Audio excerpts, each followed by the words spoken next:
Hegel's realm of shadows. Logic as metaphysics in the science of logic. Robert B. Pippin. Part I. 1. Introduction, the significance of the science of logic.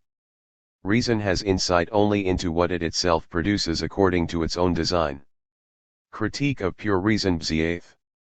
Critical philosophy did indeed already turn metaphysics into logic, but, like the subsequent idealism, it gave to the logical determinations an essentially subjective significance out of fear of the object. SL 21.35. Logic and idealism. Hegel repeatedly said that the core of his philosophy, what everything else depends on one, is to be found in a 2-volume, 3-part book that he wrote while teaching classical gymnasium students in Nuremberg between 1812 and 1816, at times teaching versions of the book itself to the no doubt bewildered high schoolers too. It was called The Science of Logic.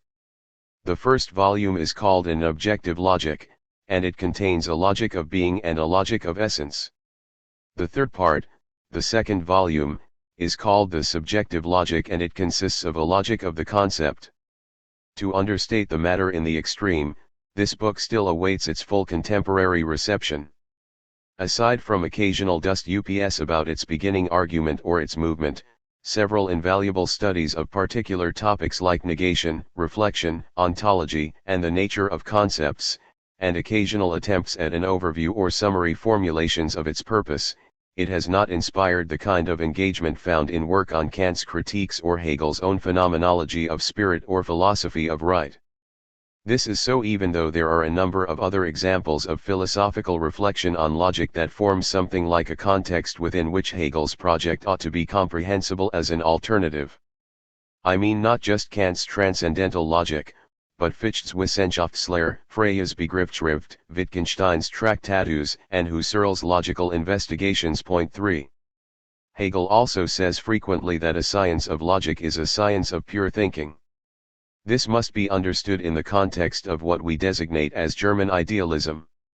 This idealism, at least the thread that travels from Kant through Fichte to Hegel, Schelling's idealism is another issue, has 3 components. The first is the claim that a priori knowledge of the world, the ordinary spatio-temporal world, is possible knowledge about that world, but achieved independently of empirical experience. Point 4. That the logic is a work of a priori philosophy is hardly controversial, even though Hegel understands the relation between pure thinking and thinking informed by what is other than thinking in a way that is uniquely his, as will be discussed in Chapter 9. Idealism in this sense is primarily a critique of empiricism, not of empirical knowledge, although it is sometimes confused with such a critique. Empiricism is itself an a priori position, intended to explicate what any possible knowing amounts to. The second component is where all the interpretive controversies begin.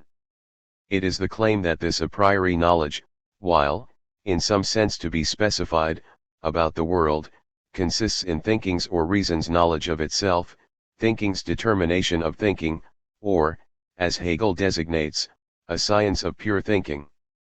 Kant's allegiance to this principle is manifest in the beginning quotation above. This is the heart of Hegel's claim that his speculative logic is a metaphysics in a new sense. It is understandable, but also quite false, to think that these 2 components can be jointly claimed only if objects of knowledge depend for their existence on being thought, or if access to objects requires some sort of mind-imposed unification of sensory elements, resulting in a subject-mediated product, not the thing as it is in itself. There are certainly versions of this existential dependence or subject-mediated interpretation of German idealism, especially Kant, in the extant literature. This view no doubt stems from the understandable but hasty inference that if such a conceptual structure is not derived from experience, it must be contributed by, or imposed by, us. This must be so, if objects depend for their experientiability on such mind-imposed unity. A variation on this notion of restricted knowledge is the claim that philosophy can determine only the finitely knowable aspects of the in principle knowable, requiring us to admit that we do not know objects as they fully are in themselves.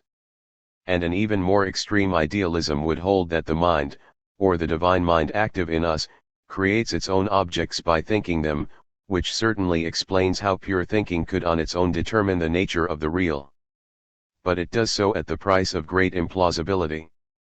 But there is clearly a question to be answered, and such an answer would be the third component of idealism: how could the first two components possibly be true, if the standard versions of the third component are not true too? One interpretation of Hegel on this point is that these two claims can be jointly assertable only if what there really is, the really real world, what is accessible only to pure reason alone, is itself thought, thinking moments, something like the absolutes or God's thinking itself, an inherent, evolving noetic structure. This is sometimes what scholars are insisting on when they insist, against what they perceive as non-metaphysical readings, that Hegel was certainly, and for many quite obviously, a metaphysician in just this sense. The nature of the real is an intellectual entity. Point 5. The thesis of this book is that these do not exhaust the relevant alternatives, that Hegel most certainly was a metaphysician, but that he did not live in this Neoplatonic neighborhood or in the mind-imposed unity or mind-making reality camps. That is, the following will attempt an answer to the third dimension of idealism: how the first two elements could jointly be true. The most important watchword for Hegel's logic, once we realize that no form of object dependence on subject is at stake in that project, an extremely widespread view of what idealism must be to count as idealism, 6, is that we are talking not about any dependence but about an identity, a speculative identity to be sure, between the forms of pure thinking and the forms of being. It will take a while to exfoliate the terms of such an identity claim. I note immediately that there is a widespread view that this Hegelian project, in any possible interpretation of it, is doomed from the start, that there is not and cannot be such a topic as pure thinking.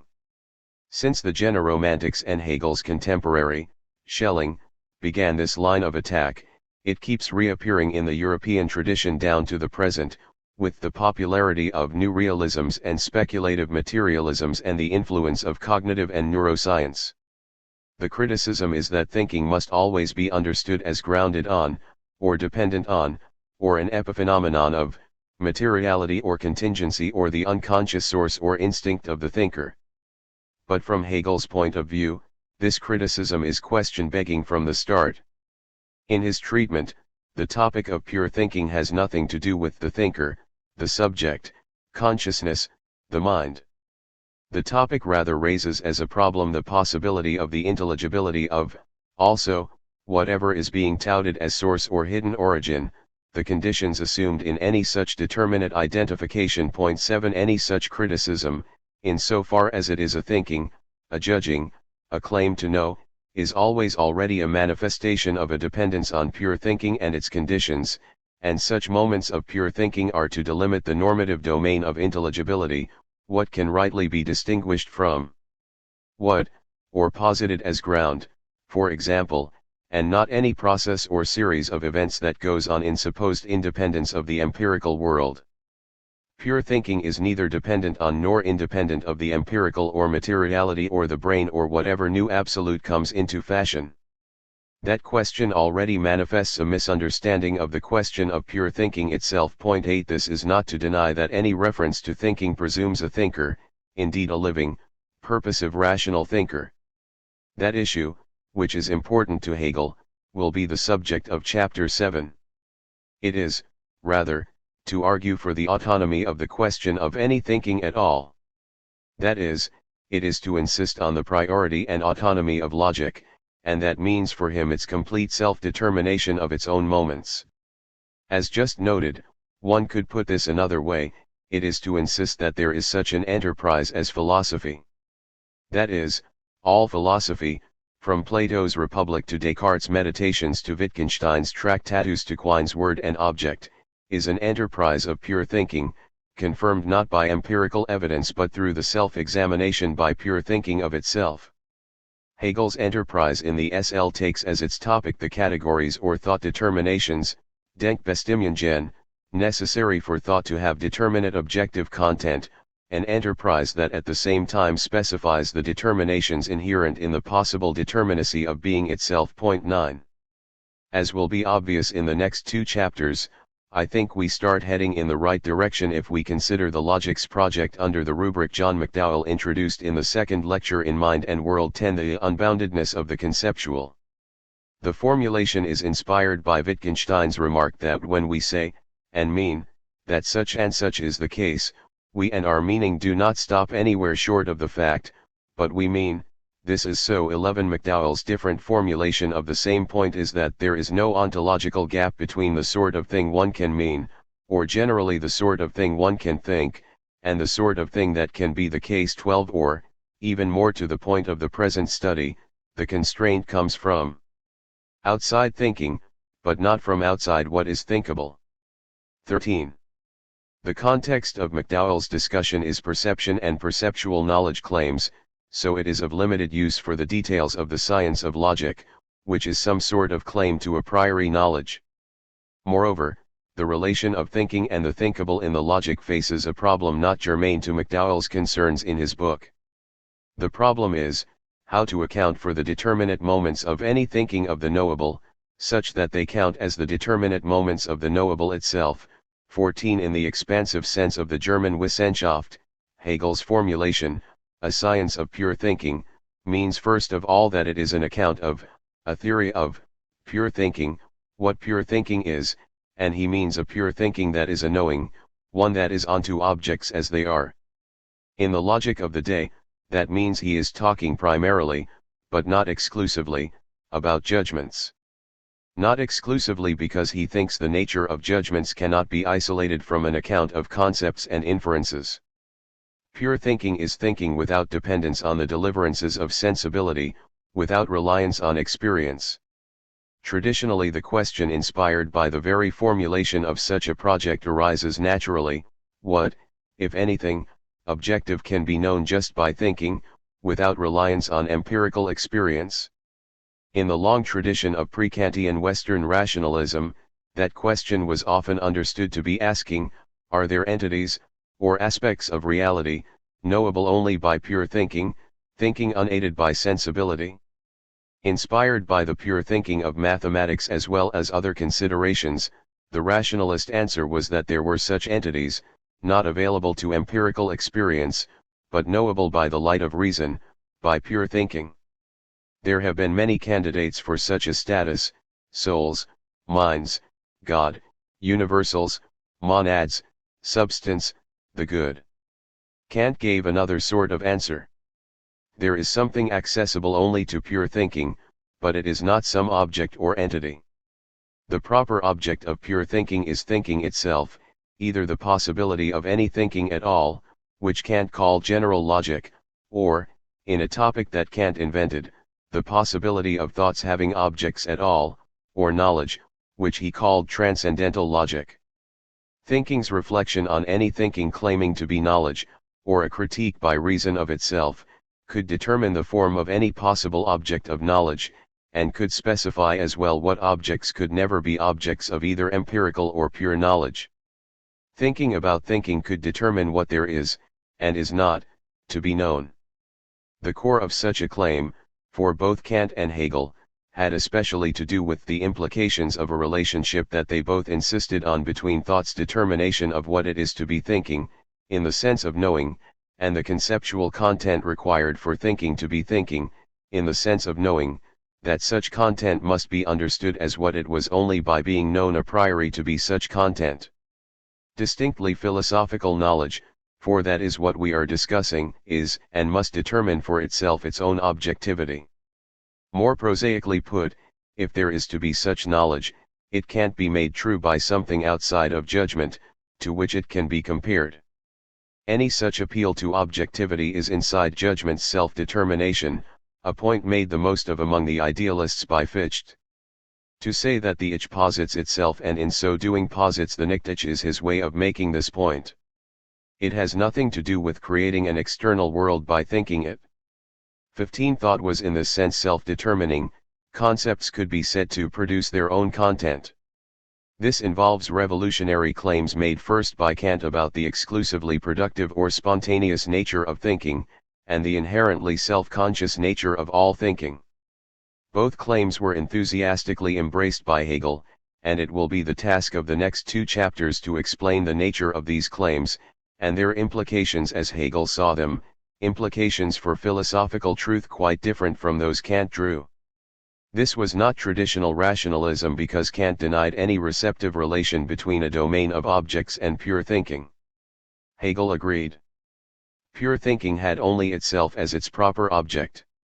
It is an endlessly interesting aspect of this claim, and almost impossible to hold in mind properly, that thinking so conceived is not conceived as an entity or event, whether psychological or immaterial. Thinking is its own object only in the sense of what pure thinking is about the activity of thinking necessary for it to be thinking, and necessary for it to be a thinking of, in the sense of knowing, objects. But, when the claim is formulated this way, Kant also seemed to say that philosophy could determine something about the objects of thought only insofar as they were subjected to subjective or are conditions, to conditions for the applicability of thought, a condition which itself required something other than thought, forms of sensible intuition unique to finite rational knowers. This was required for Kant because, in his most radical difference with the rationalist tradition, he conceived thinking as exclusively an activity, a spontaneity, and in no sense receptive. There is no question that Hegel rejected what he understood to be such subjective idealism, and so rejected the Kantian claim that we know only phenomena, not things in themselves. In fact, Hegel never seems to tire of rejecting it at every chance he gets, noting that Kant seems to give with one hand, knowledge, what he takes away with the other, merely of appearances, and that he draws the inference from his demonstration that the exercise of our form of thought produces contradictory results, generates antinomies. Kant should have been led to question the adequacy of his understanding of our forms of thought. And Hegel does not reject the notion by arguing that we do know the things in themselves that Kant said we couldn't. The clearest statement of his position is in 44 of the L, where he rejects the concept altogether. He basically notes that if we define the notion by abstracting from any means we have for knowing, there is nothing to be known. We should not be surprised that we end up with something unknowable, a caput mortuum. Equally simple, however, is the reflection that this caput mortuum is itself merely the product of thought, more specifically, the product of thought that has progressed to pure abstraction, the product of the empty I that makes this empty identity of itself into an object for itself. 44. And yet Hegel also never tires of saying that his own theoretical philosophy is like Kant's in that at its heart is a logic, an enterprise in which our thinking has itself as its proper object. He is also clear that such a theory of pure thinking is a successor to, not a further episode in, the history of modern rationalist metaphysics. He also never tires of mentioning his debt to Kant, even given the strong disagreements. This sets the stage for the interpretive task in what follows. The following remark is typical, so typical that fidelity with it ought to function as something like a necessary condition for the possibility of work on the Kant-Hegel relation. The primary concern das Nachsaint of the Kantian philosophy is thus that thinking is supposed to investigate itself, the extent to which it is capable of knowing. Nowadays, the Kantian philosophy has been left behind, and everybody wants to be at a point further on weiter. To be further along weiter sen, however, has a double meaning, both to be further ahead and to be further behind. Looked at in clear light, many of our philosophical endeavors are nothing but the method of the old metaphysics, an uncritical thinking along unkritisches Denken in a way everyone is capable of. L41a. This task is also connected to the two senses in which the appeal to the ideal in German idealism can be understood. As already noted, if it is possible to identify some common core to the tradition classified as German idealist, it would at the very least be as a sustained critique of empiricism, the claim that the basic intelligibility of the world cannot be explained by the sheer deliverances of sensibility alone, together with the subsequent putative organization of such deliverances by abstraction, association, generalization, and so forth. This is connected as well with the rejection of empiricist accounts of action, as if the basic engine of action is conative, with reason only of strategic use, only a means to satisfy desires. As noted earlier, the best way to understand what makes German idealism idealism is this anti-empiricism, now, post-Wilfrid Sellars, understood as the rejection of the possibility of and so any foundational reliance on givenness. Point 16 The given is understood as non-inferentially warranted cognitive states, such that any such putative state counts as knowledge of a kind, or a basis of knowledge, just by being experienced. By contrast, and here the heart of the idealist claim, any sensory interchange with the world, or even any intellectual receptivity, that is to be able to play any role in cognition, can play such a role only if it always manifests a categorical structure. So of course the central questions have to be, what is the nature and status of this categorical structure, or pure thinking's knowledge of its own structure and possibility, at the same time an account of any object's knowability? And what does always manifests mean? Moreover, while it might seem natural to think that if this categorical structure cannot be said to be derived from, contributed by, sense experience, it must be contributed by us, must be subjective, as if imposed by us on such sensible deliverances, this implication is clearly rejected by Hegel. Hegel thinks that this is Kant's position, and, again, there is no question that he rejects that sort of subjective idealism, whether he is right that this is Kant's position or not. Point 17 What possibility is left? It is perfectly clear to Hegel how much he is asking of us, how natural one, empiricism, or the other, subjective idealism, alternative seems, but he nonetheless insists we must leave this assumed alternative behind. We must then reject the opposition between an independent immediacy in the contents or facts of consciousness and an equally independent mediation, supposed incompatible with the former. The incompatibility is a mere assumption, an arbitrary assertion. All other assumptions and postulates must in like manner be left behind at the entrance to philosophy, whether they are derived from the intellect or the imagination. L. 78. This might suggest and has to many another alternative, already mentioned. The ideal in German idealism could also refer to something else. In some roughly Platonic sense, ideal could refer to an ideal or noetic, nonsensible, structure of reality, more real than, underlying, manifest imperfectly in, sensible deliverances in experience and itself accessible only to pure reason. Hegel's own characterizations of idealism sometimes do not invoke the Kantian formulations noted above, but assert that idealism is constituted by the unreality or untruth of the finite. By contrast, what is truly real is the infinite, the concept, the absolute. We will need to understand those passages in their proper context, but in merely introducing his basic claims, it is already clear how difficult it will be to pin down Hegel's core position, because, as we shall see, Hegel rejects an objectivist interpretation of such a categorical structure. This is of course not surprising.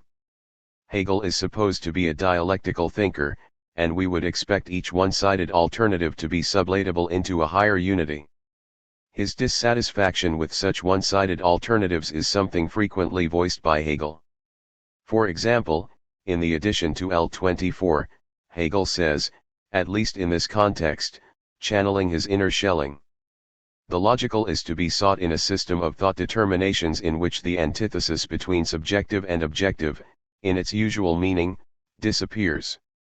This meaning of thinking and of its determinations is more precisely expressed by the ancients when they say that nous governs the world, or by our own saying that there is reason in the world, by which we mean that reason is the soul of the world, inhabits it, and is immanent in it as its own innermost nature, its universal. Point 18.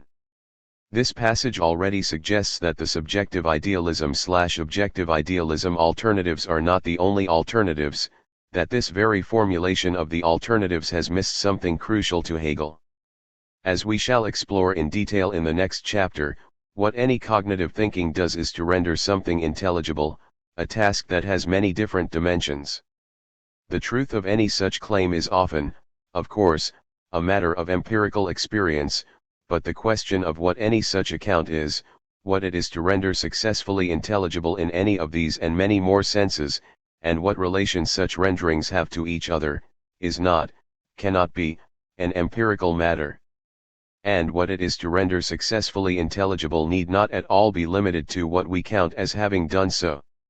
Understanding what it is to render something intelligible is just thereby to understand the intelligibles, what there is to be thought being. We shall see how far one can go in Hegel by developing such a thought. Further, in Hegel's treatment, as in Kant's, rendering intelligible in any of these senses is not just to grasp a content, or, it is not an intuitional reception. Thinking is discursive. To think what is the case is to assert that it is. The basic unit of intelligibility in Hegel's account is the judgment, assertion its linguistic manifestation, and that is something always open to challenge and interrogation. This means that a science of thinking is also a science of reasons, of ways of giving reasons in rendering anything genuinely or properly intelligible. It is in this sense, thinking's determining for itself what it is to think, in the sense of judging what is the case for appropriate reasons, that there can be a science of logic. 19. So there is at least to be a common claim in these alternatives, something like, there is some sort of rationally articulable, categorical structure without which the world would not be even empirically intelligible at all. We could even, at this stage, call this categorical structure, in a way very different from the contemporary understanding of formal logic, the world's logic, and this in the oldest sense of the logos inherent in all things. We want to know the status of this categorical structure, subjective, objective, or neither subjective nor objective, or somehow both subjective and objective. Logic is not formal in Kant's sense, that is, empty, but rather it is said to be formal because it is a science of form. However, as we shall see, this does not mean that it is a science of special objects, thing-like entities. Such forms are said to be instead moments, Denkbestimmungen, thought determinations, even pulsations, and that will require some unpacking. 20. So to put Hegel's idealism in summary form, logic is the science of pure thinking. Pure thinking's object is, and only is, itself. But this object is not a nature, an object. The logic has nothing to do with the mind as a substance or thing. Hegel is following both Aristotle here, that part of the soul, then, which we call mind. By mind I mean that part by which the soul thinks and forms judgment, has no actual existence until it thinks. 21. And Kant, for whom the claim that the I think must be able to accompany all my representations is a logical point, expresses the form of thought, and is not a claim about how the mind actually operates. If Hegel were making a claim about the mind's nature, knowledge would be limited by its instrument, something Hegel had been vigorously denying since the introduction to the phenomenology. In knowing itself, what pure thought knows is the possible intelligibility, the knowability, of anything that is. But the intelligibility of anything is just what it is to be that thing, the answer to the what is it, THIRD, question definitive of metaphysics since Aristotle. 22. So in knowing itself, thought knows, of all things, what it is to be anything. Again, as for Aristotle, the task of metaphysics is not to say of any particular thing what it is. It is to determine what must be true of anything at all, such that what it is in particular can be determined by the special sciences, what in scholasticism were called the transcendent alia. Or, it is to know what is necessarily presupposed in any such specification. Of course the physics and the de anima are also philosophical sciences for Aristotle, but Hegel will have a philosophy of nature and a philosophy of spirit too. 23. As we shall see over the course of the first 3 chapters, a Hegelian logic is also not an Aristotelian or scholastic logic, not a descendant of the Port-Royal logic, not a version of a Leibnizian/Wolffian conception of logic, is closer to but must still be distinguished from both what Kant calls general logic and that Kantian invention, transcendental logic. And it clearly cannot be interpreted in the terms fashioned by Frege for a predicate logic, or any version of a mathematical or symbolic logic. But we don't get very far by understanding what the logic is not. It is a truth of Hegelian logic itself that determinacy, in this case correctly identifying what a science of logic is, cannot be a function solely of a concept's negative relation to what it is not. The concept must also have a determinacy, as he says, for itself, however related he takes these two moments to be. The structure of his book itself suggests, and this is of course not surprising in Hegel, the general shape of some kind of ever more adequate self-consciousness about the determination of a kind of conceptual content, that kind specifiable by thinking alone. In the logic, that kind is the content appropriate to the conceptual capacities required for the thought of anything at all. Given the judgmental character of intelligibility for Hegel, by the thought of anything at all I mean the thought of in the sense of the knowledge of anything's being the case, anything's being such and such, anything happening. There can certainly be other determinants of content, empirical experience, for example. But the science of logic is not about concepts like horse or Ferris wheel, but about concepts, or conceptual capacities, necessary to render intelligible any objective content. This will not mean that such content depends for its intelligibility wholly on subjective capacities, as if the content amounts to rule of thought understood as such a subjective capacity. It is Hegel's position that the structure of reality is conceptual, is its intelligibility. The question is what Hegel means by this. Such an inquiry will culminate in something like the concept of the concept itself, and so concerns a kind of logical, not psychological, full self-consciousness. Point 24, according to Hegel, the concept is the ground and the source of all finite determinateness and manifoldness. SL 12.23. Again, pure thinking has only itself as its object. Point 25, that is, the dynamic of his book is internally self-critical. Implicit but ungrounded assumptions about such conceptual determination are exposed and shown to be inconsistent with some initial conceptual articulation, thus requiring revisions and reformulations. It is certainly the case that the final logic of the concept makes conceptuality itself its theme, and, whatever else is going on in the SL, it is certainly the case that assumptions about conceptuality, especially about conceptual content or determinacy, were at work in the book's prior accounts, but not attended to as such. Point 26, in L17, Hegel says that the unique purpose, deed, and goal of his science is to arrive at the concept of the concept and so to arrive at its return into itself. And contentment Befriedigung, L41, point 27, and in the addition to 83 he says simply, only the concept is what is true, and, more precisely, it is the truth of being and of essence. So each of these, if they are clung to in their isolation, or by themselves, must be considered at the same time as untrue. This impression of a self-critical, self-correcting internal process of reflection is only strengthened toward the end of the L, when Hegel writes about, or says, and one of his students takes it down, in summation of the point he has reached. The concept that has carried itself out sich Selbstausgefeiert in its objectivity, or the object that is inner purposiveness, essential subjectivity wesentlich Subjektivität. 214a, 28. As noted, the book was published in 3 installments in 1812, 1813, and 1816, and partially revised, Book 1, in 1831.29. In 1817 Hegel published a shorter version of the Logic, as the first part of his Encyclopedia of the Philosophical Sciences, with new additions and several changes in 1827 and 1830, and it has become common to refer to the former as the Greater Logic, and the latter as the Encyclopedia Logic. The former is an infamously and profoundly difficult book, written in a terminology that was unprecedented and never repeated, and the L is only slightly more accessible.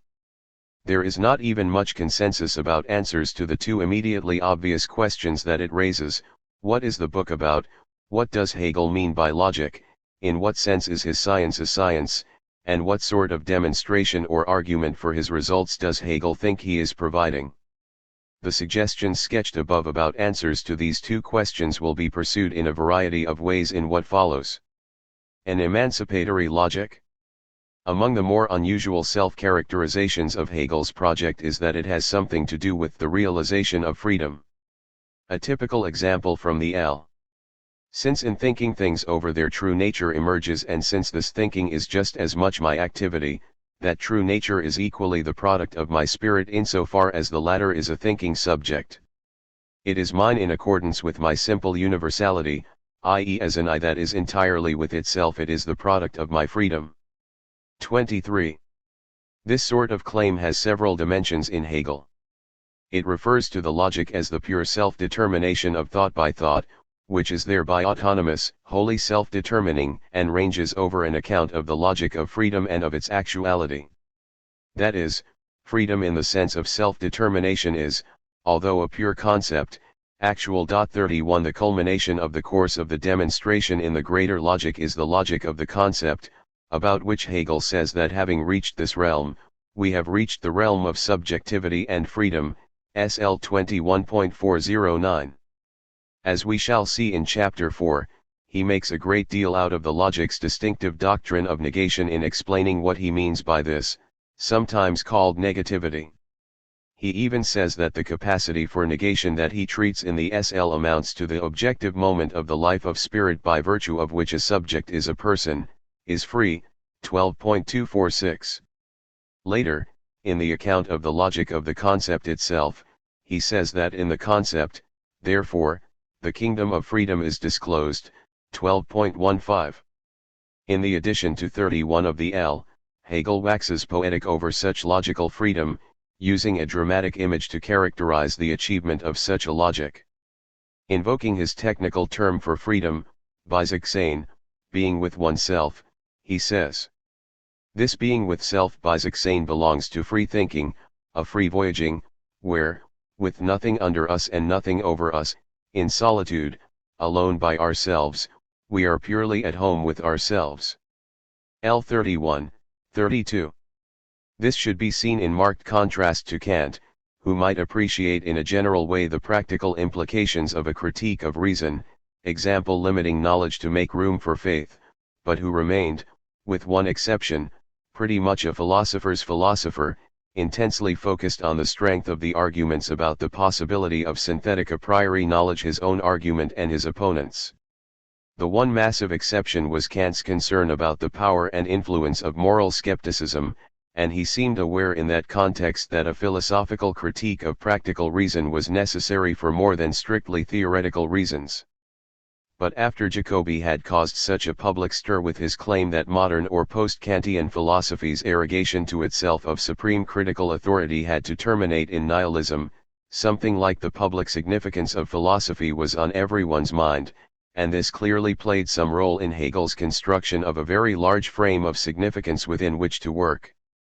To some extent this sense of significance has to do with that very project of the self-grounding of reason inherited from Descartes, intensified by Kant and Fichte, and challenged so publicly by Jacobi. If the modern age was to be characterized by allegiance to the supreme authority of reason, and in that sense to individual and collective autonomy, then it fell to philosophers to account for the source of the authority of reason, especially in terms of the traditional alternatives, revelation, faith, poetic inspiration, received tradition, and especially if that authority was to be absolute. But there could be no justification for such authority except on the basis of some rational ground, so reason had to be understood as in some way self-authorizing, or in Kant's influential phrase, self-legislating. This is very much the understanding of Kant that Hegel presented to his students in his lectures on the history of philosophy. The standpoint of the philosophy of Kant is in the first place to be found in the fact that thought has, through its reasoning, got so far as to grasp itself not as contingent, but rather as in itself the absolute ultimate. Thought grasped itself as all in all, as absolute in judgment, for it nothing external is authoritative, since all authority can receive authority only through thought. 33. A science of logic is the most important element in Hegel's fulfilling such an ambition. As we have seen, such a science is a science of pure thinking. What any thinking does is to render something intelligible, a task that, as we shall see, has many different dimensions and is inseparable from the giving of reasons. But, as we have also noted, to say what something is, or to explain why something happened, or to understand the point or purpose of anything, is not just to present a picture or grasp a content. It is to judge, something always open to challenge and interrogation. Hegel decisively sides with Kant's view that thinking is discursive, and this means that a science of thinking is a science of reasons, of ways of giving reasons in rendering anything genuinely or properly intelligible. 34 Eventually, as suggested above, we would need a fully reflective account of the ground of giving grounds in some particular sense. In the practical domain, in Kant and the post-Kantians, I am free when I am acting on reasons about what ought to be done. This is a form of self-consciousness that, according to Kant, is paradigmatically embodied when I act wholly on reasons, and not just prudently or instrumentally, as when I act for the sake of ends I have not rationally determined I ought to have.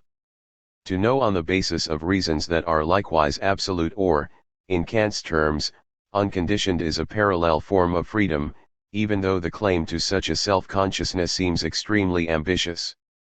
While Hegel is a fully subscribed member of such a modern philosophical project, the project of absolute reflection, or complete critical self-grounding, he insisted that we had lost our way in carrying it out, and that a wholly new beginning had to be made, even though the new beginning was also the culmination and completion of prior attempts. Our science of reasons, ways of giving grounds and rendering rightly intelligible, had too narrowly fixed on a limited number of ways of understanding such pure thinking, and, more radically than philosophers like Kant, he thought that the stakes in getting this right were much higher than had been appreciated and could not be limited to philosophical problems alone. A form of life had begun to grow up around such a self-understanding of the authority of reason giving understood in this way, a form of life still very much with us, and the practical implications of such a restricted sense of justification were becoming ever more visible and ever more disturbing. That is, although it is often forgotten in the usual rush to condemn Hegel's triumphalism, reconciliationism, Prussian accommodationism, and so forth, all of his major works express varying degrees of anxiety about the major norms and institutions, that basic form of life, emerging in Western Europe in the first third of the 19th century, modernity for want of a more precise word. Thanks to Hegel's influence, the content of this anxiety has now become familiar, perhaps so familiar it now sounds like background noise, the constant rumble of the interminable dissatisfactions of European high culture. 35 The simplest post-Hegelian versions of what concerned Hegel are easy enough to call to mind.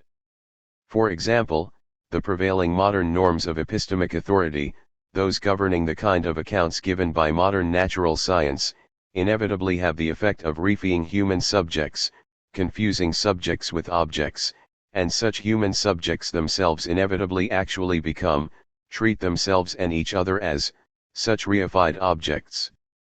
For Hegel, however, we could understand how to avoid such self-objectification only if we could understand how there could be such distinct subjects of thought and action that are also spatio-temporal objects in the natural world.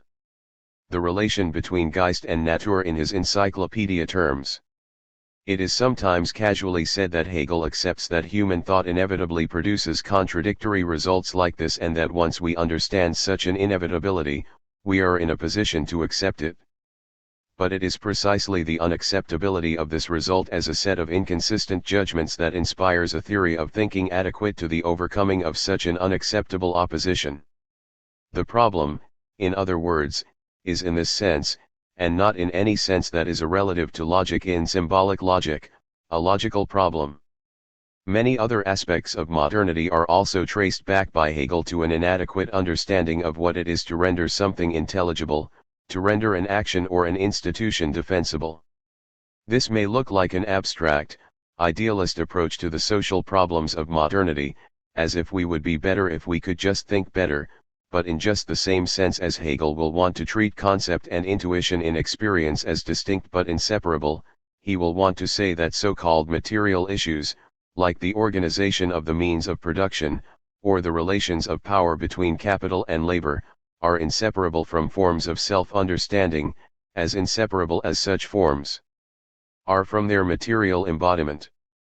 Moreover, while we may notionally assent to the major moral, ethical, religious, and political norms dominant in modern societies, they are nevertheless still, in Hegel's account, experienced as external, not genuinely self-imposed or our own, not tied to what we have reason to do or believe, but alien, merely positive, in Hegel's early term. In the same sense of alienation, the daily texture of our work experience can come to seem exclusively a concession to the realm of necessity and in no sense any sort of free self-expression. Because of the way modern individuals have come to understand their own individuality, they have created a fragmented, anomic social order that is nothing but a collection of atomistic parts in minimal external relations with one another, and so profoundly unsatisfying, incapable of generating significant forms of allegiance and identification. Most broadly put, in the terms Hegel uses in his lectures on fine art, we have to live now like some strange amphibian creatures, moving between two worlds, at home in neither, requiring of ourselves allegiances to dualities we do not know how to reconcile, individuality and familial and social whole, mechanism and teleology, necessity and freedom, nature and Geist. Of course, what he is also suggesting is that amphibians do succeed in being completely at home in both worlds, yet fully in both, a kind of living or lived-out compatibilism. This is possible for us if we achieve the right self-understanding and if that self-understanding is embodied in our institutions and practices.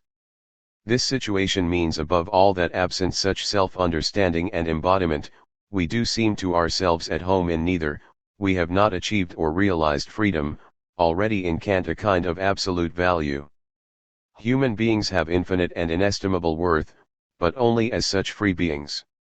Or, in Michael Thunisson's terms, we have managed to understand and to realize only a kind of ersatz freedom, successful domination, Herrschaft, a way of embodying a relation between independence and dependence, self and other, that typifies, according to Thunisson's Hegel, metaphysical thinking itself. 36 What we need is a way of understanding ourselves and our relations to others and the world that would make possible the overcoming of all such fundamental strangeness or alienness, a relation to our own sensible lives more reconciled and integrated than the ruling relationship Hegel attributed to Kant's philosophy. 37 All these ruling or mastering relations could be properly understood in their rightly negative relation to nature, to others, and to our own selves, but when properly understood, as a negation that could itself be negated if understood properly by Hegel's speculative science.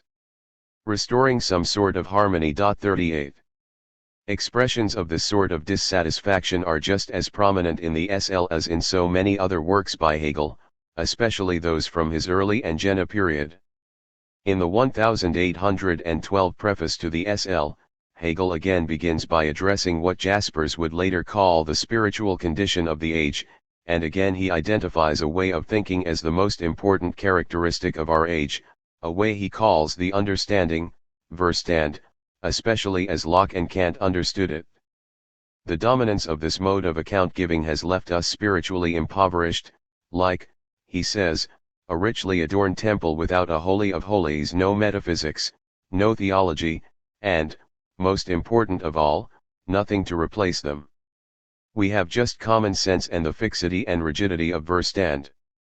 In the introduction to the work, he again notes that the reflection of the understanding has seized hold of philosophy, 21.29, leaving us to treat issues that cannot be solved empirically, the most important and pressing human issues, as matters of mere private opinion. 39. In the preface to the second edition of the L, Hegel's language even assumes a religious or spiritual tonality. He says his own understanding of the ultimate condition of intelligibility, the idea, is concrete spiritual unity, die Konkrete, geistige Einheit, and contrasts it with the restrictions of Verstand, which provides us with merely abstract, spiritless identity, abstracten geistlosen Identität. In an extraordinary passage from the Phenomenology, Hegel claimed that the task of philosophical education in antiquity was to break the hold of sensuous particularity and elevate us to the universal, whereas now we have the opposite task, to find a way to give life and actuality to the universals that dominate all of thinking. That task consists in actualizing and spiritually animating the universal by means of the sublation of fixed and determinate thoughts. Phg 32.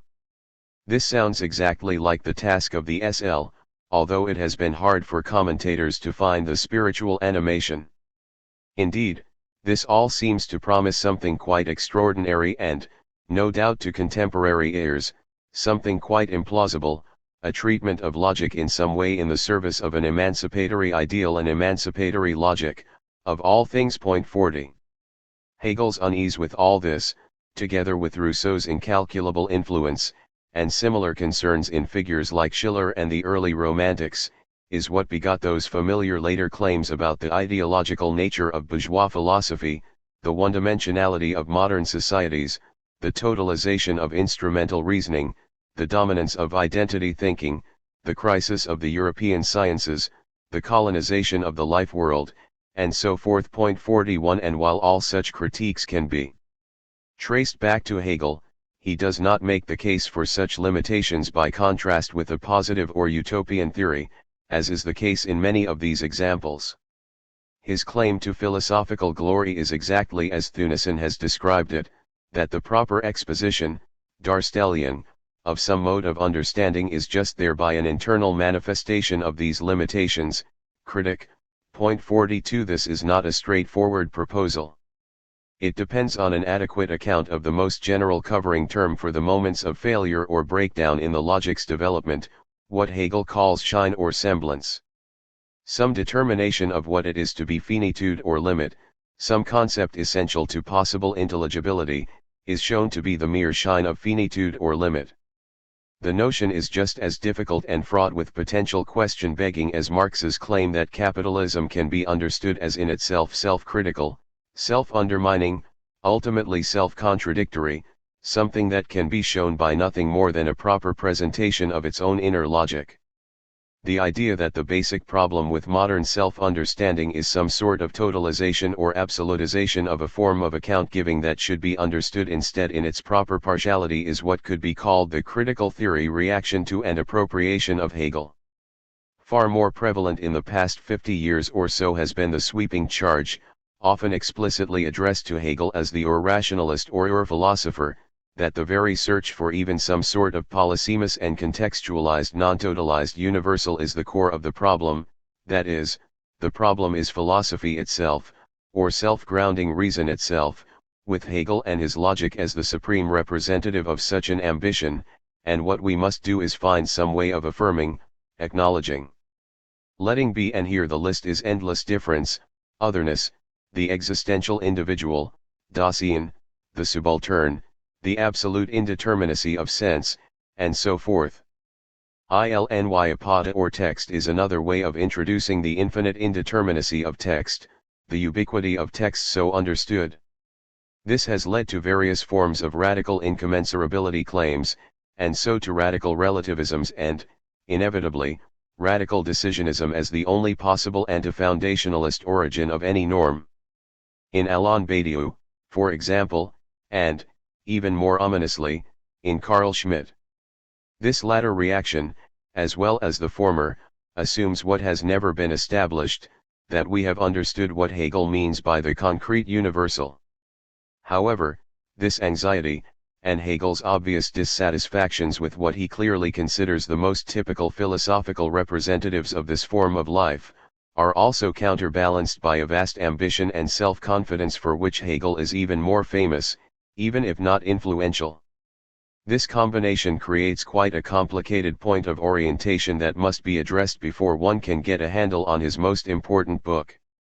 Stated in the simplest possible terms, Hegel's diagnosis of the fix we have gotten ourselves into consists in the claim that we have not properly understood how to understand ourselves and the social and natural world in which we dwell. This is not, though, because we have simply been regularly mistaken, the victim of false philosophies, the wrong ideas. It is due to the inevitable partiality and one-sidedness of various ruling concepts, let us say, for shorthand, norms for explanation and justification, the normative structure of the space of reasons. This can be apparent only retrospectively and within some systematic account of their interrelation. Even more crudely put, we have thought ourselves into this dissatisfying existence, and the way we have thought ourselves into it, if properly understood, can also itself show us a way out, a way Hegel wants to characterize as the completing or culmination of the understanding, Verstand, in a synthetic, dynamic, and comprehensive reason, or Vernunft, and not as the rejection of modern rationality again, as if that notion were simply a mistake or an ideological tool of the oppressor to dupe the masses. 43 If we understand this properly, we will be able to comprehend why the institutions of modern society, however limited and alienating, are also now the incipient realization of human reason, why the culmination of Christianity is incipiently the doctrinally thin version of Protestantism that Hegel approved of, why the achievements of modern or romantic art actually amount to the incipient completion of the human need for art as a major vehicle of self-knowledge, why we are entering a post-philosophical age. Not because philosophy has been exposed as illusory and impossible, but because the love of wisdom has become wisdom. In fact, there is, from Hegel's point of view, reason to believe that the complexity of this situation has created something quite unprecedented that only his philosophy, with its ability to explain the positive role of the negative, can account for. Life in modern societies seems to have created the need for uniquely dissociated doxastic states, wherein we sincerely believe ourselves committed to fundamental principles and maxims we are actually in no real sense committed to, a situation evinced by what we in fact do. This is the sense in which Kierkegaard thought most modern people were, that is, were not Christians. 44 The principles can be consciously and sincerely acknowledged, but given the principles they are, Verstand, cannot be integrated into a livable, coherent form of life. Or we are committed to various policies that, nevertheless, we would, again in all sincerity, disavow, even though our actions betray us. 45 In his early works, Hegel claimed that the need for modern philosophy itself arises as an attempt at a reconciliation of what modern philosophy left in disunity, Anziehung, DS9, and a striking sort of disunity is this dissociated relation to ourselves. Often the task of the SL is said to be transcending the limitations of representational thought L13Z or the philosophy of reflection, all avatars of Verstand. Hegel of course does not believe the modern social and historical world is the way it is because people have been paying too much attention to limited and one-sided philosophers. This is what Marx seemed to think when he claimed that Hegel had everything upside down, had us walking about on our heads, that Hegel thought that the social world was the way it is because of the thoughts, the oughts, people believed. He often calls attention to the fact that philosophical concepts, what he calls thought determinations, Denkbestimmungen, instinctively and unconsciously pervade our spirit everywhere, SL 21.17-18. Moreover, the problem is not the contents of our beliefs but the way we have come to collectively regulate what is believable, and these norms are not manifest, attended to much, in explicit attitudes. Our norms for authoritative explanations and for how we justify ourselves to each other are imbricated in the everyday fabric of a form of life, and philosophy is as much an expression of an age as it is that age comprehended in thought. How it can be both is itself a philosophical theme, the relation of concept to actuality. But Hegel in the science of logic concentrates not on an experiential, or phenomenological, limitation in a form of self-understanding but on the limitation of the form itself, considered, he says, in abstraction from its experiential manifestation. He goes so far as to remind us that the logic is the realm of shadows, the world of simple essentialities, freed of all sensuous concretion, 21.43. This would seem to have as an unavoidable implication at the very least a caution about the limitations of Hegelian logic, a warning that however central the logic is to everything else Hegel wants to say, it is still a restricted and limited picture of thought's self-determination. A realm of shadows does not seem to be a compliment, it even seems, paradoxically, to be a vaguely self-critical remark since it echoes the kind of thing Hegel says about Verstand and metaphysics. It is also a striking, even astonishing image, a realm of shadows, especially since the shadows are moving, animated, a dance of shades. 46 In the rationalist tradition, of which Hegel is some sort of card-carrying member, the sensible world we muck around in is supposed to be the realm of shadows. It would still be possible to say that the ultimately intelligible, the self-determining concept of the concept, The absolutely thinkable, thinkability itself, what we conclude the logic with, is a reflective illumination that allows us to see the world in its shadows, to see its structure of intelligibility in a way it never exists, isolated as such. So understood they never cease to be shadows, given Hegel's radical hylomorphism to be defended in the following: but they are fully determinate shadows, sharply defined, not fuzzy anymore.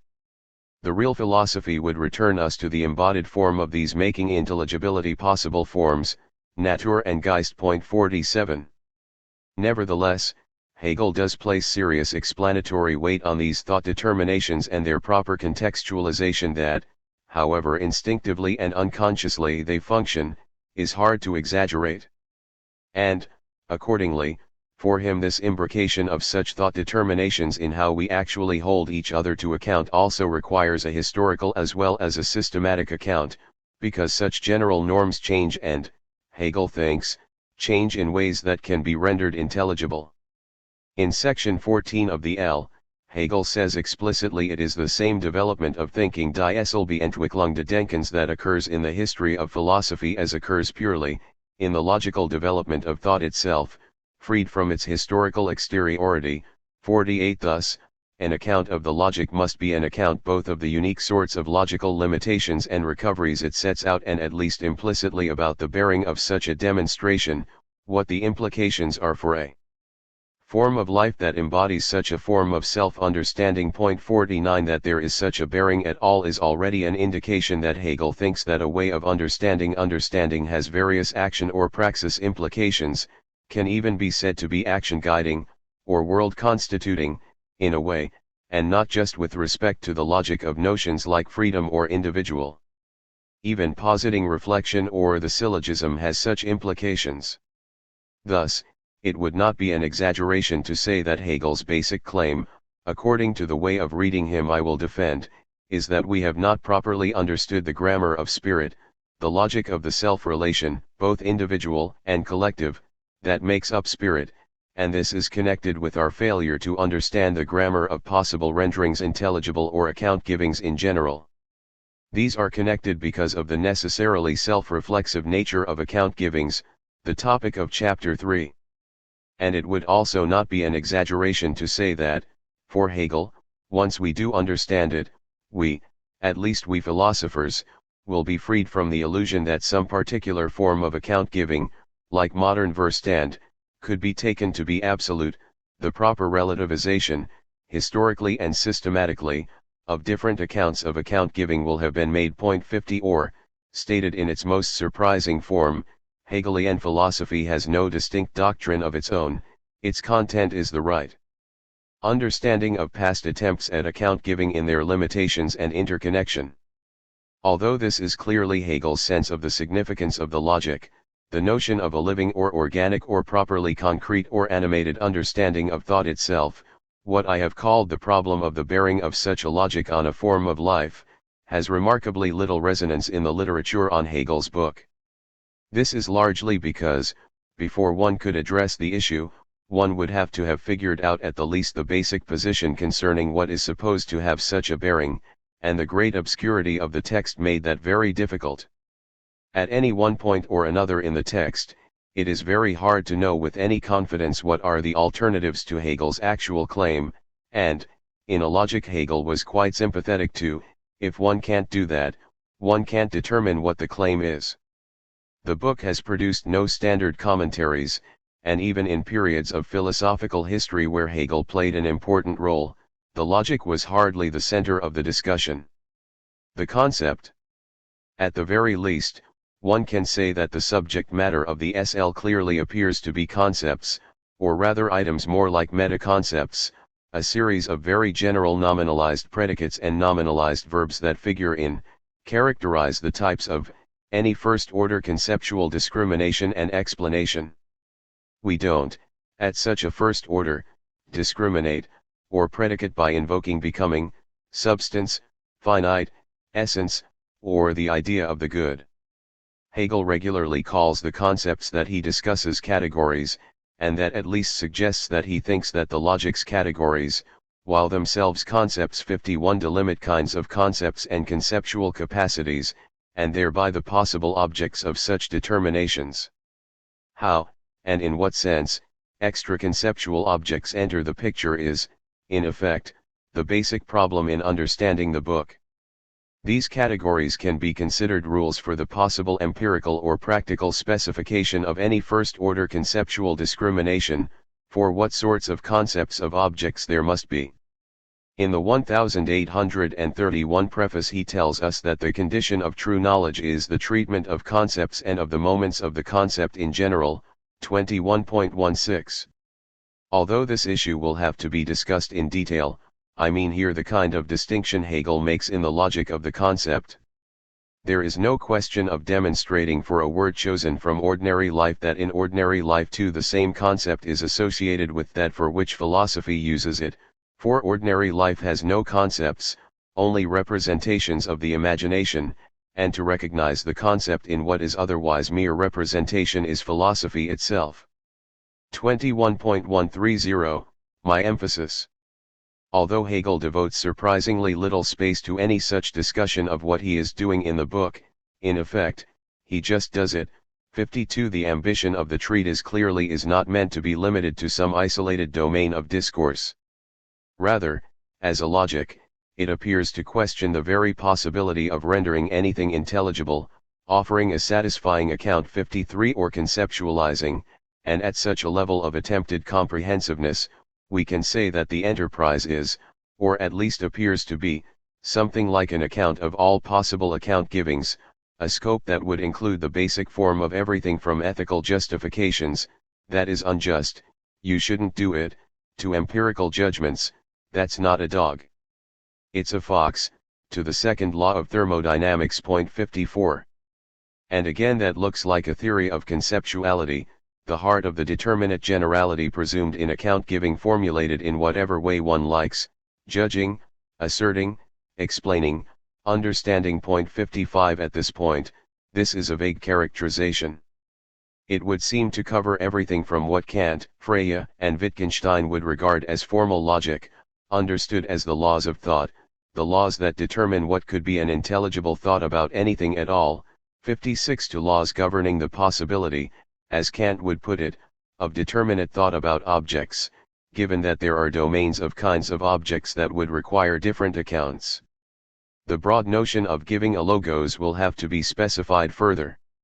It will be especially important since Hegel identifies what are in effect three different logics, each governed by apparently very different notions of conceptual determinacy. Here is a clear example of Hegel saying what I am claiming he is saying. It is a passage that touches both on his unusual account of the self-constituting character of human self-understanding, in the way assumed in the summary above, and on the general project of the SL.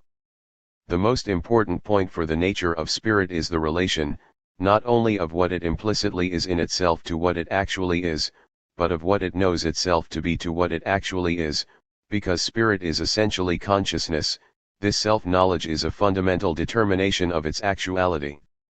As impulses the categories do their work only instinctively, they are brought to consciousness one by one and so are variable and mutually confusing, thus affording to spirit only fragmentary and uncertain actuality. To purify these categories and in them to elevate spirit to truth and freedom, this is therefore the loftier business of logic. 21.16 to 17.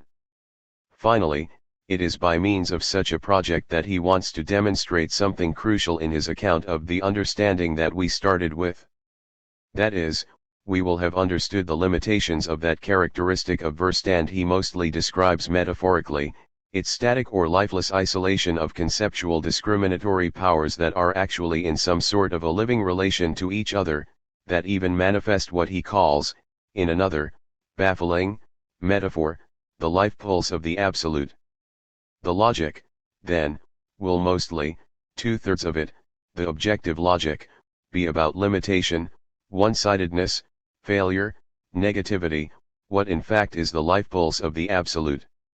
And in his typical turn of phrase, that negativity will provide a positive result, the integrative systematicity of Vernunft. 57. In the terms that Hegel will introduce, his claim in the SL can be put this way. The culmination of Hegel's theoretical position is a doctrine about what he calls the absolute. This is a position that is supposed to serve the same function as the Platonic doctrine of ideas, the Christian God, Descartes' and Leibniz and Spinoza's accounts of substance. We can say that for Hegel, the absolute is the concept, where he means conceptuality as such, not any particular concept but a concept among many. As we shall begin to see in the next chapter, and especially in the third, such conceptuality is apperceptive spontaneity, the principle, speaking loosely, by virtue of which anything is intelligible as what it is. Apperceptive spontaneity is not understood as a subjective mental activity, opposed to or addressed to or imposed on what there is. Properly understood, apperceptive spontaneity, the principle of intelligibility, just is the principle of the intelligibles. This means not that objects are self-conscious but that such an understanding of the concept, once the self-determination of the moments of conceptuality itself, the products of apperceptive spontaneity, has been determined, is what objects conform to in being the objects they are. If we understand this properly, we understand apperceptive spontaneity in its actuality, as having given itself its own actuality, the actuality of the intelligibles, what there is. This is related to what Kant called establishing the objective validity of the categories, but Hegel insists that such an understanding of the relation between thought and being is established within the activity of pure thinking, not by appeal to anything extra-conceptual, like the pure forms of intuition. And the result is certainly not possible because thought creates its objects, its actuality, just by thinking them. When thus conceived, the concept is understood as, in Hegel's terminology, the idea.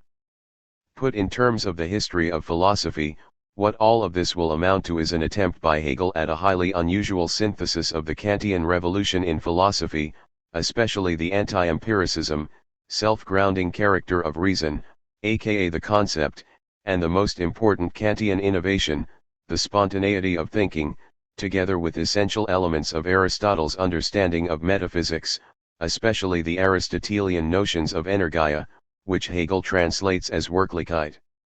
Actuality, the proper object of first philosophy, and, as we have already seen, the core of the classical view that nous rules the world, all in contrast to the rationalist metaphysics of nonsensible objects accessible to pure reason alone. Hegel is no metaphysician in this rationalist sense, but he is most certainly a metaphysician in the Aristotelian sense. 58 That is, at any rate, the thesis of the following book. I will begin in the next chapter by looking at how Hegel characterizes the relation between his SL and metaphysics, and by trying to clarify and defend the relevance of Aristotle just claimed. 59. An implication of this approach is perhaps the most distinctive of all of Hegel's philosophical claims about the results of the SL. At the highest level, the level Hegel aspires to reach, we are dealing with the most general a priori claims in ontology. Traditional examples would be that what is real are, say, ideal objects, ideas, universals, imperfectly apprehensible in sensuous reality, or what there is are mere bare particulars, or bundles of universals, or only mental ideas which exist only when thought, or that all there is one infinite substance, neither mental nor physical, or infinitely many simple non-spatial substances, windowless, in no real relation to any other, and each expressive of the whole of the universe from its point of view, or what there really is what the most advanced physical science is committed to. At a finer-grained level, we mean there are substances and properties, or events that cause each other, or bodies and minds, subjects and objects. According to the traditional understanding of metaphysics, these are competitors. The truth of one excludes the possibility of the truth of others. This is especially the case with the claim that the possibility of there being, say, genuine subjects is incompatible with the ontology required for there to be objects. So either there are only subjects and states of subjects, or one subject, or there are only objects and their properties and states, like events and states of affairs. The most ambitious element of Hegel's view of his own results is simply that these are not competitors. Each can be properly understood only as a partial element in a logical totality. When we have understood their place in such a whole, we can understand why each can be said to be partially true but also false. This does not mean that there are Leibniz's monads and Spinoza's substance and Platonic ideas and Cartesian substances. The classical positions must be understood in their logical character, must be shown to express a necessary determination, a Denkbestimmung of pure thinking, and so a result of thinking's own self-determination of intelligibility as such. When they are so understood, their partiality as such logical moments and their complementarity can be properly understood. In so understanding such a comprehensive account, we have understood the absolute, the concept in its actuality, or the idea. 60 That is, that notion, the absolute, does not introduce a new member of the metaphysical set of options introduced above as examples. It amounts to a retrospective understanding of the logic of, or the logical interrelation among, those moments. This is not to say that the absolute perspective is philosophically informative. Its most important reconciliation of oppositions can be understood only from such a perspective, that between subject and object. 61. The plan. What follows is not a commentary on the logic, a task that would probably take at least a lifetime. It is an interrogation of a single question, introduced in the next chapter. What does Hegel mean by claiming that logic has taken the place of the old metaphysics, and so that logic properly understood can be understood as a new metaphysics? In Part 1, I discuss three thematic issues that I argue are indispensable in understanding that claim. In Chapter 2, I discuss the identification claim itself. Logic is now metaphysics, and so the general issue of Hegel's understanding of the relation between the forms of thought and the forms of being. In his discussion of the science of thinking and the forms of thinking, Hegel never means any old kind of thinking. He means, as Kant did, the forms of thought constitutive of, necessary for, forms of knowledge. For the German idealists, thinking, at issue in a science, was judging, a claim to truth. The pure forms of thinking are the forms necessary for any judging to be so much as a putative form of knowledge, and so these forms of thinking are the forms of being, of objects. This does not mean that one can wave the magic wand of to be is to be intelligible over Kantian-like categories and ensure their status as metaphysical. One must establish the proper status of pure thinking as such. The enormously complicated issue of the logic's first moment must be clarified, and one must defend the strong claim of internal necessity Hegel makes about the development of such concepts, none of which aspects involves any magic. In Chapter 3, I discuss the implications of Hegel's understanding of the concept itself, his most general term for the basic bearer of truth, judgment, as apperceptive spontaneity. This will prove crucial in beginning to understand the logical movement that is distinctive of the work's progress through its various topics. In Chapter 4, I discuss the manifold ways in which Hegel understands the speculative logic of negation, attempting to distinguish Hegel's core position from various misinterpretations and to show its role in the topic introduced in the previous chapter, logical movement. In Part 2, I try to show how the general interpretation advanced in Part 1 can make sense of the core issues, and admittedly, only those, in the three books of the logic. Chapter 5 introduces the logic of being by an extended comparison with the problem of givenness in the PhG, arguing that that book is a logical version of Hegel's attack on immediacy and givenness in all its forms. Chapter 6 presents an interpretation of Hegel's logic, and so metaphysics, of essence what for him the need for an essence-appearance distinction amounts to, the basic logical problem in making the distinction, and how Hegel addresses that issue.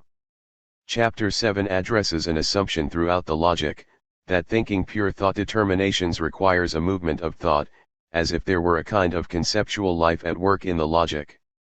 The proposal is to get clearer about this by examining an assumption Kant and Hegel share about the purposive nature of reason. Chapter 8 deals with one of the most counterintuitive implications of Hegel's identification of his logic with metaphysics, his attempt to show that life is not an empirical but a logical or pure concept.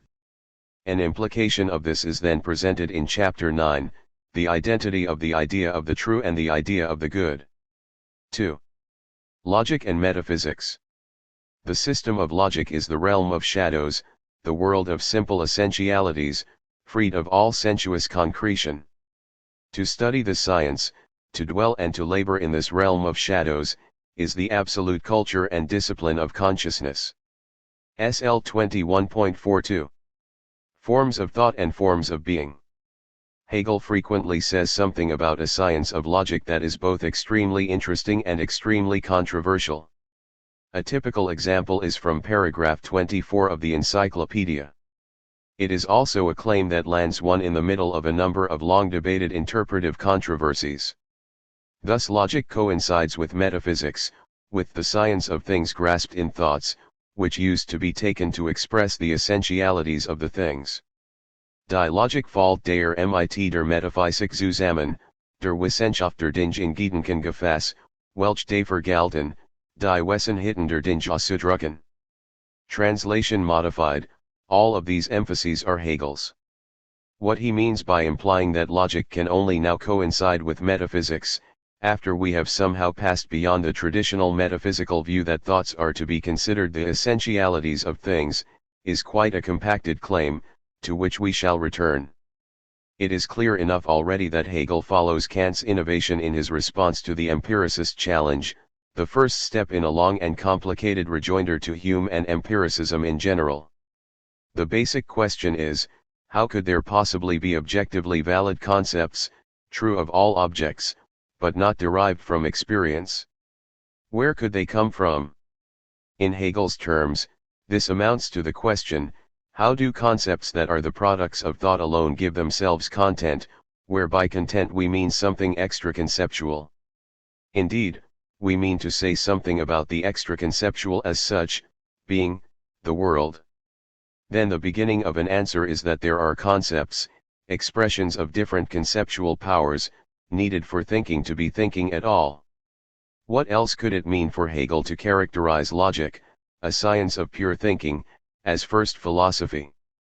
Accordingly, it shall be the goal of these first 3 chapters to explain that this means for Hegel, at the same time, to determine the other side of the same coin, to determine objects in their thinkability, where that means their suitability not for a finite, subjective power, but for thought as such, that is, objects in their intelligibility, in their being at all intelligibly what they are. Their being what they are is their concept, or their being their concept, for Hegel. The concepts did not come from anywhere, any more than the thinking power comes from anywhere. Knowing this form is genuine philosophical knowledge, and would not be knowledge if the forms were not also the forms of objects. We are interested only in thinking beings, we and the empiricists alike, and thinking has its necessary conditions, the concepts, the conceptual powers, which constitute its possibility. Now, this is a general picture of what was for Kant the great value in beginning reason's self-critique and his pursuit of objective synthetic a priori knowledge with an appeal to logic, or pure general logic, as a clue that will help establish a transcendental logic, a general picture we need to keep in mind to understand Hegel's appreciation of Kant's strategy and his own different use of it. Kant's own text in the metaphysical deduction is, however, much more complicated. T. Rosenkoter 1 following a suggestion by B. Longuenis 2 has argued that in establishing the table of the functions of judgment, Kant is implicitly already making a distinction between a pure general logic, which is wholly formal, in no way considers content, and treats only the relation of thoughts to other thoughts, and a consideration that treats logic as the logic of judgment, where that means already considering that the function of judgment is relating our representations to objects. Rosenkoter shows that this form of reflection does not violate Kant's norm for what properly constitutes transcendental logic, i.e., it does not introduce what constitutes the specific form of our access to content, spatio-temporal intuition. It can be useful to think of Hegel's science of pure thinking as also classifiable neither as what Kant calls pure general logic, nor as transcendental logic, tied as it is to the pure forms of receptivity, but as a logic of the knowable as such, or a logic of cognition in Rosenkoter's sense. I hope to make this clearer in what follows in this chapter. Point 3. Moreover, it does not follow from the fact that logic coincides with metaphysics that all of metaphysics coincides with logic and only logic. Hegel's so-called real philosophy, his philosophy of nature and his philosophy of spirit, are also, properly considered, metaphysical projects. Point 4. But there is first the large issue of the logic-metaphysics relation itself. What I propose to do is to say something about the historical context of logic in and after Kant, and present a few of the terms of art with which Hegel wants to explain the substance of the claim that logic is now metaphysics. Section 1, speculate on what he might mean by metaphysics. Section 2, delimit enough of what he means by logic to understand the substantive identification. Section 3, and assess some of the implications of this way of looking at things for an interpretation of the science of logic as a whole. We need to say something first about the historical context in which Hegel's 24 claim must be located. And that concerns the central issue introduced into theories of logic by Kant, the relation of concept to object. Then there is the question of Hegel's relation to that innovation. The innovation is Kant's most famous and important, and concerns general logic understood as an a priori reflection on the relations of ideas. Kant's view is, of course, a critique of the claims made on behalf of that reflective activity, and the critique concerns the modern tradition stemming from Descartes, embodied in Arnauld's and Nicole's Port-Royal logic in 1662, as well as the Leibnizian/Wolffian metaphysical tradition. The former held that clarity about the relations between ideas could lead the mind closer to the bearers of philosophical truth, clear and distinct ideas, known passively by the light of reason. For the latter, the laws of thought simply are the laws of truth, to use Freya's phrase, or a general logic is just thereby a logic of objects, because all philosophical truth is what Kant would call analytic, arrived at by logical analysis alone. And since, under the impact of modern science, universals were no longer the truly real structural elements of the universe, relations of ideas no longer could be understood as mapping out relations in reality in that way. Mary Tiles summarizes it well.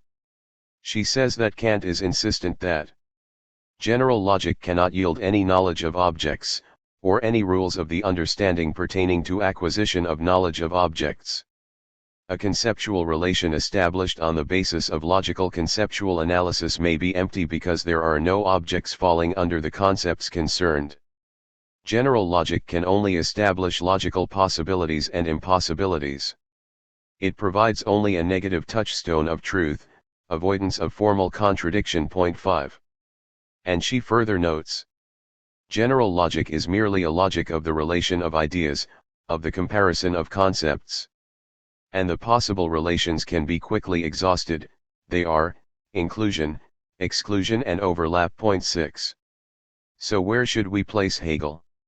In this, as in so many other respects, he is, I have already suggested, firmly in the post-Kantian world, something already indicated by his distancing himself in 24 from how metaphysics had been understood, as identifying thoughts with the essentialities of things. With general logic understood as it was in the Port-Royal and the Wolffian traditions, he agrees that logical reasoning, understood in that way, does not provide knowledge of objects.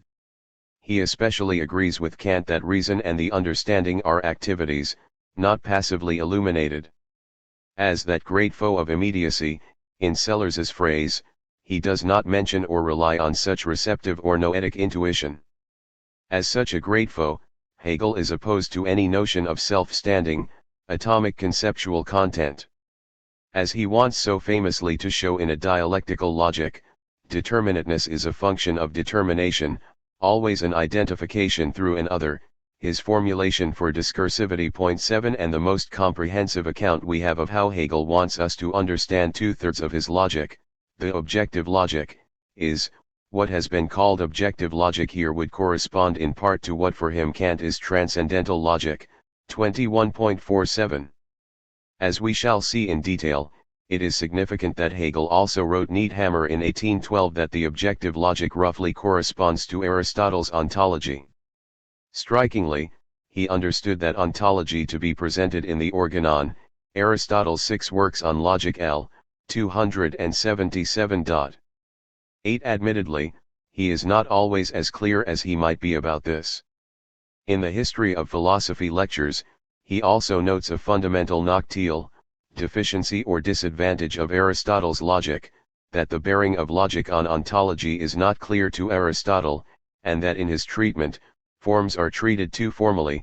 Its failure. This treatment of form is not that they are only forms, but that the notion of true form is lacking. Sondern Formfeld, W. 19, 239. Just a brief glance at the logic indicates a general structure that helps explain such a claim about Kant. The logic of being seems clearly to correspond to the Kantian categories of quality and quantity, what Kant called the mathematical and constitutive categories, and the logic of essence certainly seems to correspond to the categories of relation and modality, or the dynamical and regulative categories. The logic of the concept makes use of the same syllogistic central to Kant's conception of the role of such an inferential structure in the activity of reason, the third major part of the critique, but Hegel, often discussing issues that Kant would consider part of general logic, treats such a topic as a culmination. And then Hegel puts the main point he wants to make, in agreeing with Kant about transcendental logic, as clearly as it can be put. The objective logic thus takes the place rather of the former metaphysics, which was supposed to be the scientific edifice of the world as constructed by thoughts alone. 21.48, 9. As we shall see, Hegel does not understand transcendental logic, and so the problem of objects, in the same way as Kant, but it is important to note how Hegel states his allegiances. I take these passages and others I will cite below to indicate that Hegel accepts Kant's critique of rationalist metaphysics and wants to fold it into his own account, that he accepts that there is no way that a determination of the logically possible, the mere avoidance of contradiction, can contribute to any knowledge about what is the case, and that this was the cardinal error of modern rationalism. This is not to say that Hegel thinks there is no metaphysical import to a reconceived transcendental logic, as we shall see. But there is no question that Hegel both wholeheartedly agreed with Kant's critique of substantive metaphysics, and realized that that critique applied only to modern metaphysics and left several possibilities open. When discussing Kant's critique of rationalist psychology as paradigmatic for the critique of metaphysics, he notes, "What Kant generally has in mind here is the state of the metaphysics of his time which, as a rule, stayed at these one-sided determinations with no hint of dialectic. He neither paid attention to, nor examined, the genuinely speculative ideas of older philosophers on the concept of spirit." 12.194, 10.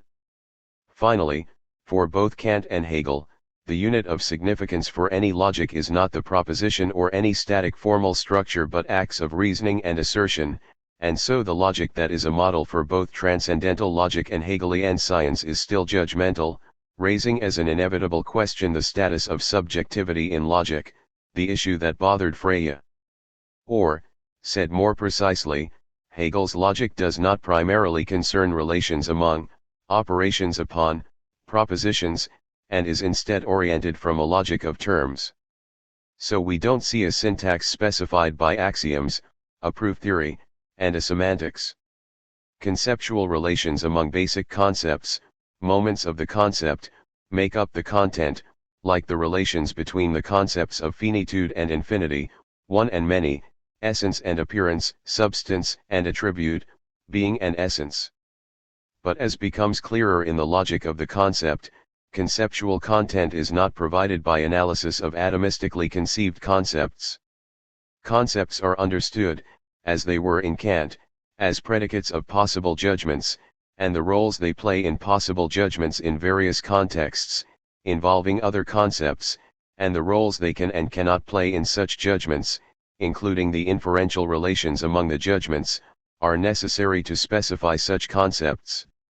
This is why Hegel metaphorically speaks of concepts as alive, in movement, and why the logic's motion is the key to the specification of any concept, that is, any concept understood as a necessary moment in the concept, the concepts necessary for anything at all to be determined. Point 11. Concepts are rules for judgmental unification, and judgmental unification is always apperceptive. Judging and the consciousness of judging are not two acts but one. So the structure of concepts in use is the structure of the apperceptive I. As we shall see in Chapter 3, being's intelligibility as reflected being, its division into essence and appearance, being's being and not being its appearances, is the objective correlate of the I's self-relation.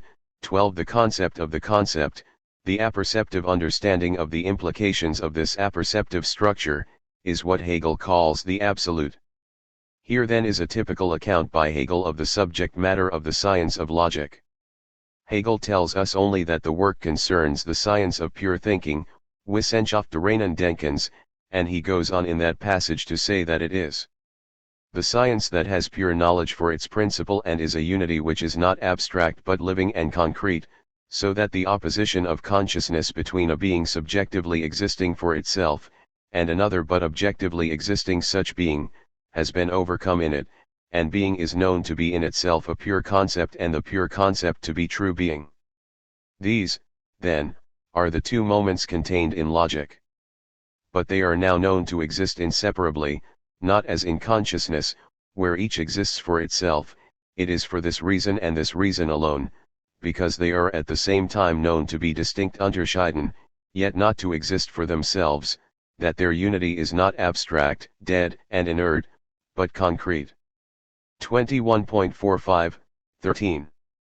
Everything distinctive about Hegel's approach is contained in that paragraph, so we should proceed slowly, especially with respect to its key claim, which comes in two parts.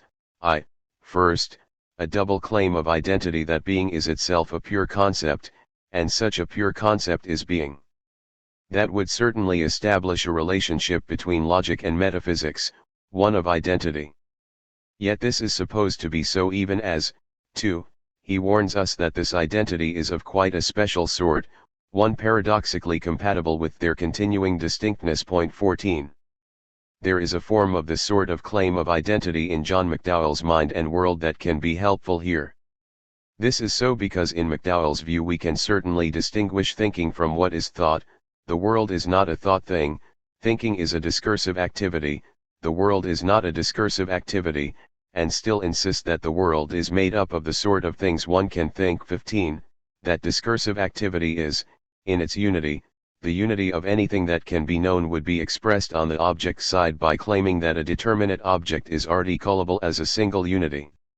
Or, for example, the profound-sounding, even Heideggerian, claim that there is no ontological gap between thought and world just comes down to the fact that one can think, for instance, that spring has begun, and that very same thing, that spring has begun, can be the case. 16. What I think when I know, think truly, that something is the case is simply what is the case. It is thus a truism of sorts that, with the issue posed in a Kantian way, the forms of thought are the forms of things. This will have a Kantian spin if we note that the form of things for Kant is relativized to the forms of intuition, space, and time, and that root requires a qualification, that the forms are only subjective. This seems to take back with one hand, the subjective forms, what was given with the other, the form of the extra-conceptual, the form of things. This is, quite rightly by my lights, how McDowell wants to treat the preferability of Hegel's over against Kant's, official or received, form of idealism. The distinction between conditions on the possibility of knowledge of things and conditions on the possibility of things themselves, which some use to characterize Kant's idealism, should be rejected on the ground that the relevant conditions are inseparably both conditions on thought and conditions on objects, not primarily either the one or the other. 17. The difficult issues concern not what I know when I know what is the case, but how I can be in a position to know what is the case, either empirically, because I have seen the signs of spring, or, especially, when the claim is specific, a particular condition known a priori, example that every event has a cause. We could also say that while this must be what it is to think what is the case, we have not thereby explained how it is possible to do so. For Hegel, we can explain it only by explaining the identity and difference of thinking and being, a point he will address in the determinations of reflection. This is the kind of realism Hegel espouses, and Husserl at his core, apart from his Cartesian animadversions. Point 18 here is Hegel's formulation. The older metaphysics had in this respect a higher concept of thinking than now passes as the accepted opinion. For it presupposed as its principle that only what is known of things and in things by thought is really true waroft war in them, that is, what is known in them not in their immediacy but as first elevated to the form of thinking, as things of thought. This metaphysics thus held that thinking and the determination of thinking are not something alien to the subject matters, but are rather their essence, or that the things and the thinking of them agree in and for themselves. Also our language expresses a kinship between them, that thinking in its immanent determinations, and the true nature of things, are one and the same content. SL 21.29. It will be important, for Hegel, at any rate, as we shall see shortly, that this account of an identity, one and the same content, is true of philosophical or speculative thinking, thinking that has as its subject matter true being or actuality. Hence the identity within difference of being and thinking, the core principle of Hegel's version of rationalism. Point 19 in other words, there is an identity between pure thinking's moments, suitably well defined, and any possible object of pure thinking, or pure thinking's truth. It is an identity within difference because the speculative claim does not mean that the world, what seems other than thinking's, must nevertheless be thinking's. It does not, any more than true thoughts, judgments, are true by virtue of the world's being thoughts. Once we understand the necessary dependence of any true thinking about anything on pure thinking, and once we understand what constitutes pure thinking, especially its spontaneity, and once we understand the moments necessary for pure thinking to be pure thinking, we have established thereby the truth about what there is. The necessity of these moments in knowing anything at all is crucial to the case, showing their necessity, and defending the presuppositionlessness of beginning with the knowability of anything at all, is in effect the Hegelian deduction, what replaces Kant's appeal to the subjective forms of intuition.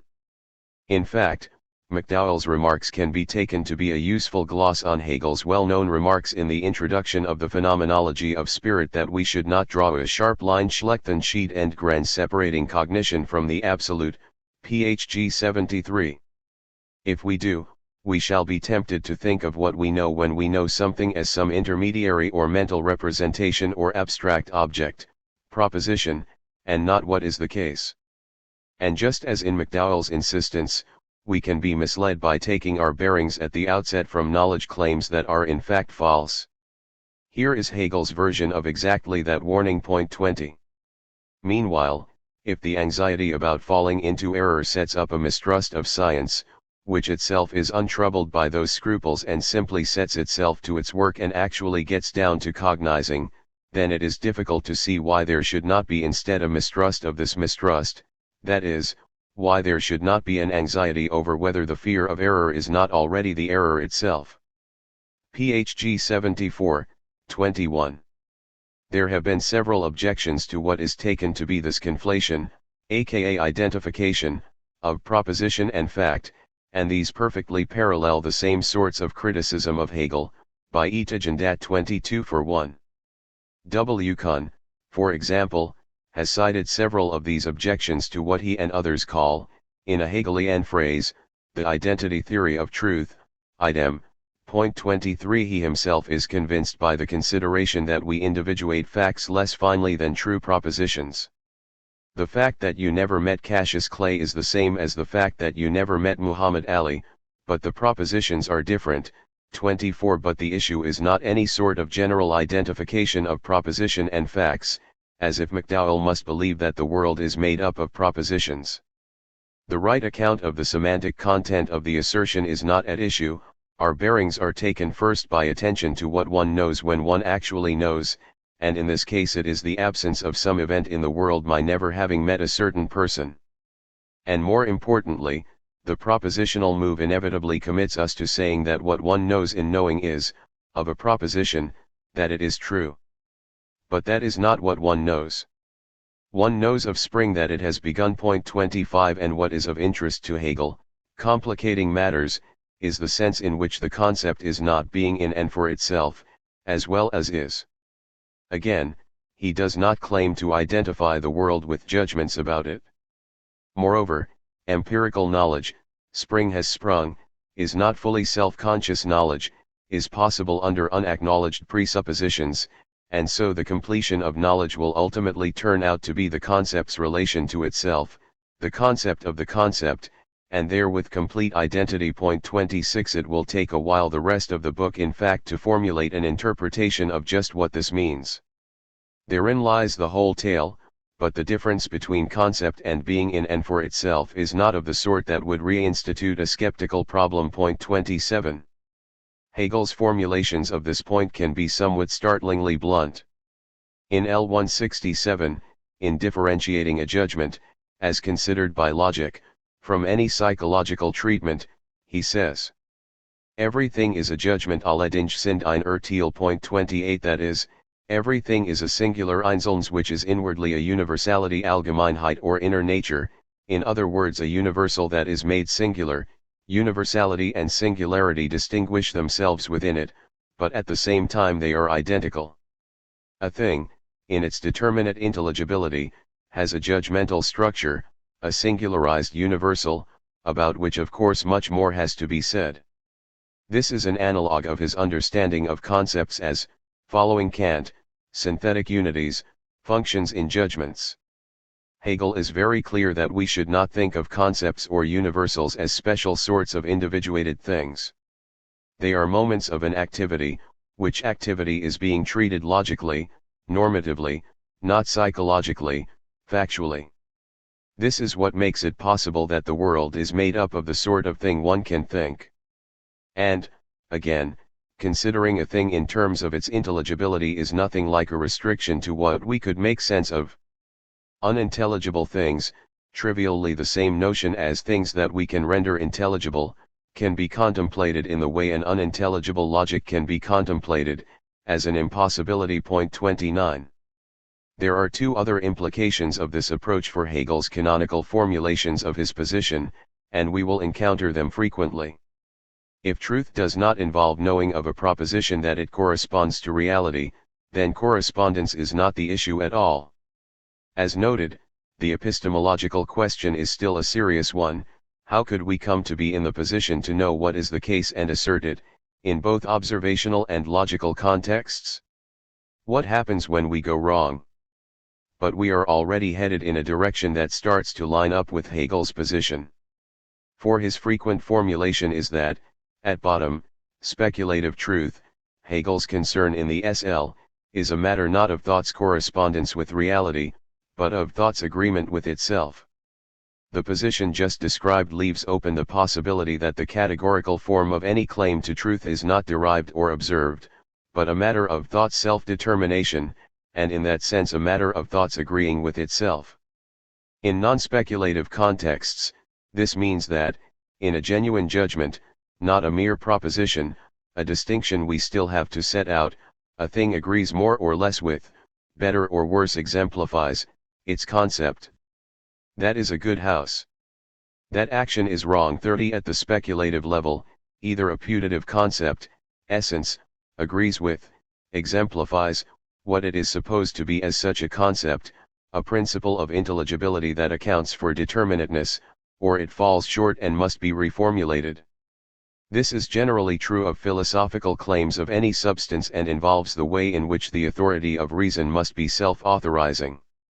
The binding force of such a thinking, a judgment, a taking to be true, is thought itself. In a judgment like humans are political animals, the world is not impressing itself on us, making adherence to such a truth unavoidable, creating a kind of force we cannot resist. The force of a judgment is judgment's own force, it is not a natural force or the result of the accumulation of empirical data. 31 Everything, of course, depends on how the notion of categorically self-determining development of the notion of conceptuality itself is explained, first in Kant and then in Hegel, for the task of the logic depends on its correct articulation. That thought could be said to require something of itself, that intelligible thought requires a unity of self-consciousness that could never come to us through the senses, is the nervous probandi of Kant's deduction, and the argument form plays a role in Hegel as well. And in empirical cases, cognition, if it is cognition, thereby excludes everything inconsistent with the claim. Thoughts agreeing with itself excluding inconsistencies and accepting implications is what constitutes the claim as cognition. What can be said to alert us that our assertion has misfired is not anything like the brute recalcitrance of reality to being so described, our assertion not fitting it, but what else we know about what is the case that is inconsistent with what we claim. Thought is not agreeing with itself. Such an insistence on distinctness in the 21.45 quotation above at least makes it immediately clear that Hegel cannot be saying, any more than McDowell is saying, that what there is an abstract, immaterial entity or entities, in the way a realist might understand universals, or an ideamonist or a pantheist would understand everything, or a Platonist might understand ideas. It is confusion on this point that renders most conventional summaries of Hegel's position so immediately problematic. Then there would just or only be such universals or ideas, or mind, really or in truth, there would be no continuing distinctness, nothing unterscheiden 32. Any claim of a mind thinking such a thought would have to be a manifestation of such being, which immediately undermines the notion of a mind thinking such a thought. An earlier specification of this identity in the introduction gives us a deeper clue about how to proceed and raises a theme that is interwoven everywhere in the logic, but that, I would claim, still has not been successfully interpreted. The passage involves a much more Hegelian specification of what he meant by being in that being concept identity claim. As science, truth is pure self-consciousness as it develops itself and has the shape of the self, so that that which exists in and for itself is the known jouissant concept and the concept as such is that which exists in and for itself. 21.33, my emphasis, 33. That which exists in and for itself obviously introduces many more complications than reference to mere being. What could it be for something to exist for itself? Why is it identical to the known, jouissant, concept? And what does he mean by adding that known to the concept? Why not just say identical to the concept, as he would if he were a concept realist? The situation is immediately quite complicated. To some extent, part of Hegel's debt to Aristotle emerges here. 34 In his lectures on Aristotle, Hegel aligns himself with the goal of Aristotle's metaphysics, as the science of that which is insofar as it is and what belongs to it in and for itself. 35 Entities are the determinate entities they are in terms of or because of their concept or substantial form. Such a form accounts for such determinacy. As Aristotle puts it in a canonical formulation from Metaphysics Z. And since the existence of the thing must already be given, it is clear that the question must be why the matter is so and so. For instance, the question may be why are these things here a house? And the answer is because what being is for a house belongs to them, or it may be why is this thing here a man, or why is this body in this state a man? So what is sought is the cause by which the matter is so and so, i.e. the form. And that is the substance. 1041b3, 8, my emphasis, 36. Such entities embody some measure of what it is truly to be such a thing and instantiate such a why the matter is so and so to a greater or lesser degree. A wolf is not simply, in itself, what it is to be a wolf but to some degree or other a better or worse exemplification of such a concept for itself. The object is not just as it is for, here, in the sense of for the sake of, its concept and here by itself. A merely existing wolf is thus not an actual wolf. The latter would involve truly being for itself, the realization of wolfness. Hegel will tell us later that the subject matter of the SL is actuality, not existence, and will mean something similar. 37 This is all in keeping with Hegel's general tendency to gloss his use of for itself with Aristotle's notion of an actualized potential, an energia, actus, or in Hegel Wirklichkeit, and in itself as dynamis, potentia, or, in Hegel, Möglichkeit. 38 To say that an object is for its form is just to say that there is an intelligible dynamic in its development. As in Aristotle, the particular kind of unity by which anything or process or activity is what it distinctly is the unity by virtue of which it is intelligible. 39 Various aspects or elements or moments make sense in terms of the concept of the thing. This intelligible dynamic is its concept and is not something that exists separate from or supervening on some physical attributes and efficient causation. It just is the intelligible way a development develops. There is nothing over and above the development. 40. A full statement of Hegel's debt to Aristotle, especially with respect to the crucial terms of his project, is given in the Encyclopedia.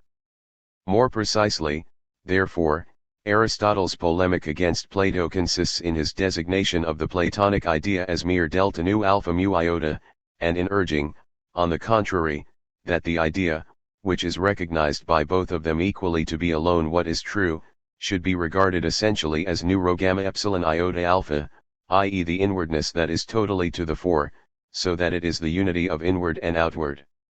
In other words, the idea should be regarded as actuality in the emphatic sense that we have given it here. Dhals das Innere, welches schlechten heraus ist, so mit als die Einheit der inneren und die äußeren oder als die Wirklichkeit in dem hier besprochenen emphatischen Sinn der Worts zu betrachten sei. 142z, 41.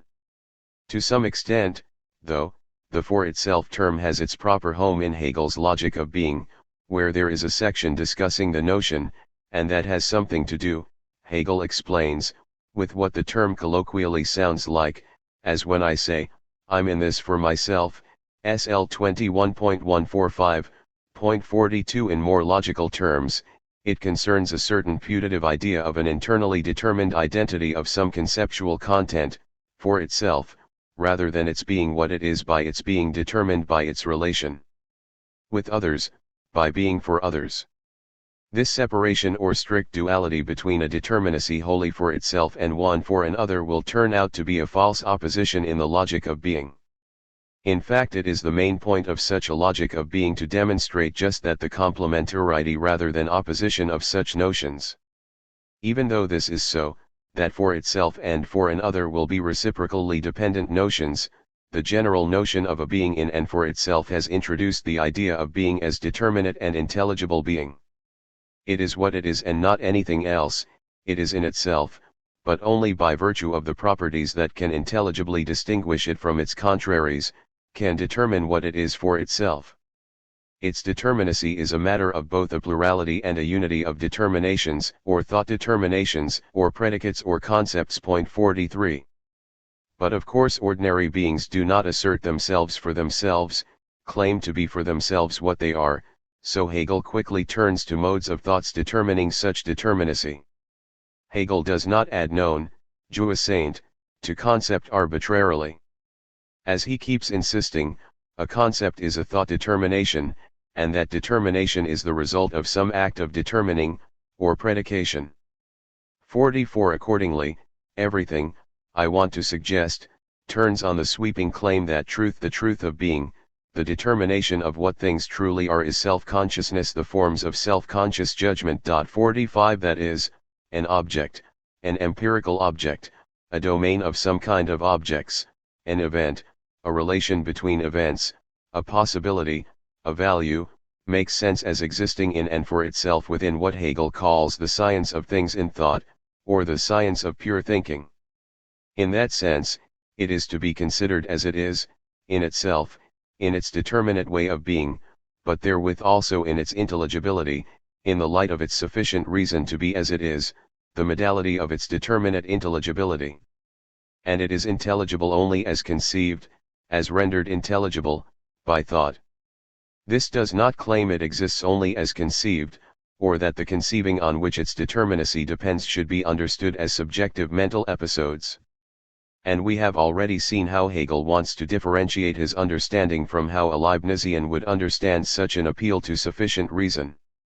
At this point, all we know about his own approach is that he does not think we are left with just general logic, as understood by Kant or Frege, an empirical acquisition of knowledge.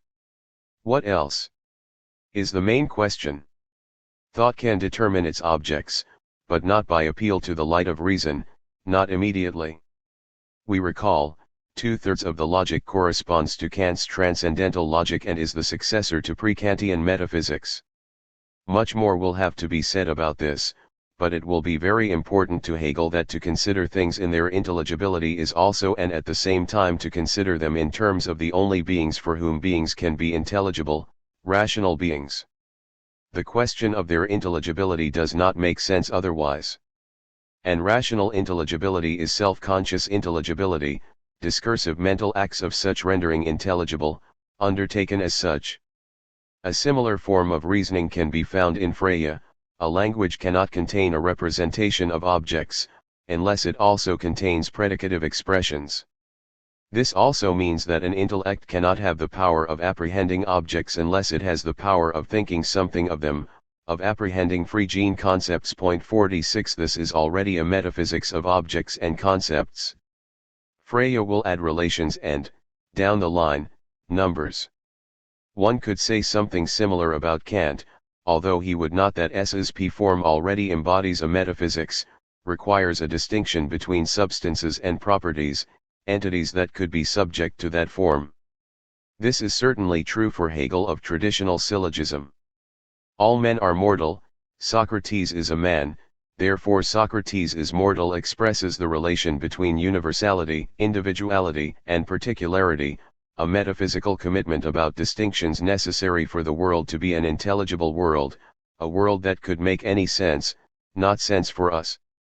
This position is not easy to state clearly, mostly because orienting oneself in Hegel from a broadly Kantian perspective can seem to many, understandably, to require positions Hegel explicitly rejects, like any distinction between things considered in terms of their possible intelligibility and things considered simply as they are in themselves.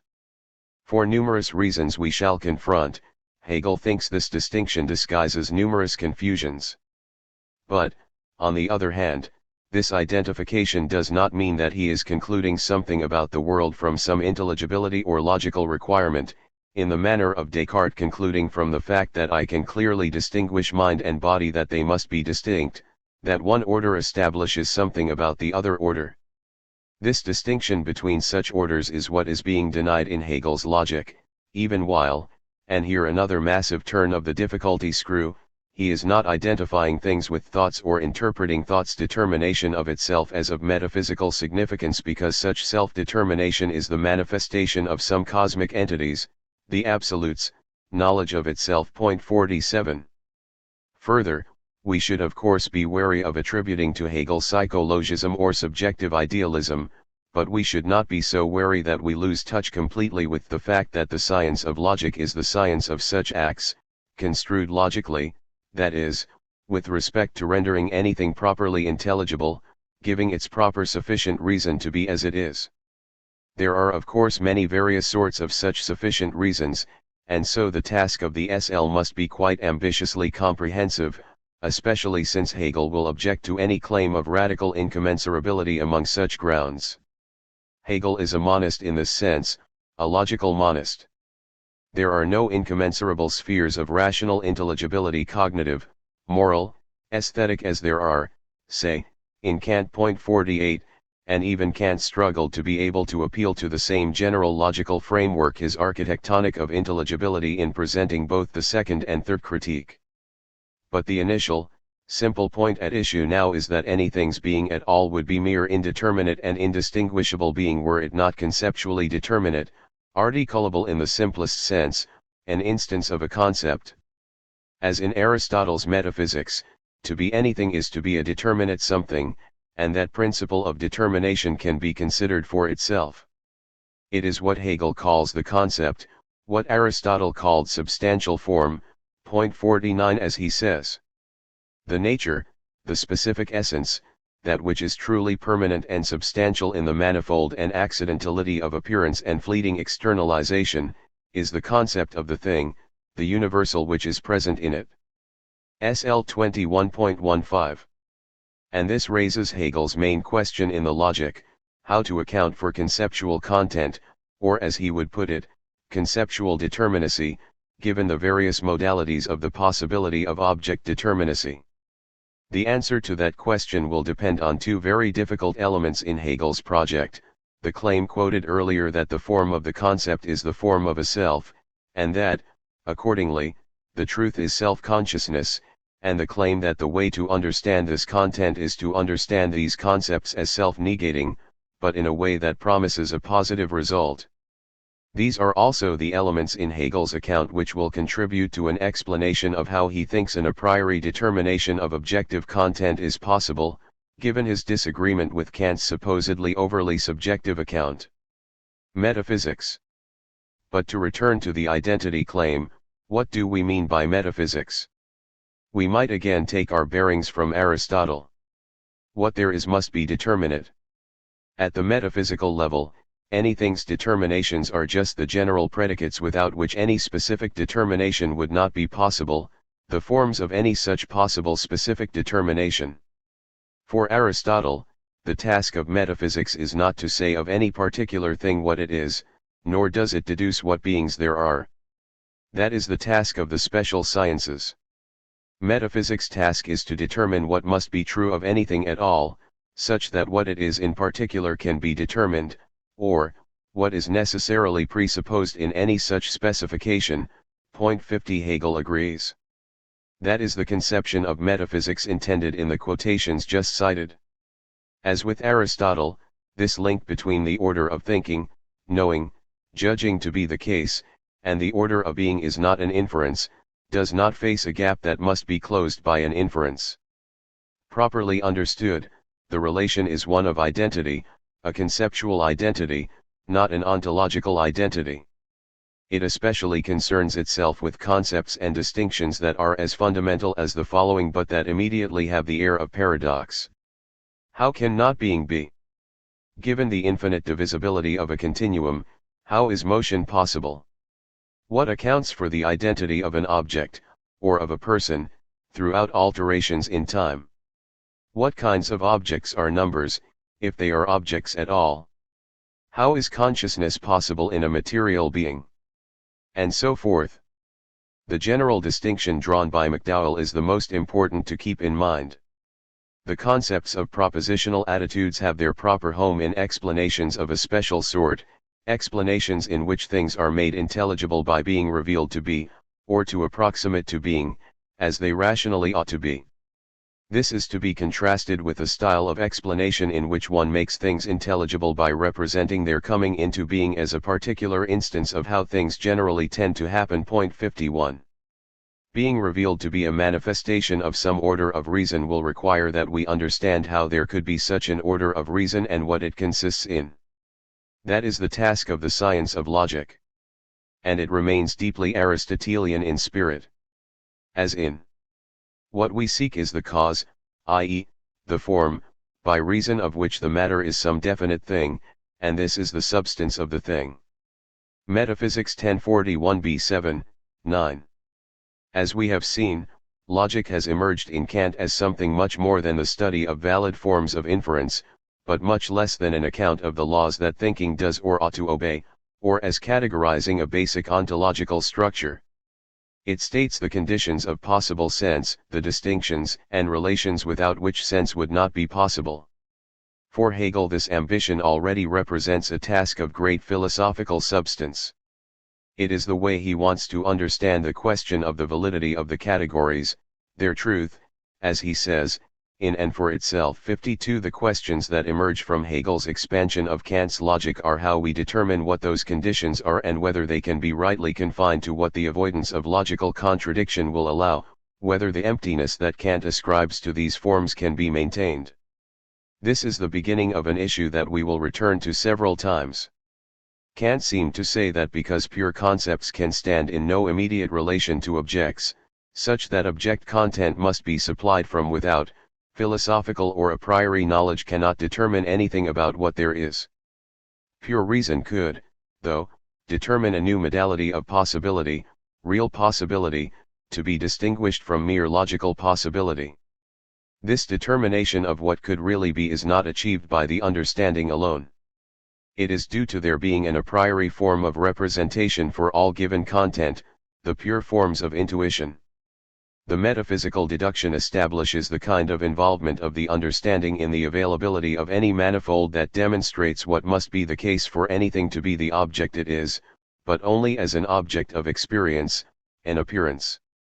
Since Hegel relies on no such representation of givenness, it might seem, has seemed to many, that he means to assert against Kant that concepts can stand in an immediate relation to objects, thus reinstituting the rationalist claim to have a priori direct knowledge of the real as it is in itself.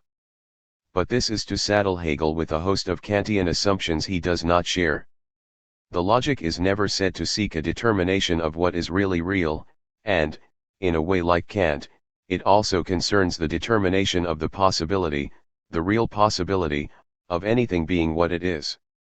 Hegel calls this Wirklichkeit, actuality, and distinguishes it often from questions about existence. As noted above with Aristotle, the task is to say of anything not what it is but what it must be, such that a determination of what it is could be possible. As we shall see in Chapter 7, for Hegel to claim that life is a logical concept is to say not that there could not be a world that did not have living beings in it, but that if there is a world at all, the denial that there is any distinction between mechanically explicable and organically unified beings is self-contradictory. It is a way of arguing against absolute mechanism, and this involves his typical and always extraordinarily ambitious claim, that life must be said to be the truth of mechanism. This is not the deduction of the necessity of living beings. It is a determination of Hegel's version of the really possible, actuality. So what Hegel means by saying that logic is metaphysics, or that being in and for itself is the concept, can be put this way. Point 53. Once we understand the role of, say, essence and appearance as necessary for judging objectively, we have thereby made sense of essences and appearances, and therewith, the world in which they are indispensable. We have made sense not of some species-specific feature of human sense-makers, but of the sense the world could make. 54. The basic unit of sense-making, in Aristotle, in Kant, and in a revised way in Hegel, is the predicative act. In making sense of this way of sense-making, its presuppositions and implications, we are making sense of what there is, the only sense anything could make. A phrase of Ari Ecclesman's in discussing Aristotle is relevant here: predication is nothing but the logical or discursive face of being. 55. What there is must be determinate, and its determinations are just its predicates, the content of which depends on their roles in possible judgments. We will discuss in a moment Kant's great anxiety about this way of proceeding. Now, this level of abstraction can obscure a number of important differences. One sense of the forms of thought could involve only the notion of logic as contentless in Kant's sense, perhaps tautologous in the early Wittgensteinian sense, the mere constitutive forms of any possible sense or intelligibility, the negation of which is not in any carefully considered sense at all conceivable. Point 56, or perhaps one might want to say that the very constituents of any possible sense cannot thereby themselves make sense, they delimit possible sense without themselves being sensible. When Kant called logic the science of the rules of understanding in general, CPRA 52/B76, he meant to set out what constitutes possible thought as such, not what we, as human beings, could make sense of, or the rules we ought to be following, but just what could be sense. Point 57. But what interests Hegel about any such delimitation is what interests Kant too. It is the general idea of the suitability of such absolutely universal forms of sense, no matter our actual theory of formal logic. For a consideration of any possible thought of objects in Kant, the relation between general and transcendental logic. This involves the immediate bearing of such logical form on the question of possible thought of objects, the bearing, say, of the subject-predicate form on the thought of substances and properties, the bearing of antecedent consequence relations for the thought of necessary connections among events. This notion of such an immediate bearing is proposed by Kant independent of any transcendental deduction, and one can understand a great deal of Hegel as emanating from a claim about Kant's so-called metaphysical deduction, to wit, that there is a lot of philosophy already involved in such a deduction and that it is an achievement. This means that for Hegel, the direct bearing of a general logic on any possible transcendental logic is actually another way of stating the identity claim in 24 of the L, and is not a mere restating or reorganizing of logical facts of the matter. In Kantian language, the claim of L24 would be that functions of judgment are categories. 58 It involves the intimation on Kant's part of the speculative identity Hegel had announced, quoted earlier, and so it is of much greater importance than Kant admitted for understanding the proper philosophical specification of these forms of thought, especially in their interrelation to each other. The actual Kantian statement of this identity is the highest principle of synthetic judgments, and it invokes the same thought, that the conditions for the possibility of experience are at the same time the conditions for the possibility of objects of experience. Or it can be so read when we realize that the subjectivity referred to in the conditions for the possibility of experience clause refers to what Hegel would call an absolute subjectivity, one that refers to an unlimited or unbounded notion of subjectivity, not Kant's official finite subjectivity, defined by the role of the pure forms of intuition. So it is of some significance in Kant that the forms of possible thought already in some sense are, the only possible forms of the thought of things, that the logical constitution of possible sense is the form of the only possible sense that can be made of things, or it is of some direct significance that the subject-predicate form should have anything to do with substances and properties in the world. It is, let us say, the intimacy or even inseparability between general and transcendental logic that interests Hegel. Ultimately Hegel will want to claim that it is not the case that general logic as Kant understands it should be seen as something like a basic form to which content is added. Rather the basic form of possible thought, rendering intelligible, is content-directed, and any general logic is an abstraction from such modes of thinking.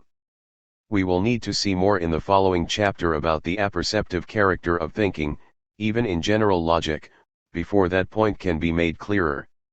Stated in Kant's terms, the metaphysical deduction can be established before we supposedly learn, as a result of the deduction, that given our sensible forms of intuition, all that being a substance bearing properties could be for us is the permanent in time undergoing temporal alterations, or all that necessary connection between events could amount to for us is necessary succession according to a rule. And Hegel will give us other reasons for thinking that the relation between the general and the transcendental logic is more intimate than had been realized. Stated another way, for Hegel, thought's reflective determination of its own possibility, and access to itself confirmed by simply thinking, since any thinking is also at the same time consciousness of thinking, has immediate consequences for the objects of thought. The idea of an object conceived as not an object of thought, as unthinkable, is an idle, self-canceling thought. So, as Adrian Moore in his recent book on the history of metaphysics points out in his account of Frege, if one attributes to Frege the task of making sense of mathematical sense, how different can that be from attributing to him the task of making sense of mathematics? 59 And here is a formulation in Moore worthy of Hegel. To make sense of things at the highest level of generality is to make sense of things in terms of what it is to make sense of things, it is to be guided by the sheer nature of the enterprise. To attempt to do that is necessarily to reflect on one's own activity, and to try to make sense, in particular, of the sense that one makes of things. 60. Just so, perfect Hegelese. We can also state the point in Brandome's. There is a kind of sense dependence between metaphysically conceived things and ways of making sense, but not a reference dependence. So the claim that logic is metaphysics would not mean that finite particulars depend for their existence on the referring expressions that pick them out, or that they exist only when being thought, or that really there are no spatio-temporal finite particulars in the normal sense but just artifacts, perhaps mental or ideal artifacts, of our ways of sorting things out. Rather, as Robert Brandom puts it, the concepts of singular term and object are reciprocally sense-dependent. One cannot understand either without at least implicitly understanding the other and the basic relations between them. 61. He makes the same sort of sense-dependence case for a fact and what is assertable in a proposition, likewise between law and necessity on the one hand, and counterfactually robust inference on the other. and he generally tries to establish this kind of dependence between modally robust material exclusions in reality and subjective processes for identifying such exclusions and trying to avoid incompatible commitments. Brandom's own formulations about the question of the status of the logical concepts interrogated by Hegel in the SL sound very close to the line pursued here, but with a couple of critical differences, and it would be useful to stress those similarities and differences. On the similarity side, consider. I take it that Hegel's distinctively philosophical, logical, or speculative, a translation common in English versions of Hegel for his Begriffend, concepts including the form determinations of the concept with which the science of logic is principally concerned have a characteristic expressive role that is quite different from that of ordinary, non-philosophical concepts. Their job is not to make explicit how the world is, to subserve a function of consciousness, but rather to make explicit the process of making explicit how the world is, to enable and embody a kind of self-consciousness. Point 62. Here too we would have to say that this sort of conception of the logical task cannot be understood as of no relevance to what could be an object of empirical inquiry. In Brandom's terms, if the process of discrimination and explanation at the empirical level must assume, strong modal realism, alethic material relations of impossibility, exclusion, preclusion, and material inference, then the logical level cannot be conceived formally. These are metaphysical and unrevisable conditions. But Brandom does not want to accept such a characterization, and so there are two important differences between his account and the one defended here. In the first place, Brandom's account of making explicit the process of making explicit is fundamentally retrospective in a strong sense. That is, any progressive empirical inquiry, which, for Brandom, as for Hegel, involves meaning change, often radical, not just information accumulation, in our interactions with the world, experience of recalcitrant observations, anomalies, discoveries, and so forth, is the basic process that then calls for a retrospective and analytic reconstruction, making explicit, of the process of empirical making explicit itself. It is the latter, empirical inquiry that is the source of the contentful internal negation in the process that is then thematized at the logical level. We have seen enough of Hegel's formulations to know that a philosophical logic has a much more ambitious program, not just recounting the assumptions emerging in the empirical process of concept revision, but accounting for presuppositions of such a process without which any empirical making explicit and revision would not be possible. There is a self-transforming logic inherent in that logical level itself, and it makes a claim of necessity. The science of logic makes explicit that without which an empirical making explicit would not be possible, not what turns out to be assumed in its empirical self-transformation, where that empirical self-transformation is the engine on which a science of logic rides. This involves metaphysical commitments in the sense we have been exploring here. So this formulation by Brandom is too weak to capture what Hegel is after. On this view, determinateness like truth and knowledge of how things objectively are is a concept with real and important application. The kind of normative assessment it codifies is not dissolved in a corrosive anything-goes skeptical soup. Hegel's image is the night in which all cows are black. But it has become a diachronic, functional concept, applicable only in virtue of the role a concept plays in an expressively progressive tradition, the way it develops, in concert with its fellows, through experience. This is a temporal, or better, historical semantic functionalism, and therefore, a kind of holism, in addition to the inferential semantic functionalism, and therefore holism, we have already considered. My emphasis, 63. Actually Brandom's position is closer to Hegel's than this passage indicates because the passage elides two different things. There is the work we have cut out for us in a historical semantic functionalism, and there is the case we have to make that this is the work cut out for us about semantic change. The latter is not an episode in the former. Brandom's making it explicit is not such an episode but a making explicit of what it is to attend to such episodes. Said another way, it is absolute knowledge. Second, in a sign of how far we have moved from Hegel in this account, Brandom wants to reject what he sees as Hegel's too ambitious goal for a science of logic, the task Hegel assigns to reason, not to the understanding. Specifically, I think that Hegel thinks that logical concepts are different from ground-level concepts in one important respect, and like them in another. They are unlike determinate empirical concepts in that Hegel thinks that there can, indeed must be a final, fully expressively adequate set of logical concepts, whose application in practice will never oblige their users to revise or relinquish them. He is a strong semantic optimist about logical concepts. Indeed, he thinks that in his logic, he has presented such a system of logical concepts. 64. This is what Brandom wants to reject in favor of something more moderate, given that empirical inquiry is not exhaustible on his account, and so the task of this retrospective exfoliation of the process is also never at an end. But however difficult it is to understand, Hegel clearly thinks that there is an autonomous philosophical task in making explicit the process of making explicit, to invoke Brandom's own book, as noted above. The direction of dependence goes the other way, not the empiricist way suggested by Brandom when he says such things as.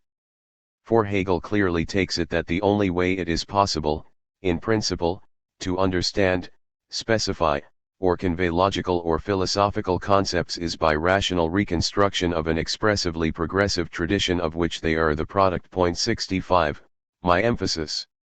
Moreover, the account given so far is incomplete. As stated, Brandom's most useful notion, sense dependence, can look like some version of verificationism, or a dogmatic claim in a theory of meaning, or it is a kind of pragmatic dismissal of any such critical questions about the authority with which we claim such dependence. As I will discuss later, Hegel's dissatisfaction with Kant and with his transcendental deduction does not mean that he dismisses all of Kant's critical questions about such sense dependence. One can gain some sense of Hegel's response to that question by entertaining the possibility of denying any such putative dependence, say, denying that a condition of the determinacy of any particular is our being able to distinguish essence and appearance and seeing what happens. In effect, that is the argument of the logic of essence, and its failure, a kind of reductio, is what establishes this dependence. Logic. But having looked at the identity claim and the understanding of metaphysics, we need also to understand at least a bit more of how Hegel understands the logic side of that claim in 24 of the L that with him now logic is metaphysics. The question is what Hegel counts as the domain of what Frege called the logical, das Logisk. 66. As is obvious, Hegel's logic looks nothing like what we would recognize as a modern or symbolic or mathematical logic, and even nothing like a Begriffsschrift oriented from the internal requirements of such a Schrift. 67. It involves no logical calculus, does not provide formation rules that stipulate a well-formed formula or inferences rules for truth-preserving moves in a logical calculus. And is not even a reflection on the ontological, concepts, objects, relations, and even existential commitments, numbers, of logic understood this way, as in Frege, for example.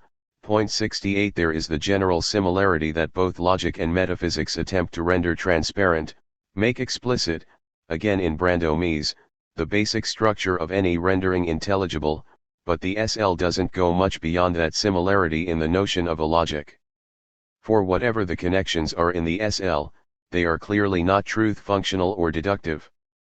As suggested, they have something to do with the demonstration of dependence relations necessary for successful conceptual determinacy. 69. That is not an altogether clear project, but it has nothing to do with logical calculability, something ideally wholly algorithmic in the sense descended from Alonzo Church. To put the same point about calculability in a broader way, Hegel's logic is not and cannot be reconstructed as symbolic, indifferent to content. 70. This is all not because Hegel is wedded to the absoluteness of the standard term logic, at least not as it is usually understood. That is, his basic conception of logic is a term logic, but he has a different understanding of its elements than is traditional, as in the following sentence, and he thinks we have to work especially hard to understand how it might be used to assert the speculative proposition. The basic unit of rendering intelligible is predicative, but that does not mean that Hegel thinks of concepts as atomic, self-sufficient units of intelligibility, copulated externally in standard assert-oric judgments. 71 The very existence of the SL's development manifests clearly that Hegel does not think concepts can be independent units of meaning. Hegel is thus, in his own quite distinctive way, as committed to the context principle as Freya, and it is part of the point of the whole enterprise, as the presence of reflective movement manifests, to demonstrate that concepts can be determinately specified only by their role in judgments, the determinacy of which depends on their roles as premises and conclusions in syllogisms, which themselves are related systematically. 72 And he never tires of noting that the standard subject-predicate logical form is finally inadequate for the expression of speculative truth. We are not in a position to know yet what he does mean, positively, but he is not, or at the very least, does not regard himself as, trapped by standard scholastic assumptions unique to a term or judgmental logic. 73. For another thing, for someone like Freya, logic is about possible truth-bearers, what he calls Gedanke, thoughts, the sentential sin or meaning of, paradigmatically, assert-oric sentences, to be distinguished for him from judgments or beliefs, actually taking the thought to be true. As already indicated, Hegel, following Kant, is trying to account for any possible rendering intelligible, something that forces attention much more on the activity of making sense than on the internal constituents of a proposition, understood somewhat spatially. 74 As noted before, Hegel certainly is a partisan of the traditional logic. The basic possibility of sense depends on an act of rendering intelligible or judging. This is why he says that the true beginning of the logic is the resolve to think anything at all, to do something, even if not at all in the sense of an action. This immediately raises the question of how a Hegelian ought to respond to what is widely known as Freya's point, or the Freya-Geach point, that a proposition, the unit of intelligibility, may appear as asserted or not asserted and be recognizably the same proposition, and so that the question of assert-oric force should be strictly separated from the intelligibility of the truth-bearers, but that question would take us far afield here. 75. Kant, by contrast, divided all logic into what he called a universal elementary logic, allgemeine Elementarlogik, and a specific use of the understanding, besonderer Verstandesgebrauch. What he called general or formal logic is a division of the former, and what he called transcendental logic, a pure or non-empirical subdivision of the latter. 76 General logic is his version of the forms of valid inference, ultimately categorical, hypothetical, and disjunctive syllogisms, and the judgment forms and conceptual components that comprise the basic elements of such forms. General logic is supposed to be strictly universal. There is no possible form of intelligible thought not of a judgmental form composed of such conceptual elements, capable of playing the role of premises or conclusions in such syllogisms. For Kant, this is because, in an innovation in his treatment already mentioned, general logic is said to have no content. That notion now requires some more discussion. It doesn't of course mean that the notions in a general logic are or could be treated as mere uninterpreted symbols. Kant's logical pure concepts of the understanding are clearly determinate kinds of discrimination and affirmation. How much? Of what sort? Is so or is not so? Either so or not so. If such and such, then this or that. 77 But their domain is completely unrestricted, not tied to any sort or range of objects. But this already complicates that relation between general logic and the forms of thought considered with respect to any possible experiential object, or transcendental logic, because it is part of Kant's epistemology, not a theorem in his logic, that content can be provided only receptively, for finite knowers, and for us that means sensibly. 78 Although he is relying on Aristotelian logic, this is not a distinction that would have occurred to Aristotle. The basic kinds of being there just show up in sortal predications, in the way Socrates is a man, that is a stone, sort substances, and is white and is musical designate quality, the qualitative modes of being.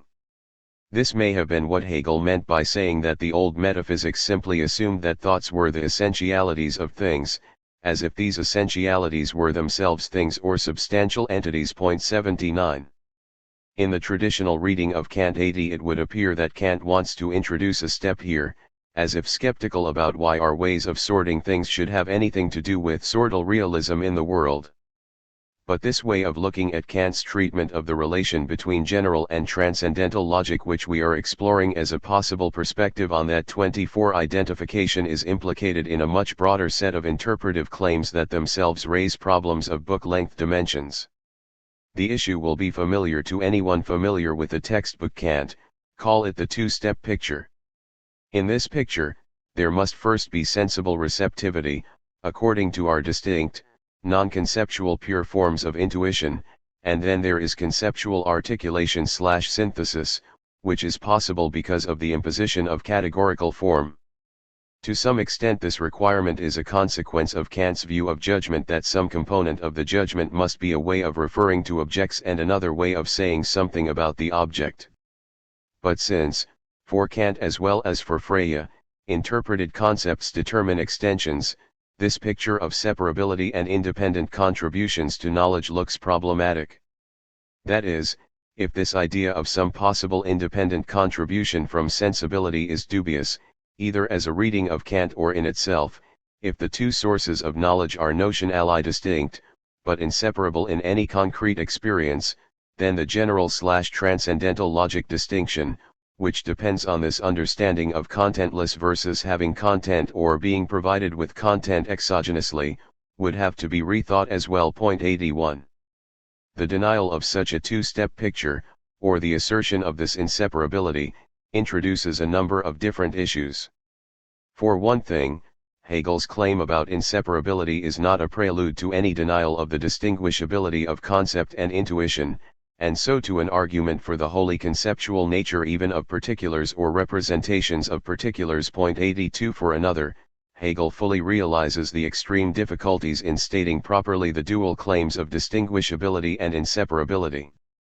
In fact, one could easily interpret all of Hegel after Glauben und Wissen, the early Jena work in which he first realized clearly what he called there the organic unity of concept and intuition, as various ways of addressing those difficulties.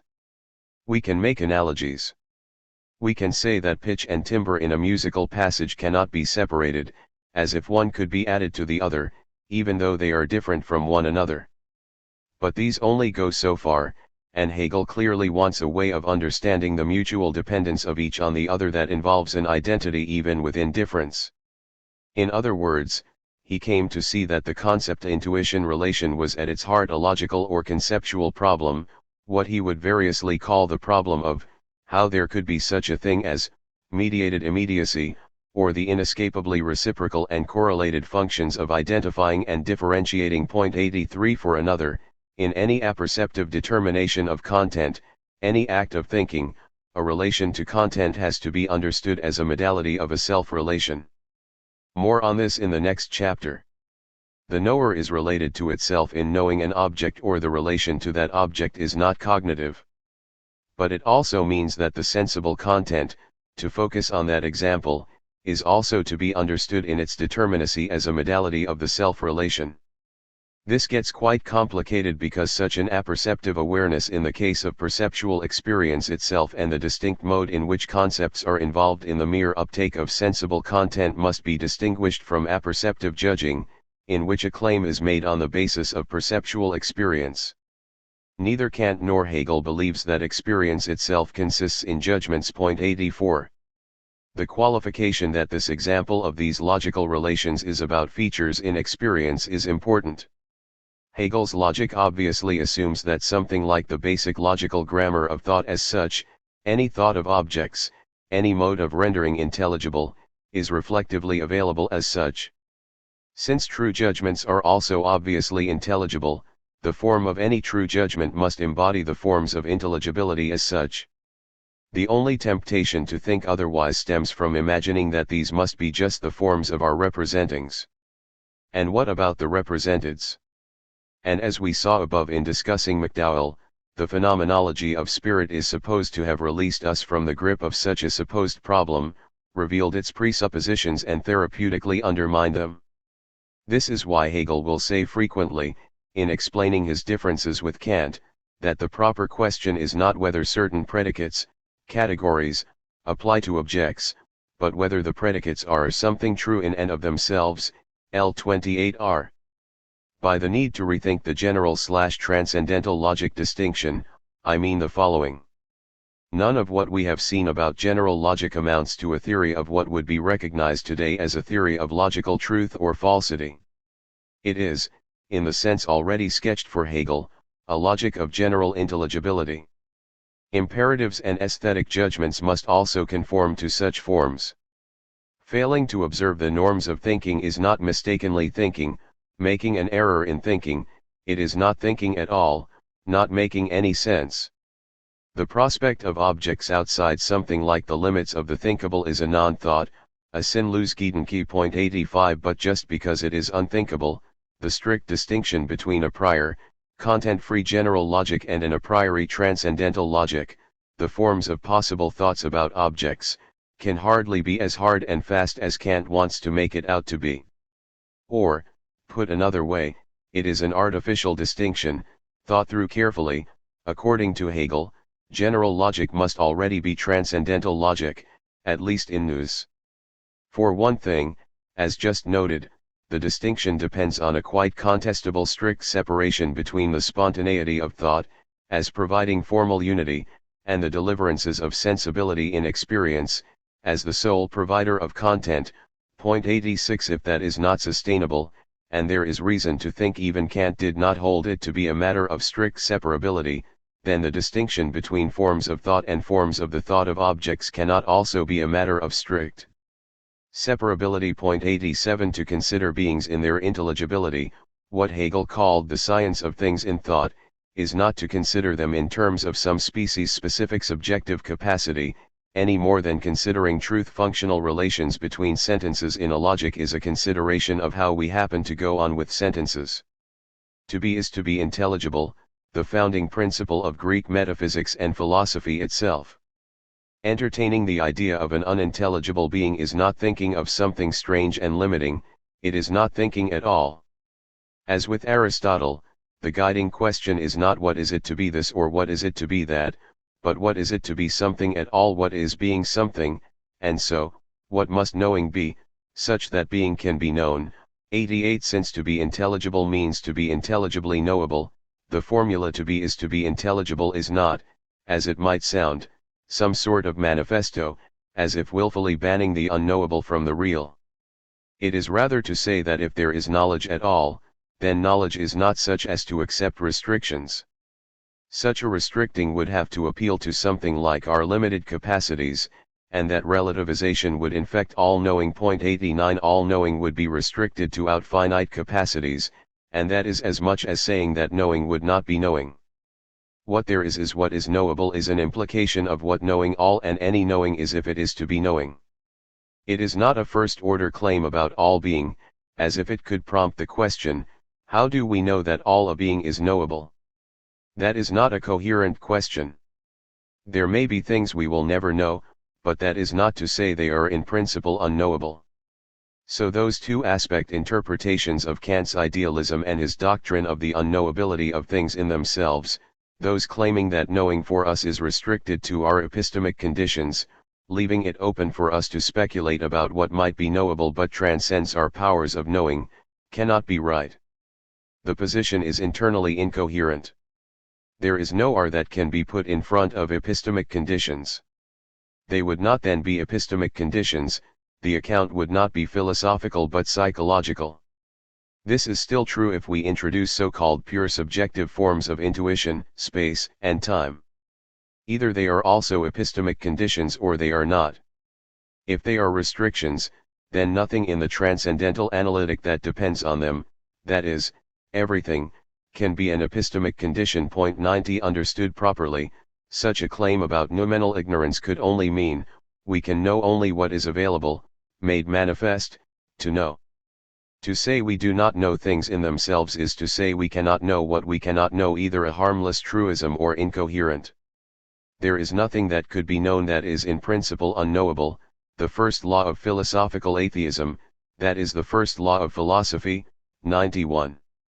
In just this sense, if we pose a challenge to this principle from the standpoint of the critique of the power of judgment, and ask how we can know a priori about nature's suitability for our cognitive ends, and so its purposiveness, we have again imported a kind of neo-Kantian version of Kant and assumed that our forms of cognition are only or merely ours, and so restricted our results to something like insofar as we could render this intelligible, which is as good as saying we do not know what we are talking about. Yet more care must be exercised here, lest readers get the wrong idea. To say that the forms of thought are, must be, the form of objects of thought does not mean that any form of mere thinking delineates some ontological realm, as if the forms of the thought of astrological influence are the forms of such influence in the world. We mean first to refer to the forms without which thinking would not be thinking at all, or general logic. In philosophical terms, we have been talking of forms of judgment, possible knowledge of objects. It would never occur to us, I assume, to entertain the thought that the form of some piece of empirical knowledge is not the form of the object of knowledge. That would be like entertaining the thought that the form of knowledge is not a form of knowledge. The philosophical topic for Kant is the form of possible knowledge.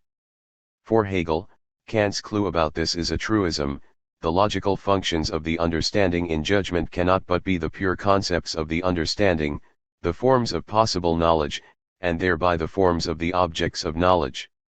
Kant believed that since this left open the possibility that there might be objects given to thought that might not conform to the pure concepts, a deduction was needed, and for that, a use of the pure forms of intuition was necessary.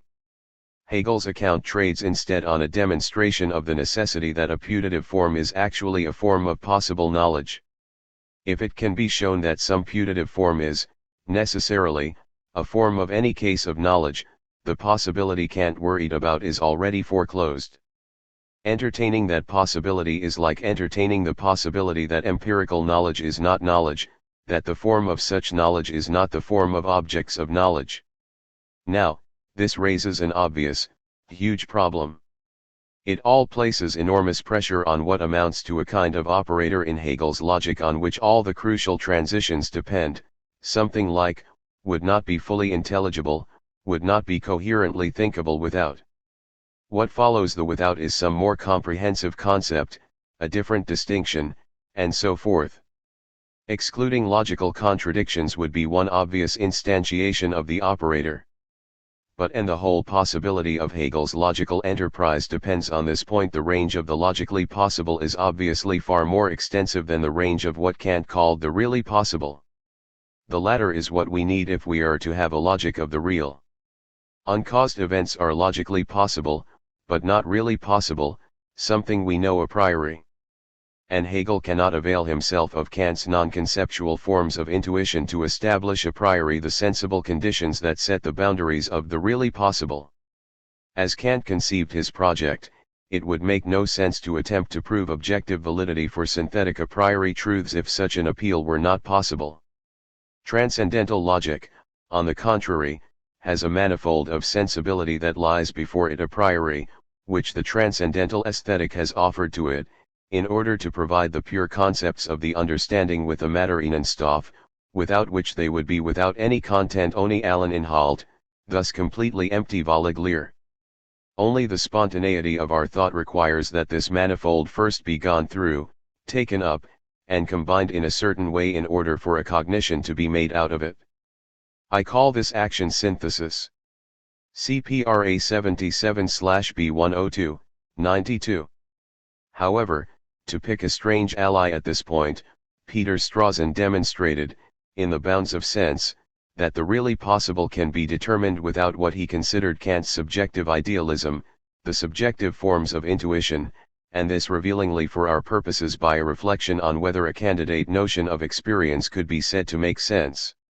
Moreover, the key issue in Hegel's account is not logical contradiction and logical possibility, but the possibility of the intelligible determinacy of non-empirical conceptual content, the categories without which there could not be intelligible, i.e., determinable, objects.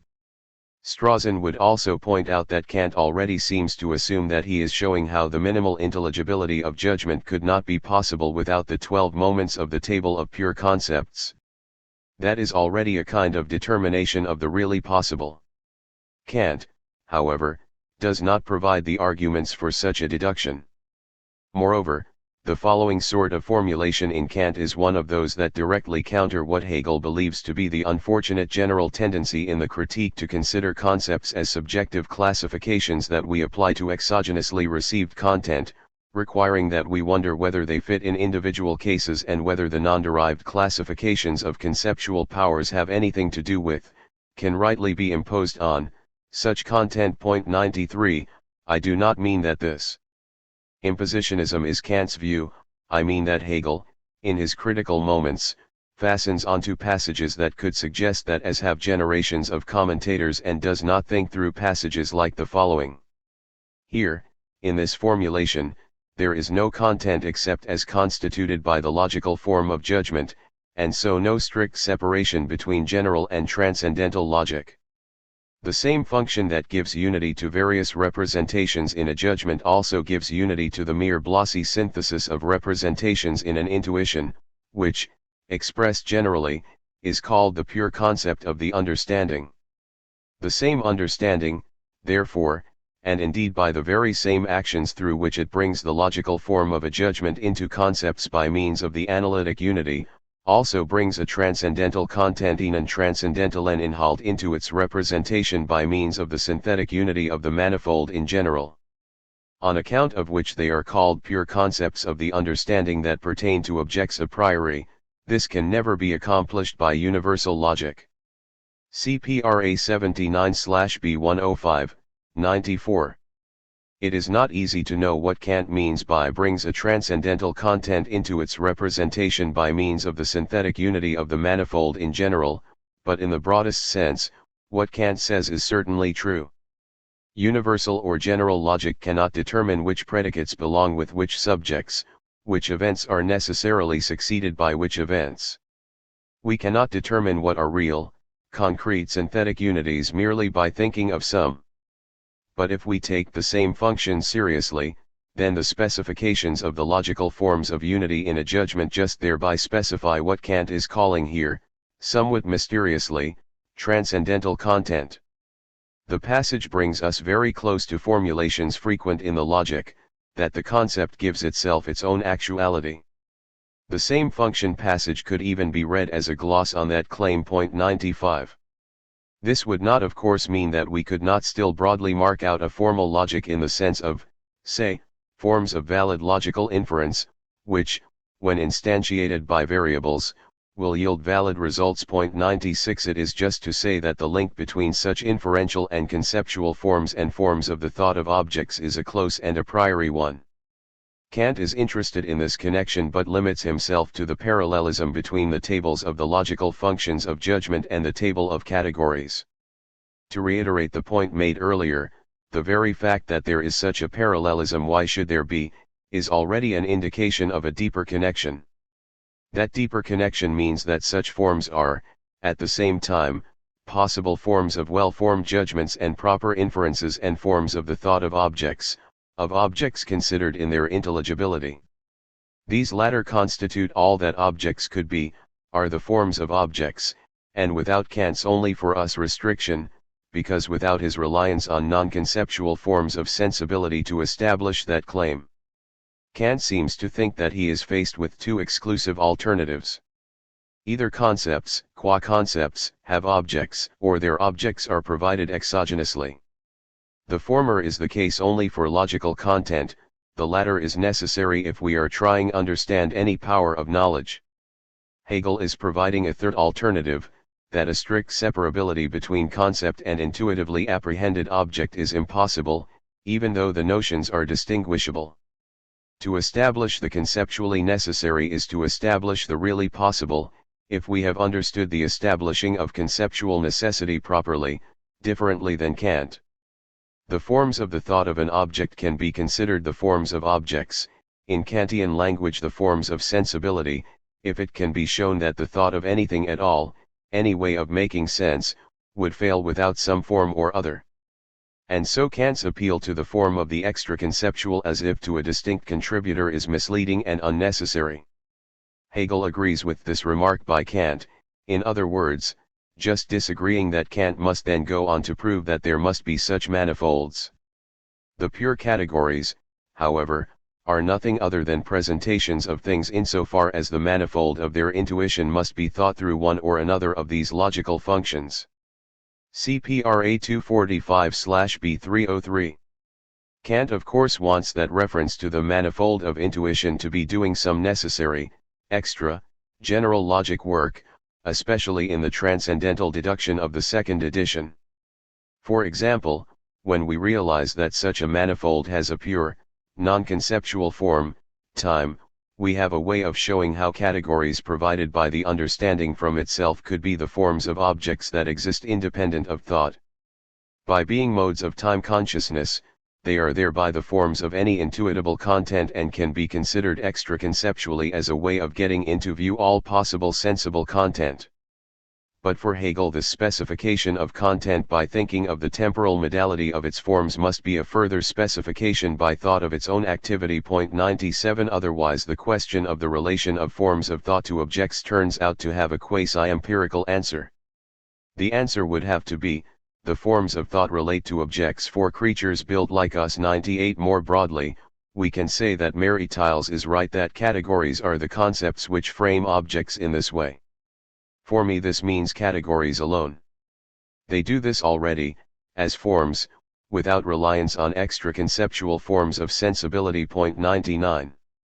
By contrast, Kant's view, again, seems to be that, first, all thinkings, all representations, have intentional content, are simply about something, so it is possible to consider pure thinkings in terms not just of intentional content, as subjects of which predicates may be predicated, but also of real or objective content, substances and properties.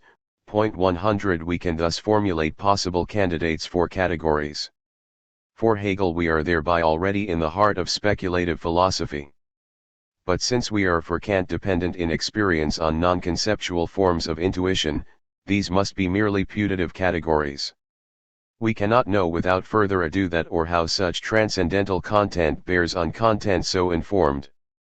Because of the independent status of pure forms of intuition, there is supposed to be no guarantee that sensible objects can be possible objects of the understanding, whatever the understanding's own content is. The further ado, in this traditional way of reading Kant, is the transcendental deduction, after which we supposedly know that in our experience there are, must be, substances in the sense of that which is permanent through time and alterations, underlying such change, in which properties inhere. This, supposedly, proves that transcendental content is not merely intentional, that objects sensibly apprehended correspond to it. But again, if Kant's own indications that there cannot be any strict separability between concept and intuition hold, the strategy is misconceived. This is, I believe, Hegel's claim, and partly explains why the SL looks the way it does. 101 Kant thinks, we cannot know that there is anything that instantiates what the pure categories determine substances, say. We need the deduction to establish that there is, since the forms of thought cannot but determine what could be an object, not, as he is sometimes taken to mean, what can be made into an object by us. If we take Kant's question to be simply how do we know there are objects at all, then that is not a question either Kant or Hegel is interested in. It is a question that depends on assumptions they would both reject. It is like assuming that trying to determine the possible objects of thought by thought ensures that we will end up only with objects as thought, not objects as they are. Hegel makes clear in many places what he thinks of this willful suicide by thought. 102.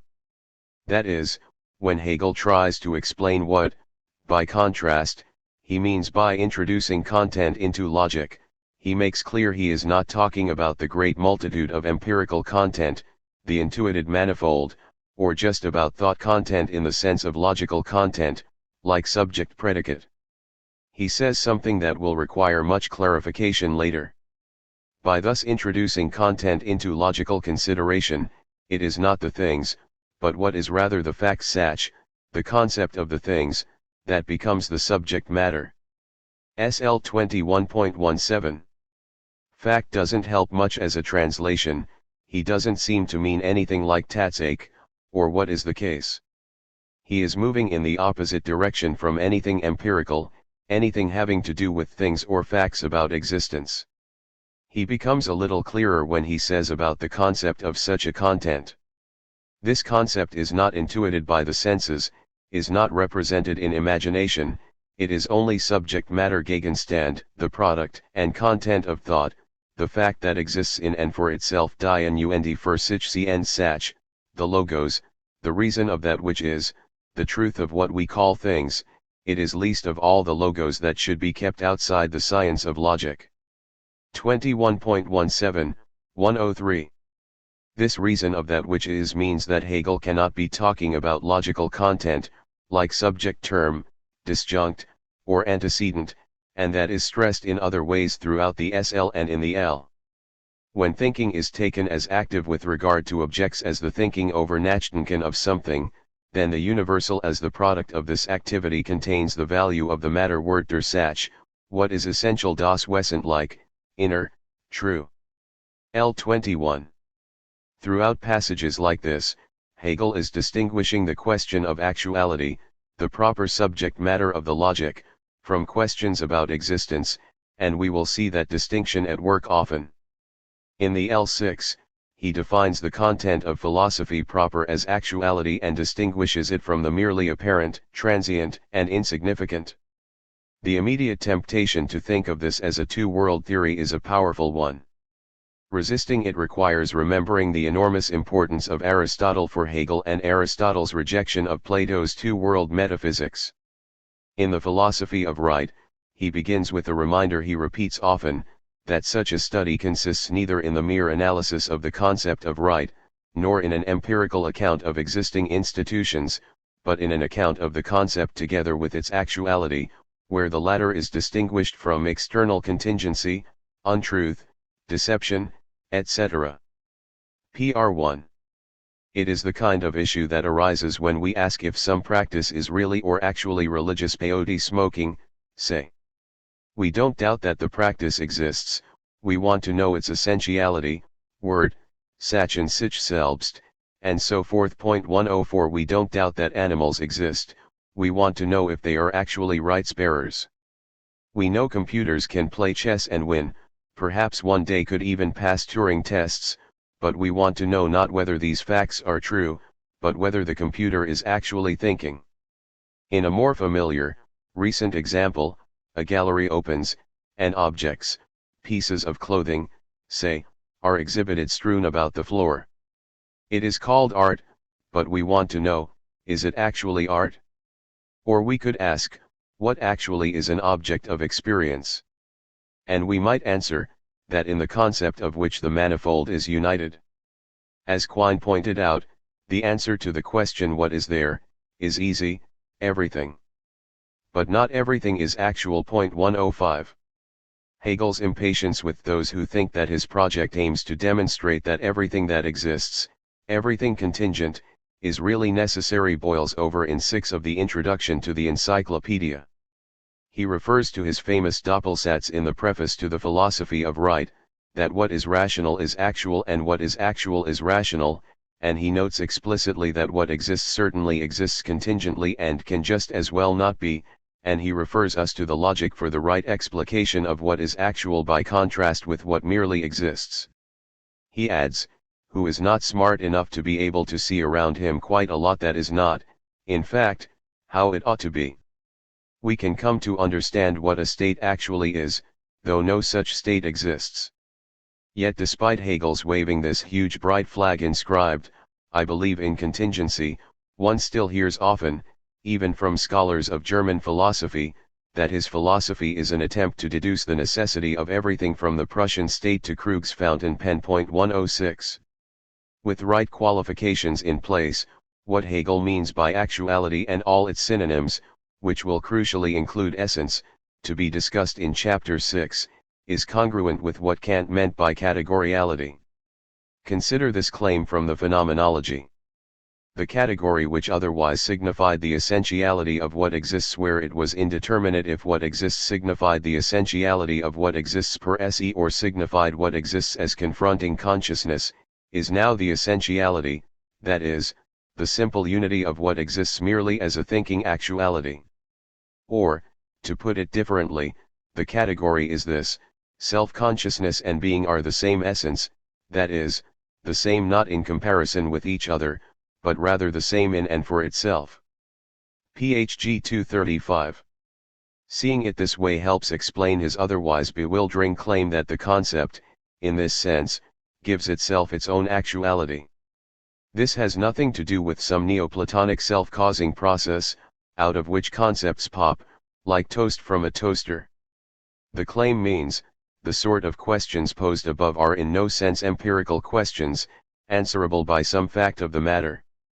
If that is so, there is no reason we cannot speak Hegelian, and say that thought determines for itself what is actual, gives itself its own actuality.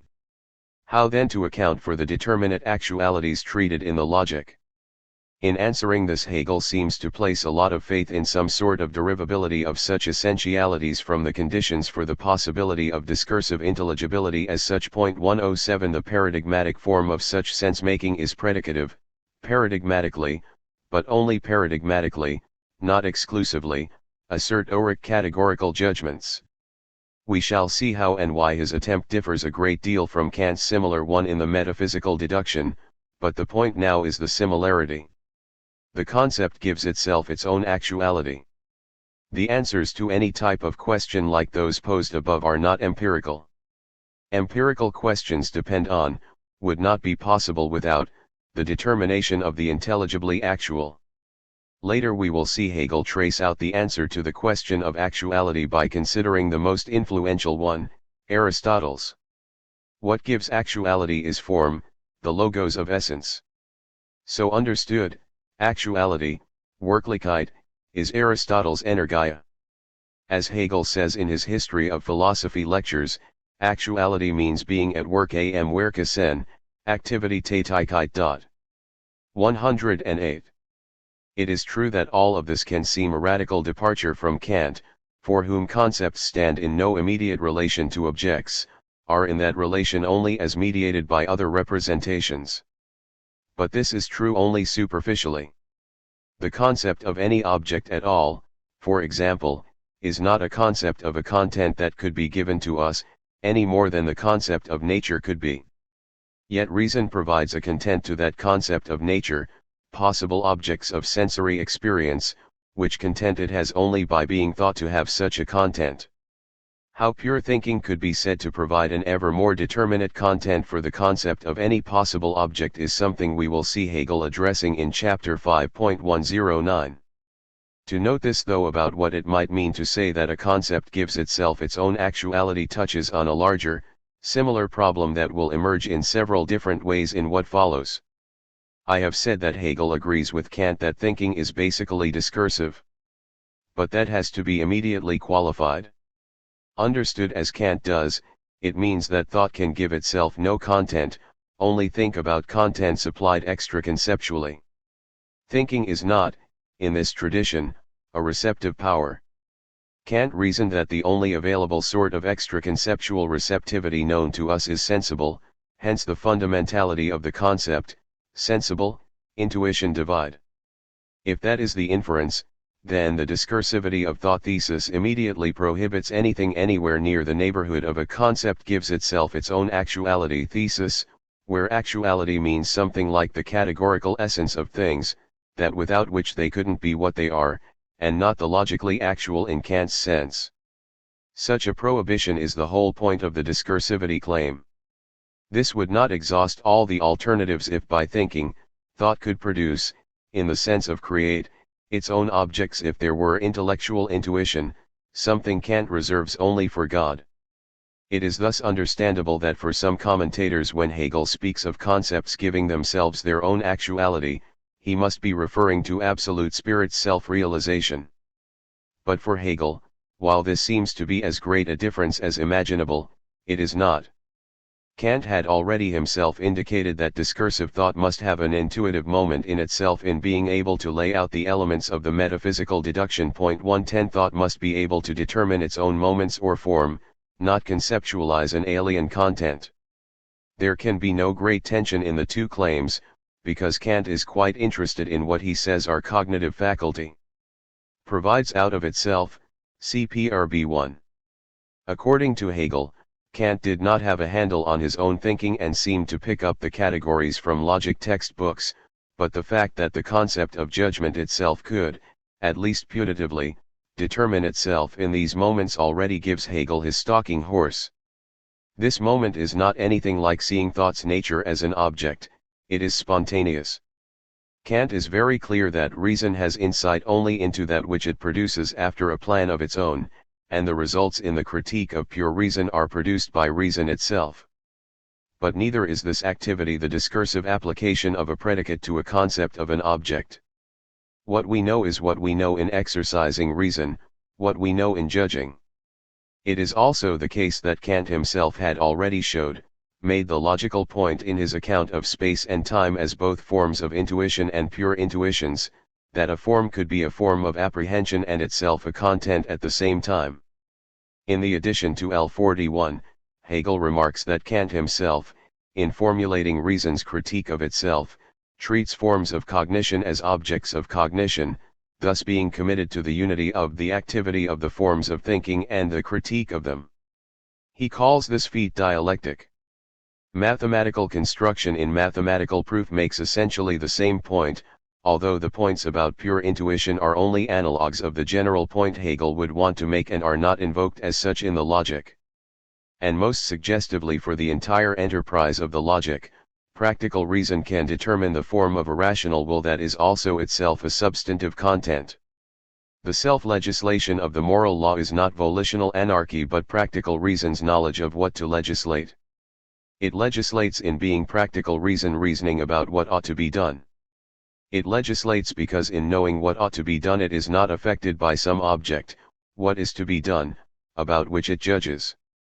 It determines, produces, what is to be done. 111 Said more simply, when one makes a promise, one legislates into existence a promise. One is bound only by binding oneself. This does not mean that we also legislate what it is to be bound, but that too is a self-determination of reason, a formulation by reason of itself, not the discovery or grasp of a content. Being bound is the concept of being bound, applied to oneself. While it is true that the self-legislation of the moral law can serve as a fine example of what it is for a concept to give itself its own content, as it did for Fichte, practical reason determines the content of practical reason as itself, as the form of practical reason. Kant also holds that while we must acknowledge this, must concede its necessity, we have no way of understanding how practical reason determines, realizes, what is to be done. 112 This is a form of thought must acknowledge but do not finally understand that often occasions Hegel's impatience. For another thing, the methodology of the SL itself must be respected. Thought's self-determination in the course of the book makes no reference to the absolute self-consciousness in order to explain anything. As we shall see in the next chapter, and when we look at the opening moves of the SL, the intuitive moment in discursive thought is tied up with Hegel's interpretation of the apperceptive character of discursive thought. The simplest summary would be that Hegel thinks of such self-consciousness as inherently self-transcending as well, or as implying a kind of possible achievement of full or absolute reflection. 113 Any thinking of a content is inherently reflexive in a way that Hegel thinks will allow him to derive from the possible thought of anything at all notions like something and finitude, and ultimately essence, appearance, even the idea of the good. So, contra Kant on what we might call thought's absolute discursivity, Hegel thinks that thought is always already giving itself its own content, itself, where that means, roughly, determining that without which it could not be a thought of an object, something that is itself identical to the determination of any intelligible, any object. But all this can count now only as previews of coming attractions. Finally, the question of whether Hegel thereby means to say that, contra Hume, for example, a world in which there are no necessary connections between events is logically impossible is impossible to answer in that form. We could say, if we entertain an abstraction, in which we consider the thinkable as such, independent of any relation to objects, and if we consider any particular possibility as an isolated one, in itself, we could say, in that sense such a world would be logically possible. But Hegel would deny that this is a philosophically significant result. Thinking is by its nature object-related, and the logical possibility of any one potentiality depends for its determinability on entertaining a great many other presuppositions and implications, and when viewed in that way, in that sense of logic, the answer is no, such a world is not possible. Hegel's appeal to the totality of these presuppositions, implications, exclusions in this sense functions like Kant's appeal to the possibility that experience can control what Kant would call real possibilities. Hegel does not get this claim for free, of course, but it is what he is trying to show. The suggestion is that Hegel thinks of anything's principle of intelligibility, its conceptual form, as an actualization in the Aristotelian sense, the being at work or energia of the thing's distinct mode of being, not a separable immaterial metaphysical object. In understanding Hegel on this point, we should take fully on board the form-matter, actuality-potentiality language of Aristotle, and so the most interesting kind of hylomorphism, soul-body hylomorphism, as our way of understanding this non-separateness claim. In the standard analogy, from Aristotle's De Anima, if the eye were body, matter, seeing, the power of sight, would be its soul, form, the distinct way of the being at work or first actuality of its body. There is thus no true separability, even if distinguishability, a dead eye is not an eye anymore, except homonymously. So in a human sensibly receptive creature, to appeal to that example, subject to sensory impressions, specific conceptual intuitings, this such as, would be the distinctive actuality, the distinctive being at work of such a capacity. To think that for creatures like us, we must distinguish the sensory manifold from the form that informs it is the great temptation to be avoided for Hegel. The power of the eye to see is not a power added to a material eye, as if there could be an eye identical in all respects to a normal eye but unable to see, that was then infused with the seeing power. The seeing power is the distinct being at work of that body. The form-content model central to Hegel's account of logical formality works the same way. 114. And in us as well, it is the actualization of a conceptual power, an actualization that is not in the non-speculative sense identical with, the same as, the being at work in the thing is not trying to make itself intelligible, but that is, in the right understanding of that being at work, its actualization in thought, that is actualized in being and that is the principle of its intelligibility.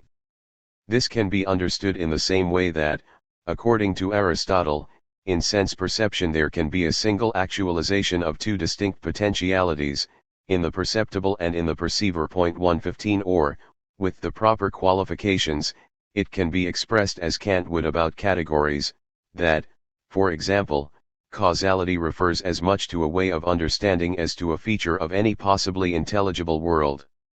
So it is perfectly appropriate to say such things as that for Hegel reality has a conceptual structure or only concepts are truly real, as long as we realize we are talking not about entities, much less separable, immaterial abstract entities, but about the actualities of beings, their modes or ways of being what determinately and intelligibly they are. To say that any object is the concept of itself is to say that what it is in being at work being what it is can be determined, has a logos, and this is the other side of the coin. Every judging is the consciousness of itself as judging, as will be explored in the next chapter.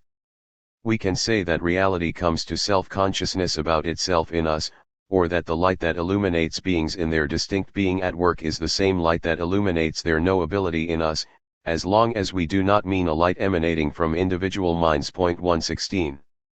And here again, Hegel's model of metaphysics, as is indicated by his frequent invocation of the German term for energia, Wirklichkeit, is Aristotelian.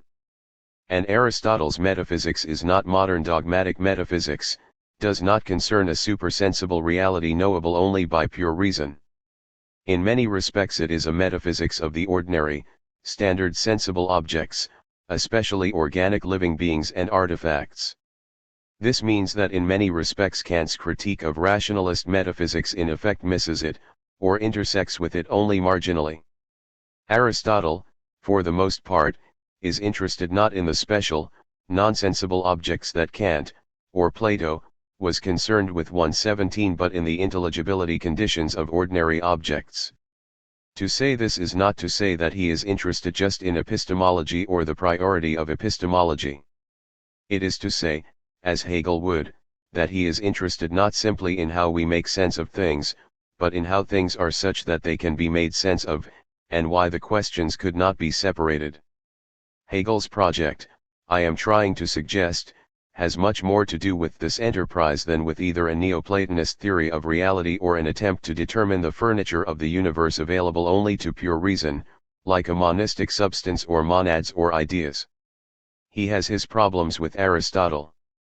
He would not say that the mind can in some way become all things, or he has difficulties with any sort of passive intellectual intuition, but the similarities are much more important. 118 And in his lectures on the history of philosophy, Hegel Hegelianizes Aristotle to minimize these differences.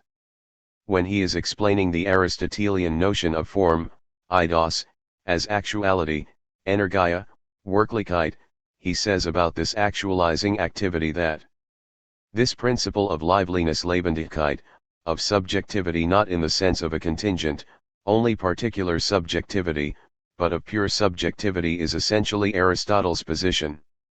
JA 18, 319-20, 119. We also have to note again locutions like the product of thought, and the product of this activity with reference to the concept. Concepts cannot be said to be simply apprehended in themselves, to possess content that is simply grasped. He says that all development in the phenomenology and logic rests exclusively on the nature of the pure essentialities that constitute the content of the logic, SL 21.8.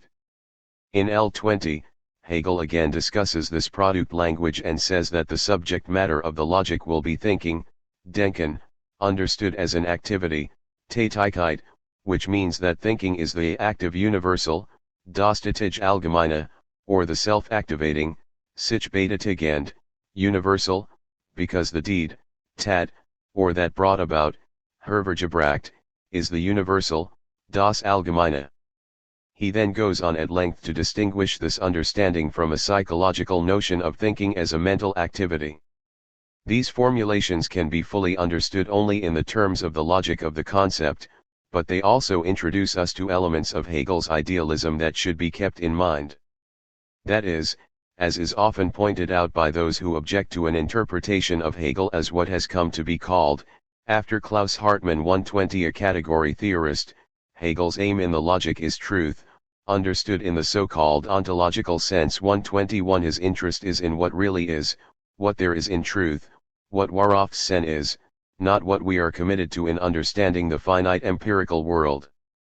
And, according to Hegel, what there is in truth, that is, what the absolute is the idea, understood as the unity of concept and reality, or true actuality, Wirklichkeit. Finite existent objects do not count as what there is in truth because they do not fully correspond with their concept.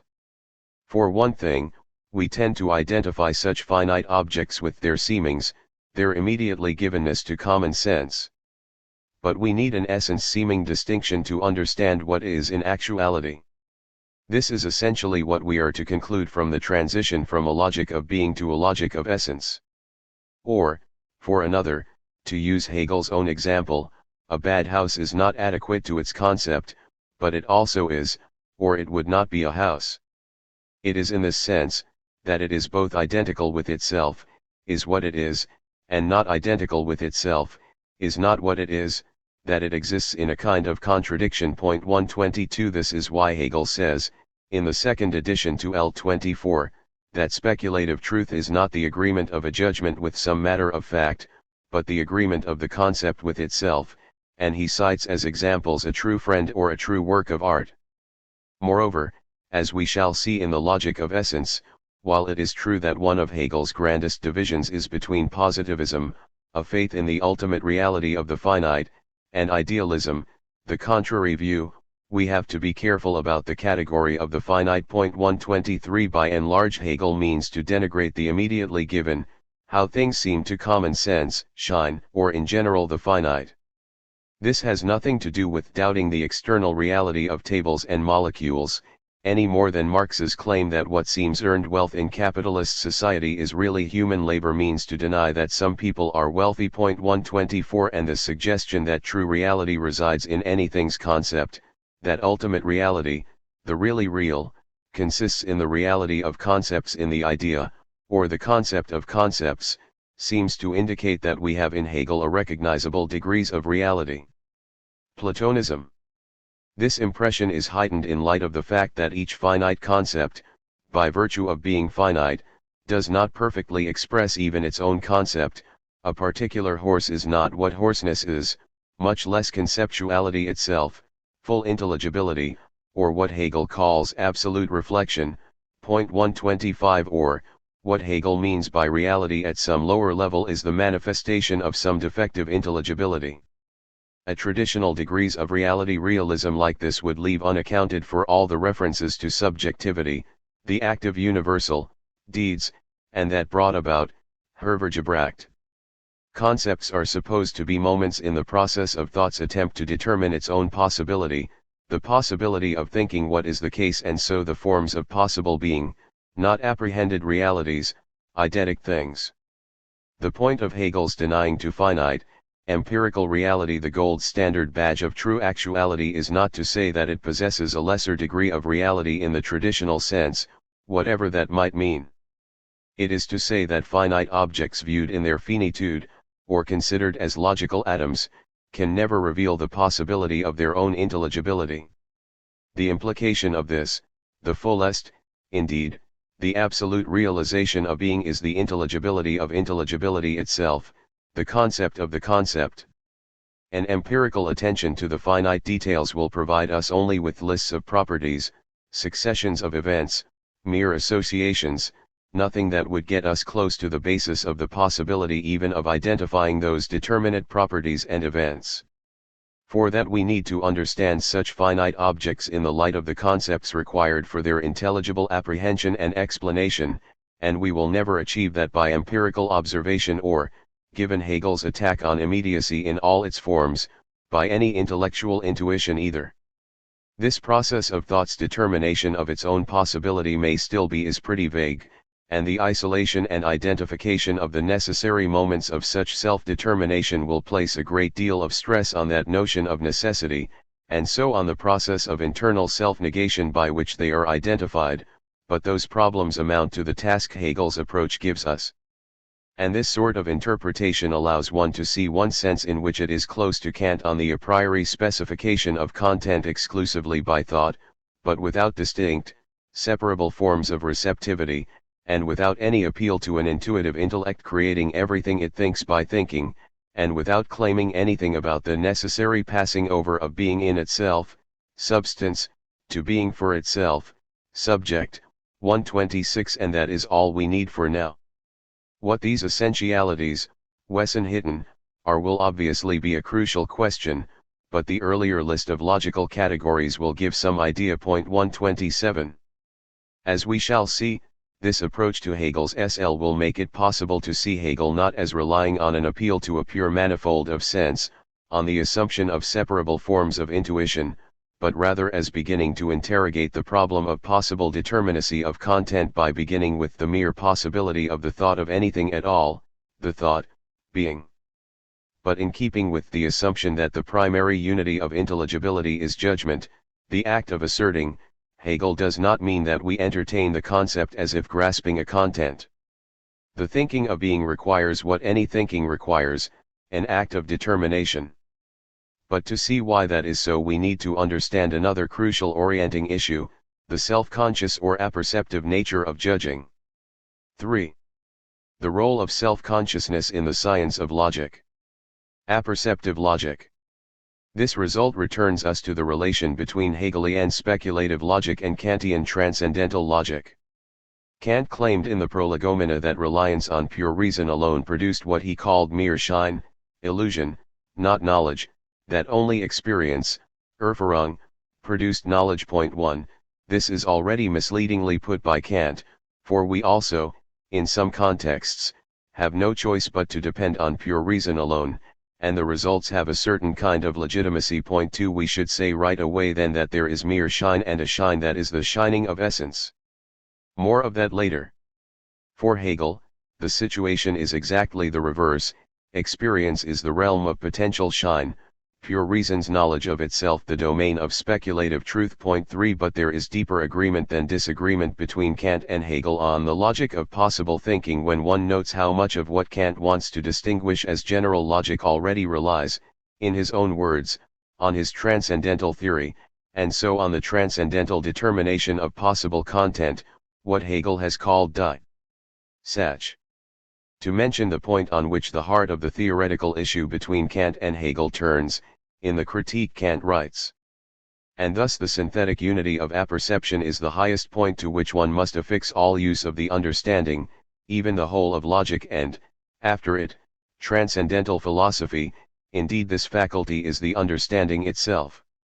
B 134 n. 4. This is tied to an even more general point. I find that a judgment is nothing other than the way to bring given cognitions to the objective unity of apperception. That is the aim of the copula is in them, to distinguish the objective unity of representations from the subjective. For this word designates the relation of the representations to the original apperception and its necessary unity, even if the judgment itself is empirical, hence contingent, example bodies are heavy. By that, to be sure, I do not mean to say that these representations necessarily belong to one another in the empirical intuition, but rather that they belong to one another in virtue of the necessary unity of the apperception in the synthesis of intuitions, i.e. in accordance with the principles of the objective determination of all representations insofar as cognition can come from them, which principles are all derived from the principle of the transcendental unity of apperception. B 142. This is a new theory of judgment and accordingly grounds a new logic. It is hardly an elaboration of what was always known in logic. So Beatrice Longuenis is right when she writes, Kant asked himself which logical forms of judgment should be considered primitive if the original function of judgment is to bring given cognitions to the objective unity of apperception, that is, to relate our representations to objects. In this sense the transcendental question must have had a key role in the establishment of a systematic table of the logical forms of judgment. 5. This all also entails that what we have to call Kant's theory of thinking, account giving, judging, has a component that is not something merely supplemental to the basic features of his general or content-less logic as rules for valid judgings and inferrings. It is, rather, the basic feature, judging is apperceptive. This is a logical, or formal, truth, and because all judging is apperceptive, conscious of judging in judging, it is quite misleading for Kant to formulate the point by saying that the I think must accompany, begleiten, all my representations. B 132.6 Representing objects is not representing objects, a claiming to be so, unless apperceptive, which is in effect what the B 132 passage claims. And that has to mean, in a very peculiar sense that is important to Hegel and that will take some time to unpack, that such judgings are necessarily and inherently reflexive, and so at the very least are self-referential, even if such a reflected content is not substantive, does not refer to a subject's focusing on her judging activity as if it were a second consciousness. Virtually everything in the logic of significance descends in one way or another from the proper understanding of this claim.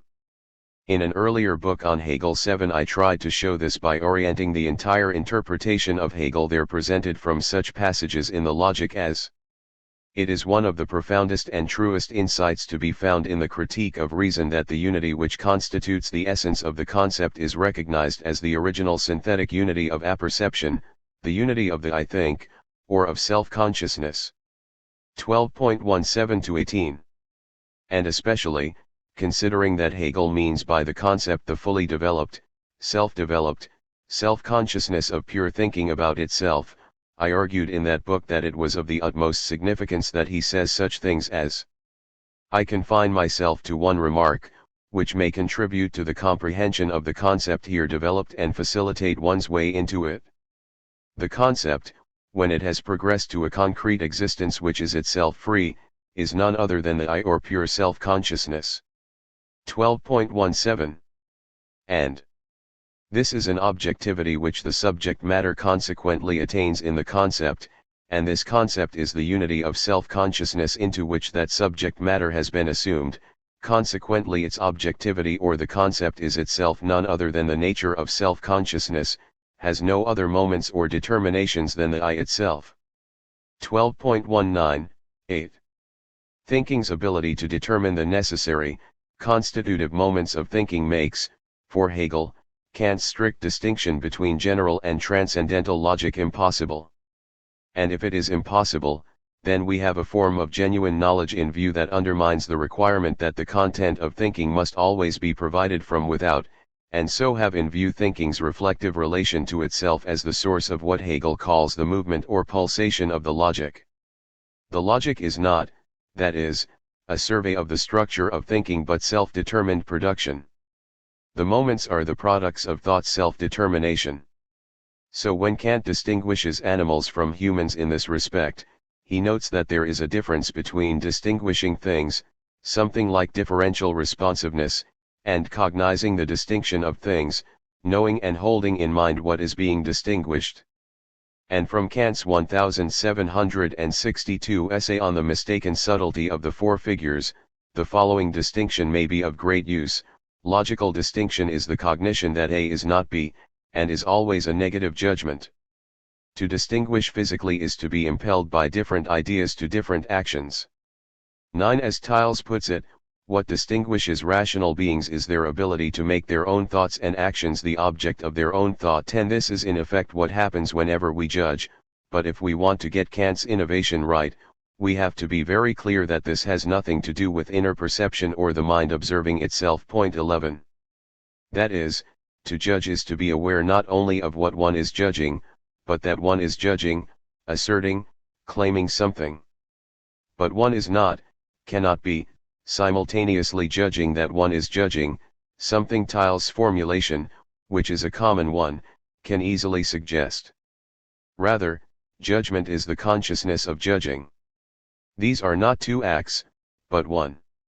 As Sebastian Rodel puts it, the spontaneity of thought is of a special kind, it is a spontaneity whose acts are knowledge. 12. Here again, it is extremely difficult to formulate this point properly. Rodel says, not two acts but one. I know what I believe, for example, know of my beliefs, by being the believer, by being identical with one who believes. But the grammar of the formulation says, acts of theoretical knowledge are also, besides being knowledge of some state of affairs, knowledge of these very acts. Even the formulation judgment is identical with, is the same thing as, the consciousness of judgment introduces the language of consciousness and object into the apperceptive dimension in a way that is bound to be confusing. This is not yet to mention the reflective oddness of the phrase. If judgment is the consciousness of judgment, that of which it is conscious must itself be the consciousness of judgment. 13. So in knowing that the book is read, if I say that I know something about the book and something about my acts of knowledge, why are there not two acts? I cannot be a believer unless I know that I am believing, and I know that by being the believer. But, besides what I believe, what exactly do I know by being the believer? The formulation knowledge of my acts of belief would have to mean I also know that I have knowledge of my acts, and we would be off to the regresses. There must be some way of saying that the self-conscious dimension of thought and action is a matter of the way a claim is made or an action undertaken. To adopt the formulations used by Ryle in accounting for many similar phenomena, they are accomplished self-consciously, rather than accompanied by or even identical with another act of consciousness. 14. Since Hegel treats thought's self-consciousness of itself in thinking in terms of the concept that is, As argued in Hegel's idealism, the concept just is thought's self-consciousness of itself. In thinking we can put his point in a somewhat more familiar way as well. Animals, for example, this point always seems to inspire response couched in terms of animals, can have very sophisticated differential responsivenesses to their environment, and clearly can be said to be able to make higher-order conceptual discrimination, same species/other species, food/not food, etc., but, to speak a bit of McDowell Lace, not as such. It is a condition of use of a concept that the use is subject to a norm of correct and incorrect use, and that norm is internal to the concept. Or, in using a concept, and not just differentially responding, I must know I am discriminating in a way that may be wrong, and I know this in the use, not as a second-order reflection. Now in perception, as opposed to judgments based on perception, the issue is different, but if the animal is a rational perceiver, we should say that the deployment of concepts in perceptual discrimination must be such that they are available for judgment or self-conscious use. Such capacities as judgment and self-consciousness are called into play in a way that can be redeemed if challenged, for example. This too is different for non-rational animals. This must be, already implicit in their being called into play in perceiving at all, and is not a subfaculty to which rationality is added on. There is a self-referential component in any judgment or action too. I think this, I act thus, but it can be misleading to think that this is the same problem as how does the first-person pronoun have sense, and thereby pick me uniquely out. As we shall see, it is misleading because it suggests a punctuated moment of awareness, something that has a different temporal dimension, one connected to the open-ended character of rationality in believing and acting. At the most general level, being a concrete subject is nothing over and above a consciousness of such concreteness, not a second-order awareness of concrete properties. At least this is so if we have the proper conception of subjectivity in mind. To be a Christian is to take oneself to be one. A necessary condition of being a professor is that one take oneself to be one. Being a professor is that consciousness, once the appropriate social role and its conditions exist. Being the agent of that deed is the consciousness of agency in the doing. Point 15. So, for example, the most important point for the nature of spirit is the relation, not only of what it implicitly is in itself to what it actually is, but of what it knows itself to be to what it actually is, because spirit is essentially consciousness. This self-knowledge is a fundamental determination of its actuality. 21.16. Finally, there is little doubt that Hegel realized that apperception was not a kind of consciousness. In discussing Fichte, he says, if other Kantians have expanded on the determining of the intended object by the I by saying that the objectifying of the I is to be regarded as an original and necessary deed of consciousness thunderbewusses seins, so that in this original deed there is not yet the representation of the I which would be only a consciousness of that consciousness, or itself an objectifying of that consciousness, then this objectifying deed, liberated from the opposition of consciousness, is closer to what may be taken simply as thinking as such.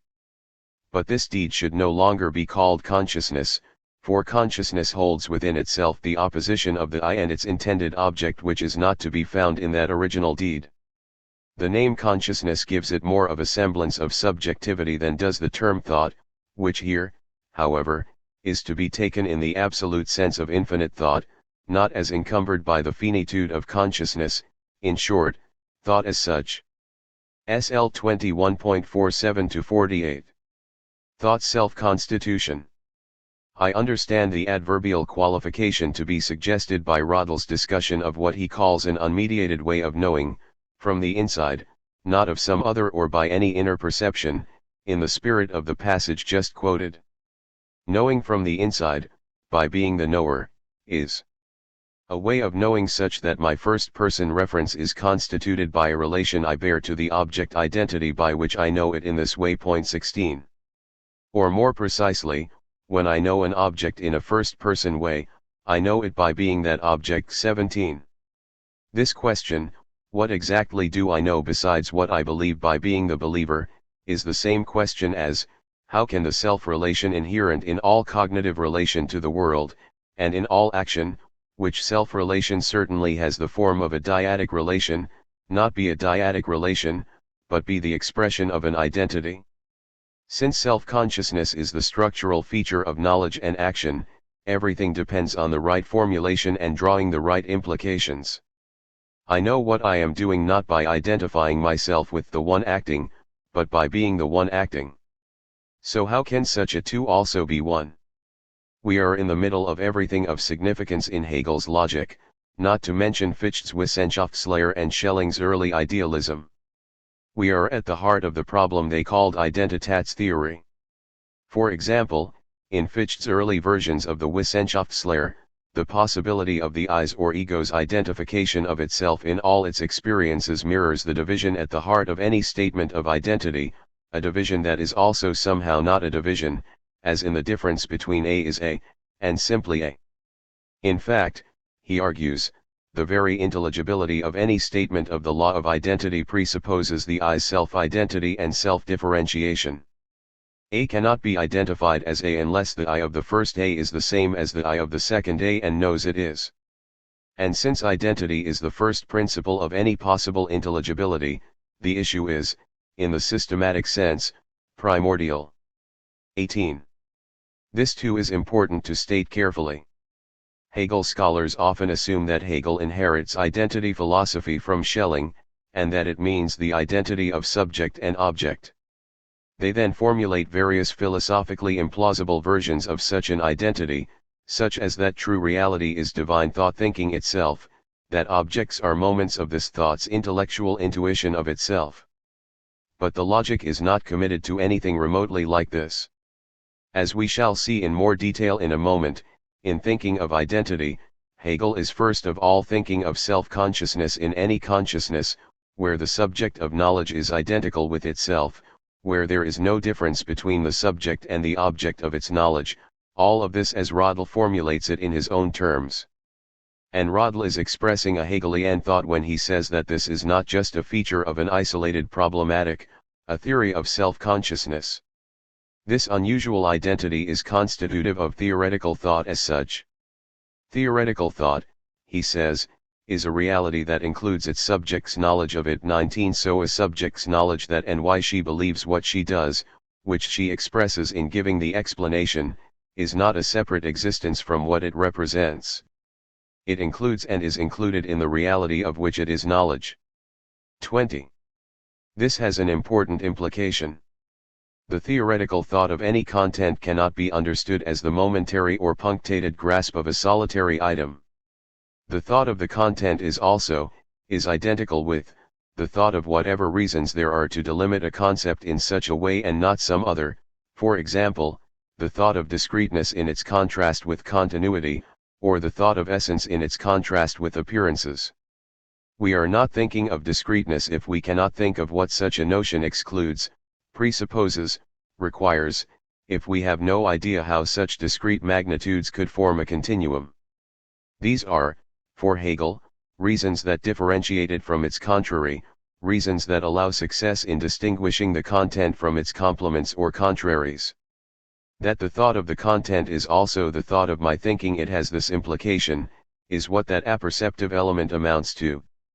But now we can try to explain something that can sound very extreme which Rödl alludes to but does not develop.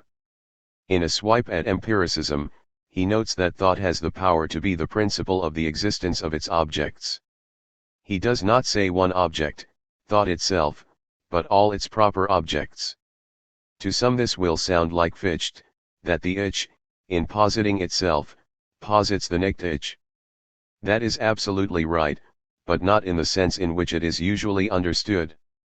Consider this passage from the second introduction to the 1796/1799 Wissenschaftslehre, Nova Methodo, translated as Foundations of Transcendental Philosophy. The passage I am interested in follows a general claim that the idealist observes that experience in its entirety is nothing but an acting on the part of a rational being. There then follows a gloss on the viewpoint of idealism. The idealist observes how there must come to be things for the individual. Thus the situation is different for the observed individual than it is for the philosopher. The individual is confronted with things, men, etc., that are independent of him. But the idealist says, there are no things outside me and present independently of me. Though the two say opposite things, they do not contradict each other. For the idealist, from his own viewpoint, displays the necessity of the individual's view. When the idealist says, outside of me, he means outside of reason. When the individual says the same thing, he means outside of my person. Or, in an even more summary claim from Fichte's notes, the I is reason. So to bring all this together, judgment is the consciousness of judgment. But one is conscious of judging in an unusual way, by being the judger. Being the judger, believer, or thinker of anything is as if in answer to the question what ought to be judged, believed, or thought in that way. This means, at the highest abstraction, that the thought, belief, assertion, of some content, like finitude or causality, is at the same time the thought of the reasons that are required for such an answer. If the thought of objects, as a successful thought, is identical in this way with the thought of what is presupposed and required for such a determination, then there is a way of stating the identity of subject and object, or the ich's determination of the nichtich in its positing of itself, that is captured in the quotation from Fichte just given. The determination of the object as that object or that kind of object is at the same time the determination of the reasons, the subject's reasons, to so determine it.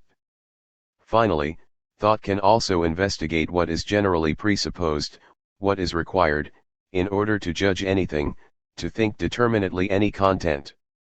It does not learn these from experience, does not apprehend them as ideal objects. It has to be said to give them to itself. The record of some such attempts is the science of logic.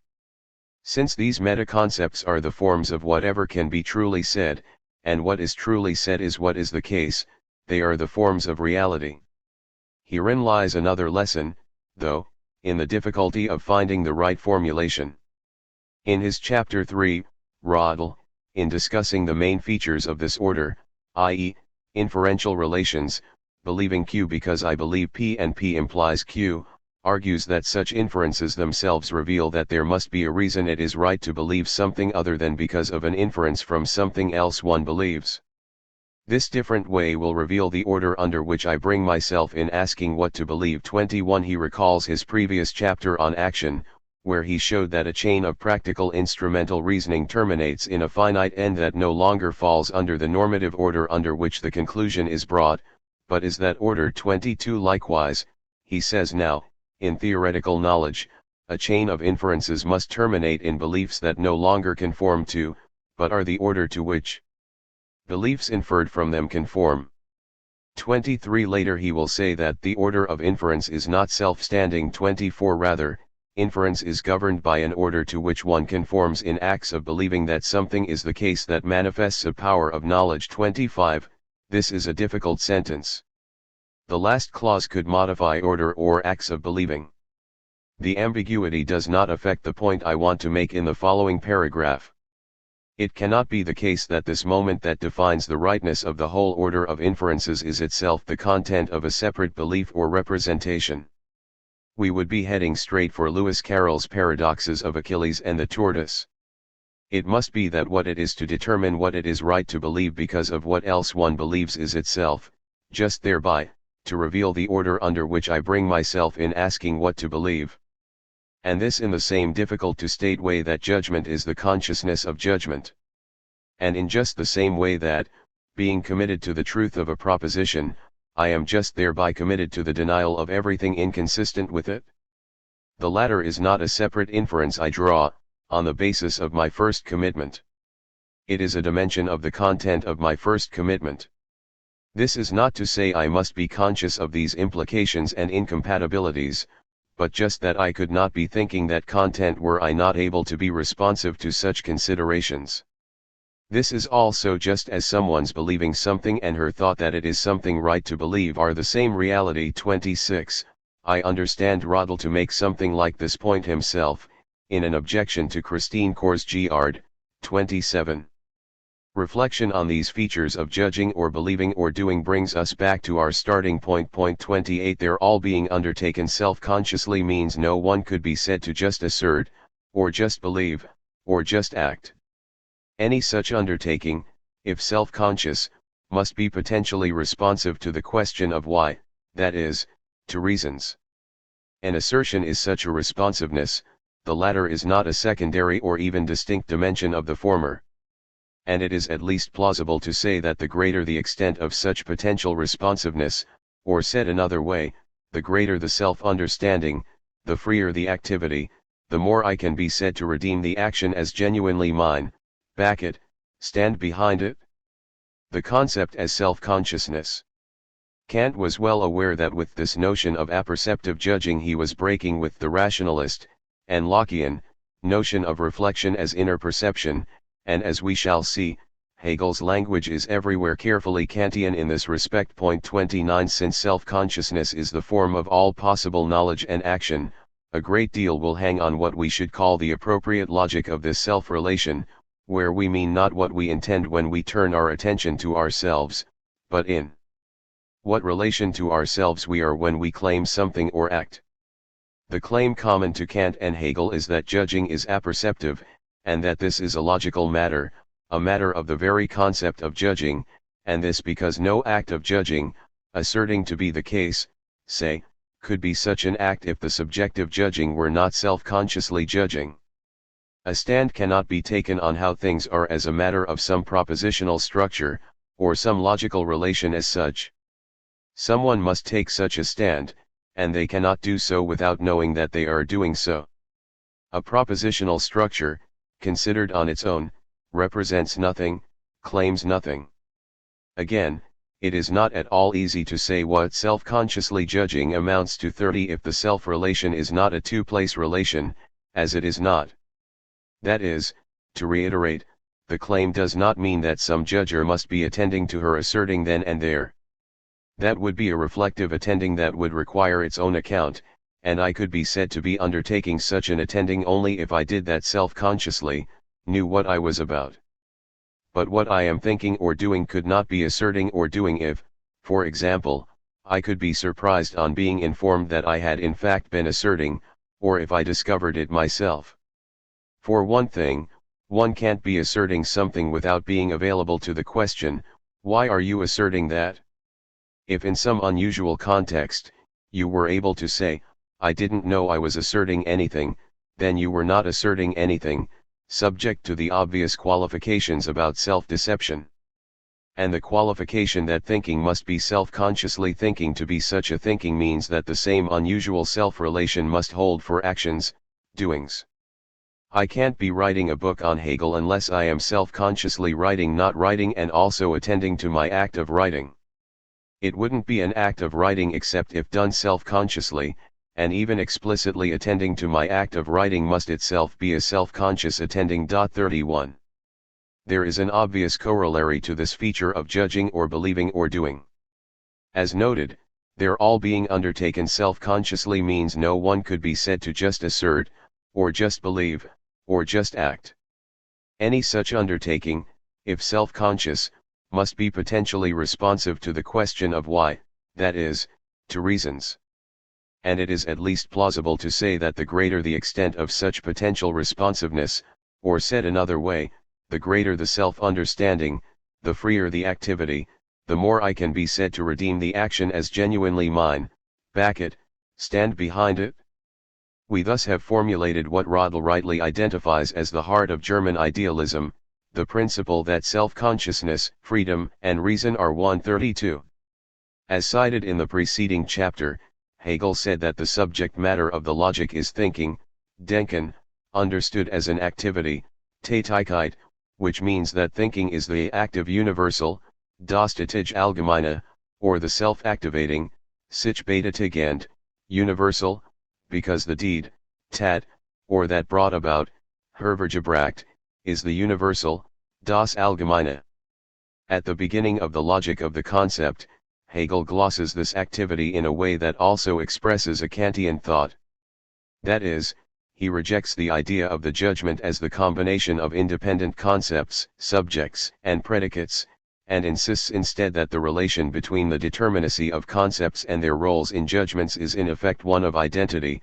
Their determinacy is their role in judging. He has his own way of putting this, but I think the point is clear. He is trying to explain here what he means by saying that the concept as such does not abide within itself processless in sich verharrend without development, calling the concept instead totally active, in that it is always distinguishing itself from itself. This sundering diremption of the concept into the distinction of its moments that is posited by its own activity is the judgment, the significance of which must accordingly be conveyed as the particularization Besonderung of the concept. L166z, my emphasis, 33. In Kant as well as in Hegel, concepts are predicates of possible judgments, even the concepts or the categories, dependence on which is necessary for any empirical conceptual determination to be possible. 34 This means that concepts cannot be independently grasped as determinate entities. Thinking that they could be produces what Hegel is forever calling dead, lifeless, static, untrue concepts. This truth is part of what we are learning in the Seinslogique, learning that it is not possible to understand conceptual determinacy this way, all by assuming it is, and failing. And this means that the logic of being can be deeply misleading, as if we are simply entertaining concepts as such, one by one. 35 In trying to understand this claim, we can recall here the passage where Hegel claimed that the Gestalt, the form, of concepts was the form of the self, that in science, the truth is self-consciousness.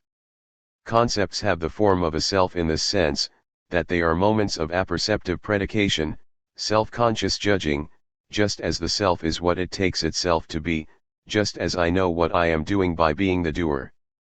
They are what they are taken to be, determined to be, in the interconnected practices of conceptual determination.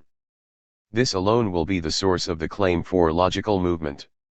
In the greater logic, and through such logical movement, determinate judgment is said to be the determining of the concept through itself, and is said to be the Realisierung of the concept, for reality realitat denotes in general the entry into existence as determinate being, 12.53. Or, concepts are determinate only by virtue of their roles in judgment, the bringing to the objective unity of apperception, in Kant's definition. So a concept like essence, for example, can be said to be delimitable as just that concept by virtue of its possible uses in various contrasts with appearance, or by virtue of its negation, in the grand structure of the SL, of the concept being, or its role in distinguishing accidental from essential predicates. These are all roles in judgments, and are thereby tied to judgmental roles in inferences. Any of these uses, though, involves any such claim in a network of justifications, a normative order. The application of any such concept in judgment, since apperceptive, self-consciously applied, must be, just thereby, responsive to its possible misapplication, and the question of the general contours of its correct use implicates any one notion in the normative proprieties governing many others. Hence, as we shall see, the course of the movement of the logic.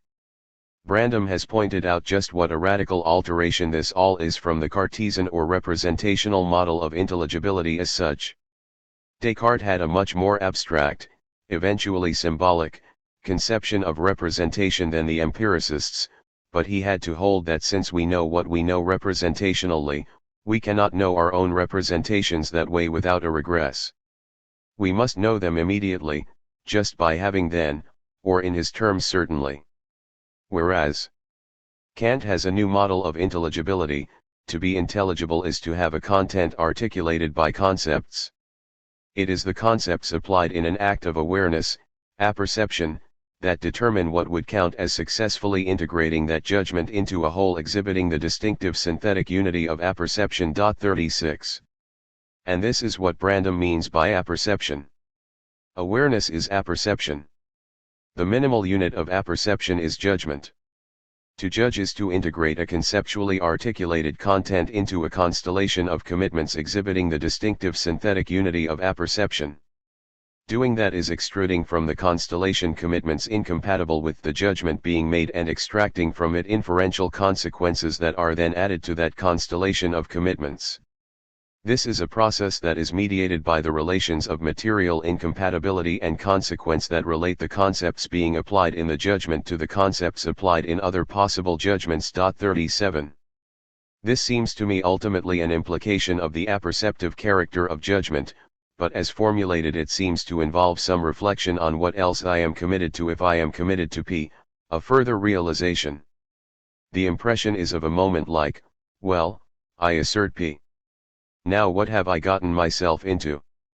It somewhat deemphasizes the fact that Kant and Hegel want to insist on an unusual self-relation in relation to any articulated content, see the section below, and at some basic level, the level Brandom calls the metaconceptual framework of reason in Hegel, and only at that level, this relation is inherently self-negating, and so not just a matter of extruding incompatibilities whenever, if ever, they arise. Brandom's account is a general account of the nature of conceptual content in empirical, in mathematical, in theoretical concepts, and it is surely Hegelian in its inspiration. But, as he freely concedes, it does not, yet, distinguish the unique claims of the concepts treated in the logic. I put it this way, yet, because Brandom is well aware of the differences between ground-level concepts and higher-level speculative concepts and thus far wants to point out only that any understanding of the latter requires applying the lessons learned at the former level and has not yet suggested how that application goes. He does say, in his Munich lectures, what he calls speculative, or logical concepts are theoretical philosophical metaconcepts whose distinctive expressive role it is to make explicit features of the conceptual contents and use, the semantics and pragmatics, of those ground-level concepts. 38. In fact, he claims that the importance of this distinction has been unappreciated. I think this aspect of Hegel's thought has not been much remarked upon because of a failure to keep two sets of books, one on his views of determinate empirical and practical concepts, the other on the logical, speculative, philosophical metaconcepts whose distinctive expressive job it is to make explicit what is going on when we apply the ground-level concepts. 39. But in his formulations we are at two removes from the logic's treatment of these speculative concepts. In these lectures I have focused on what Hegel will have to say about the semantics and pragmatics of the concepts deployed and determined through base-level experience, by way of preparation for understanding the course of the experience of meta-level self-consciousness that he recollects for us in the body of the phenomenology. This promises to get us from an explanation of the conceptual content of and the role in veridical experience of bent sticks and red squares and the like, to the thing and its properties, or force or reason or Geist, but these are linked to Geist's experience of itself in its engagement with the world and with others. And, as Brandom lucidly explains, experience involves a distinction between for consciousness and in itself. That distinction is not relevant to the treatment of the very possibility of intelligibility in the logic. Accordingly, it is not clear what the bearing of this investigation of the phenomenology has on concepts like finitude, continuity, essence, ground, and the like, which are not, in any even metaconceptual sense, experiential, and are not treated by Hegel as retrospective comments on empirical discovery and meaning change. It is not that there is just another step to be taken. The question is whether Brandom has given us the resources to take that step. I discuss this issue in more depth in the next chapter. Logical infinity, Kantian origins. Moreover, a proper understanding of the self's relation to itself in thinking, the form of any conceiving and thereby any concept, and thereby any inferential relation, is also the core meaning of what Hegel calls the infinity treated by speculative philosophy, L28a, 40 in contradistinction to, traditional, metaphysics, the domain of Verstand and finitude, L27. Later in the L, Hegel states Kant's point in his own speculative language. What is here called object of reason, the unconditioned, is nothing but the self-equivalent das sich selbst gleich, in other words, it is the original identity of the I in thinking. 45. This is yet again not an easy thought, some sort of self-relation that is not a two-place relation, but something like a circular structure, in which the self-self relation never terminates in a distinct object or determinate posit, but in so attending, returns to itself as relating. The relation is to a self that is the original subject of the relation, a relation, or a difference, even with such an identity, to insert Hegel's frequent way of framing the issue. This is infinity in the proper sense, Hegel tells us frequently 41, and, as he says in his discussion of being for self, self-consciousness is thus the nearest example of the presence of infinity. SL 21.145.42. With this topic of infinity, we are at the very limits now of being able to follow Hegel, at least at my limits. It would be reasonable to say that, formulated this way, the structure of this non-dyadic self-relation, that is nevertheless a relation, is impossible to understand in any systematic way, and by hypothesis that would mean understanding the possibility of intelligible knowing and acting, and the impossibility represents the failure of German idealism. This is Dieter Henrich's claim. 43. We could conclude from this, either that we have made a wrong turn somewhere and must begin anew, or that the issue itself or the complex of issues, self-relation in relation to the world, self-knowledge, the sense of the first-person pronoun, personal identity does not allow a systematic but only an approximate articulation. The latter is also Henrich's position. Or we could hope that the problem in formulating this structure stems from the limitations inherent in a kind of formulation, say a Verstand formulation, and that a different conception of the logic of thought, of intelligibility, might be possible. This is, of course, Hegel's position in the science of logic. This framework issue prepares us for the even bolder passage that we have seen already. It is one of the profoundest and truest insights to be found in the critique of reason that the unity which constitutes the essence of the concept is recognized as the original synthetic unity of apperception, the unity of the I think, or of self-consciousness. This proposition is all that there is to the so-called transcendental deduction of the categories which, from the beginning, has however been regarded as the most difficult piece of Kantian philosophy. SL 12.18, 44.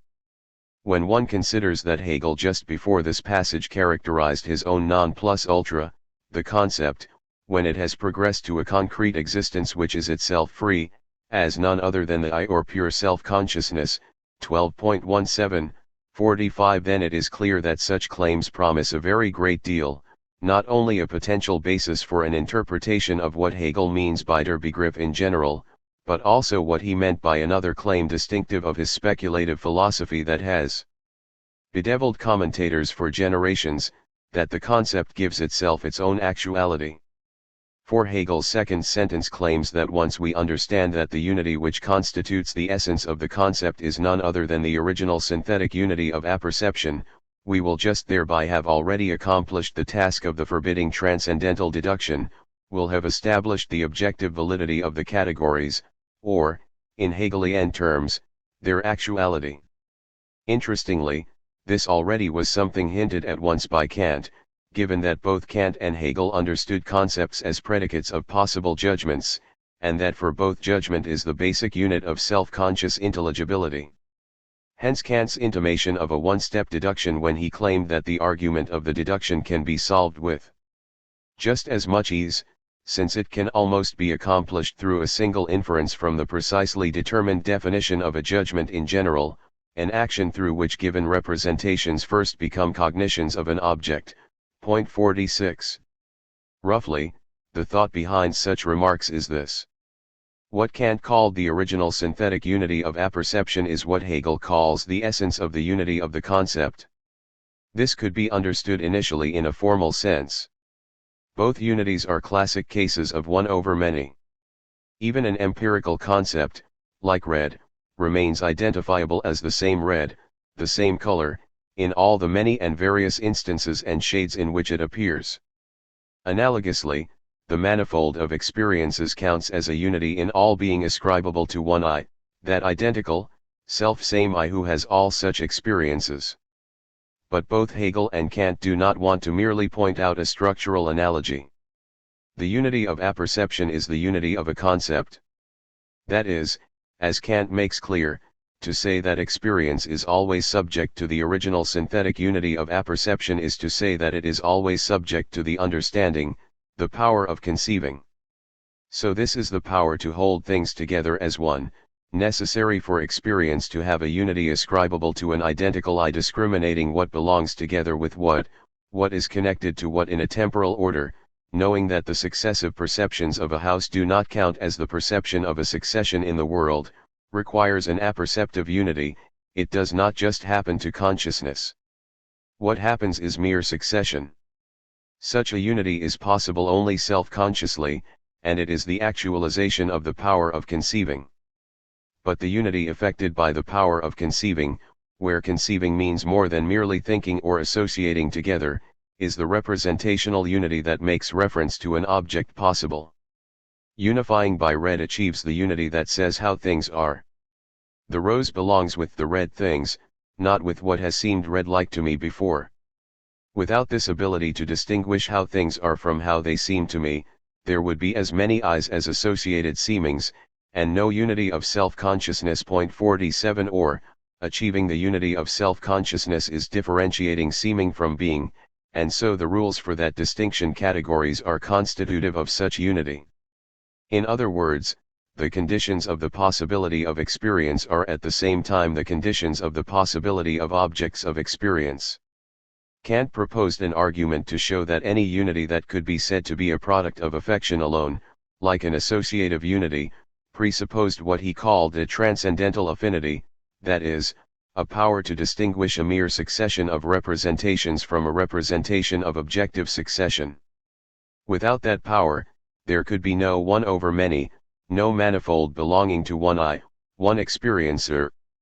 Hegel does not rely on the subjective form of inner sense like this and argues, as above, that if we understand correctly that the unity of any concept is the unity of apperception, and that such a unity is what establishes a possible relation to an object, then the categories, as the moments of any such possible unifying power, will thereby be shown to be actual, to make possible representation of objects.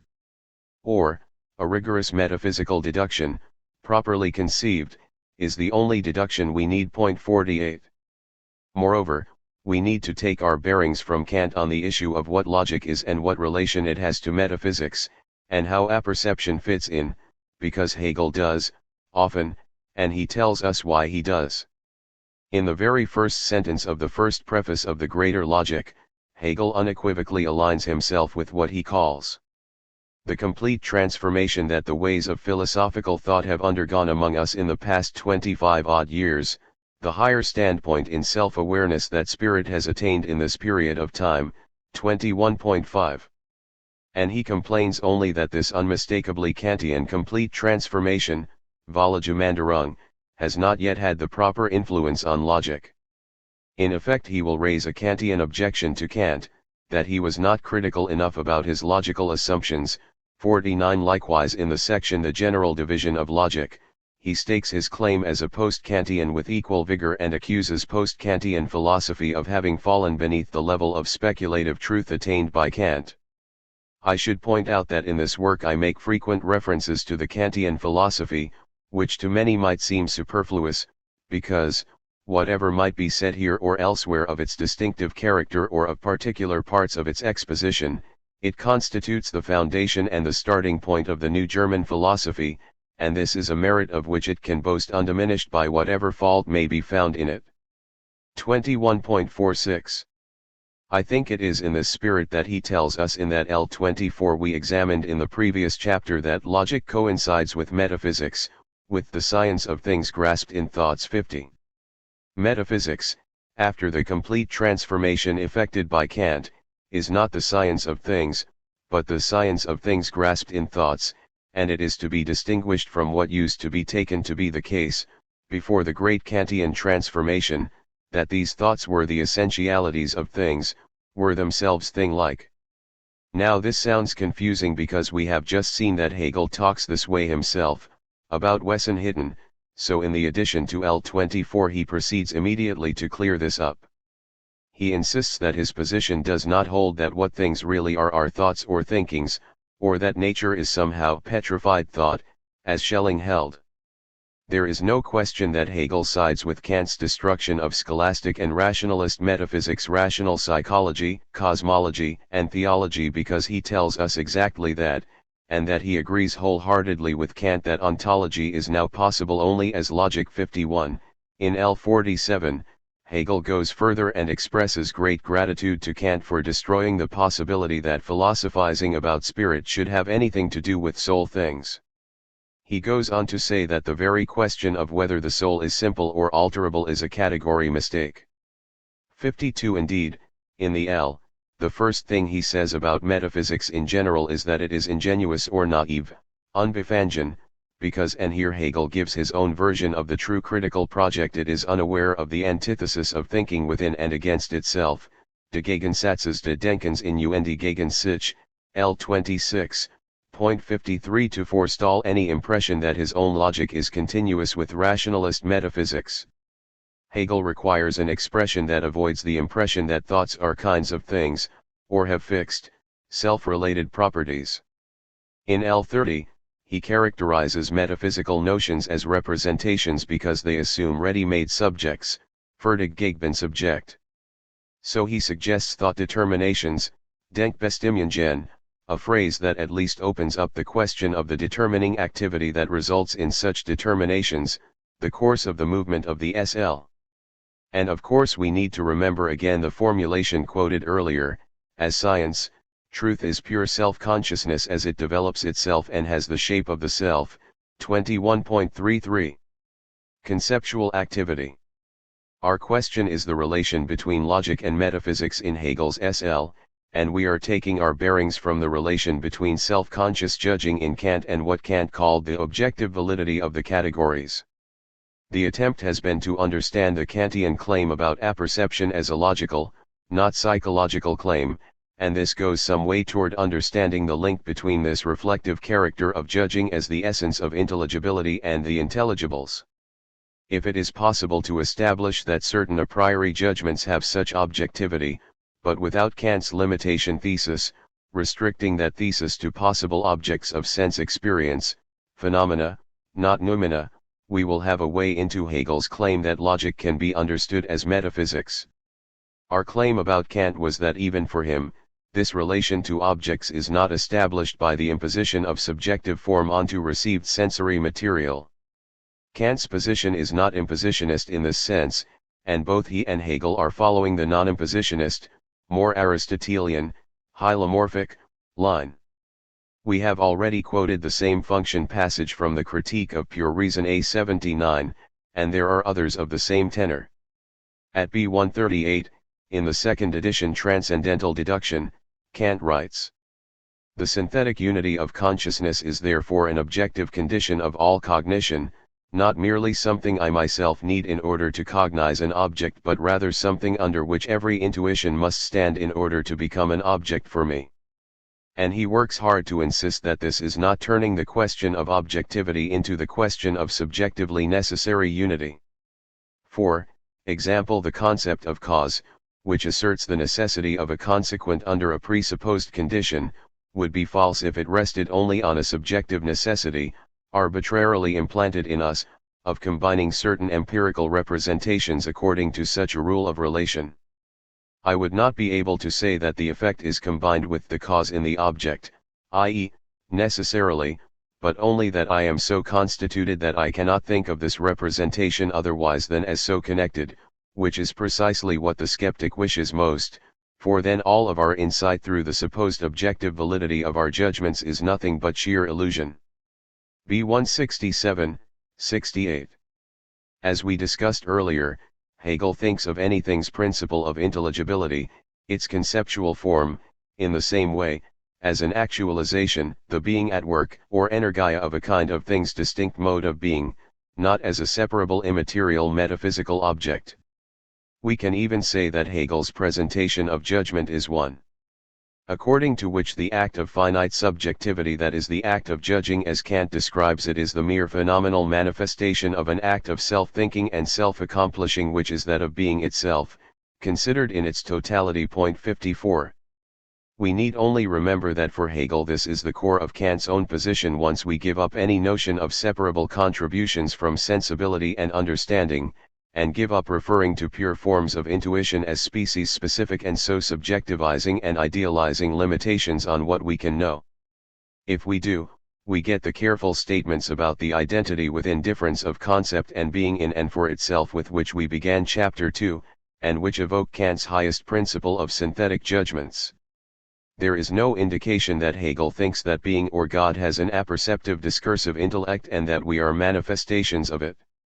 We are manifestations of the finitude of Verstand and the possibility inherent in Verstand of the transcendence of such self-imposed finitude. And all of these speculative identity claims have to be consistent with what Hegel tells us about the objectivity of concepts at the beginning of the logic of the concept. This is an objectivity which the subject matter consequently attains in the concept, and this concept is the unity of self-consciousness into which that subject matter has been assumed. Consequently its objectivity or the concept is itself none other than the nature of self-consciousness, has no other moments or determinations than the I itself. 12.18-19. Where Hegel differs from Aristotle, and from Kant in a different way, is that he does not think the determinacy of this it can be settled by individual acts of intellectual apprehension, what he later called empty identity or abstract universality. 12.22. This is something that follows from seeing them as moments in the I's self-determination of its own possibility. They must also be understood as moments in a network of thought's determination of its own possibilities, a vast claim we have yet to approach. This should give us more purchase on the kind of passages quoted in the last chapter. To wit, this concept is not intuited by the senses, is not represented in imagination, it is only subject matter Gegenstand, the product and content of thought, the fact that exists in and for itself die and für sich and sach, the logos, the reason of that which is, the truth of what we call things. It is least of all the logos that should be kept outside the science of logic. SL 21.17. And when thinking is taken as active with regard to objects as the thinking over Nachdenken of something, then the universal as the product of this activity contains the value of the matter word der Sach, what is essential das Wesentliche, inner, true. L21. In other words, we need a kind of stereoscopic vision to keep in mind two aspects of this issue that Hegel keeps stressing, and as complementary rather than conflicting. The first is that conceiving is an activity and concepts are moments of this activity. This is something stressed in a different way when Hegel tells us that concepts are not things, objects. The second is that, as just stressed, such activities are not actions, doings, and that Kant's position, when properly understood, and so not as Kant understood it, should not be taken as a part of a two-step or impositionist account of such activity. The inseparability of concept and intuition is the contrary of such a position. Similarly, the concept is also not to be considered here as the act of the self-conscious understanding, not as subjective understanding. 12.20. The emphasis in this passage is thus on the distinctness of the understanding as a model of conceptual activity, and its Kantian status as subjective, imposing an order on what is given. 55. The objectivist Hegel? I noted at the outset that Hegel tells us that two-thirds of the logic, the objective logic, concerns, at least in part, Kant's understanding of transcendental logic. 56. This is also broadly reflected in the structure of the logic of being, which has at its core a consideration of Kant's categories of quality and quantity, and even Kantian subcategories like reality, negation, and limitation, and in the logic of essence, which tracks Kant's consideration of the categories of relation and modality. 57. But what is most important is that he also tells us that we should understand the import or result of this logic just as Kant did, as a critique of and a successor to what had been Metaphysics. 58. And he echoes and affirms Kant's famous insistence that the proud name of ontology must give way to the more modest one of a transcendental analytic, A247/B304. Hegel says that, Kant's, objective or transcendental logic stands in the place of, Endurance-Stelltrit, general metaphysics, or ontology. Logic so construed also takes account of and replaces special metaphysics, the a priori doctrines of the soul, the world, and God. And finally Hegel pronounces on the justness of the Kantian critique of such enterprises in a strikingly direct way. Metaphysics therefore incurred the just reproach den gerechten Vorwurf that it employed the pure forms of thought uncritically, without previously investigating whether and how they could be the determinations of the thing in itself, to use Kant's expression, or more precisely, of the rational. The objective logic is therefore the true critique of such determinations, a critique that considers them, not according to the abstract form of the a priori as contrasted with the a posteriori, but in themselves, according to their particular content. SL 21.49. These passages are so pellucid, it is hard to believe there is a controversy about Hegel's debt to Kant's metaphysics critique, but there is. 59 Now, it is also true that these expressions of Kantian loyalties introduce a huge problem, one that will occupy us for the rest of this book in one way or another. If we think, as some do, of Hegel's Denkbestimmungen as something like free gene thoughts, objective in the Platonic sense, as abstract entities, then what I am quoting is very puzzling. Hegel certainly knows that Kant's transcendental logic is in some sense or other a logic of subjectivity. He can't be saying, I agree with Kant's critique of school metaphysics, except for all the details of Kant's critique, except for the basis on which the critique is grounded. 60 What we will need is a Hegelian notion of objectivity and objective thoughts that is not inconsistent with what he is saying in these passages. That is, given what Hegel has said about the temporal dimensions of the movement of the SL, for example that it even parallels the history of philosophy, it would be odd for Hegel to defend a position according to which such conceptual content is fixed and eternal. A la Freya. 61 Fixed and eternal is exactly what he most of all does not want. The rough contrary idea will be, just as those Freya interpreters argue that there is no reason to go as far as the historical Freya did, a form of Platonism, to differentiate objective thought from mental episodes, private associations, etc., as senses, and just as we might explain understanding a sense not as grasping the same abstract object but as having come to have the capacities anyone would have to use the expression of that sense successfully, as when M. Dumet suggests. Parsing objectivity in Freya as possibly intersubjectivity, the same might be true of Hegelian objectivity. 62 As the phrase above, determinations of the rational, indicates, Hegel would have no trouble affirming Freya's claim. So I understand by objectivity an independence from our sensing, intuiting and representing. But not an independence from reason. 63. And it is certainly the case, as that or more precisely, of the rational indicates, that while Hegel accepts the justness of the Kantian charge against the old metaphysics, that it was uncritical in the Kantian sense, he does not accept the form of the Kantian critique. In a claim we shall have to return to and investigate, he repeats often that the true critical question is not whether subjective forms of thought have any objective purchase, but whether the concepts of a logic in and for themselves provide what they are supposed to provide, what is required for successful conceptual determination. In both sections of the objective logic, we will find that they do not, or rather partly do and partly do not. So when conceptual determination is understood as it is in the logic of being and in the logic of essence, the resources available to the conceptual forms themselves will turn out to be inadequate to make the distinctions and hold them stable, the ones that, at any point in the journey, we have determined we have to be able to make. A simpler way to put the point is the way Hegel does early on in the SL. Kant did not sufficiently investigate what these pure concepts are, he did not pursue the question of their nature and their very possibility. 64 All of this by way of saying that there is no question that in Hegel's eyes, the charge of subjectivity or finitude against the Kantian position must be earned. And, as he states in L25, it is by means of the development of unavoidable antitheses in such determinations that this subjectivity or finitude will be shown. 65. Commentators are sometimes so eager to observe the spirit of this sort of critique of Kantian subjectivism that they assume that the logic is something like the pure manifestation of the objective dependence and implication relations among pure essentialities, thoughts in the objective sense, logical entities that are in those relations in ways that have nothing to do with anyone thinking them.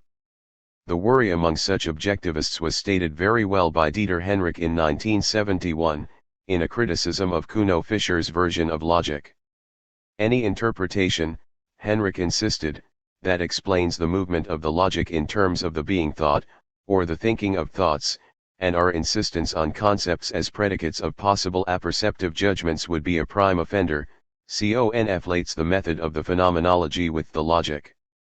Now it is certainly true that the reflective enterprise that propels the logic should not be confused with what Hegel would call external reflection, something like selecting a concept and trying to define it. And it is certainly true that Hegel writes, this method is not something distinct from its subject matter and content, for it is the content inhalt in itself, the dialectic which it possesses within itself, which moves the subject matter forward. It is clear that no expositions can be accepted as scientifically valid that do not follow the progression of this method and are not in tune with its simple rhythm, for it is the course of the subject matter itself. Ganger Sach selbst. SL 21.38.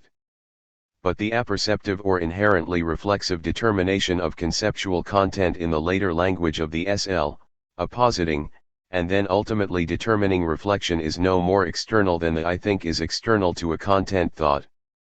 Judgment and the consciousness of judgment are one act. No content represents anything except as thought/judged. This will be crucial in avoiding what would seem to be a reflective paradox in the logic's project, that the forms of pure thinking supposedly under investigation are also necessary to do the investigating. So Henrich's worry and the similar worries of those who follow him manifest several confusions.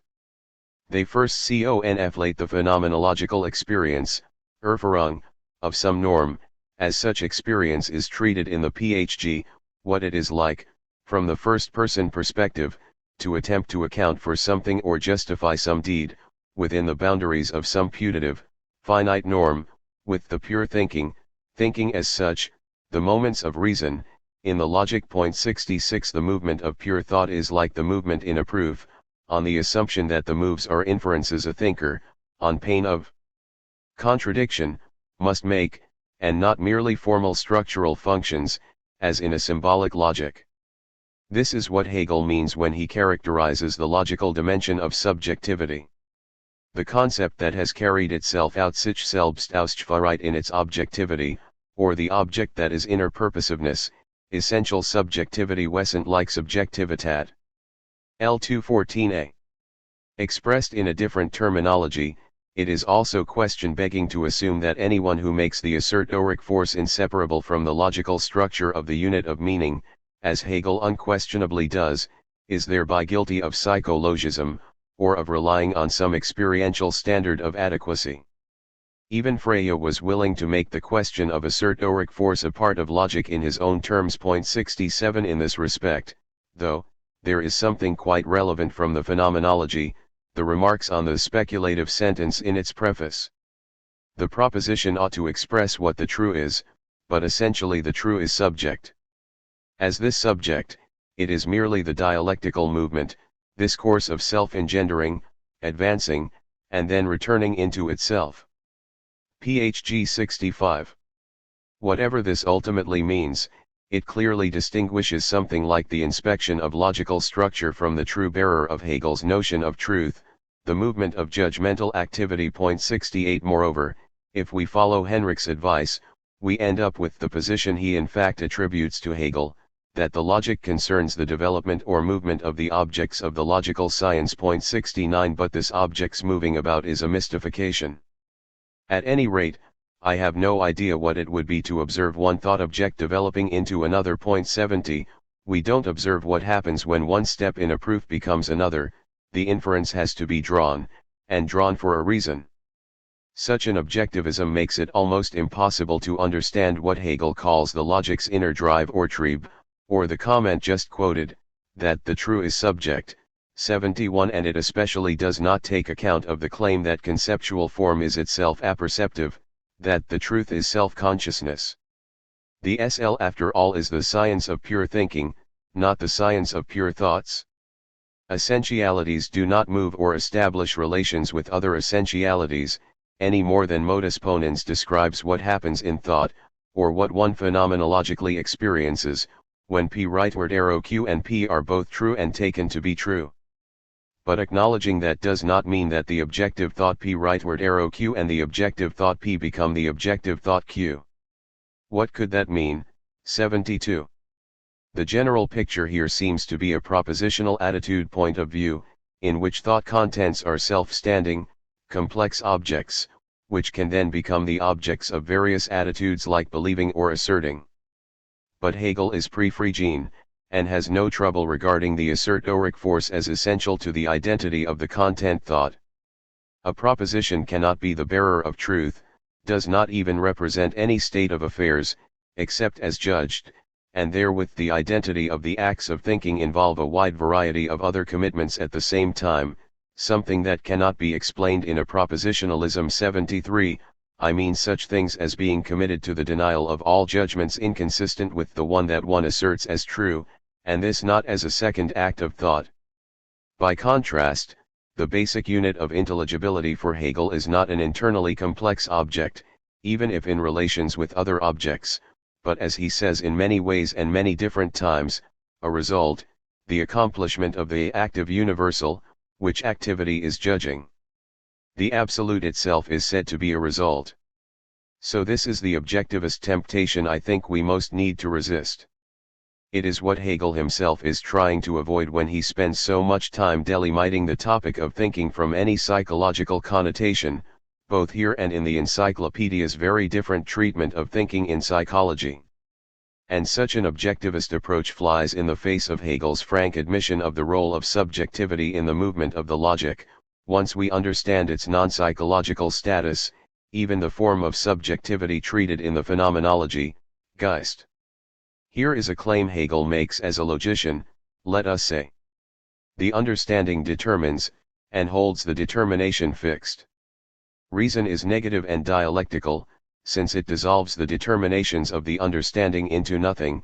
It is positive, since it generates the universal, and comprehends the particular therein.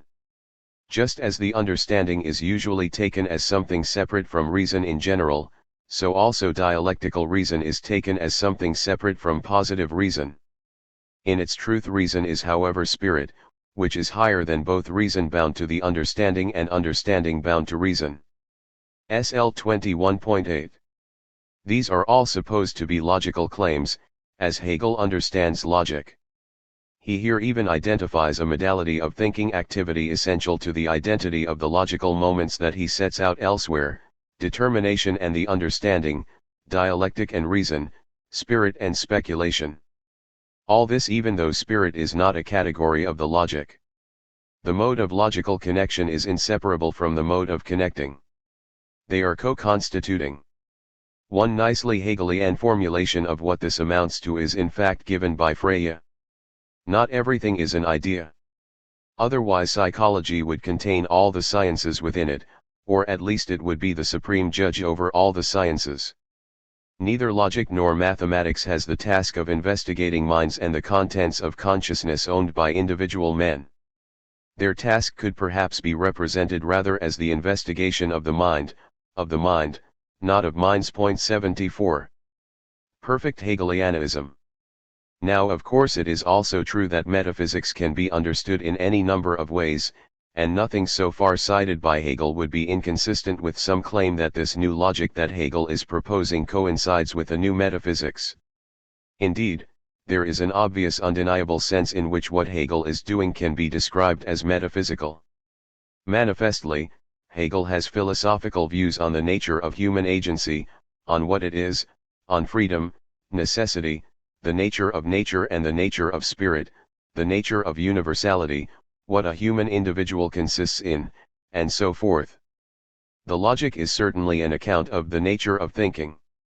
The only point at issue here is that our citation of passages has shown that Hegel identifies the old metaphysics with what Kant opposed, ontology in the pre-Kantian sense, and a priori doctrines of the soul, the world, and God, that he agrees that Kant replaced these notions with a transcendental logic, and that Kant was right that the old metaphysics was uncritical, could not explain how it knew what it claimed to know, even though Kant misformulated the true critical problem as the problem of the objective validity of subjective concepts. 75 The interpretive point to take away from such passages is just that no interpretation of Hegel can be successful that is not consistent with these remarks about the old metaphysics and the new logic, especially the implications that follow from the self-conscious character of judgment.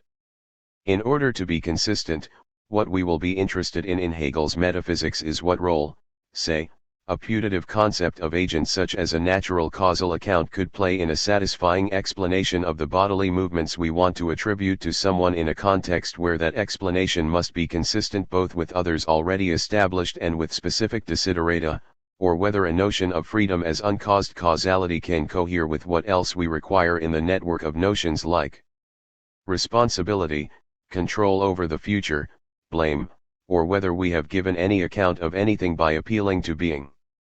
Said another way, a strong way of insisting that Hegel's new metaphysics is a logic, none of any of this has to do with what anything is made of, consists in, with the furniture of the universe. What we want to know, pace Hegel, about these concepts is their logic, how they function with account givings governed by the norms of explanatory satisfactoriness and truth. I conclude the following. To consider objects in terms of their possible intelligibility requires an account of conceptual determination. Concepts are understood as possible moments of judgment, their determinacy derives from their role in judgments. They are predicates of possible judgments, and this rendering intelligible occurs most clearly but not exclusively, and not ultimately in speculative knowledge, in the act of predication. Such an account presupposes specific assumptions both about what it is to render intelligible, to judge, to conceptualize, and about the proper objects of thought.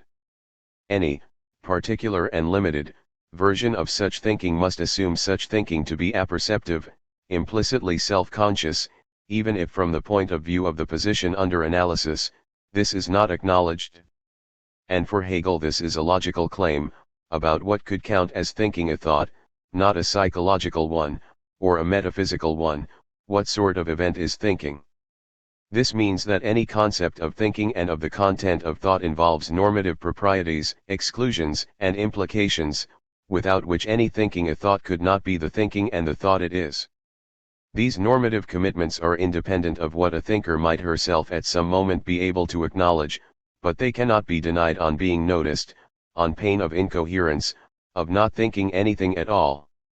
A simple example is that anyone committed to the truth of a proposition is committed to the denial of every proposition inconsistent with that proposition. That denial is not a separate step that requires its own justification. This feature of thinking is central to the science of logic's own development, and that provides us with our next topic.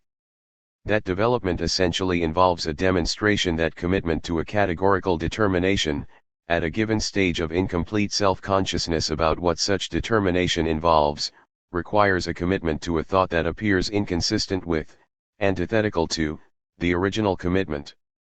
The engine of the logic's motion is thus negation, in particular a form of self-negation that Hegel thinks he has identified in a way that marks his signal contribution to these sets of issues.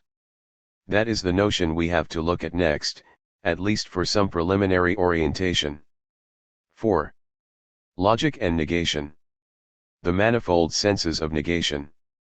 Hegel is willing to say some extraordinary things about the concept he sometimes calls negation, sometimes negativity. What he has been taken to mean has been the source of most of the criticism of Hegel, that he confused logical negation with actual opposition, as in the oppositions of forces or magnitudes in general in the world, that he thought everything in the world contradicted itself, and so believed that pairs of contradictory judgments could both be affirmed, or simply that what he said about negation and contradiction cannot be coherently understood. And any commentator must also face the fact that he invoked the notion of negation in many different contexts in many different ways. So the first task is to have in view that variety of contexts before we can understand what they all might have in common, if anything. There are 5 contexts that I want to summarize briefly before attempting an overall interpretation. There is first the claim that thinking itself should be understood as a negating activity. This is meant in 2 senses. One concerns the negative dimension of the judging act itself, the other concerns why Hegel would think that any individual act of determination, or predication, should itself be understood as a kind of negating. It is certainly not intuitively clear what asserting that S is P might have to do with negation in either of these senses. The second context of discussion will be more marked for further discussion later than explored here. It involves what I have called the question of the bearing of the SL on a kind of emancipation. This is the link evident in many remarks between the power of the negative and freedom. The third will turn out to be the crux of the matter, why and how the determinate content of any concept is primarily intelligible contrastively, in its negative relation with, and so a kind of dependence on, what it is not. In the logic of being, this is a contrast with its contraries, square with non-square or circle, and not with everything not square, like elephant. This is again an intuitively difficult issue. Why should something like S's being S, and so its not being non-S have anything to do with opposition or dialectic? We will see some of the importance of this notion by understanding briefly the role it plays in the structure of the 3 logics. The fourth context in which negation is introduced connects the concept to Hegel's understanding of speculative truth. And the fifth involves the knotty problem of contradiction. Thinking as negating. Here is a typical passage in which Hegel associates thinking with negating. The understanding determines, and holds the determination fixed. Reason is negative and dialectical, since it dissolves the determinations of the understanding into nothing. It is positive, since it generates the universal, and comprehends the particular therein.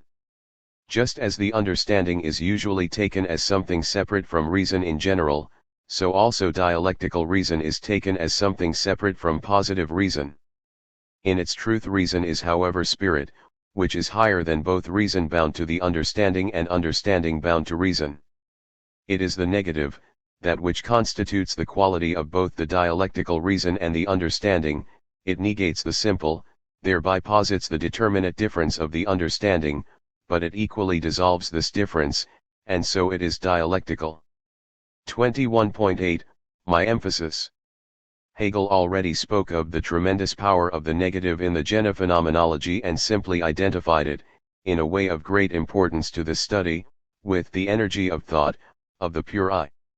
In the first edition of the SL, in a remark he left out of the 1831 revision, he calls negation the truly real and being in itself, das worauf reale und Ansichtsinn, and writes that negativity is the abstract foundation of all philosophical ideas and speculative thinking in general, and that it is only in our time, the new time, that we have even begun to understand it.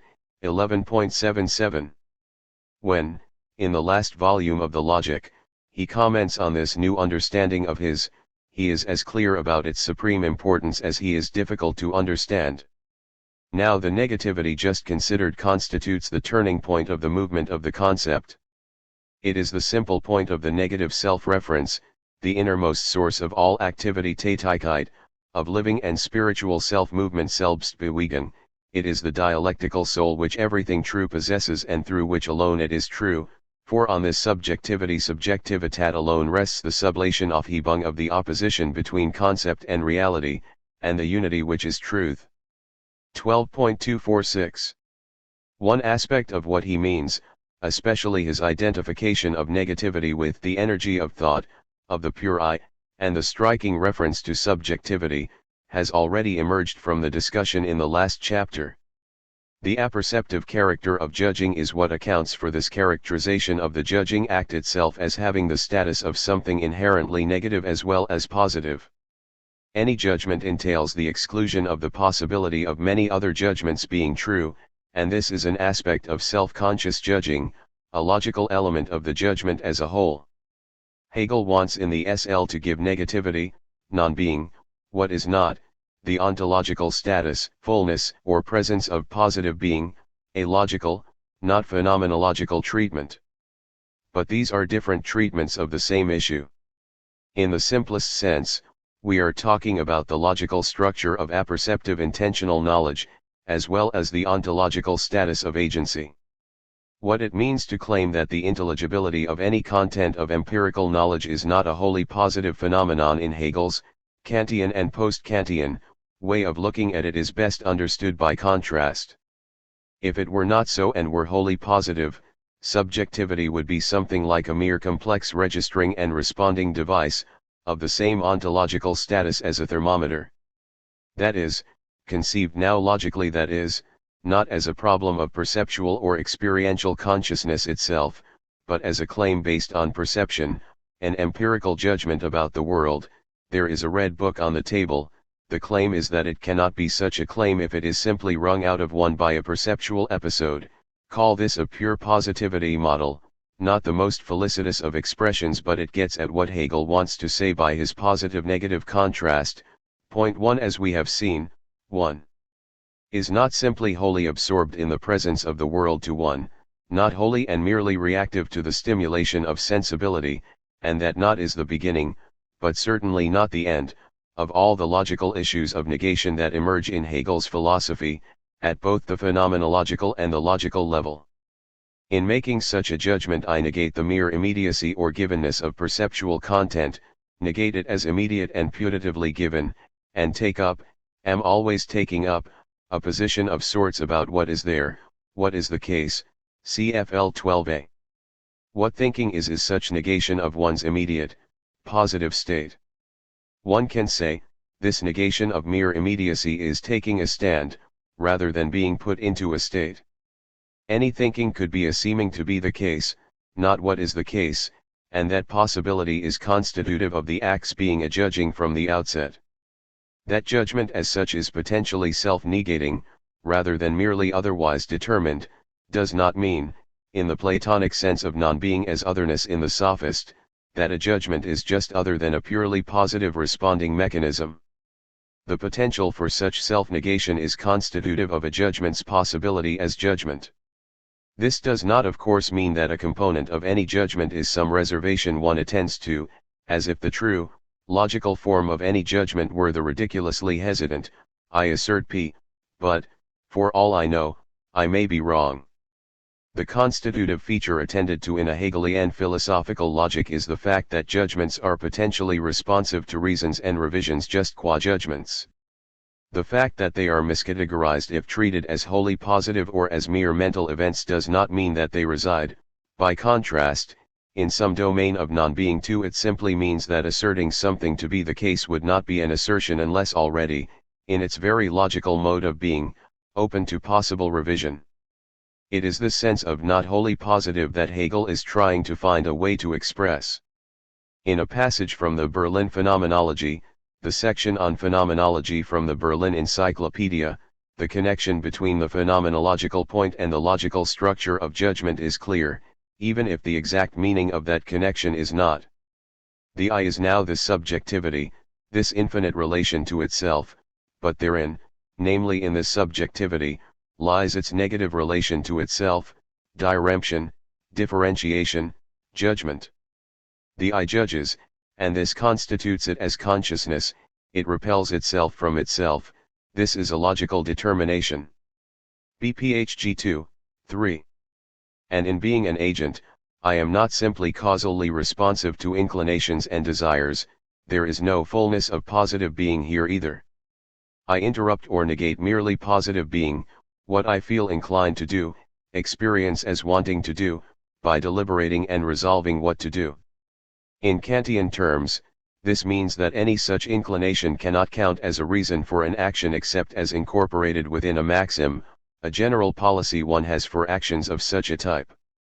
So when Hegel reminds us in the preface to the Phenomenology of Spirit that we must think substance also as subject, he does not, it would appear, mean for us to think subject merely as an attribute of substance or an appearance of what remains.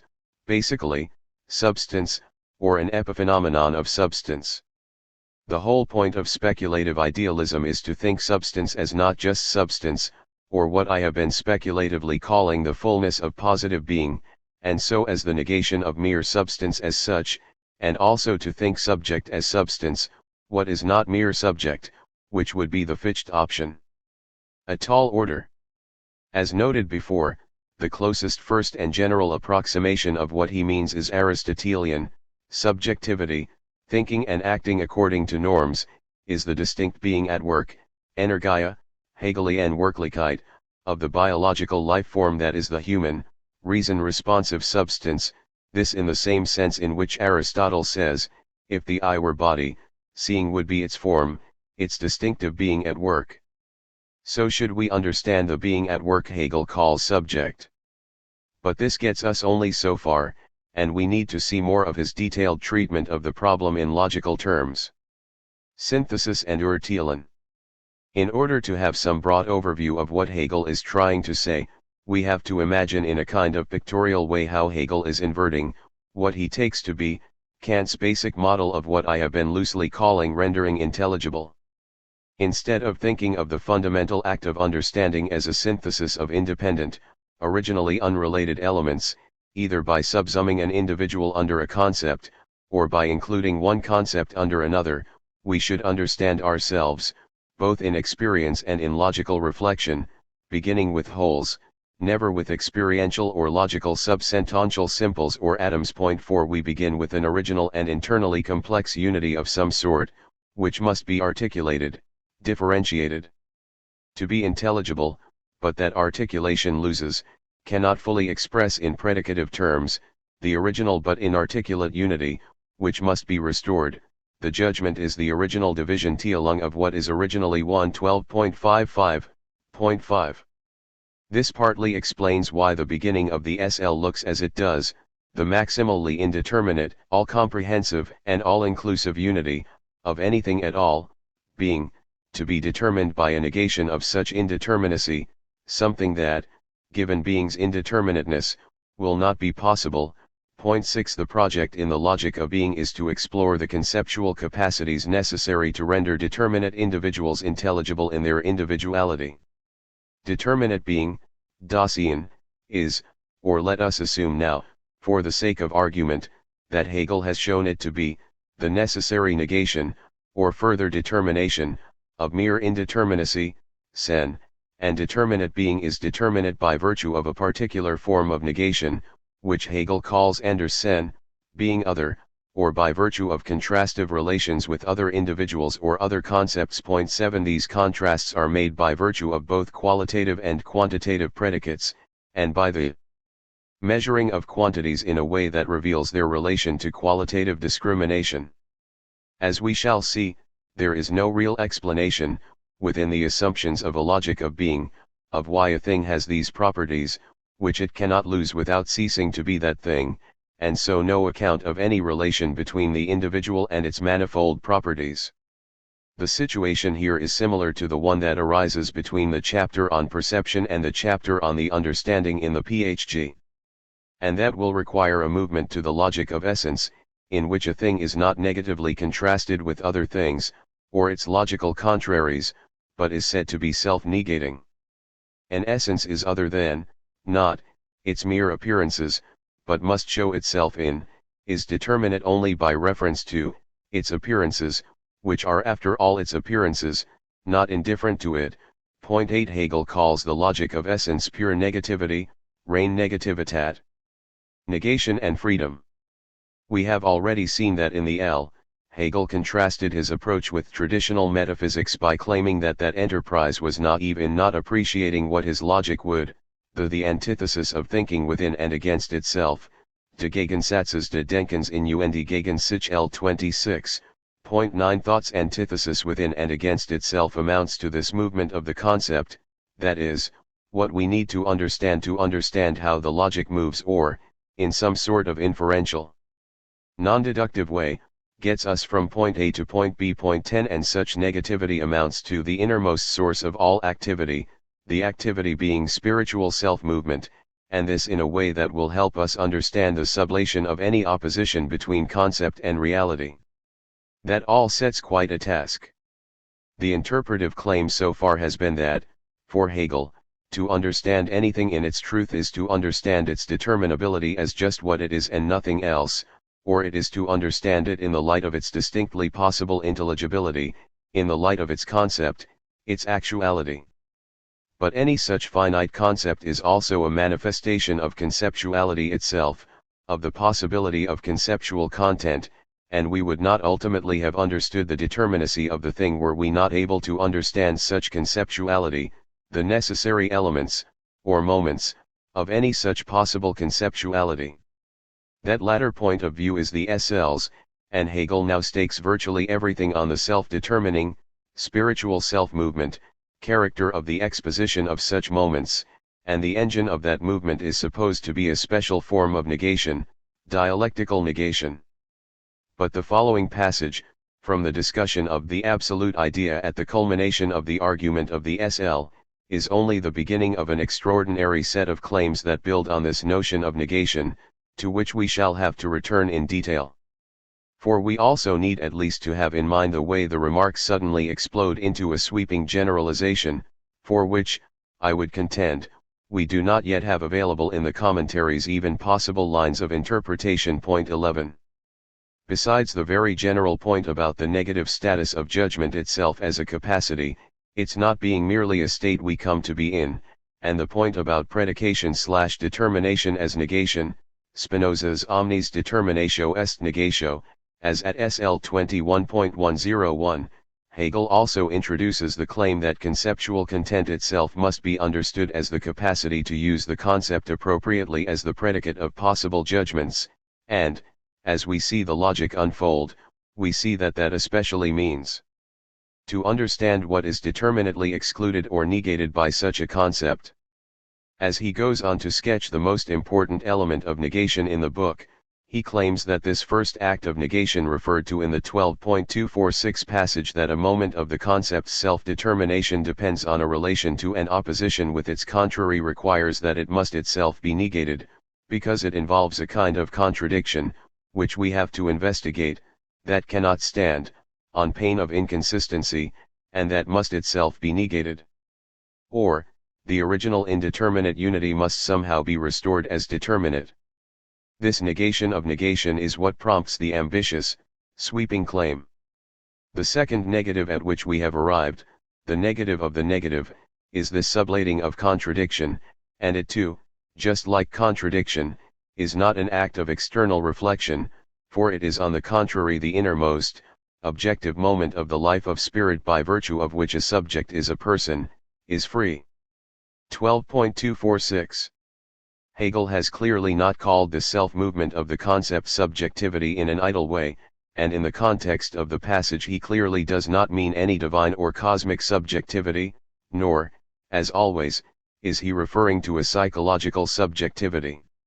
He says he is talking about the logical status, persons. In the same way that judging, insofar as it is genuine, holds open the possibility of its negation or disconfirmation, just by being judging, not by virtue of any second, reflective act, all as opposed to its being subject to a later matter of fact positive counter-determination, a deliberation about action, if it is to be a deliberation, is open to the force of reasons the agent has already accepted by deliberating at all, a possibility criterial for his acting at all.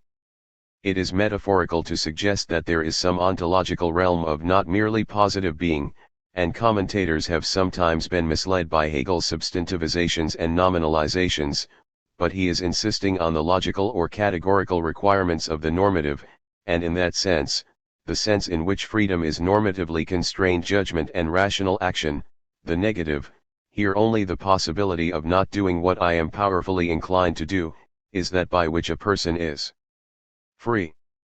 And he does not mean any uncaused causality, but what counts to the subject as a reason. This is not to say that there is not a logical dimension to this problem that we will have to consider. This emerges most clearly in the philosophy of spirit at 382, when Hegel asserts that the essence of Geist is formally therefore freedom, and the appositive for that loaded term, freedom, is the absolute negativity of the concept as identical with itself. This is another passage where Hegel shows he can turn a phrase. He quotes Jesus as having said, "The truth makes spirit free," and he himself adds, "Freedom makes it Geist true," where he means what it truly is to be Geist, realized fully as what it is. Moreover, in the light of everything we have seen thus far, it should not come as a surprise that shortly after this passage Hegel also yet again praises Kant for having partly understood, without having been able to think it all the way through, that this structure of basic conceptuality, concept, opposition, negation of negation, or this triplicity, as Hegel calls it, is the structure of all conceptual determinacy. He is referring first to Kant's unexplored claim in the table of categories that a systematic derivation of the table is possible from a common principle, namely the faculty for judging. And second, he is referring to Kant's claim that in each group of three, the combination of the first and second in order to bring forth the third concept requires a special act of the understanding, which is not identical with that act performed in the first and second, CPRB 111. Hegel has the same ambitions, and clearly considers Kant not to have made good on these promises. In the L79, 82, these are said to be three moments of the logical, three modalities of sense-making, the understanding, dialectic or first negation, and the speculative the negation of negation. The claim that all of this has to do with the theme of freedom clearly has something to do with what we called, in Chapter 1, the self-authorization of reason, and is here signaled by references to self-determination and self-movement, that is, to the Fichtean idea that the only possible determination of thought is by thought, 12, but that still leaves many questions unanswered. And it clearly bears an important relation to Kant's famous formulation in the groundwork. Hence the will is not merely subject to the law but subject to it in such a way that it must be viewed as also giving the law to itself selbstgesetzgebend, and just because of this as first subject to the law, of which it can regard itself as the author. Point 13.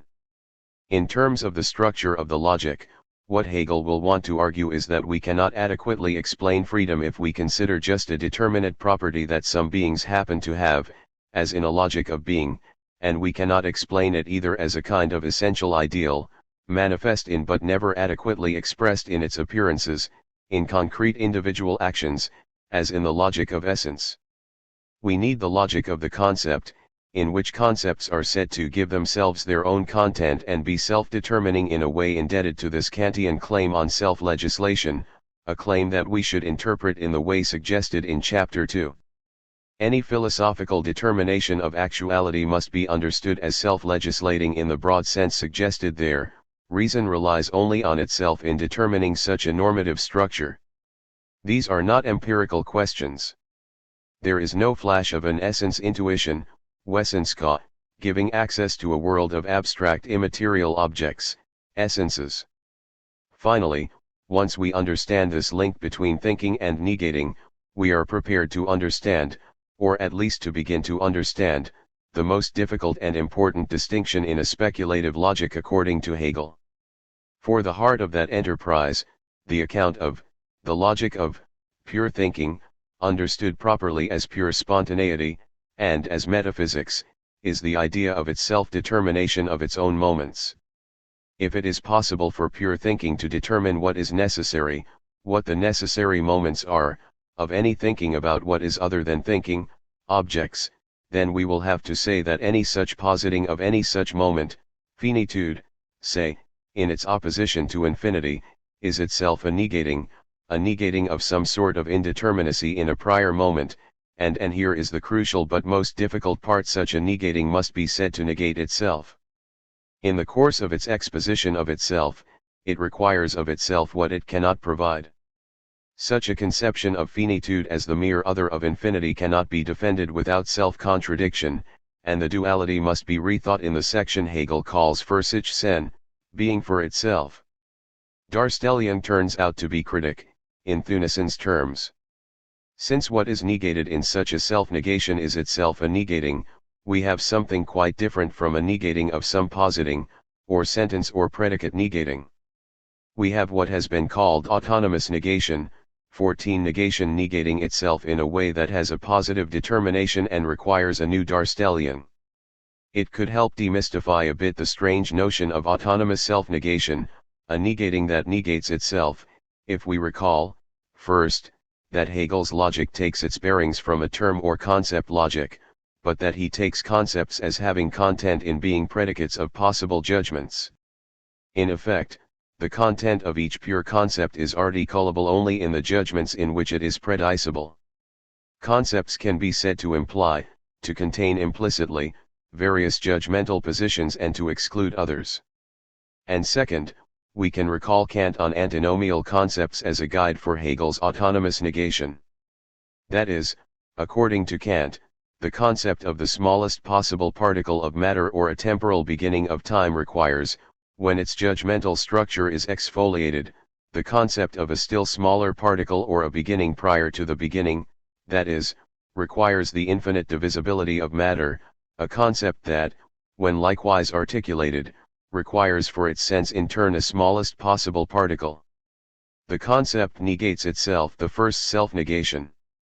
Each such pure concept must also be the contrary of itself, as Kant shows in his dialectical reasoning. They cannot both be true at the same time, although they can both be false. The third antinomy revolves around sub-contraries, which can both be true but cannot both be false together. But this situation must itself be negated, or the concepts could not be said to have any content, which they clearly do. Kant does this by claiming that transcendental idealism is what Hegel would consider the sublation or Aufhebung of the opposition. The details are complicated, but what we need here is just the general notion of a self-undermining concept, the results of which self-undermining can be understood to negate their own negation. The concept's self-explication negates its own negation of itself. In the case of sub-contraries, the appearance of self-negation, of the contrariness of the moments of the concept, can itself be negated, rendered not contrary, by transcendental idealism. Such idealism shows how both could be true, but not both false. We will see this notion at work soon in the logic of being. The concept of the general object of judgment, a knowledge claim, is introduced as being, or, we begin with the thought of anything at all. But as we saw from chapter 3, any such conceiving is conscious of its conceiving, and that means also conscious that it has conceived nothing at all, nichts. The Kantian language would be, the thought must be a discursive thought, a synthesis. So the first moment is a denial of any intellectual immediacy, thinking must be discursive to be thinking. We find that out by trying to assume otherwise, just the dialectic or apagogic procedure Kant uses in the antinomies. In Hegel's treatment, the negation of this negation is the first real moment of determinacy of conceptual content, Dasein, or determinate being. More fully said, a concept so introduced is self-negating, and we need to negate that negation so as to negate the indeterminacy of the mere concept of anything at all. We need something that is what it is by not being what it is not, or werden, becoming. When so self-consciously formulated, we have the concept of Dasein, determinate being. Point 15.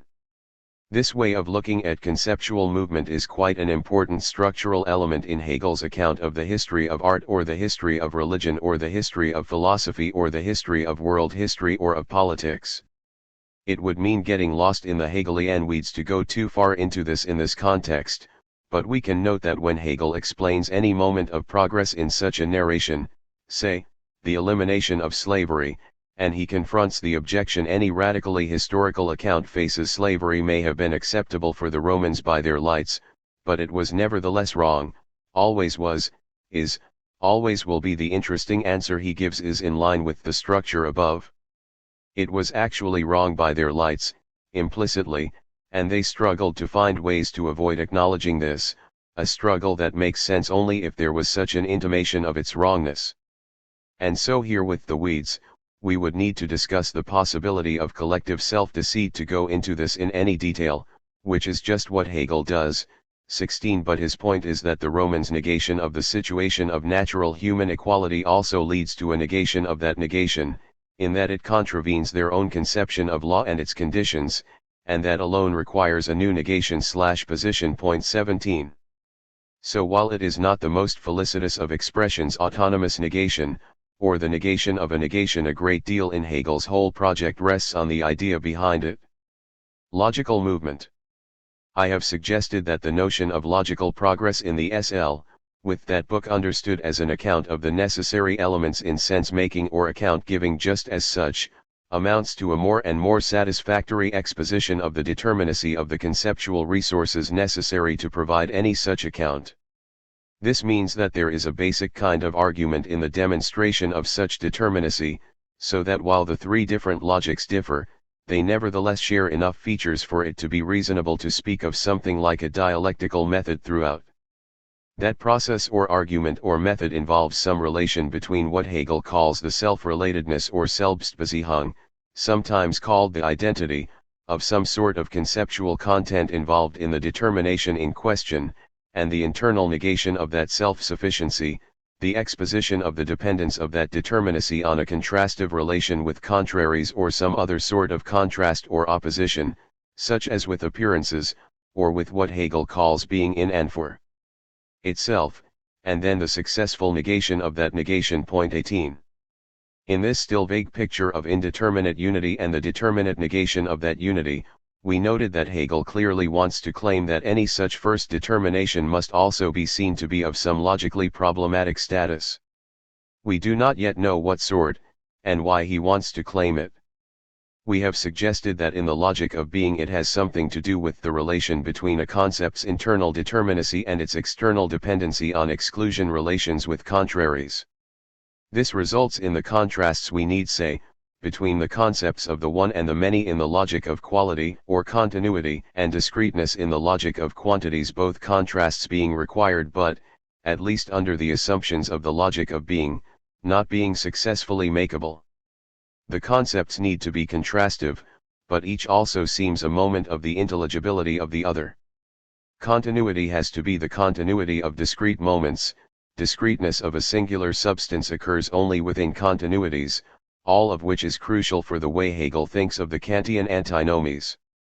Hence we get that unusual claim in the quotation above, that negation, contrastive differentiation, must itself be negated. The original negation, say, between continuity and discreteness, is inadequate as a simple negation, each is not what the other is, and so that understanding of negation, as simply opposed, must be negated. Or with respect to the logic of being as a whole, the model of negation, the negative relation in general between an individual and the determinations by virtue of which it is contrasted with what it is not, must itself be negated, not stand as it is, must be rethought. This turns out to mean we need a different account, with a different logic, an account of the relation between a thing understood as a substrate, or an essence, and its appearances. In contrast to what happens in Kant, that essence cannot be unknowable, a mere thing in itself, without a collapse of the position back into mere indeterminacy. Here determinate intelligibility is not a function of relation to others, but now a self-relation between essence and its appearances, how it shows or manifests itself. All of these appearances are not what an essence essentially is, and yet, if Hegel is right that essence must appear in order to be determined as what it is, then that negation, appearances that are not essence, must be negated and essence understood in its own possibility, in terms of its basic concept, but in a way not indifferent to its appearances. This summarizes hundreds of pages, but the important point for now is that we recall that any such determining is an apperceptive attempt at predication/determination, and so any such determination is always subject to a reflective assessment of whether the content has in fact been determined. That is the main point that we need. It is why negation, he might have just said self-consciousness or apperception, is said to be the energy of thought, of the pure I. Every determination of every sort of content in the logic is a negation of some insufficient determinacy that must be able to be conceived positively, as the negation of the negation, for the determination to be intelligible. That consideration is available at every moment of the logic because we are investigating putative roles in judgment that are assigned, when they are, self-consciously. In the beginning of the logic of being, the attempted determination, by means of contrastive relations with other individuals, has not succeeded, we find, and we are off to the races that will lead us to that similar position / negation of negation triplicity. So reflection on what it would be to render anything determinately intelligible, or as Kant said, reflection on the concept of judgment itself, is supposed to be in this way contentfully manifold about the necessary moments in any acts of determination. The indeterminacy of the mere concept of judgment must be negated, its categorical moments specified. But that negation of indeterminacy, the manifold table of categories, must itself be negated as a mere manifold, and the connection with judgment as such must be specified according to a principle. So the metaphysical deduction can stand as one good example of how Hegel wants to understand internal negation. Of course, the idea of getting that much content out of that spare a beginning is staggering, but the entirety of the SL proceeds from just such a structured movement in the negation of the first indeterminacy in the book, being negation and speculative truth. We can approach the topic a different way by recalling Hegel's distinction between something like ordinary truth, or correctness, as when I say it is raining outside and it is, and speculative truth, which in the broadest sense he defines not as the concepts agreeing with reality, but as its agreeing with itself. An example would be, essence must show skin in itself, that it is and is not its appearances. Another example would be a true house, one that best does what a house is supposed to do, and Hegel gives other examples, like a true friend. This refers to the so-called ontological conception of truth, not the correspondence or coherence theory. What is important here is the very general model it gives us for understanding the role of negation in speculative philosophy. This involves two senses of a thing's being what it is and also not what it is. The first is the familiar way a decrepit horse could be said to be a horse, but not a true horse, not really what a horse should be.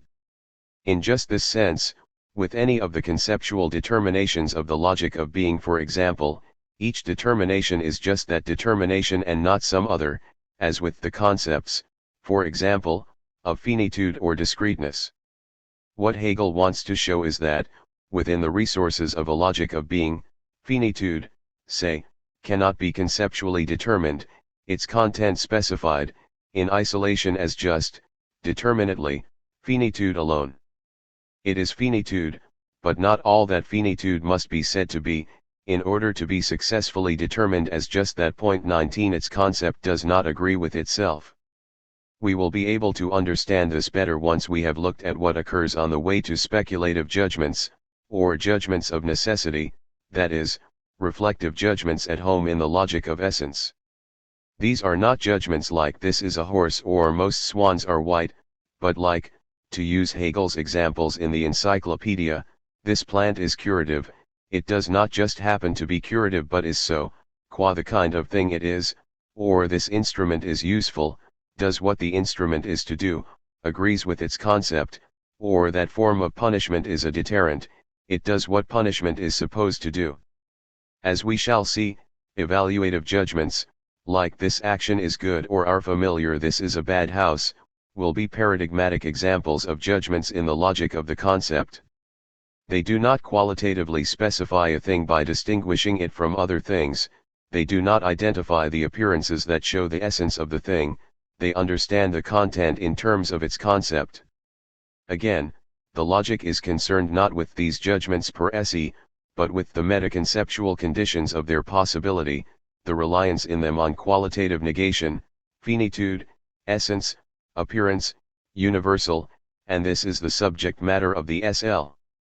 What is especially important and difficult is why he thinks a typical determination in the logic of being, qualitative determination as in the examples above, does not adequately determine the thing's being what it is, why even essential predication, wolves hunt in packs as opposed to some wolves are gray, also does not adequately determine the thing, but this house is a good house or this punishment is a deterrent, or, presumably, this is a fine wolf, does successfully determine. What is difficult is seeing the continuity and so the increasing adequacy in this supposed series, rather than three different sorts of determining predication. In line with this, there is an even more general sense in which the invocation of negation is relevant. For each conceptual determination invokes a certain understanding of conceptual determinacy at some stage in the logic. In the logic of being, it is a concept's contrary understood as its other, what it is related to, distinguished from, as Hegel says, externally. But any such understanding of a concept, while it is an understanding of conceptual determinacy, also is not such an understanding, because it does not involve what a concept, or capacity for conceptual determination, really is, something available to the logic only at its end. Negation and contradiction. Everything is inherently contradictory. Alle Dinge sind sich selbst widersprechend. SL 11287. Contradiction is the root of all movement, Bewegung and vitality, Lebendigkeit. It is only in so far as something has a contradiction within it that it moves, has an urge, Trieb and activity, Tätigkeit. Ibid. The determination just discussed produces this negative consequence because finitude is conceived by abstract contrast with its contrary, the non-finite or infinity, under the assumption that it is by being finitude, just that concept, marked off as such, that it excludes or opposes what is non-finite, the infinite. But, or so we are supposed to acknowledge, this negative determination is essential to the determinacy necessary to set apart and delimit finitude in the first place. There would be nothing to negate otherwise, and if there were, the negation would be, in Hegel's terms, external, not constitutive of the thing's determinacy. 20 So in a general sense, one has to say that a thing, in this case a basic concept or category, includes its contrary, or more precisely its relation to its contrary, in order to be, and be known to be, what it is. Neither of these moments of negation involves contradiction in the Aristotelian sense, because is and is not, while said of the same thing and at the same time, are not meant in the same sense. But Hegel wants for various reasons to call such an analyzed state a contradiction, and there is some ground in the use of that term for saying that. 21, this is so, even though, if Hegel were more careful about his terminology, contradiction as such would be limited to a determination of reflection in the logic of essence. Unresolved oppositions in the logic of being involve an unresolved inconsistency between independent self-sufficiency and dependence on contrasts with the thing's complement. 22 As Michael Wolff points out, in many contexts we are comfortable enough with the so-called existence of contradictions. We also say such things as that a man contradicts himself, or a claim is contradicted by reality, or that there are performative contradictions, and it is in this broader sense that Hegel calls these results contradictory. 23 The more technical, reflective sense emerges later in the logic of essence. An attempt to determine a concept's content under certain assumptions about determinacy succeeds only by contradicting, not being consistently tenable at the same time as, such assumptions, and so the assumptions must be revised. In the simplest sense, personifying the process, what someone intends to say, means to say, can be contradicted by what is actually said, what he finds he has to or can say. 24 Hegel himself adverts to this way of understanding the self-negating development of the logic at the very end, when he is presenting a recollective account of his own method, and he notes that the abstract treatment of its universal moments is due to the mere opinion, meenen, or lack of awareness, Bewusstseinslosigkeit, of what it is actually treating. 12.240, 25 It cannot say what it means to say. As R. Bubner puts it, it is the lack of concord between the mode of exposition, Darstellung, and what is to be made intelligible, Die Sache, that accounts for the processuality of the logic. 26. In fact, associating what Hegel is up to with a fairly ordinary sense of practical contradiction is evoked by Hegel at the beginning of the logic when he is trying to explain the radically of the initial moment of pure indeterminacy and immediacy. But if no presupposition is to be made, if the beginning is itself to be taken immediately, then the only determination of this beginning is that it is to be the beginning of logic, of thought as such. There is only present vorhanden the Resolvensschluss, which can also be viewed as arbitrary Willkür, of considering Betrachten thinking as such. 21.56, 27. What one has, in this highly hypothetical sense, resolved to do, consider pure thinking as such, when measured by what one has succeeded, or rather not succeeded, in doing, gives us an initial sense of the role of the negative. It is all still somewhat figurative, but it is, I want to suggest, interpretively on the right track. At a more abstract level, Hegel tries to offer a general account of why this should happen, and that generally has to do with the inseparability of position and negation in determination. 28 This basic and straightforward logical idea of thought's opposition with itself invoked in this way by Hegel is fairly straightforward, as when what we do to specify the content of a concept ends up failing, not so specifying, we have contradicted what we set out to do, but he eventually makes a great deal out of it. The most simple or even trivial version of the idea is just that if, say, nothing living ever died, the notion of anything living would be empty. The content of the concept of something living is such a content only in such an opposition. If nothing were ever at rest and everything were always moving, the notion of motion could actually get no grip. If there were nothing lamentable, there would be nothing laudable. In his most speculative example, if everything were just what it is and nothing else, no entity without identity, then the notion of identity itself would have no content. Determinate identity requires some sort of self-differentiation to be intelligible as contentful identity. Otherwise, we would not be able to understand the difference, as we must, between A and A equals A. So anything's determination is at the same time, just thereby, also a determinate exclusion, and only by that exclusion can it determine. And this is true the other way around too. The soul's not being mortal does not determine anything if it just excludes the ascribability of that predicate, and so says that what the soul is somewhere else in logical space, anywhere else but in the mortal space. By this determination we know that the soul is non-mortal or that it is immortal, is something that lives forever. This is the reasoning that led Kant to include under qualitative determination not just predicate negation but something like term or contrary negation, infinite judgments in the table of the functions of judgment, or qualitative limitation in the table of categories. 29. A somewhat broader way of putting the point is the following. I have said that Hegel's speculative notion of negation is not predicate or sentence negation, an operator applied to a predicate or a sentence, but a self-negation. In these terms, he means to focus attention on concept negation, and it is in this sense that we can understand autonomous self-negation. The easiest way to understand this, and it is a reference Hegel will enthusiastically use, is again to think of Kant's notion of concepts that are inherently antinomial, that is self-negating. He means concepts like the concept of the smallest material element of a material body, or the concept of the infinite divisibility of a material body, or the concept of a world beginning in time, or of having always existed, or the concept of an uncaused cause, and so forth. Now concepts, understood as rules, have content by being understood to have the content they have. To understand a rule is to know how to use it, and in using it, to know one is following it. If we do not understand it this way, we cannot distinguish between mere regularity and rule following.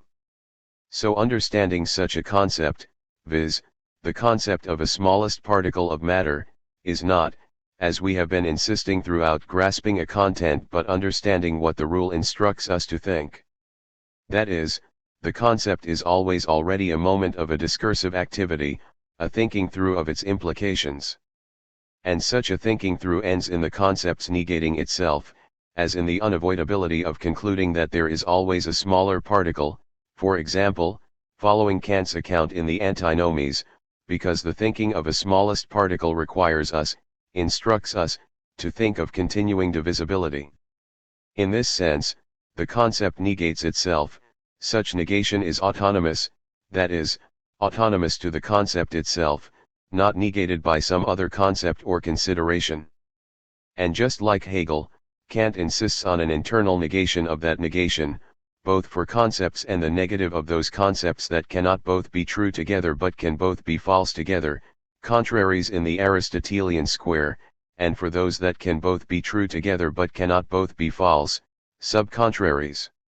Hegel does not agree with the way Kant wants to effect this negation of negation, by introducing equivocation between phenomena and noumena, but the logical structure of speculative negation can be understood to follow this route: concept negation as autonomous self-negation, and negation of that negation so as to produce a concept under which can be understood the sublation of both the concept and its negation. Point 30.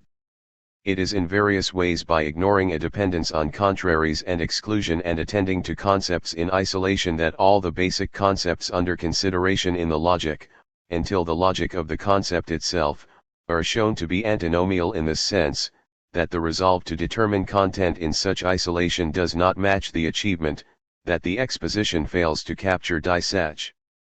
Obviously what we need to see, though, is how Hegel proposes to show us the relationship between any internal self-relation, Selbstbeziehung, and what it determinately is not, and why, under what assumptions, this becomes a problem in identifying determinately any of the concepts under investigation. This is all by way of introduction. The point of view is too high altitude to get us very far. For example, without further elaboration of the point made above about determinate negation, it still seems that the basic model for the negation at issue is predicate or sentence negation, as if the determination in question is the assertion the finite is not the infinite, or it is not the case that the finite is the infinite. As we shall see, this can be quite misleading. 31 In addition, one tends to focus first on the first examples one comes across in the logic of being, and that can be misleading too. 32 The issue of negation has a great deal of continuity, but it also changes in the logic of essence and the logic of the concept. In keeping with his own association between general and transcendental logic, the considerations discussed so far should not be understood to be matters of formal clarity in a reflection on judgmental logic, as if confined to a clarification of the rules for making sense of all sense-making. As Hegel insisted, we are not studying how we think about, or talk about, matters, or even how we must think. The question is a question about any possible intelligibility, and so about being in its intelligibility, or as he puts it, dissach, that issue, not our ways of rendering intelligible. Or, to cite a briefer, clearer example of what Hegel considers too abstract a distinction between logical form and content, contradiction is supposed to be explicable merely formally, as a matter of general logic, as Kant understands that domain. In Kant's various explanations, it comes down to P and P. Or, to state it in its predicative form, S is P, and S is P. But to revert to our discussion above, and this is the source of one of Hegel's most enthusiastic compliments to Kant, Kant himself showed in the mathematical antinomies that what looks formally to be, what, in fact, formally is, a contradiction, P and P, need not be, not if we understand properly the connection between the concept and the matter itself. 33 Again, if the sentences are the world has a beginning in time and the world does not have a beginning in time, then it is not the case that if one is true, its negation must be false, and vice versa. They can be, as in this case, contraries, not contradictories. They can both be false, as in Kant's own examples to explain his position on the antinomies. In his examples, if the subject is what he calls the Weltall, the world totality, then the disjunction the world totality moves or the world totality does not move amounts to a statement of contraries, and the law of the excluded middle does not apply, as in, even more simply, the stone smells good and the stone does not smell good. 34 Stones don't have odor, both judgments are false. 35 But what would a non-formal conception of negation, one not restricted to the function of a logical constant, one that has some real philosophical work to do, amount to? Negation as material incompatibility. Robert Brandom. Robert Brandom calls Hegel's concept of determinate negation Hegel's most fundamental conceptual tool, and he means throughout Hegel's logic, semantics, and metaphysics. He defines such negation in terms of material incompatibility. 36 And in a way deeply in tune with Hegel's project, he insists that the general normativity of material inferences is irreducible to the normativity of formal principles alone, as in the point made in the example of contradiction just discussed in the previous section. It was suggested above that the most important of Hegel's many uses of negation was the contrastive relation with what it is not, in the logic of being, and only under those assumptions, with its contraries or in the dialectic between self-sufficient determinacy and dependent determinacy. Hegel remarks in his lectures on the history of philosophy that negativity is to be understood not as change, nor yet as nullity, but as difference of determination. 37 Brandom has given us a rich account of what that claim amounts to. But it is a limited one, and seeing those limitations will, I hope, illuminate something about Hegel's full position. This limitation is partly due to Brandom's relying so much on the PHG, and it will help reveal something about the status of negation in the logic. 38.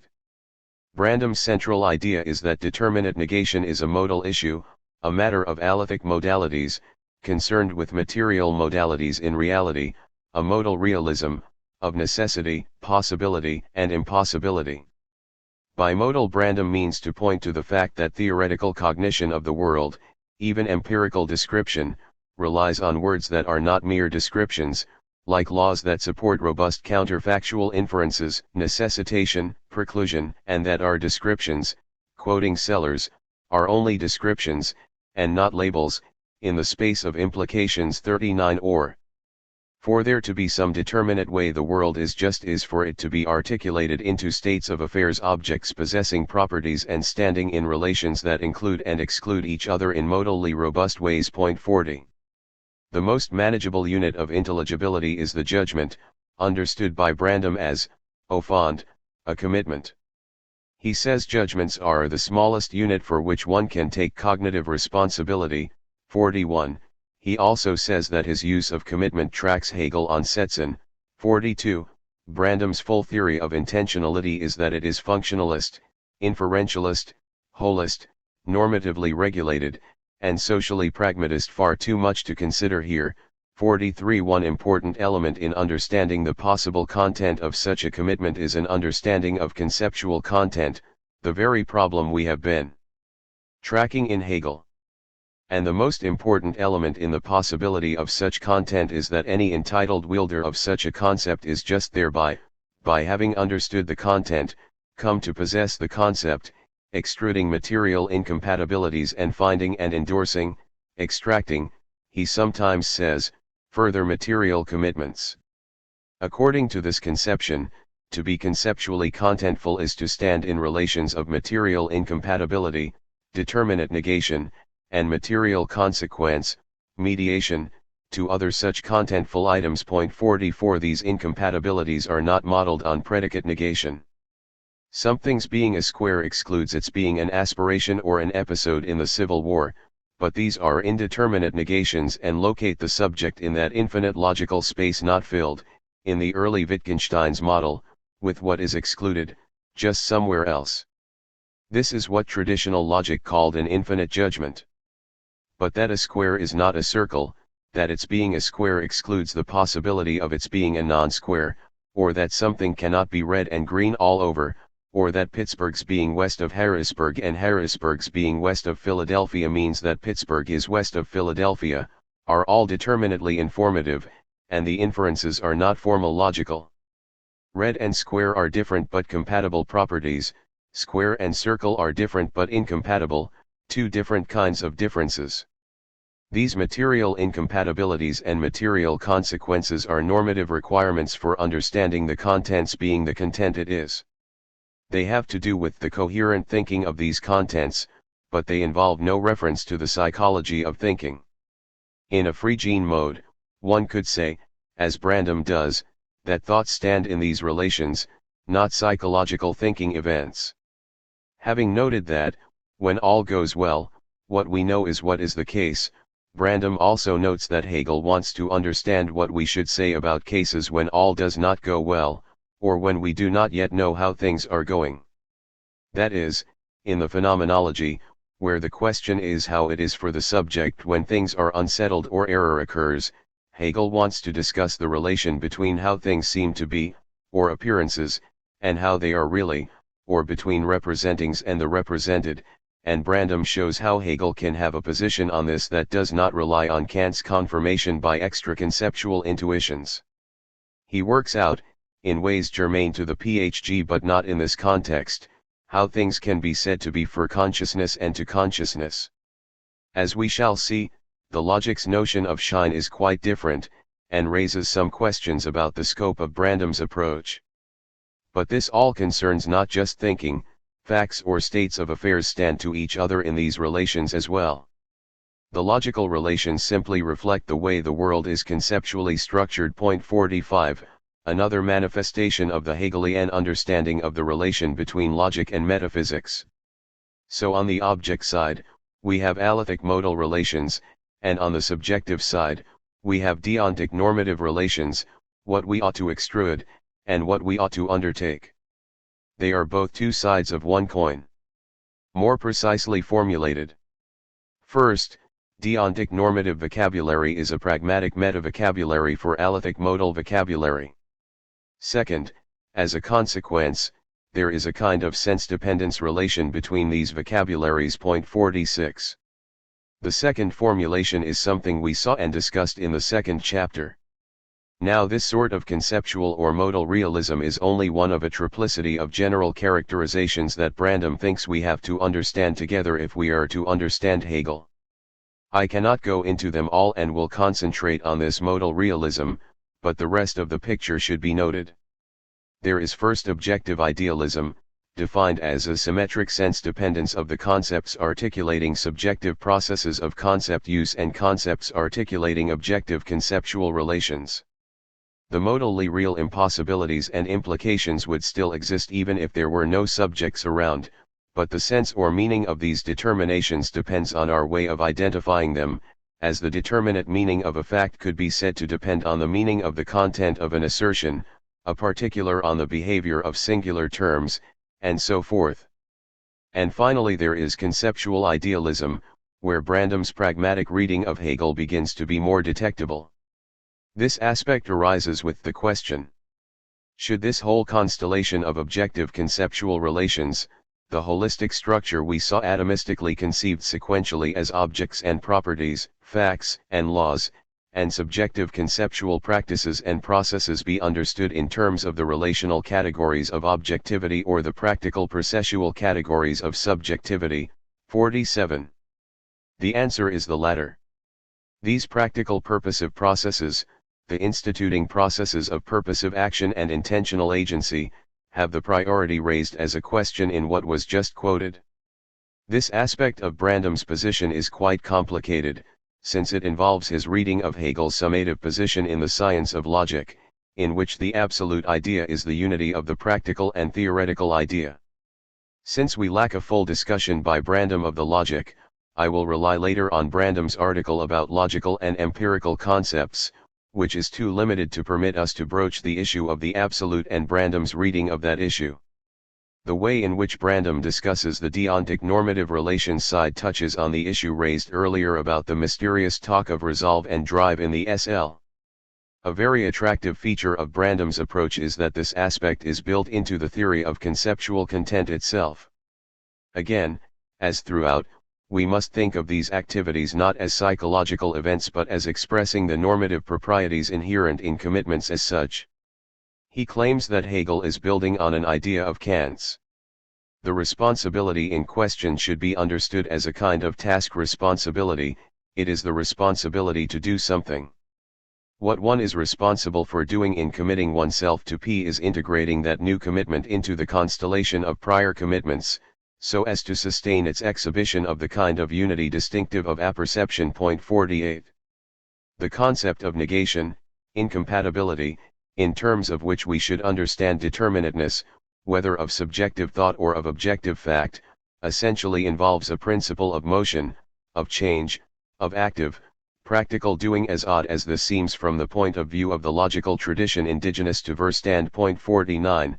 This is the beginning of a much longer topic, to be discussed at length in Chapter 7.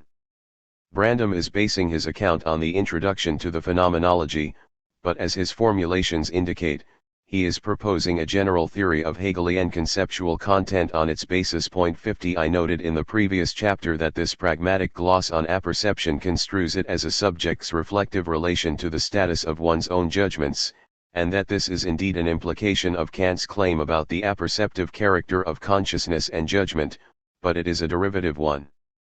A judgment qua judgment is, in the first place, open to such reflection because it is apperceptively affirmed, and this possibility, its negative self-relation, must be understood before what it makes possible reflective integration in a network of commitments is introduced.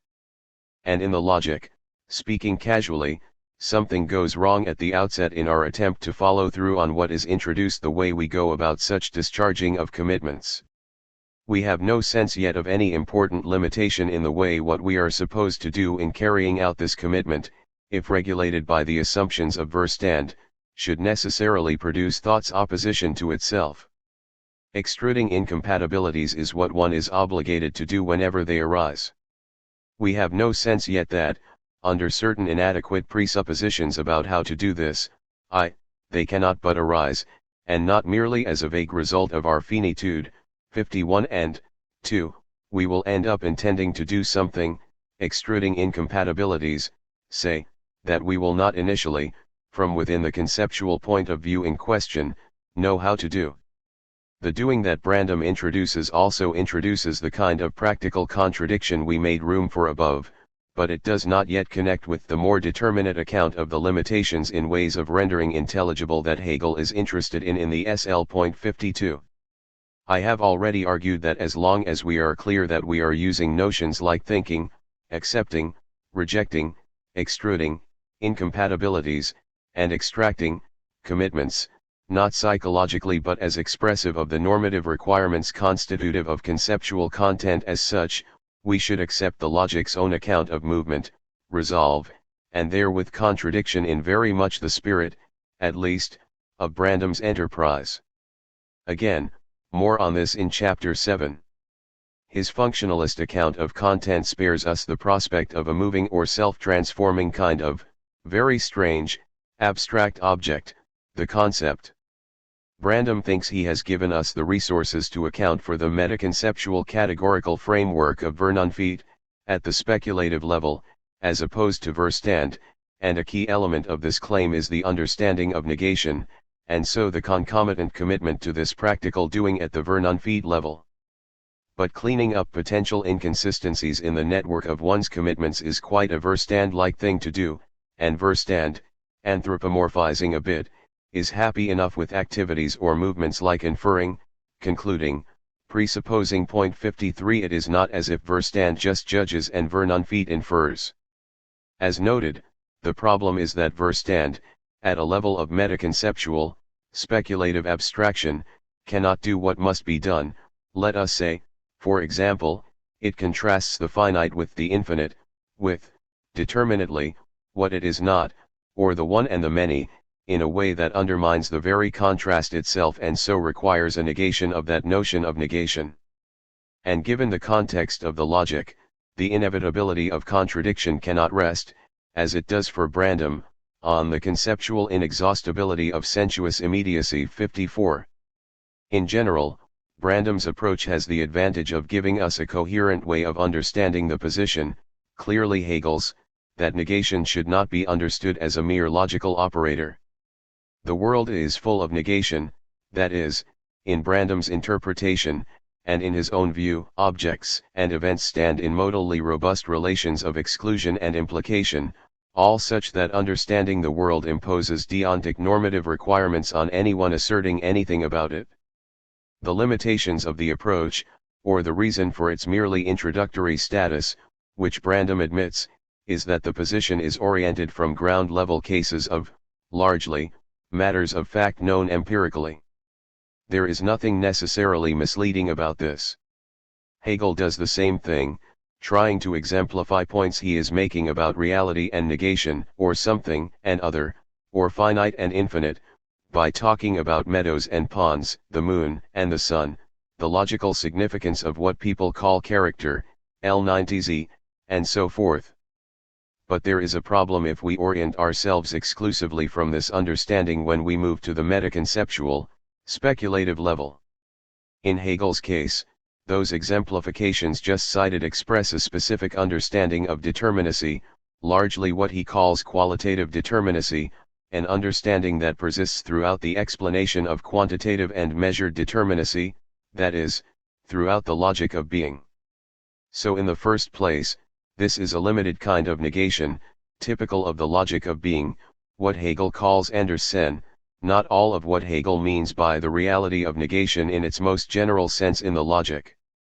It is not what is at stake in the assumptions of a reflective approach to reality, one that seeks to fix essential identities, not just matter-of-fact determinacy, specified qualitatively, identities not available to observation and description, and to understand the uniquely negative relation between essence and appearance.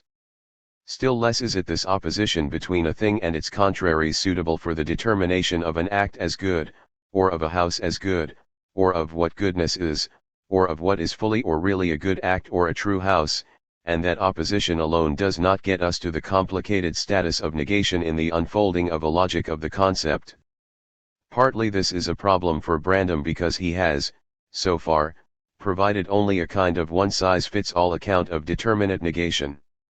This certainly does get at something quite important in Hegel, even though, as P. Redding has argued, it is more important to Hegel than to Brandom that material incompatibilities are to be understood in an Aristotelian way, that is, in terms of term logic. Point 55 in this picture, individuals are always understood as instances of kinds, this suches, and by virtue of that, are determinately excluded from their complements or contraries and just thereby determined. Horses are mammals, and so not non-mammals, that is, not birds, or reptiles, or amphibians, and so forth. They are the contraries of mammals, not just in the infinite logical space of all that is not mammalian, set by a negated predicate. To make Brandom's main point, it is important to say, they do not just also happen to lack the properties of birds, etc. By being mammals they cannot have the properties of birds, reptiles, etc. 56 Individuals are not arguments satisfying functions, but members of determinate kinds and intelligible by virtue of that and by virtue of what that determines by negating, excluding as impossible. What is important in the context of this discussion is not whether a more free-gene approach can handle such reliance on terms in its own way, which Brandom argues, 57, but that a great deal changes when Hegel begins to consider individuals not as intelligible by virtue of kinds, but as appearances, the ground of which is unobserved, and ultimately relies for a proper account giving of this ground relation on the notion of law. As Redding has also claimed, the character of determinate negation depends a good deal more on these very different contexts, the three logics, than Brandom's modal realism can handle in Hegel. Point 58.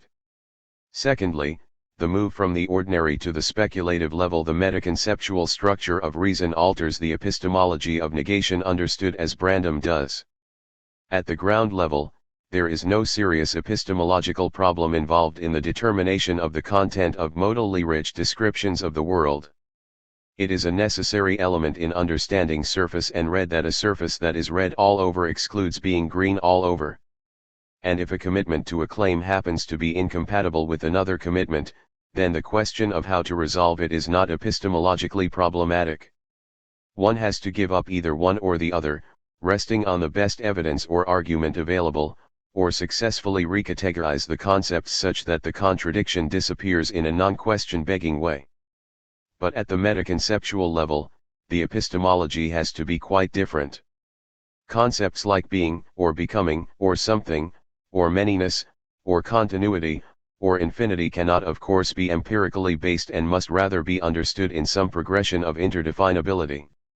And that alters any possible understanding of the origin of the discovered incompatibilities. These cannot be due to our inability, as finite thinkers, to correctly anticipate all of the deontic requirements of any one commitment. Hegel is clearly trying to show that under some limited assumptions about the nature of determinacies, incompatibilities and incompatibilities of a certain sort, are unavoidable and not a contingent matter of fact. The possibilities of resolution do not therefore involve assumptions like, one or the other commitment must be in error. Which one should I give up? Speculative negation of negation, aka Aufhebung, does not work that way.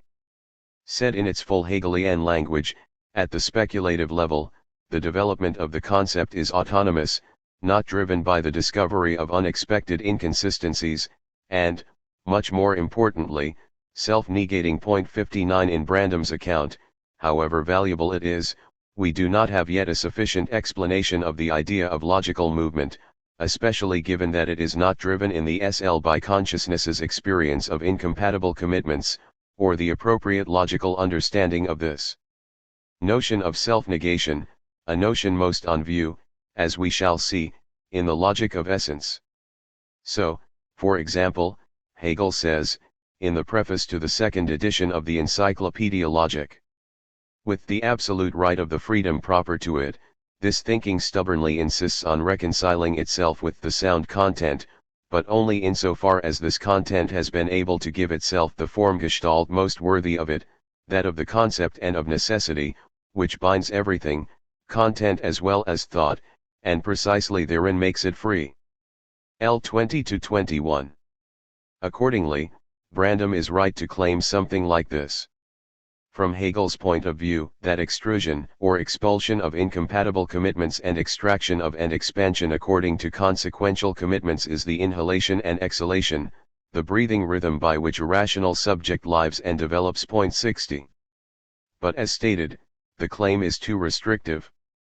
It ought to read is a crucial element of the inhalation and exhalation, the breathing rhythm, etc. There are two more logics to go. So while Brandam's account of modal realism is a compelling picture of what Hegel calls Andersen and is appropriate for the logic of being and the consciousness chapters of the PhG, commitment to it will not allow the proper understanding of the relation between the categories of the logic to one another and will lead one into a limited reading of the phenomenology. This allows a repetition and intensification of a claim about Brandam's approach I made earlier. If we distinguish making the world explicit, rendering it intelligible, from making explicit these forms of making the world explicit, rendering intelligible ways of rendering intelligible, then the former depends on the latter constitutes the possibility of the former, not, as the Brandam passage just cited and others seem to suggest, the other way around, as if the task is clarifying what we have already done. I mean, as if the development of logical concepts is somehow essentially post-empirical, retrospectively trying to get clear what ways of mediating the immediate have become required by new empirical discoveries. This latter sounds like what Brandam means when he says, in exercising a capacity, engendered by the use of his logical vocabulary, to say and think explicitly what one has all along implicitly been doing in saying and thinking anything at all, namely, determining content, incorporating immediacy in the form of mediation, by engaging in a process of concept revision through experience. This is the sort of self-consciousness Hegel calls absolute knowledge. 61. And when he says, for the process recollected in the case of the logical concepts is not, in either of its versions, one of determination by incorporation of immediacy, as it is in the case of empirical concepts. In the logical case, the transformative Erfahrung that is rehearsed in the two books is rather motivated wholly by considerations that show up retrospectively as having always already been implicit in the contents of the meta concepts already in play. Point 62. What could it mean to say that Hegel develops these metaconceptual resources out of the raw materials he inherited from the philosophical tradition? There is no such reliance in the logic, and the development in question is modeled, as we have been saying, on Kant's metaphysical deduction, thought's a priori and productive determination of its own possibility. There are other passages in Brandam's corpus like the ones just quoted, and they introduce another interesting wrinkle in his position. For example, the Wiederholung presented in the logic is substantially more retrospectively reconstructed, and hence more rational in the sense of more reason revealing, than is that of the phenomenology. But for both, Hegel clearly believes that the only way to come to occupy the cognitive position he finally arrives at is by going through the conceptual process and progress to which the long expositions of those works are guides. It is no use jumping ahead to peek at the ending and see how the books come out. Point 63. Exactly so, one wants to say, but this appears to be how Brandom thinks Hegel thinks of his own position, in contrast to how Brandom thinks of it. For he also writes, in contrast with this no peeking passage. For we can start with a pragmatic meta-language, in which we describe the practices that confer and determine conceptual content, and specify in those terms what it is that a particular logical locution makes explicit, introducing it as expressing those features. This is, not by coincidence, the path I pursue in making it explicit. I think it is possible in principle to say how we should think about discursive practice according to the conceptual scheme in place at the end of the phenomenology and the science of logic, without having to rehearse the expository paths by which Hegel develops that scheme for us. Point 64. I am suggesting that how Hegel thinks of his own position is how we should think of it. Without such a picture, incompatible commitments generated at the empirical level will look like the engine driving the whole pulsating self-negating process, and the status of the logic and logical movement will look confusing. Finally, there is one other attempt to differentiate Hegel's treatment of negation from a formal treatment of the logical operator, to understand the reality of negation and so the reality of dialectic, and we should review that briefly before moving on to examples at work in the logic of being. Real opposition. We are investigating the forms of negation Hegel claims to be assumed in the possibility of determinate intelligibility in different contexts, under different assumptions about determinacy. This is just a first pass at familiarizing ourselves with the topic. It will recur in different forms constantly throughout. Summarized very crudely, these kinds of determinacy are expressed in assertions like, first, Socrates is white, or Rosie is a dog, or copper is an electricity conductor. Second, in assertions like such a plant is curative, that punishment is effective, or wolves hunt in packs. And third, in what Hegel takes to be proper judgments, like that is a good house, or that is bad for horses, or that action is good. These distinctions assume the most important general claim made in the logic, a claim that has already surfaced often. It is the claim about the logical differences, that is, the differences between the different modalities of judgment, different forms of thought, between the intelligibility of atomic particulars in their qualitative and quantitative distinctness, particulars as appearances of essence, and particulars judged according to their concept. 65. Various higher-order concepts are said by Hegel to be presupposed in such possible determinations, ranging from finitude to essence and law, to universality, life, and even method. None of these concepts can be understood to be derived empirically, they are presupposed in any empirical determination, in different ways, in the different contexts, and their content is a matter of both internal, self-related moments and external dependence on relations to contrary or otherwise negative moments.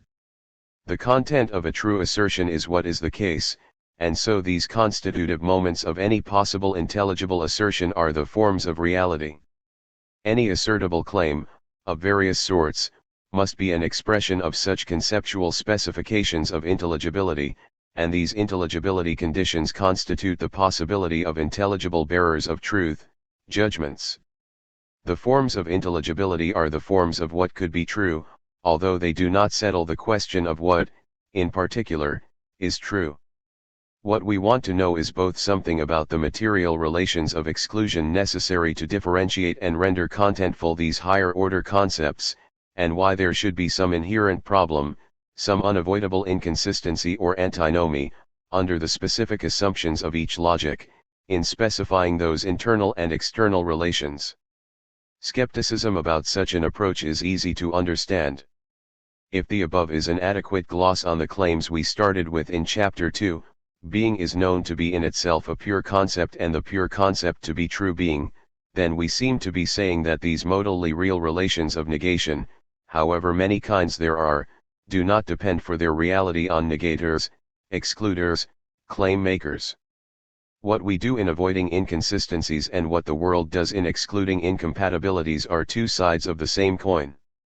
The status of such modalities is not wholly confined within what we do to differentiate, discriminate, infer.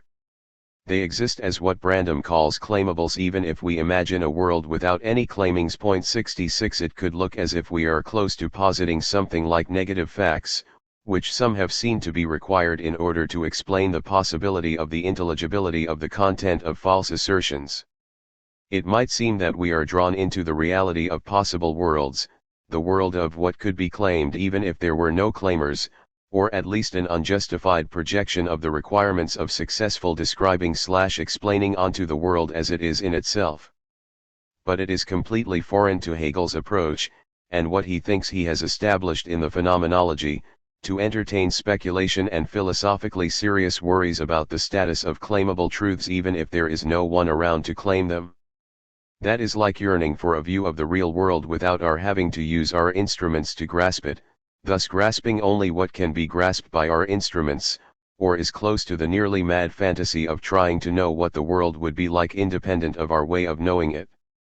Our way of knowing it is knowing it, knowing what is the case, or it is not knowledge.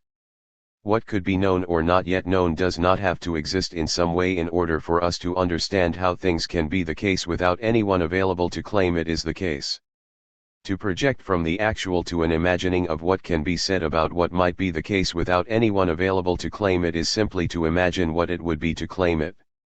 This is no reason to worry that we are imagining it merely for us, by our lights alone, and so forth, not if it is knowledge we are imagining. Fear of error is the cause of error in this case, as Hegel has written in the introduction to the Phenomenology. 67. But there is another way to understand the reality of negative modalities, and it too is suggested by Brandom. In a valuable passage from his first Munich lecture on Hegel, Brandom makes the following remark.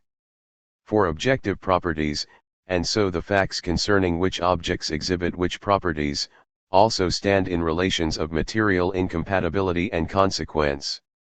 Natural science, paradigmatically Newton's physics, reveals objective properties and facts as standing to one another in lawful relations of exclusion and consequence. That two bodies subject to no other forces collide is materially, non-logically, because of laws of nature, incompatible with their accelerations not changing. That the acceleration of a massive object is changed has as a material consequence, lawfully necessitates, that a force has been applied to it. In the first case, the two ways the world could be do not just contrast with one another, differ. It is impossible, so Newtonian physics, not logic, tells us, hence physically impossible that both should be facts. And in the second case it is physically necessary, a matter of the laws of physics, that if a fact of the first kind were to obtain, so would a fact of the second kind. 68. The implication of this passage, and of all of Brandom's emphases on modal realism, is that our first orientation in trying to understand Hegelian negation should be not the logical operation of predicate or sentence negation, but real opposition, for example, opposed magnitudes. This contravenes the familiar criticism that Hegel has confused logical negation with real opposition. On the contrary, he is aware of it and wants to concentrate on the conceptual counterpart of the latter, and it provides a good transition to one of the only other, emphases on such material negation, the interpretation of Michael Wolff. 69 For Wolff also thinks that the controversy in the 18th century about positive and negative magnitudes, especially as it surfaced in Kant, as well as the emerging clarity about negative numbers, played a far larger role in the development of Hegel's thinking about negation and contradiction than did a reflection on the logic of the formal operator. In consonance with Brandom's sentiment above, Wolff notes that even Hegel's category of becoming, so important at the beginning of the logic of being, owes much to Hegel's defense of Newton and the latter's doctrine of the becoming equal of magnitudes, fieri equals. 70. Wolff's main concern in his major book on the subject is with the status of contradiction in Hegel's dialectical logic, clarified by its relation to Kant's understanding of dialectic. Contradiction as such is a determination of reflection, a moment of the logic of essence, and we need more preparation for that context. We haven't, for example, come close to the issue of the full and detailed status of the negation of negation in Hegel's speculative logic. But in keeping with the overview attempted here, there are a few general points that Wolff has made that are worth keeping in mind. The first major issue is the one we have been dealing with.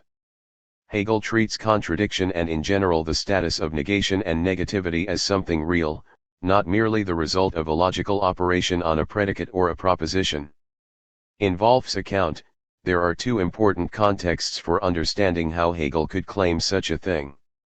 First, we need to recall Kant's differentiation between logical contradiction, dialectical contradiction, paradigmatically in the Antinomies, and what Kant defended as real opposition, Entgegensetzung.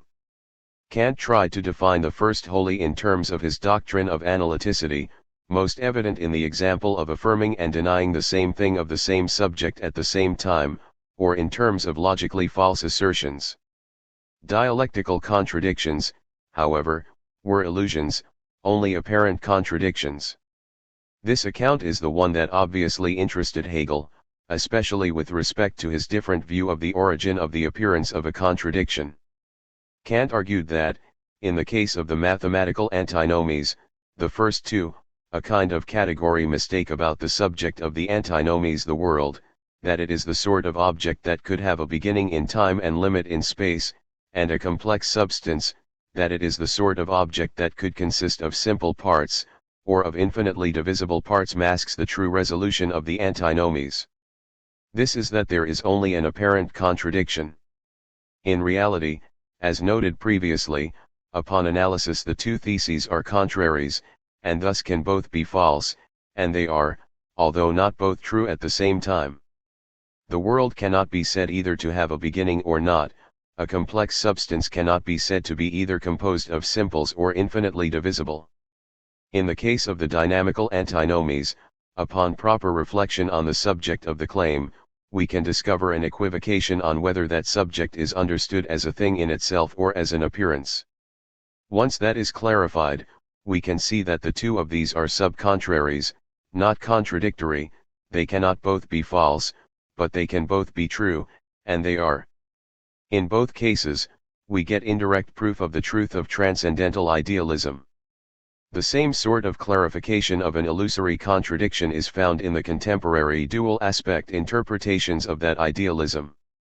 According to this view of the passages that seem to support it, 71, the position can seem committed to a contradiction. The same object considered from one point of view is capable of spontaneous causality and from another point of view is necessitated. This is only an apparent contradiction, presumably, once we know how to differentiate appearances and things in themselves as two different possible aspects, if we can. This is not the way Hegel will argue that freedom and necessity can be understood as complementary, not contradictory, but reflective resolution like this is on the agenda after Kant. That is, there might be other contextualizations besides this one by virtue of which what appears as a contradiction can be shown not to be, especially other ways in which the both true strategy of the subcontraries can be used, 72. But also of importance for understanding the assumptions that go into Hegel's approach according to Wolff is that Kant was an early defender of Newton on the relation of oppositions in nature, or of positive and negative magnitudes, from his early 1763 essay on the subject, and as the quotation from Brandom notes above, this is the link between Brandam's modal realism and the historical context laid out in detail by Wolff. An object can be at rest because of the lack of a motive power, but it would be a mistake to think of all negative possibilities like this. It can also be at rest because of an opposing force equal to the thing's motive force. Critics like Crucius were aghast at the idea of forces having positive and negative values. 73 But Kant understood that such values, and here again an important precedent for Hegel, had those values in relation to each other, not absolutely, that they were relative values, arbitrarily reversible even. In the collision of two bodies, the acceleration of one will change by the measure of the force that opposes, negates, its motion. In the same sense, $100 debt cannot be understood as just a lack of $100. Many people lack $100 but are not in debt. The debt is a negation of, even in contradiction to, a credit of $100. Wolff also shows that developments in mathematics, of which Hegel was well aware, also contributed to Hegel's reflections on the reality of negation. For mathematicians were just beginning to understand that negative numbers could not be understood on the model of subtraction, or, said in a Hegelian way, that there was something positive about negative numbers, apparent, say, in their sums. The sum 4 plus 5 equals 9 cannot be accounted for if the negative sign is confined to subtraction. The notion of adding subtracted quantities makes no sense. 74. So in the sense in which we discussed, logical contraries as opposed to each other, not indifferent to each other, a horse's being a mammal means not just that it lacks the properties of reptiles but that it cannot have them. The reality of such opposition, the impossibility of rendering intelligible, even just describing, without conceding that there is such a reality, can be seen as continuous with such considerations as Wolff's on opposition. In a loose sense, Hegel's sense, something can be considered a form of contradiction if that thing's qualitative determination excludes or contradicts its contrary. Very roughly, it must have a positive and a negative value. This is not the sense of contradiction throughout the logic, but it gives us enough background, a, to appreciate that Hegel is neither a lunatic for saying that everything is contradictory, 75, nor a mystical Heraclitan, and, b, to consider a couple of significant examples of the movement Hegel generates by invoking the notion in the logic of being. Part 2. 5. The logic of being, the given as a logical problem. The beginning. Hegel accepts a distinction fundamental to Western rationalism, indeed fundamental to metaphysics in the Western tradition. He clearly concedes that we can learn such things as why someone did something, why a fire started, or what the human kidney is for only empirically. But we cannot be said to learn empirically that actions are bodily movements describable intentionally, or intentional under some description, that this is what makes such movements actions, that every event necessarily succeeds some other event according to a rule that, qua rule, has a general form, a type claim of causal connection, or that parts of organisms have purposes and must be explained in terms of those purposes, or that some actions are good, others not. We learn empirically that this or that being has this or that quality, but we cannot learn empirically what it is for qualities to inhere in substances, substances that cannot themselves inhere in anything, or that there must be this distinction. We shall see later that these claims properly make up the domain of what Hegel calls judgments, from which he distinguishes mere propositions, but the obvious question has always been, if the ground for any such claim is not empirical, what could it be? The first Denkbestimmung under interrogation in the SL is perhaps the most famous of the questions that belong in the non-empirical category, and, famously, the most elusive. In fact, Hegel begins his book with his own version of this elusiveness, and so begins with a kind of Hegelian irony, one that is subtle to the point of invisibility.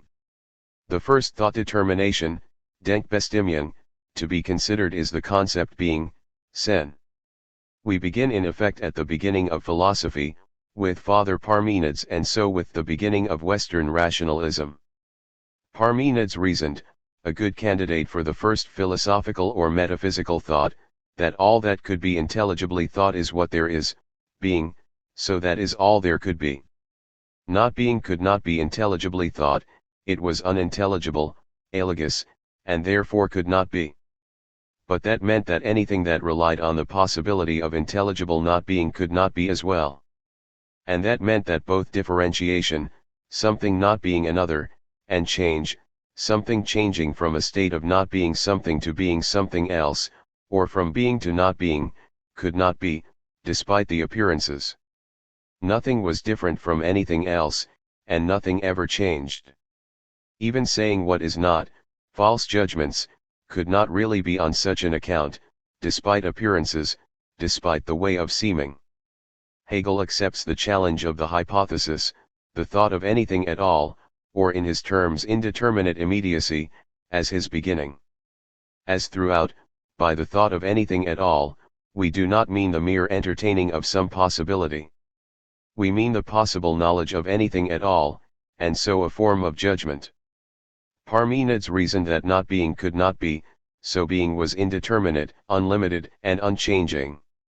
Hegel reasons, and here the irony, that, on the contrary, such a thought entails that not being cannot but be, since by thinking mere being so understood, we think not anything at all, but nothing, nichts.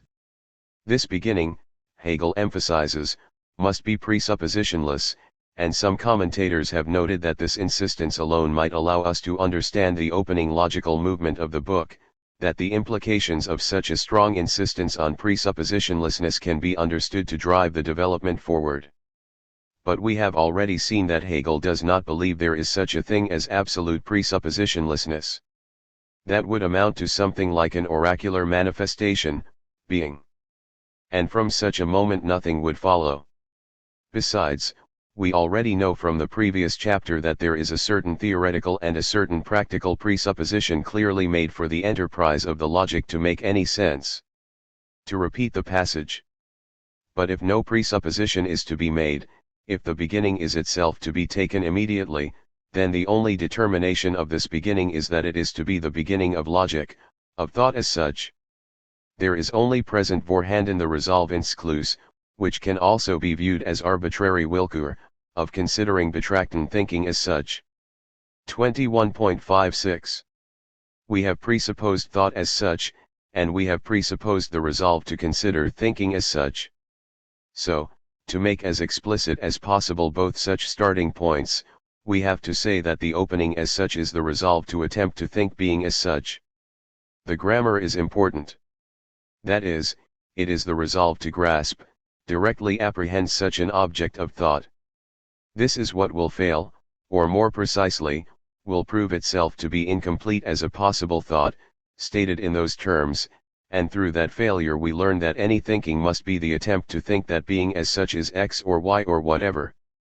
We learn the essential discursivity of thought and the first determination of being as such, determinacy, articulability. This lesson is what Aristotle wants us to learn when he argues that being as such cannot be a highest genus. There can be, by definition, no higher order predicate by which such a being could be determined as what it is. This is, I want to claim, the same lesson we are to learn at the beginning of Hegel's logic. One can think of the matter this way. If the question is what is it simply to be? Heidegger's what is the meaning of being, without the misleading substantivization of the infinitive in English, it would seem impossible to avoid concluding that to be is always to be something or other, to be determinate. Otherwise, whatever there is could not be distinct from anything else that is. Being would not be bounded off as just the thought of being and nothing else. But a being's determinacy is nothing other than, the other side of the same coin as, its determinability by thought, its being discriminable as what it distinctly is, as it could be put all in the light of the interpretation offered here of L24.1 to be is to be intelligible. Its determinacy simply amounts to a thing's distinguishability from what it is not, or the moment in which a particular event occurs, not any other moment. And herein lies Parmenides's famous problem. This would, as noted, appear to commit us to the existence of what is not, since any determinate A, by not being B, seems to make use of not being B, and not being cannot be. It does not, of course. This all rests on a confusion between not being as not being anything, not existing, and being as being other than, and so being something else, as Plato demonstrated in the Sophist, but we are starting at a level of abstraction where we must take the problem on. Hegel will agree with the Eleatic stranger's claim that Parmenides misunderstood his own thought. The same goes for something changing from one moment to the next, to not that moment. Hence, Parmenides's confusion, no differentiability, no change, despite appearances. The strategy. With all this in mind, here is an attempt to sketch how I understand the opening claim of the SL. And I am going to limit myself to the opening moment, and even at that to the question of the way Hegel's discussion illuminates his understanding of the relationship between logic and metaphysics. We begin with an attempt to assume nothing about determinacy and determinations. The idea is to begin with the thought of anything at all, in its immediate indeterminacy, simply being, sen. But the thought of anything at all in its immediate indeterminacy is not the thought of anything, the object of such thought is nothing, nichts. Nothing is excluded, so nothing is included. Quine is right, the answer to what is there, is easy. Everything. But the attempted thought of immediate indeterminacy has a different content than the thought that the content of such a determination is nothing. As many critics have pointed out, if this were not so, the two thoughts would be simply equivalent and the logic would stop. It is a failed thought, not the thought of this failure or even just the enactment of the failure. This is the beginning of everything of significance in the logic. It, the thought of sen being nothing other than nix, is the reflective relation to what is being thought that is inseparable from anything possibly being thought. It is thought's apperceptive moment.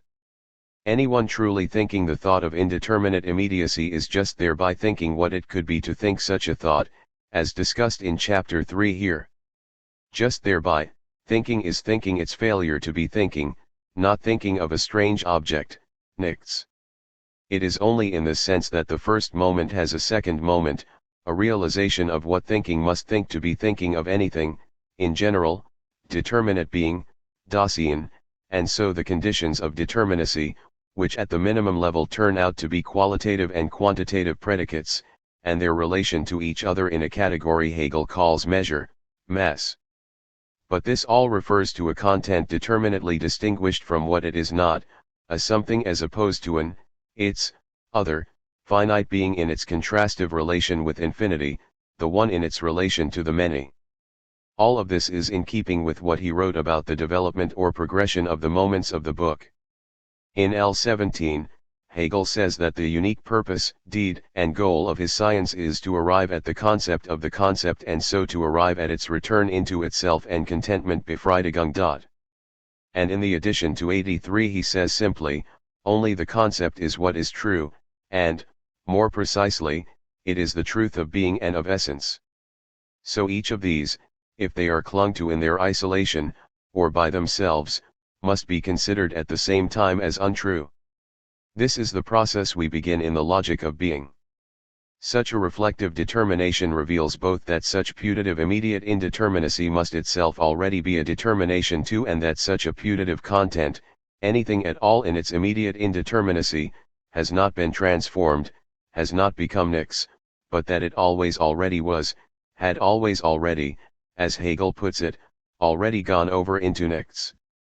As noted before, determination, Bestimmen, can mean anything from any sort of specification of determinacy to something much closer to a fundamental, basic, or essential determination, as in the frequent translation of Fichte's Die Bestimmung des Menschen as the vocation of man. That latter essentialist possibility will now begin to be much more important. 3. He puts this point and the dual-level structure of all the moments in the logic in an unusual way that nevertheless clearly descends from the apperceptive character of judgment as a logical claim. Thus it is the whole concept which we must consider, first as existent Konzeptienderbegriff, and then as concept. In the one case it is concept only implicitly, in itself, the concept of reality or being; in the other, it is the concept as such, the concept that exists for itself. Accordingly, the first division must be between the logic of the concept as being and of the concept as concept, or, if we want to avail ourselves of otherwise familiar, but very indeterminate and therefore very ambiguous expressions, in objective and subjective logic. SL 21.46, 4. I take him to be saying here what was glossed above as the opening move. Anyone truly thinking the thought of indeterminate immediacy is just thereby thinking what it could be to think such a thought. Just thereby, thinking is thinking its failure to be thinking, not thinking of a strange object, nix. In the one case it is concept only implicitly, in itself, the concept of reality or being; in the other, it is the concept as such, the concept that exists for itself. Another formulation. Whatever richer name be given to it than is expressed by mere being, the only legitimate consideration is how such an absolute enters into discursive knowledge denk and wissen and the enunciation of this knowledge. 21.64.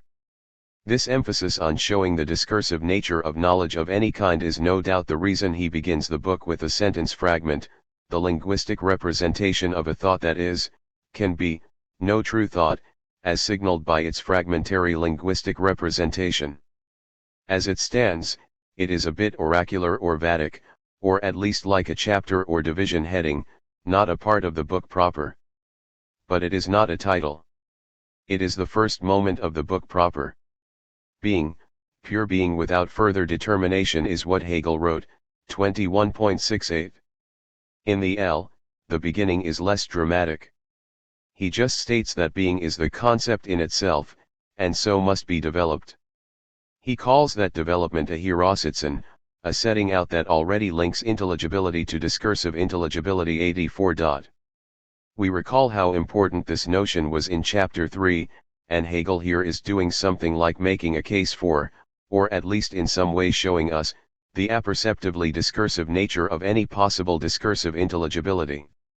This also means that in judging anything, I am always also implicitly holding open the possibility of the self-correction of judging. For anything to count as an instance of a correction of a judgment, it must count as a self-correcting. That is, just being in the state of judging incorrectly, and then coming to be in the state of judging correctly, is not thereby self-correcting. Or, any judgment always implicitly applies, is implicitly applying, the concept of judgment to itself.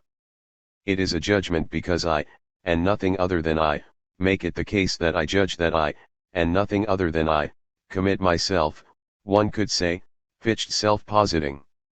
As Kant insisted, in any such case I must be able to stand above what I judged and what I now judge correctly and take the latter to be a correction of the former in order for it to be that, a correction. Otherwise, there is just a succession of episodes. This is why he could say that the understanding, the power of claiming, is the synthetic unity of apperception. In the same way, I am ultimately claiming in this book, Hegel is claiming that what he calls the concept is the synthetic unity of apperception. As in Kant's explanation, bodies are heavy.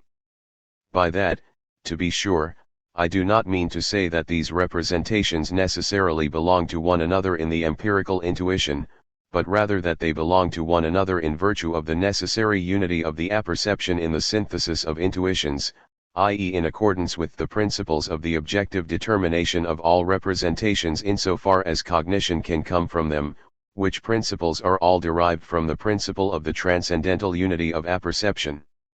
CPRB 142. This also means, as we have been stressing, that given certain concepts of the power of knowing, say, a knowing that must be indeterminate and immediate, a resolve to begin with that notion, we already have thereby the concept of the object of such pure knowing, being. If we are talking about a case of knowing, as we are, the two are, must be, inseparable, all in keeping with the interpretation of the identity of thought and being presented in Chapter 2. There is no question, here or anywhere in the logic, of the need to move from the order of knowing to the order of being. If that were claimed to be necessary, how would we have begun with a case of knowing? 5. Hegel himself notes this frequently when he summarizes what is going on by referring to either order. For example, there is nothing to be intuited in it, if one can speak here of intuiting, or, it is only this pure empty intuiting itself. Just as little is anything to be thought in it, or, it is equally only this empty thinking. 21.69, my emphasis. Note again, this is not the introduction of a strange content, nichts. It is the claim that nothing is being thought in thinking being. It is a thinking that is not really a thinking. As he will say later, at 11.246, the putative opening is just shine, a showing in which nothing is shown. Expressed at the order of knowing, this all reflects the great shift from pre-Kantian rationalism to post-Kantian idealism. To use Brandam's formulation, the question of adequate knowledge shifts from our having grasped some content or object, how clearly and distinctly we can see it or how firmly grasp it, to the nature of the object's claim on us, or to the authority, legitimacy of our claim to know, our right to make such a claim and the nature of that right, not what the character of the mental relation is between the mind and its object. Seeing something in perception, for example, can be a ground for such a claiming. How do you know there is a robin in that tree? Because I saw it? But then, and here is the tricky part, it must also be the case that what we see or grasp be of such a form that it accords with or fits in with, can be intelligible in, such forms of claims as we can make. It need not itself have strictly judgmental form, but it must be such as could be rendered intelligible in the content of a judgmental claim. Point 6. So there is no objection in Kant or among the relevant post-Kantians, in their denial that thinking is a kind of perceiving or primarily receptive, to the general form of such claims as I know it because I saw it, especially because that is the invitation to establishing that it can be seen by anyone. That is how it functions as perceptual ground. But for thinking as such, there is nothing like, I know that is the essence because I had an essence intuition, a wesenska. Establishing, at the level of thought alone, that an essence is X or Y can be done only discursively, if at all. Fichtian formulations. This is the structure that becomes explicit, for itself, in the logic of essence, and it will allow a direct discussion about the reflected or two-level, essence and appearance, character of being, of what could be truly known. It is even clearer there that any such essence is never seen or intuited but posited, something that will give rise to its own problems here in the next chapter. But this reflective dimension is implicit and appealed to in the logic of being, and Hegel often tries to clarify his point by reference to Fichte. This is not the most pellucid path to insight about the issue, but it is possible to restate what he is trying to say. In his 1794 Wissenschaftslehre, Fichte insists on the same point that is made in the first move in the logic, a move that turns out not to be a move but something like an always already made move, by pointing out the difference logically between A and A equals A.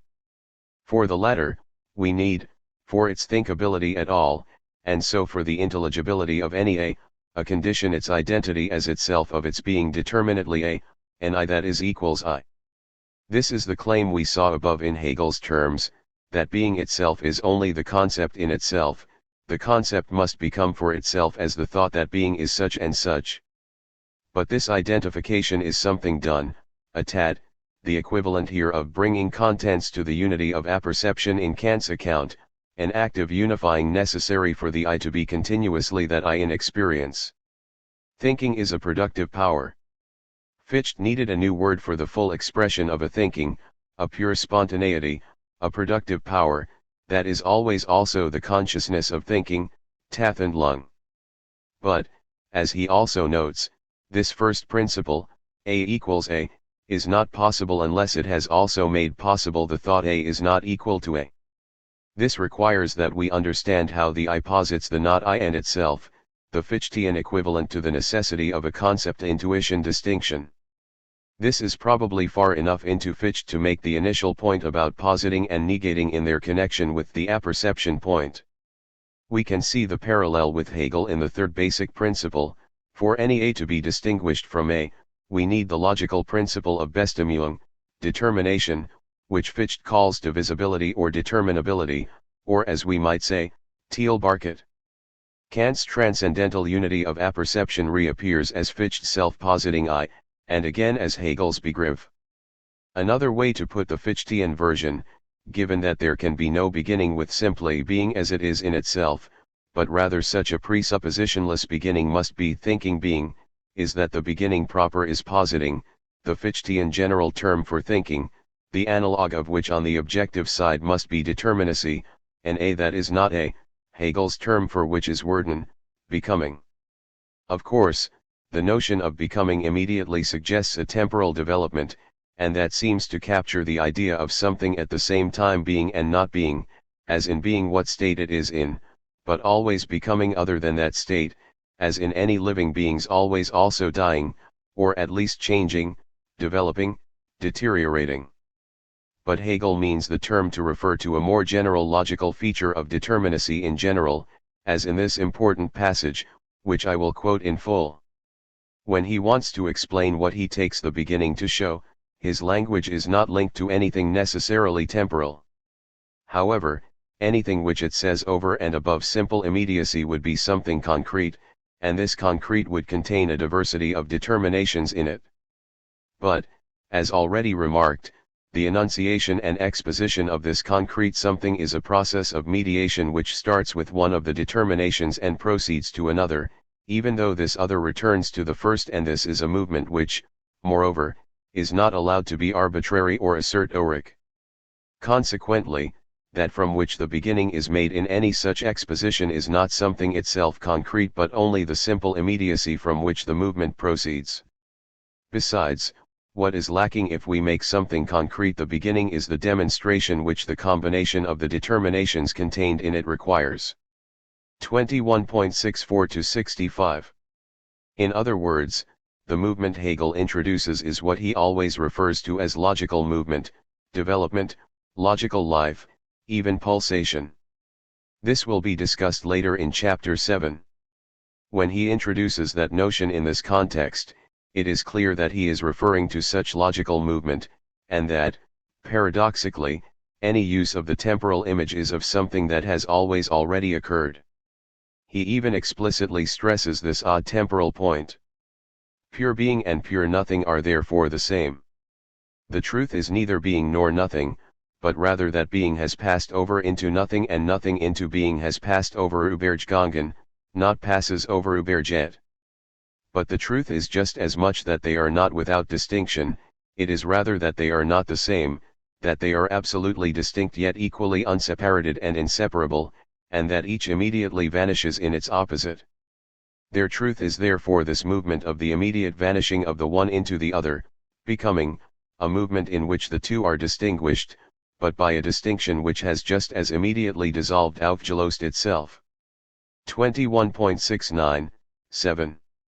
To return to Fichte, Hegel is wary of putting things that Fichtean way cited above, partly because he thinks that Fichte has left unclear how the subject-object opposition most of all typical of limited, Verstand thinking is to be understood, as Hegel thinks he has done in his phenomenology, partly because he thinks announcing a beginning as something like thinking being invites treating the issue as a matter of psychology.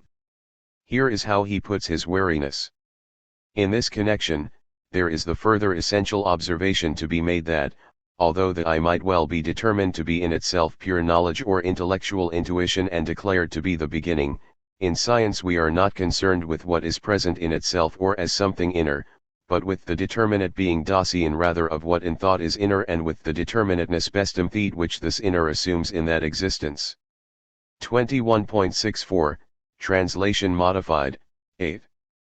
His point is that if we understand the presuppositionless beginning in more idealist terms, beginning with the I, this already presupposes a distinction between I and not I, and that is a distinction that must be made. Seeing that is seeing the first lesson in the necessity of determinacy, and it is basically the same point Hegel makes when his argument shows that any such beginning must be Dasein, determinate being, or the Tod ti, in Aristotle's terms, something that allows us to unfold the conditions of such necessary determinacy.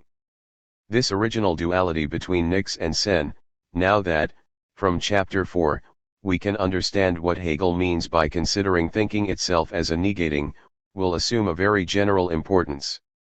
It is the duality between mediation and immediacy, differentiation and unity, and form and what is formed, and amounts to the core argument of the logic, the inseparability yet distinguishability of these moments. The issue will now rise to a kind of prominence and self-consciousness in the crucial treatment of ground, Grund. Form will be the ground of both unity and difference. 9. Put another way, a concept conceived as empty of content, and so not the thought of anything determinate, is the thought of anything at all. And since that is the thought of nothing in particular, we assume that it must acquire such a content extra-conceptually. But the concept of a conceptually unmediated mere matter is no content in particular, and must assume some conceptual differentiation to be any determinate content at all. 10. It is all very well to say that Kant gets himself into this trouble by an abstract separation of concept from intuition as distinct contributors to experience, but the only resolutive response possible introduces the concept of a mediated immediacy, which in the logic is called becoming, worden. That, though, is not a resolution but a difficult problem, as we shall see below, a paradox that brings us all the way back to the statement of method in the introduction. What we must try to understand to be happening in this claim is the following. The one thing needed to achieve scientific progress, and it is essential to make an effort at gaining this quite simple insight into it, is the recognition of the logical principle that negation is equally positive, or that what is self-contradictory does not resolve itself into a nullity, into abstract nothingness, but essentially only into the negation of its particular content, or that such a negation is not just negation, but is the negation of the determined fact which is resolved, and is therefore determinate negation, that in the result there is therefore contained in essence that from which the result derives a tautology indeed, since the result would otherwise be something immediate and not a result. Because the result, the negation, is a determinate negation, it has a content. It is a new concept, but one higher and richer than the preceding, richer because it negates or opposes the preceding and therefore contains it, and it contains even more than that, for it is the unity of itself and its opposite. It is above all in this way that the system of concepts is to be erected, and it has to come to completion in an unstoppable and pure progression that admits of nothing extraneous. An extended analogy. What I propose to do at this point is to approach the issue of the beginning argument with an extended analogy to another dimension of the same point, made in the PhD about immediacy, but which can be called in general the Hegelian problem with the given in epistemological terms, immediacy in logical terms. Point 11. There is an extended apagogic argument in the first 3 chapters of Hegel's Phenomenology of Spirit that is meant to show the impossibility of any model of experiential knowledge that is understood to be based on a foundation that consists simply in the direct sensory presence of the world to the mind, a putative consciousness of a content that is contentful just by being passively apprehended, contentful on its own, in no relation to any other or any remembered content. By imagining such a model and showing that it has some inner incoherence or necessarily raises a question that cannot be answered in its terms, Hegel shows that the possibility of any such determinate consciousness requires a capacity beyond mere differential responsiveness, a capacity that, among other things, allows a perceiver to track, keep attending to, any such content over time, and that allows the perceiver to fulfill a condition of such determinacy, that the differentiability of such content from what is other than it must also be possible. This is supposed to establish the impossibility of any epistemological atomism, and to undermine any idea of a strict separability between our sensible and intellectual faculties. This is so because fulfilling these conditions on experiential determinacy requires, he wants to show, the exercise of spontaneous conceptual capacities in perception itself. This is all not in any way a denial of our reliance on direct sensible contact with objects in gaining empirical knowledge, or a denial of the difference between sensible and intellectual capacities. It is meant as a denial that such sensory receptivity can properly play its role in a model of empirical knowledge all on its own, conceived as independent of, or prior to, as he would say, any conceptual mediation. This treatment in the PhD is a useful analog because Hegel tells us directly in the remark to L84 that the treatment in the L is the logical version of the general problem of sensory consciousness. But Hegel also wants to pose such an issue at a different level of abstraction, and he is right to understand that the more abstract formulation is primary, is that on which the conceptual coherence of his favored account of experience ultimately depends. That prior, more abstract formulation of the logical formulability of any such given is what we have introduced in the previous section. The problem at what Hegel would call the logical level is how we are to understand the conceptual possibility appealed to in this summary, the possibility of a mediated immediacy. The notion is obviously problematic in its very formulation. If any such immediacy is to be considered as mediated, then it is not immediate. A cancelled event is not a kind of happening, a kind of event. The event did not happen.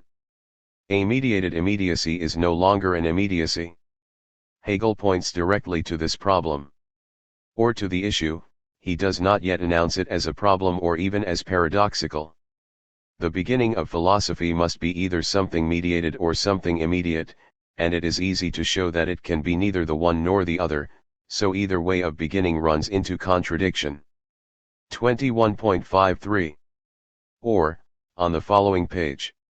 Here we may quote from it. He is talking about a passage from the encyclopedia, only this, that there is nothing in heaven or nature or spirit or anywhere else that does not contain enthel just as much immediacy as mediation, so that both these determinations prove to be unseparated and inseparable, and the opposition between them nothing real.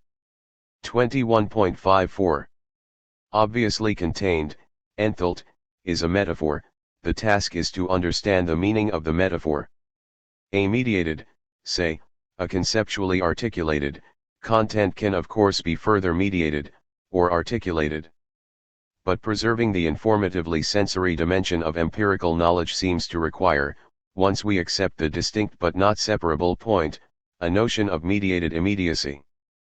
But if we mean, as many have, that the expression summarizes a temporal dynamic, that what had been immediately apprehended, was then mediated, then we have lost hold both of the claim made earlier above, see his unseparated and inseparable, and of the opening arguments of Hegel's phenomenology. That argument has ruled out such an independent step, or any such two-step account. So the problem is not merely how there can be distinguishable but not separably occurring elements in some whole, like, say, pitch and timbre in a musical note, distinguishable but never occurring separately. The problem is how the logical or conceptual character of this relation between activity and receptivity is to be understood, if not in this stepwise way. Hegel's formulations of the problem seem to take delight in forcing the issue into terms that are initially bewildering. Immediacy of knowledge is so far from excluding mediation, that the two things are linked together, immediate knowledge being actually the product and result of mediated knowledge. L66. Brandom on immediacy. One brief example of not attending to this problem as such is the following. Brandom, in his online, constantly revised manuscript on the Phenomenology 12 carefully and rightly follows a Sellerschian line in distinguishing in Hegel between the immediacy of the act of apprehending, it is non-inferential, and any putative immediacy of determinate content, a mere illusion, and then gives his own interesting spin to the issue of what is going wrong with the latter assumption. He describes it as a claim to immediate authority without a corresponding responsibility, but he still speaks frequently of incorporating the deliverances of immediacy into the mediated structure of contents. These non-inferential applications of concepts are wrung from or elicited by the particulars to which the concepts are on that occasion applied. And he speaks often of a mediation that articulates an immediacy. And so we get formulations like, immediate judgments express a dimension along which particulars exert an authority over the universals or concepts that apply to them. By his lights, this has to mean that perceptual observations of things in general are not merely immediate, but they are non-inferentially elicited, and so provide a crucial friction for the inferentially articulated concept, a kind of constraint without which the determinate contentfulness of ordinary empirical concepts would be unintelligible. 13. He is right to think that his formulations should be glossed this way, but we are here moving rapidly away from Hegel and toward Brandam's own theory of such a two-stage or two-ply process, his RD account, basically a non-conceptual, matter-of-fact sensory encounter. 14. Without a clarification of the notion of mediated immediacy, this is inevitable. And any two-step process is always going to open up an unsatisfactory gap, at least by Hegelian lights. In Hegel's account, experience is not guided or elicited or provoked by sensations. Experience is sensory awareness, and can be sensory awareness, only of particular objects and events, only if that capacity originally involves the power of discrimination, a conceiving power, actualized sensorily. But the issues are hardly clear-cut. Hegel sometimes himself seems to understand all of this as a two-step process. From the Encyclopedia Logic, thinking is in fact essentially the negation of something immediately given. In der Tat ist das Denken wesentlich die Negation eines unmittelbar vorhandenen L12a. This, even though in the same paragraph he denies that these moments are ever distinct and insists that they are always inseparably bound together, in unzertrennlicher Verbindung. Recalling the interpretation. Let me begin by summarizing the main points of the interpretation so far presented. The science of logic is the science of pure thinking. Pure thinking's object is itself, what it is to be thinking, where this must also include, at an a priori level, what it is for thought to have objects at all, and is pure in the sense that it is not aided by empirical experience. 2. The forms of thought studied by philosophy are the forms without which a thing could not be intelligible as what it is, where what it is a determinate something. We study the intelligibility of what there is by studying judgmental, essentially predicative form. 3. The logic's subject matter, what it is trying to make sense of, are the modalities of sense-makings.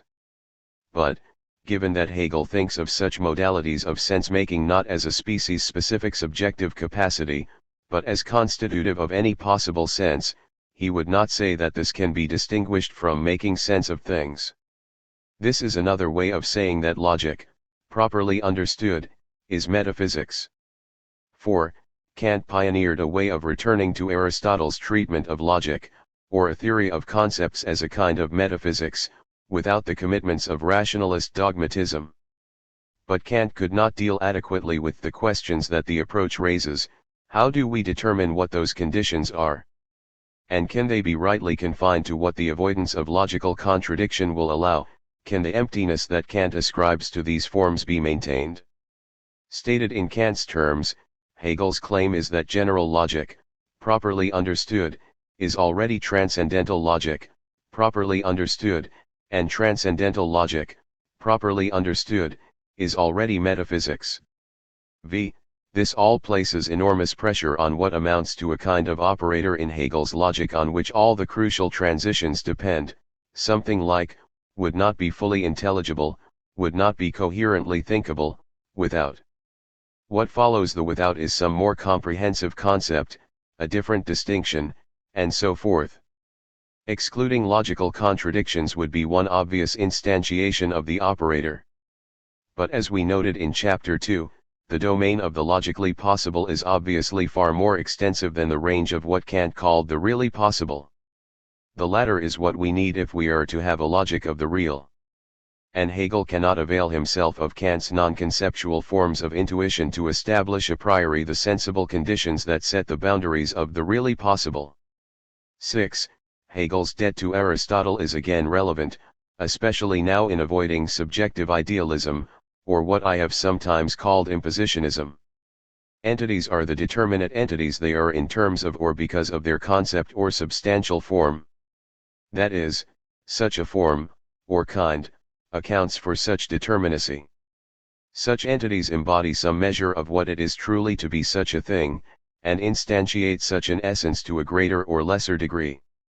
To say that an object is for its form is just to say that there is an intelligible dynamic in its development. Various aspects or elements or moments make sense in terms of the concept of the thing.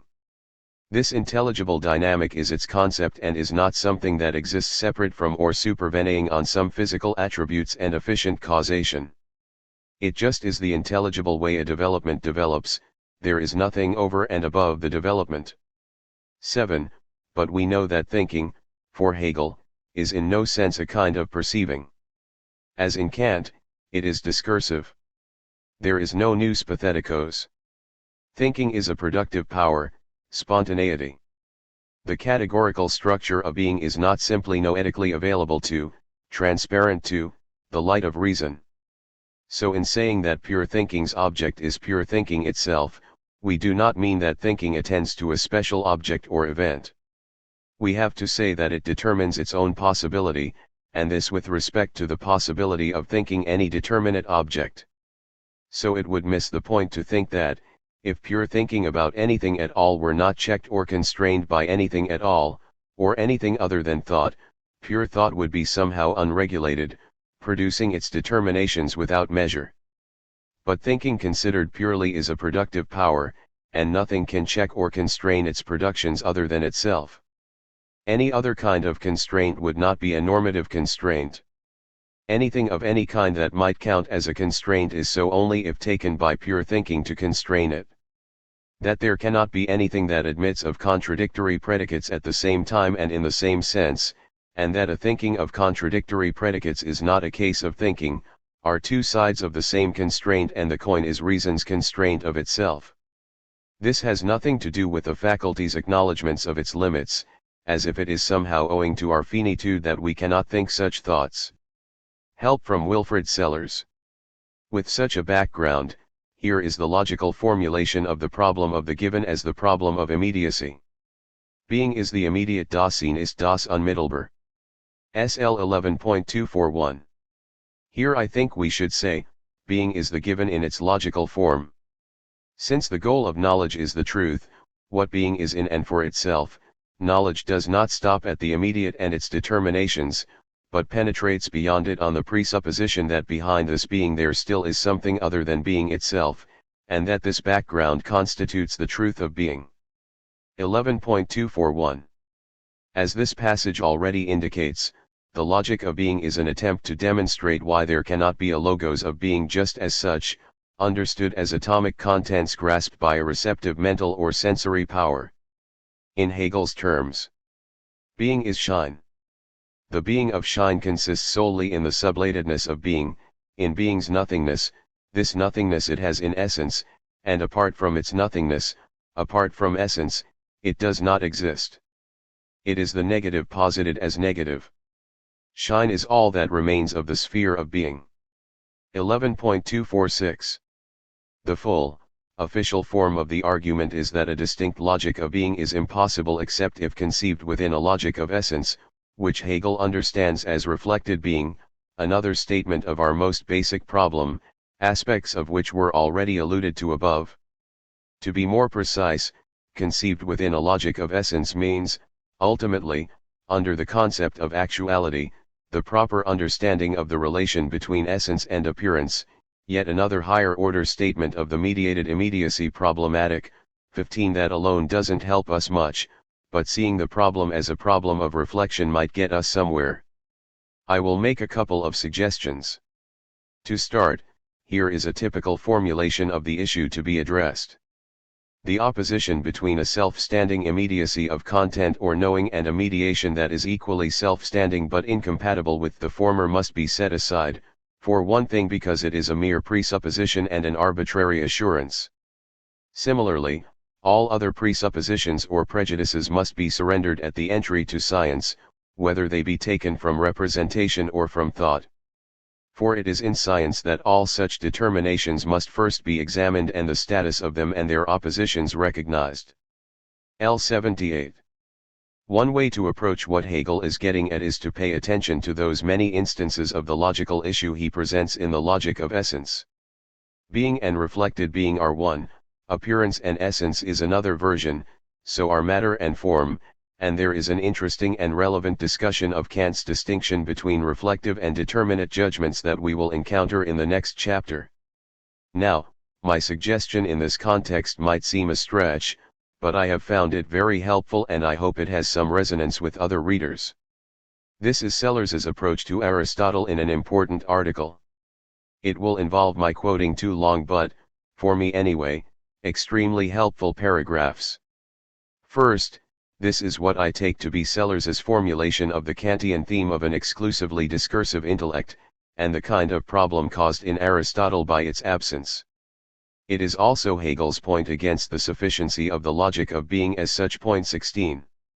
Here the guiding thread is that Aristotle's rejection of Platonism leads him to the idea that since the fundamentum in re of the truth of this is a k is the k itself, i.e., this k, rather than the fact that it is a k, there must be a form of knowing which has the k qua nameable, rather than the fact that it is a k, as its object, i.e., which combines somehow the incombinable characters of being a grasping of this item as a k and of being prior to the idea of its being a k, as contrasted with other actual, or possible, k's. In other words, instead of recognizing that knowledge is ab initio the knowledge that this is a k, or that this is f, and is ab initio expressible by means of the statement this is a k, or this is f, Aristotle postulates, and he was not the last to do so, an knowing which, if it had a verbal expression, would be properly expressed by a fictitious, singular term of the form this k, and supposes that the thinking expressed by this is a k, which involves the multiple predicatable a k, is derivative from the direct, simple, and intuitive knowledge of this k. 17.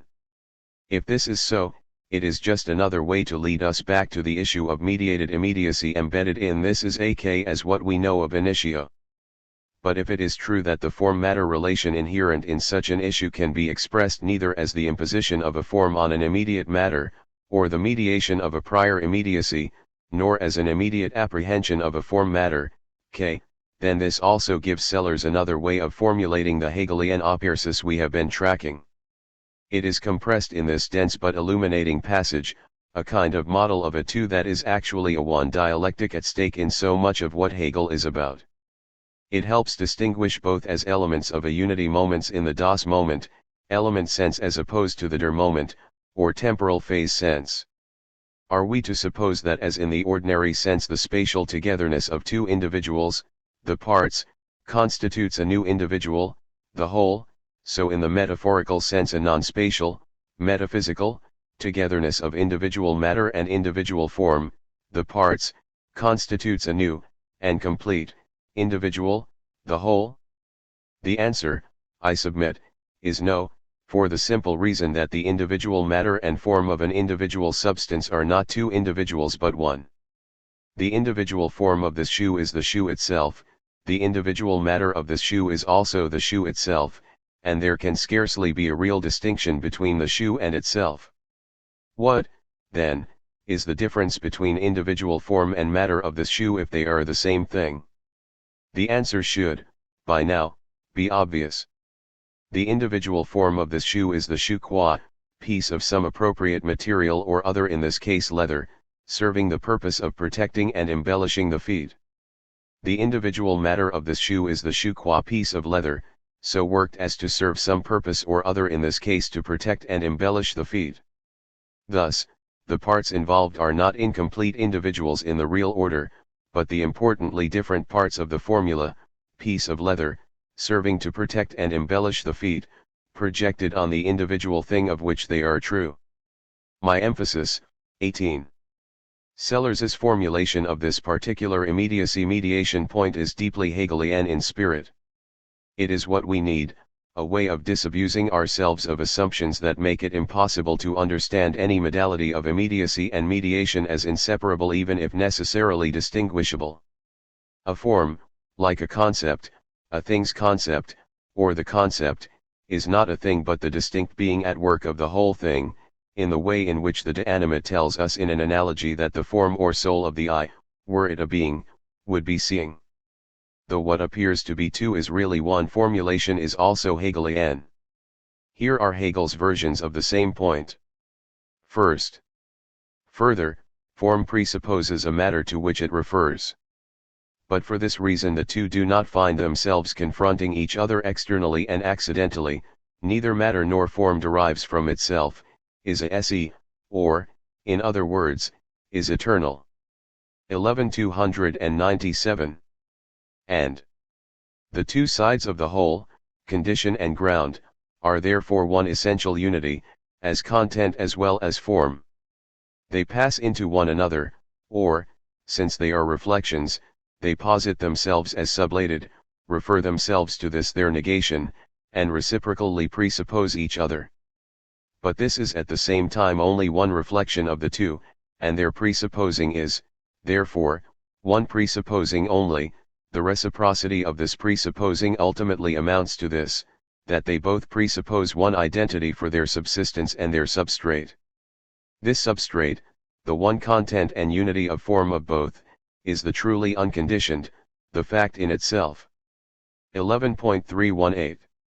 So we are asking the wrong question from the start if we ask how two distinct elements get put together. There is no putting together. There is and always already has been together. In the same way, human beings are animals, but because they are rational animals, they are not animals in the way that non-rational animals are animals. Their animality, responsive as it is in its effective experience to reason, is already, always already, the animality of a rational creature. 19. The claim that matter, in whatever logical register, is to be understood as always informed and that form is always being immatered cannot in Kantian terms be leading back to the position that sensible intuiting is a kind of thinking, and thinking is a kind of intuiting, as if along a continuum. That is what Kant has liberated us from, but the promised land requires that we think of matter and form, intuiting and thinking, as absolutely different and logically distinguishable as such, as well as inseparable within a logical whole. So perceiving is one moment in the der moment sense but two moments in the das Moment sense.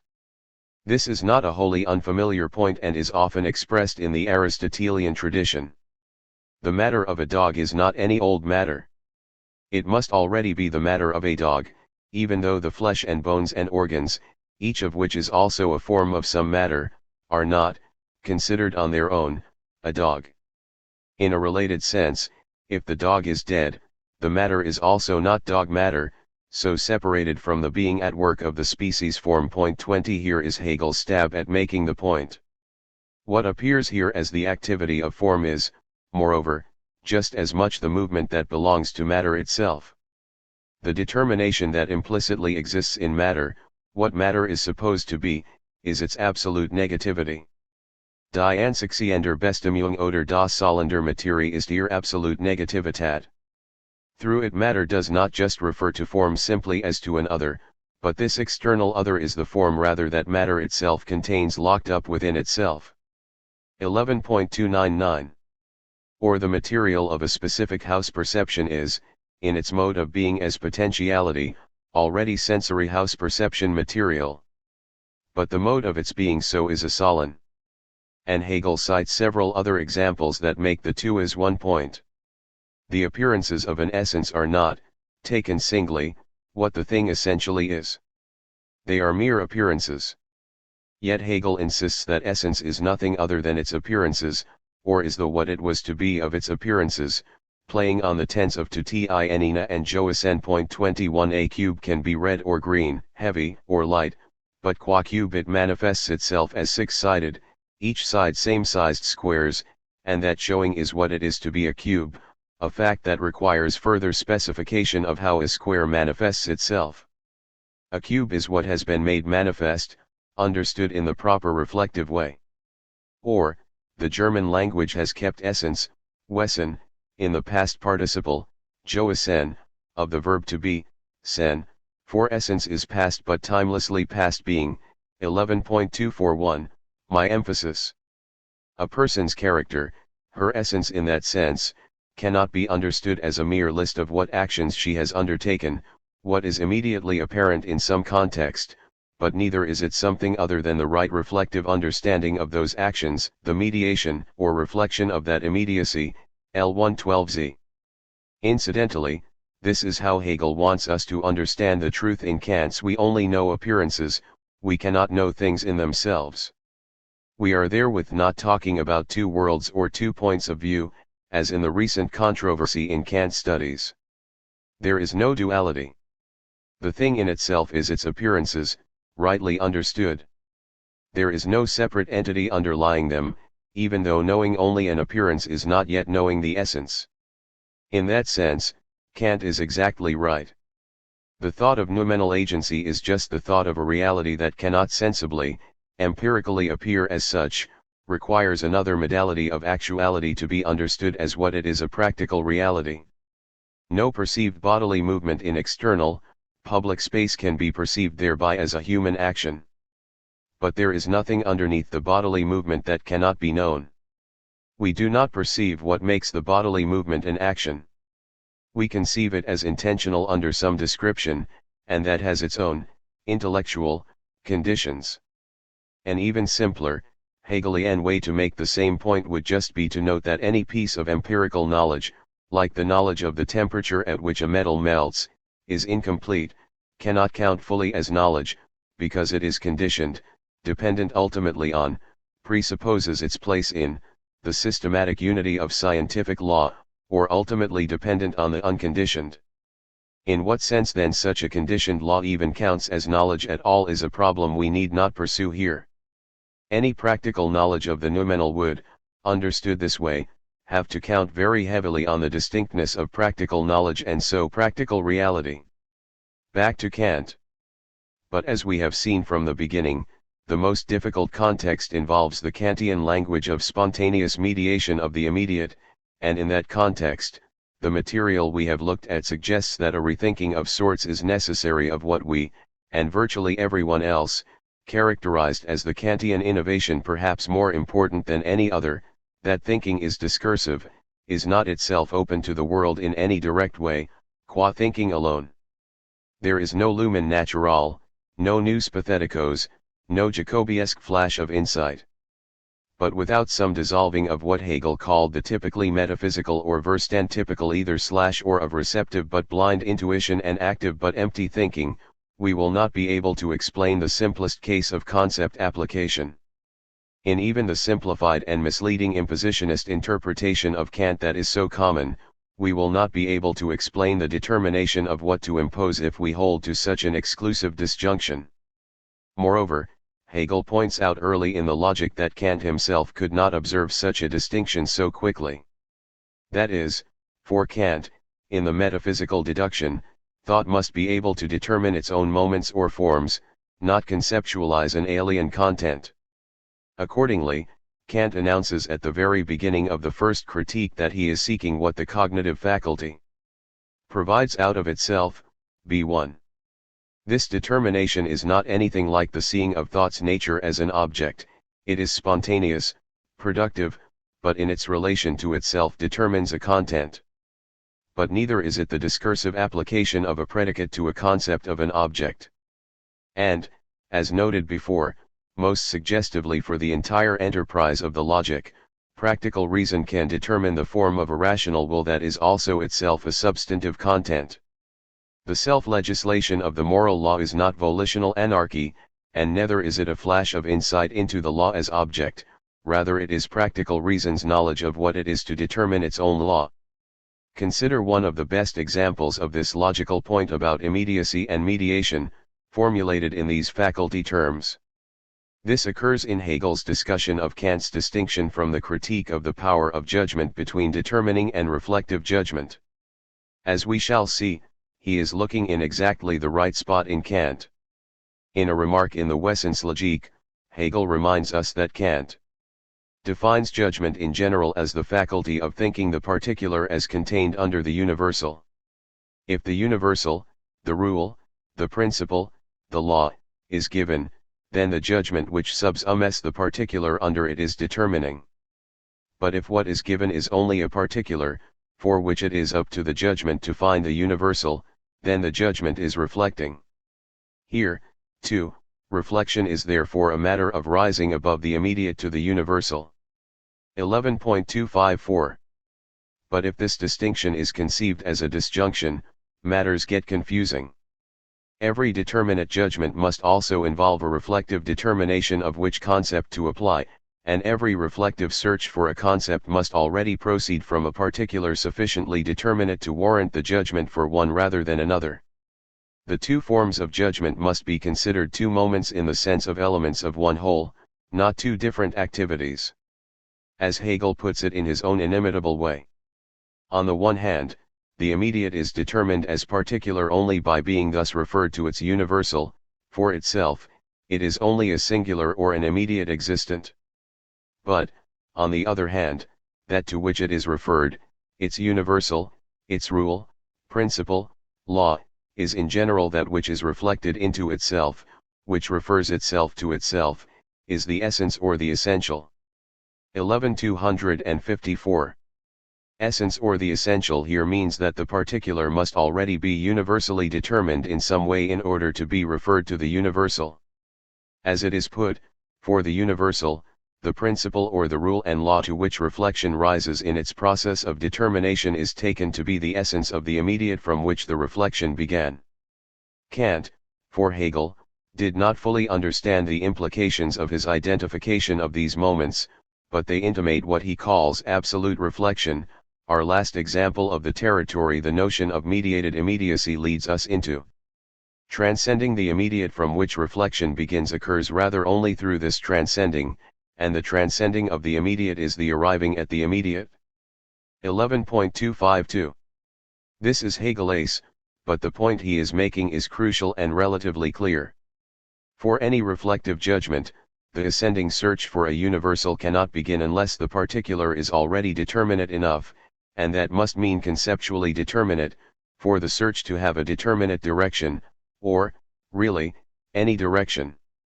And any subsuming, determining judgment cannot apply the concept unless the particular has already been apprehended in a way that called for the relevant concept, unless a moment of reflecting judgment has already occurred. The two moments are inseparable, and this is the model we need at the logical level if there is to be a mediated immediacy. I think this is the Kantian Hegelian version of the point Sellers is making about Aristotle. It is also useful to recall here that Hegel is responding here to something in Kant, he is not correcting Kant. Reflection was a topic in Kant's logic courses, and transcendental reflection another topic in the first critique, and it is possible to argue that many elements of the later topic were present in the critical project before 1790. But by isolating and highlighting the issues, by formulating the problem in a new way, as the problem of reflective judgment, Kant was noting that judgment was important for far more than subsuming activities or locating elements in a transcendental geography of faculties, but was a capacity required for the empirically underdetermined and most importantly not formalizable and not rule-guided activity by virtue of which rules, concepts, theories, and laws were first possible. In the most general sense, it was this non-rule-guided characteristic, some sort of element of free activity and even creativity, that could link the cognitive issues with aesthetic experience and judgment. Appreciating the beautiful was not the application of a concept, the subsumption of an individual under a concept, but a free play activity that nevertheless intimated a harmony, as if conceptually ordered, as if, but not, an instantiation of a concept of purposiveness. Kant seemed to see that there were other activities as well that could not be understood as conceptually determined or empirically guided, but that were nevertheless not arbitrary, merely subjective or heuristic, involving a discernment of such purposiveness that it was productive in a way necessary for empirical knowledge. Since, as we have been noting, Kant's general position was that intuitions without concepts are blind, the possibility that it was not only aesthetic experience, with its exclusion of any unity produced by the application of a concept, that seemed an unusual exception of sorts to this principle, but also concept and theory formation, systematizing, and even life and organic intelligibility that somehow fit into that exception, gave the issue considerable importance. And these are all aspects of the issue that will recur in the next chapter and in chapter 8. This new inclusion is true even if, as Kant insists, this new activity and its principle do not constitute an objective domain or gebiet, do not ground any doctrine, the way the principles of the understanding constitute the realm of nature, and the way practical reason and its law constitute the realm of freedom. The necessity involved in judgment is not, he claimed, constitutive of a domain but rather something that judgment freely requires of itself. This notion of requirement, which Kant calls heautonomy, we can already see from what has been said above, will form an important link to how Hegel understands his own project, and how he thinks Kant might better have understood his own. Finally, if we recall that for Hegel, the sublation, Aufhebung, of the immediate is the preservation in some way of the immediate, then in the same way that we can imagine that the determination of a person's character from his deeds, from the immediate appearances, is not a once-for-all determination, but a reflective determination always attentive to future deeds and so an expanded or revised essence, and therewith an expanded or revised interpretations of deeds as typical or untypical, we can also imagine that in both logical and empirical determination of conceptual content, this process or movement can be better considered as a kind of oscillation in the same sense, One recalls Fichte's word, Schweben, and we will have at least a sketch of how the matter seems to Hegel. A very rough sketch, but at least a sketch. This should provide the basis for understanding how Hegel understands the transition to the next discussion.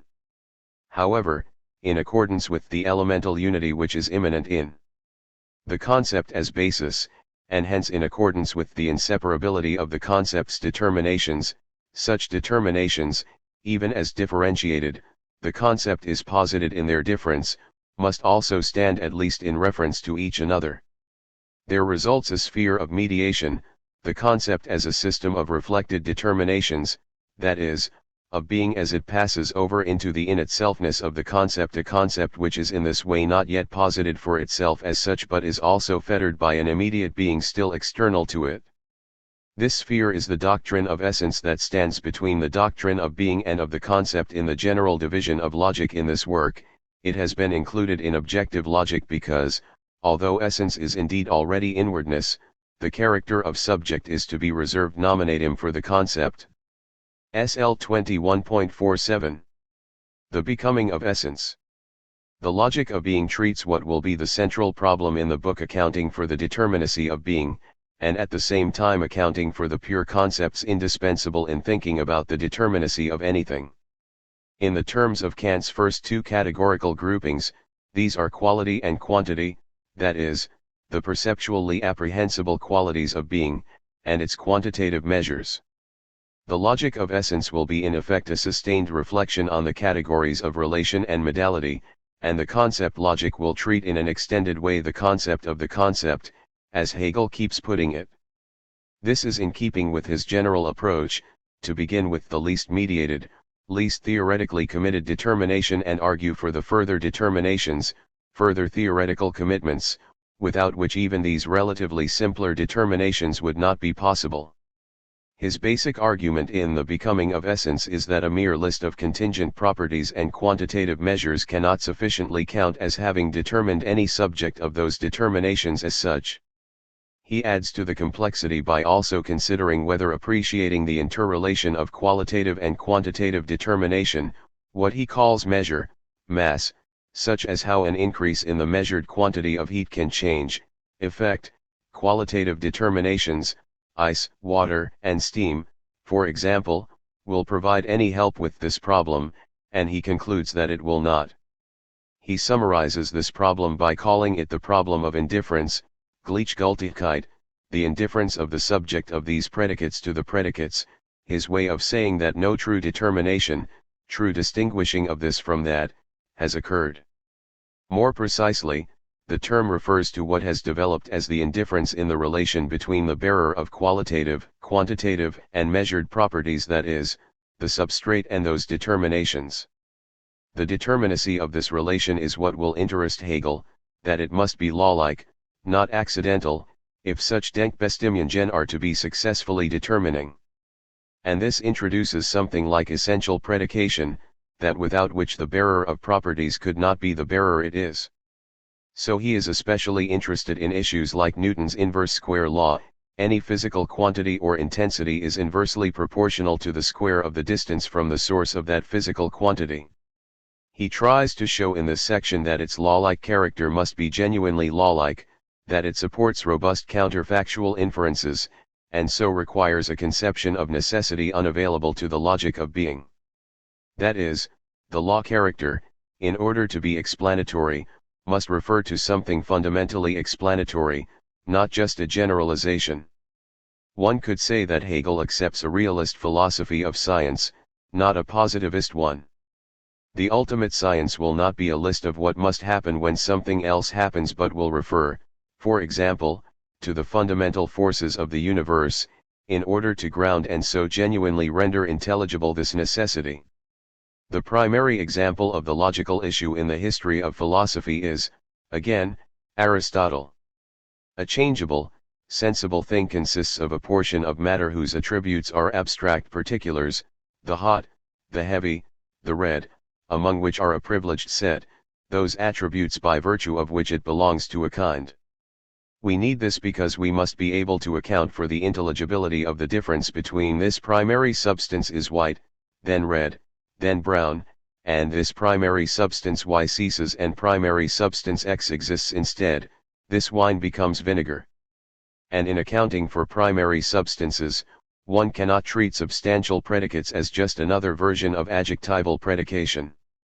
Down that road lies a quality less something prime matter perhaps, although there is no instance of prime matter as such in the universe. So we need, in the usual sense, to be able to explain that when we say that human being is rational animal, members of that species do not just happen to have these differentia, but rational animal is identical to what rational animal is, and so not a form of normal adjectival predication. We do not mean human being is identical with its attributes. The whole point is, we need the difference between having properties and being essentially what the properties designate. Without this difference, initially between essential and accidental predicates, we will be stuck with the problem of indifference, like Locke's substance as a gene sais qua, or, later, the indifference, the lack of a determinate grounding relation, between substance and its attributes in Spinoza. In Hegel's formulation, the indifference which can be called absolute, however, is one which, through the negation of every determinateness of being, of quality and quantity and of their at first immediate unity, that is, of measure, mediates itself with itself to form a simple unity.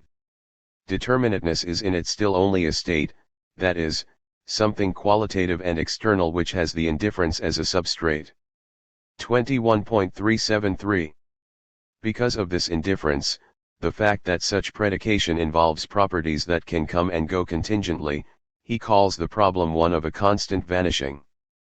But that which has thus been determined as qualitative and external is only a vanishing something, as thus external with respect to being, the qualitative sphere is the opposite of itself and, as such, only the sublating of itself. Ibid.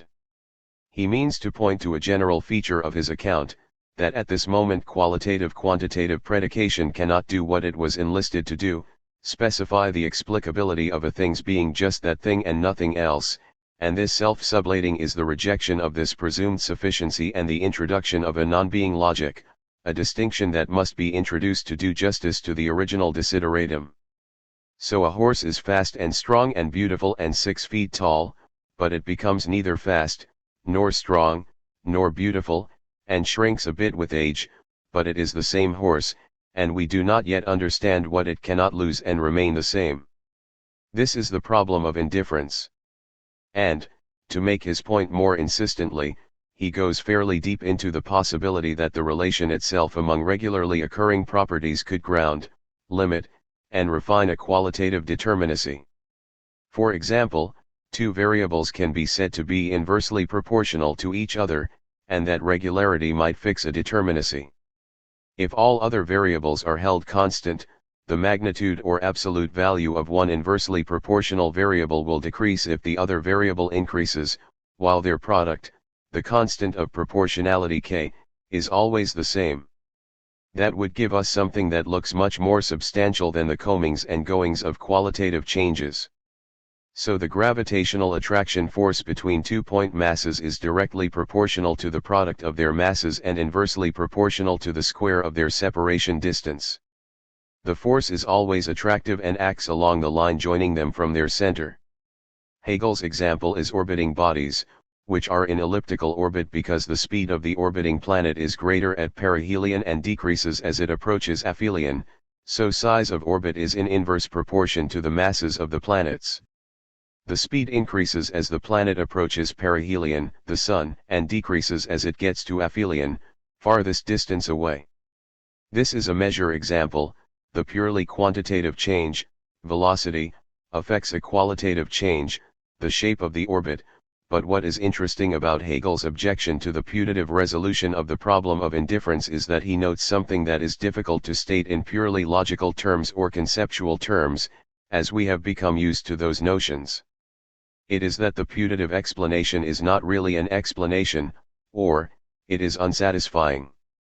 This suggests again something about the purposive nature of the processuality of the development of the SL, and that will return as an issue in Chapter 7. Note how he puts the point. This thus indivisible independent measure is now to be more closely examined. It is immanent in all its determinations, and in them it remains in unity with itself and undisturbed by them. But, since the determinacies sublated in it implicitly remain the totality, they emerge in it groundlessly. The implicit being of indifference and its existence are thus unconnected. Das Ansichter Indifferens und das ihr Dasein ist unverbunden. The determinacies show up in the indifference in an immediate manner, and the indifference is in each of them entirely the same. The difference between them is thus posited at first as sublated, hence as quantitative for this reason, therefore, not as a self-repelling, and the indifference not as self-determining, but as having and becoming the determinate being that it has only externally. 21.375, My emphasis. The groundlessly and not as self-determining are his ways of introducing the notion that nothing is here really explained. It is not due to anything in the nature of planets, mass, gravity that this happens. So he says. The bare fact is that in the elliptical movement of the celestial bodies their velocity accelerates as they approach perihelion and decreases as they approach aphelion. The quantitative side of this fact has been accurately established by the untiring diligence of observation and, further, it has been reduced to its simple law and formula. All that is legitimately required of a theory has thus been provided. But it did not seem sufficient to the reflection of the understanding. For the purpose of a so-called explanation of the phenomenon and its law, a centripetal and a centrifugal force have been assumed as the qualitative moments of movement along a curved line. 21.378. But these forces are just ad hoc inventions that serve as mere placeholders and repetitions of the phenomena themselves, of simply what happens. Readers of the phenomenology will recognize that this is basically the same problem that occurred there at the end of its chapter 3 with the inverted world. And the transition it requires, to self-consciousness, is also a similar move. 22. And then he makes his point about explanation. Further, it is evident that it is an alien force which would produce this turnabout, and this means that the sometimes accelerating, sometimes decelerating, velocity of the movement cannot be ascertained or, as it is said, explained from the assumed determination of the very factors which were assumed precisely for the sake of explaining this difference. 21.379. This leaves us with absolute indifference and so the aporia of the logic of being. This all hardly counts as a full commentary, but I hope it is enough to indicate the basic issue at stake in the move to a logic of essence, and so a two-tiered conception of reality, and to indicate that these reflections on the logical insufficiency of this model of explicability are taken immediately to have metaphysical implications. What there is cannot have only the characteristics allowed by a logic of being. Whatever there is, while it must have sensible qualities and quantitative measure, cannot only be so determined. Attempting to claim this has led to such a self-sublating and the introduction of a new form of determination. 6. Essence as reflected being. The essence problem. According to Hegel, the concept is the ground and the source of all finite determinateness and manifoldness, SL 12.23. With respect to the question of logic as metaphysics, we have interpreted that claim as best understood by comparison with Aristotle's notion of a formal cause, with the status of the concept understood hylomorphically, not as a separate, metaphysical entity. We have interpreted the progression of the SL to involve a growing self-consciousness of pure thinking about itself and its role as ground and source of the minimal determinateness without which objects could not intelligibly be what they are. We reach now the most decisive transition in that process. The idea that we will now investigate that the world that is directly accessible around us, as it just seems to be, makes coherent sense only if it is understood as the expression of what is not sensibly accessible, but rather posited has been one of the most persistent and powerful ones in the Western philosophical tradition, and not just in the Western tradition. Versions of the idea range from the claim that nothing directly accessible is at all real, that life is a dream, to views about the lesser degrees of reality in what is directly accessible, to views linked to the idea because of a resolute denial of it, insisting that the measure of the real just is what is directly accessible in our experience, that, and nothing more. The logic of essence is organized into three sections: reflection, appearance, actuality, and actuality is organized into three sections: the absolute, actuality, the absolute relation. I aim here for a relatively high-altitude view of this structure, with the intention of mainly interpreting the logic of the essence-appearance relation and why essence is ultimately understood as a kind of relationality. Even this I will do only in a limited way, with respect to our main question about logic and metaphysics. That claim about a distinction between what is truly real or essential and what appears, or that way of thinking, is now on the logic's agenda. The major issue throughout has concerned the possibility of intelligibly determinate actuality, which Hegel has also characterized as the universal, the in and for itself Sach, the logos, the reason of that which is, the value of the matter, Wert der Sach, the essentialities, Wesenheiten. Point 1. That is not a question about which things exist or what sorts of things exist. It is an inquiry about the determinations necessary to pick a thing out as what it actually is. Our examples in Chapter 2 were, a practice exists, and we want to know not merely what happens or whether it exists but whether the practice is actually a religious practice. Or a computer wins at chess, but is it actually thinking? 2. Something is displayed in a gallery, but is it actually art? These are questions the force of which does not depend on the continuing existence of the practice or computer. Our assumption has been that we cannot successfully make sense of objects and events and other persons unless we know how to distinguish such actuality from the unimportant, the ignorable, the accidental, or irrelevant. These questions are just examples. The logic is not concerned with them, and, we should say, is concerned with actuality as such, the possible actuality of anything intelligible, the concepts or categories presupposed in any specific determination of anything. These example questions, the actuality of religion, of freedom, of thinking, of art, remain philosophical questions. They will make up what is called Hegel's real philosophy. But they depend on the logic of actuality as such, which simply means, how we think about what anything really is. As we have seen, the determinations of such conceptuality cannot be empirical, they must be understood, according to Hegel, as products of thought's self-determination of itself, a process that continually realizes thought's apperceptive nature. Or, the concept gives itself its own actuality. Hegelian conceptuality has this subjective dimension, thought's autonomy, 3, even while also being the articulation of the conceptual structure of reality. This has nothing to do with spinning every actual, contingent species form out of thought's self-examination. The topic, as it will eventually be addressed in this logic, is logical or categorial formality as such, not what are the existing species forms. And the concept of formality as such must give itself its own actuality, cannot be empirically derived or empirically justified.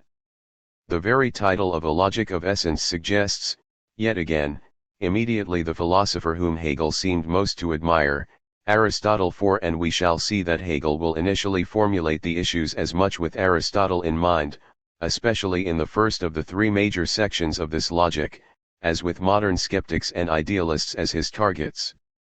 But the question as Hegel poses it is very abstract and also takes in Plato, who has his own version of the true actuality of the sensible appearances, the ideas, Spinoza, whose ideas about the relation between substance and its attributes occupy a major section of the logic, Leibniz, who claimed that the appearance of substantial interaction and real relations was mere appearance, to be contrasted with monadic actuality, and Fichte, for whom the actuality of the appearances was a transcendental dimension, the ego self-positing.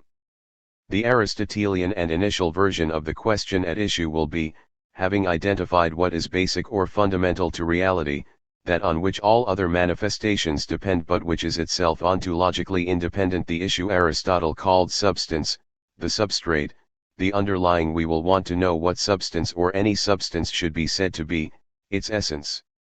And Hegel will follow for a while an Aristotelian track, treating essence as a logos, a discursive principle of intelligibility, where that logos is form, and he will then explore its relation to what form comes paired with, form and essence, form and matter, form and content. he will then turn to the question of what such a determination can explain, make sense of, how it could be thought of as ground. We should briefly recall the general movement of the SL thus far.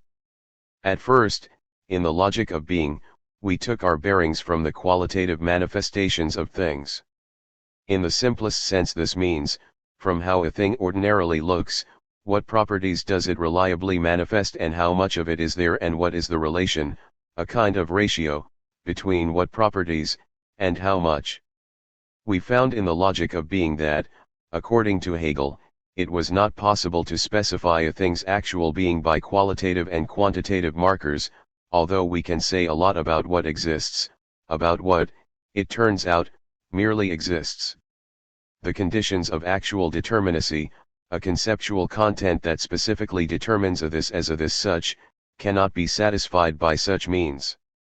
This was the problem of indifference summarized at the end of the previous chapter. Point 5. Since Hegel accepts the Aristotelian premise that actually to be is to be a this such, where that means it is identifiable by being an instance of a kind, this means we have failed with respect to the question of actuality. Point 6. We are thereby compelled, in the prosecution of the original task, to consider that, actually, a thing is not how it simply appears, looks, sensibly manifests itself, however regular or predictable.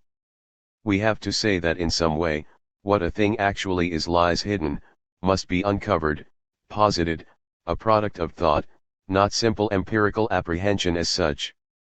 What we will need is a comprehension of the difference announced as the very first topic discussed in this logic, the distinction between the essential and the unessential, and the basis for this differentiation. For this we need to understand first the logical status of the unessential or mere seeming, what Hegel refers to as Schein. This will be an unusual status, since, while there are seemings, seeming is also a kind of non-being. 7. And even essence is thereby proximally and first understood negatively, as what isn't manifest, the negation of mere seeming. But whatever seemings are, in not actually being, they exist and are determinate, a determinacy inexplicable, Hegel claims, by the skeptics and idealists who claim that this distinction cannot be made, and therefore say, everything is illusory or mere Schein. A determination of what isn't a mere seeming, what is shining, will require an account of the forms of reflection and the essentialities of reflection, the laws of thought, identity, difference, and contradiction. So one prominent modality of seeming is the constancy of temporal change, a constancy that would amount to chaos, were we not able to identify some permanence underlying such change. This must be done by reflecting, not by apprehending. Such a reflection would be a search for some identity in a way that could account for its differentiated appearing, all by reflecting under various different understandings of reflection, together with a parallel account of how the essential can be said to be reflected in its manifestations or seemings. And, as noted before, none of this will be adequate unless essence has in effect some work to do. That work must be making sense of why things are as they are, showing how essence becomes Grund. If we can't do this, Hegel says, we end up, to cite one of his examples, with appeals to the underlying essence that explains the appearances of the Earth's orbit around the Sun as the reciprocal attractive force between them, something that just repeats in effect the facts. 11.304. So what it is to account for something, to account for its intelligibility, now begins to become itself an ever more explicit topic in the logic, as Hegel lays out what are in effect his interpretations of the various dimensions of the principle of sufficient reason, the most interesting of which in the first section of the logic of essence is what sort of a ground, a reason for a thing's being as it is, a form is. With all this in place, essentially the logical principles according to which an account of such a two-tiered account of rationality can be given, the logic moves to the accounts of appearance, Erscheinungen, which is what Schein has become now that we know how it can be grounded. 8. And the important topics that involve another use of the key term actuality, Wirklichkeit, Hegel's understanding of modality. So the problem that threads through the logic of essence is a straightforward one. If we need some sort of two-tiered conception of reality to explain successful determinacy, how do the two tiers relate to each other? The three sections of this logic are structured by attention to three basic possible answers to such a question. I. Reflected seeming or shine. 2. Appearance as such, or Erscheinung, the determinate manifesting of essence, and 3. Actuality, which has as its main topic that very issue resolved, explanatory and ontological relation itself, Verhaltnis, and which concentrates on a cause's relation to, manifestation in, its effect. As noted, this is, appropriately, the third of Kant's categorical groupings. We begin, that is, with the least determinate version of that relation, mere seeming, unstable shine, and necessary but indeterminate essence. Since we are beginning with the bare, and already contradictory, notion of what is not directly manifest in the manifest, Hegel begins with the essentialities of reflection, or what sort of thought, reflection, results in such a determination. Predictably, we get into some trouble if we cannot explain how the relation between essential and unessential makes sense of anything, and we cannot unless we explore the relation of ground itself, including the most sweeping version, the principle of sufficient reason, and grounded, a topic that leads us into the dialectics of form and its consummation in the concepts of condition, finally unconditioned condition. The upshot of this analysis is a grounded manifestation or appearance, where what is essential to such appearance's determinacy is not hidden or behind it but, as R.G.R. Muir rightly says, on a level with it. 9 The concept of form has been rethought as the explanatory notion of law, and the explanatory notion of law is understood in terms of such relations as whole/parts, force and its expression, inner/outer. Overcoming, by understanding the nature of the relation between, all these dualisms and so overcoming a continuing gap between explicans and explicandum is the project of actuality, a topic that brings the objective logic to a close. Now the relation problem is discussed in terms of Spinoza's substance, or whole, and its attributes and modes, Leibniz's monads, the actual's relation to the possible and the necessary, and finally the most authoritative modern understanding of ground and grounded, cause and effect, a discussion that ends with reciprocal cause and effect as the transition to the logic of the concept.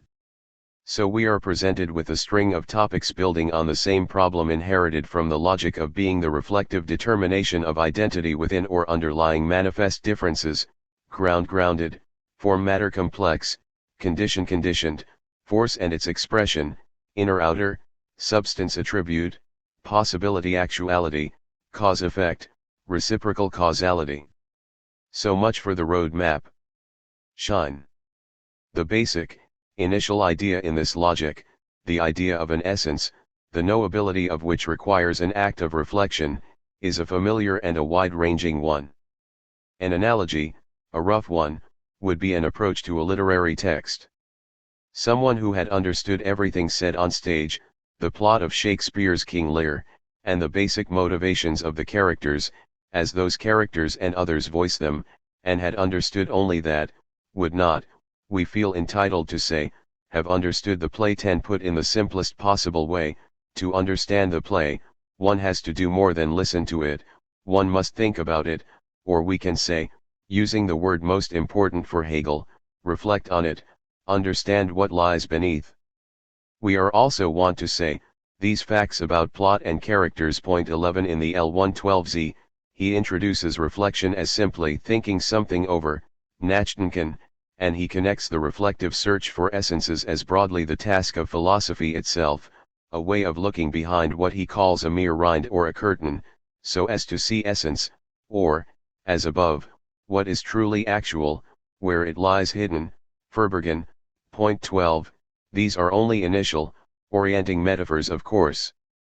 There is no such thing as a hidden meaning in King Lear, there are just the words spoken or found on the page.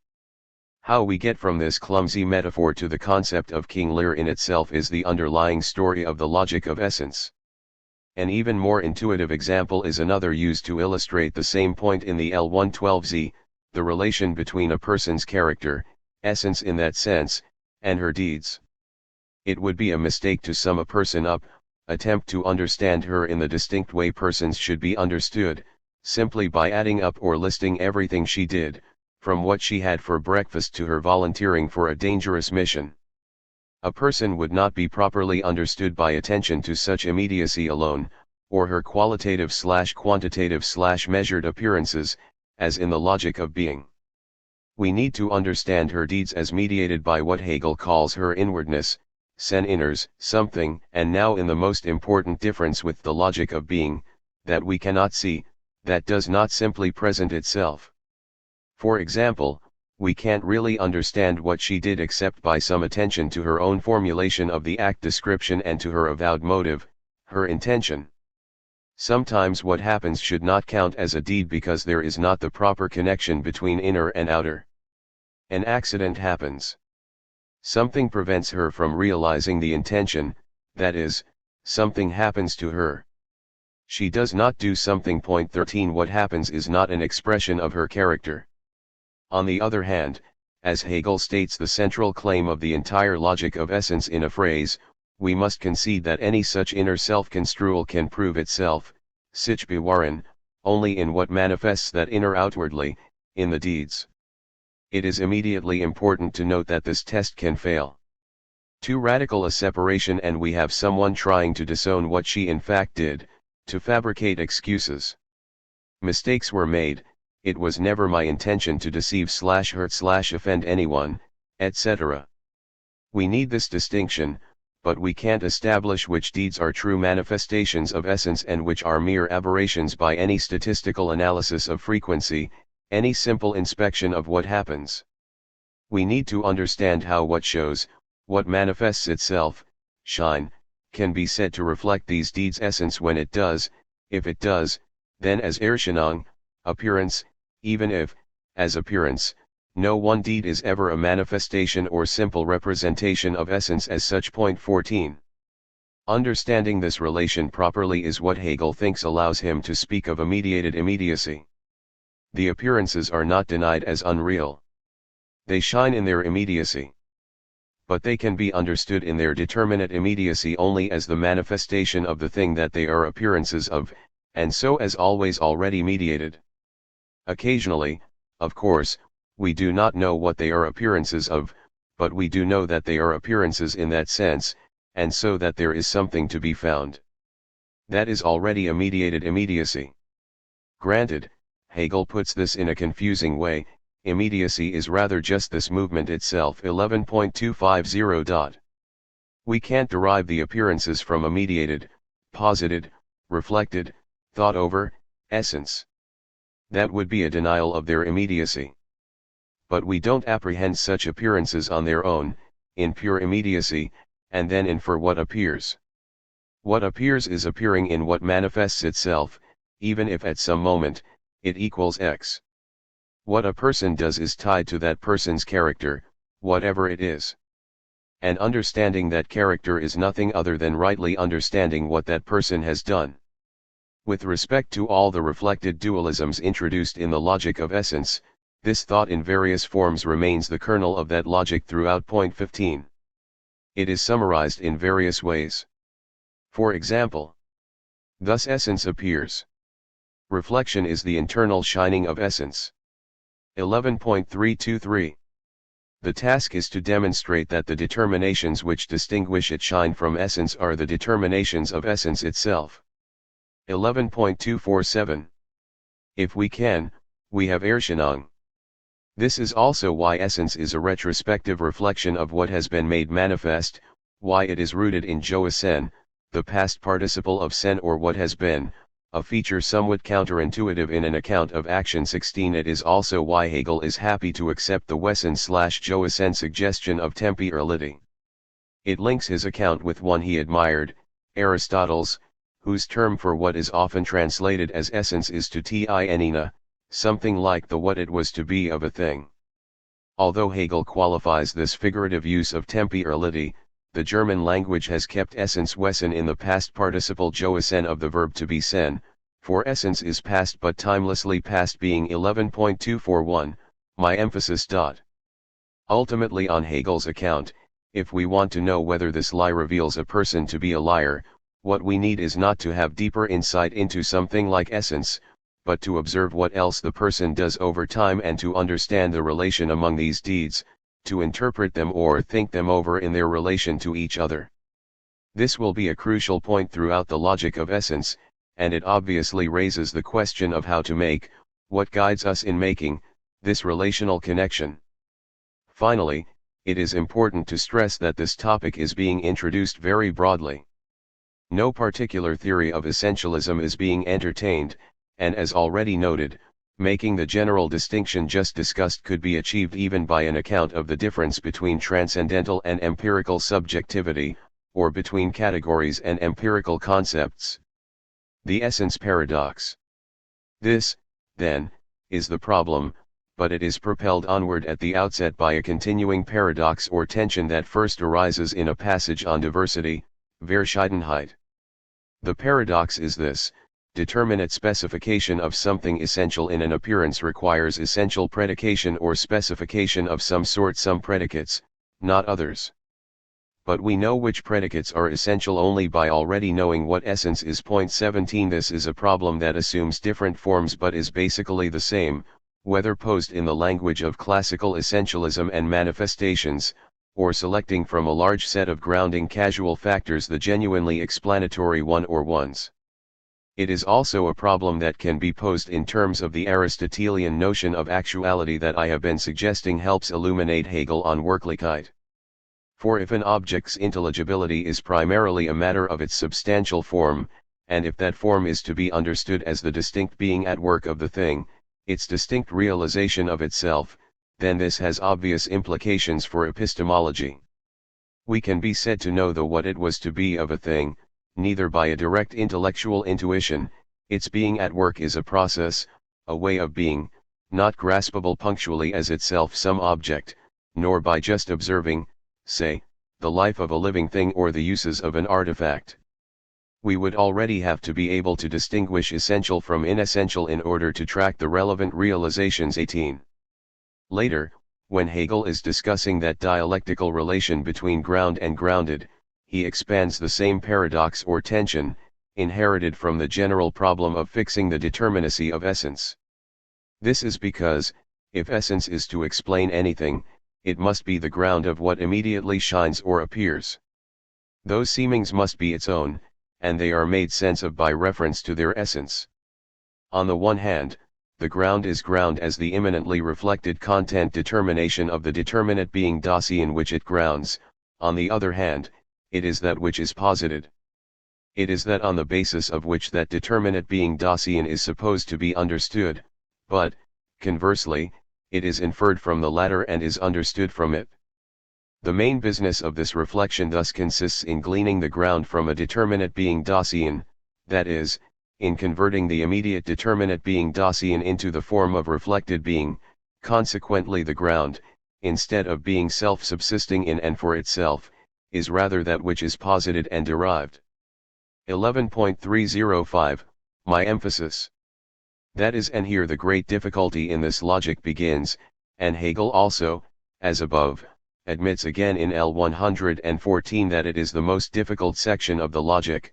19. It is also the case that the not in its actuality is not how it merely seems, is not an indeterminate not, wholly unrelated to what it actually is, as it would be in a negation like that dog is not an electrical charge, or protons are not residents of Cleveland. In some sense, and it is the task of a logic of essence to explain in what sense, the thing's actuality is both not its own mere seemings, and yet nothing other than those seemings, rightly understood. Cf. the example of deeds and character above. As Hegel will say, these seemings are essence's own, even if not direct or immediate manifestation of its actuality in the way a photograph is a representation of and so an appearance of its subject. A person looks different and acts, reacts, speaks differently at different stages of her life. Each of these stages is how she seems, even though she remains essentially the same person, and no such stage better or correctly captures her essence. No such stage is a partial or distorted appearance of, representation of, that same person. In the philosophical tradition, the standard way to say that she remains the same person is to say that she has retained the same form, with various different contents at different times, and Hegel, like Aristotle, speaks of that form as being at work, Energia, Tätigkeit, Wirklichkeit, in keeping heterogeneous, different manifestations part of the same unity, which makes possible our making sense of holding together the differing manifestations as all of the same person. This is how Hegel explains the unique character of form's dynamic activity. Essence is reflection, the movement of becoming and transition that remains within itself, wherein that which is distinguished is determined simply and solely as the negative in itself, as shine. 11.249, My emphasis. This is of course a successor to the logic of being's own two-sided or dialectical concept of negation. There it was a matter of a thing's excluding, not being its contrary, but also being determinable as what it actually is just by such exclusion. There are many other issues attending the traditional notion of a substrate, or even substance, but these will appear later in Hegel's account. He is mostly interested here in the shine or seeming of what is not available except as so shown, and how we are to understand some underlying unity or sameness, identity, throughout qualitative change, where such alterations are understood as these seemings 20. Moreover, Hegel is still treating the logic of essence-seeming distinctions very generally. Indeed, his treatment is so general that the procedure now is also an implicit exhibition of the method of the logic itself. Essence, Wesen, is a reflection on sen itself, a recollection and recovery of its inadequate moments. Being, sen, can now be understood as a founded phenomenon, and the mere seeming, the shine, of its purported undetermined immediacy can be exposed by understanding Wesen as reflected being. Or the logic of being is an extended demonstration of the insufficiency of such a logic and its going to the ground in essence. So when Hegel introduces us to seeming, shine, he says, being is shine. The being of shine consists solely in the sublatedness of being, in being's nothingness, this nothingness it has in essence, and apart from its nothingness, apart from essence, it does not exist. It is the negative posited as negative. Shine is all that remains of the sphere of being. 11.246. He is in effect saying that a putative logic of being has shown itself to be, mere seeming, shine. As Thunesen points out, this means that Hegel is actually invoking the notion of shine in three different senses. There is the unacknowledged shine that a logic of being has turned out to be. There is the shine of the mere appearances that the skeptic and idealists claim are all we are able to know. And there is the result of the analysis, that this purported limitation of knowledge to mere shine is itself shine, unable to account for itself. What seemed mere shine turns out to be the shine of essence or Erscheinung. 21. In other words, the illusion of any possible absolute presuppositionlessness is what has been demonstrated by showing that sen must be understood as Wesen, just in order to be understood as sen. 22, being is as such only the becoming of essence. 11.317, or, sen is now revealed as the failed presumption of a possible independent and immediate intuitional moment. Now considered logically, Wesen will show itself, and itself as the truth of sen, as always already conceptually mediated. Determinacy. 23. The logic of reflection. So there are seemings and there is essence. We can say that the concept of these seemings 24 is what a reflection conception requires, but as immediate, as what just presents itself, the accessible manifestations of something not manifest. Essence itself is also reflection, and so knowable only as reflected, but obviously in that one-sidedly still objective sense just discussed. As if what is needed to understand such a reflection of essence is somehow observational, intuitive, passive. It isn't. Hegel says reflection is the movement of becoming and transition that remains within itself. 11.249. This is an introduction to the contrast mentioned above between the status of negation in both the SL and the L. Essence's seemings are its own, remains within itself, not something other than, qualitatively different from, another thing, as in the logic of being, even though no seeming or set of appearances express in their immediacy what that essence actually is. 25. This contrast is clear in this passage. In the becoming of being, it is being which lies at the foundation of determinateness, and determinateness is reference to an other. Reflective movement is by contrast the other as negation in itself, a negation which has being only as self-referring hand. Ibid. My emphasis. Plato, Kant, Locke, Spinoza, and others can all be cited in various ways as expressive of the reflective logic of the appearances of essence, the manifestation of something substantial that is nevertheless not manifest as it is in itself. To understand how this is possible, Hegel argues that it has become necessary to understand the content of and relation among the determinations of reflection by means of which essences can be established, qualitative identities fixed and differentiated from others, and a proper relation to appearances established, identity, difference, and contradiction. Such examples are still relevant, but I would like to introduce a discussion of these determinations by returning to an example suggested in Chapter 3. In keeping with an orientation from, but by no means an identification with, the Kantian origins of some of these problems, we can see that the relation between identity, or the kind of unity that makes any identification possible, and difference, or the manifold, the elements of any manifold considered apart from any unity, is congruent with the Kantian distinction between concept, the principle of unity, and so identification, and intuition, the principle and source of differentiation. Kant simply assumes this gap, on the standard account of Kant, at any rate, and so his philosophy has no chance to be systematic. It relies on what seems a psychological claim about human nature. It would be wrong to say that Hegel will derive difference from identity, just as it would be wrong to make either identity or differentiation, affirmation or negation, superordinate to the other and then attempt a derivation, for all the reasons explored in Chapter 4. This is basically a deductive model of systematicity, and it is not Hegel's. There is a moment near the end of his exploration of the first determination, identity, that reveals how he takes himself to be arguing. He is working against the idea that the principle of identity can be understood as abstract identity, as articulated simply by A equals A tree is a tree, God is God. He argues that it can be understood in its self-identity only determinately, and that means by something not A, and the context makes clear that he means, not the mere repetition of A itself as that determination, but determinate predicates that, we would say, do not mean the same thing as A. So not human being is human being, but something like human being is rational animal, where rational animal is not, and here the quotation marks matter, human being again, has a different meaning, sin. There is no indication that Hegel thinks that by such essential and determinate predication we have said that A equals A and have embraced contradiction by confusing the A is of identity with the A is of predication. It is determinate if also essential predication throughout.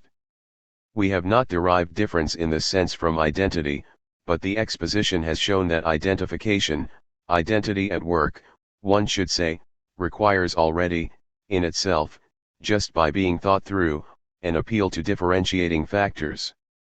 Otherwise nothing is determinately identified. His language is. No justification is normally given for how the form of negation by which this principle is distinguished from the other comes to identity, but this form is implied by the pure movement of reflection which identity is, by the simple negativity which is contained in a more developed form by the just stated second formulation of the principle. A is enunciated, and a not A which is the pure other of A, but this not A only shows itself in order to disappear. In this proposition, therefore, identity is expressed as a negation of negation. 11.265. Again, the not A invoked here is explicitly to be in contrast with identity formulated as the repetition of A, and refers to predicative differentiation. But it is essential predication, not accidental. It shows itself in order to disappear. In showing human to be rational animal, the subject term, as he sometimes says, is wholly covered by the predicate term. Having understood the essential predication, we understand that this not A, these predicates, are just, now differentiated, A again. They disappear as alien or accidental predicates. So it is possible to show something like the equiprimordiality or codependence of identity, identification, and difference, differentiation, but it is also possible to understand how someone like Fichte might have thought in terms of such superordination. And this in the following way. As noted in Chapter 2, the synthetic unity of apperception unqualifiedly necessary for intending any content amounts to what Hegel wants to call the unity of the concept, which itself constitutes the representation of an object, given that an object is that in the concept of which the manifold is united. I maintain that, considered independently of Hegel's critique of Kant's strict separation of understanding and sensibility, this is the link between apperceptive unity and the relation between concept and object that Hegel himself adopts in the passages where he praises Kant for having discovered the unity of the concept as what it is to be an object, to have that unity. That is the point of the laudation.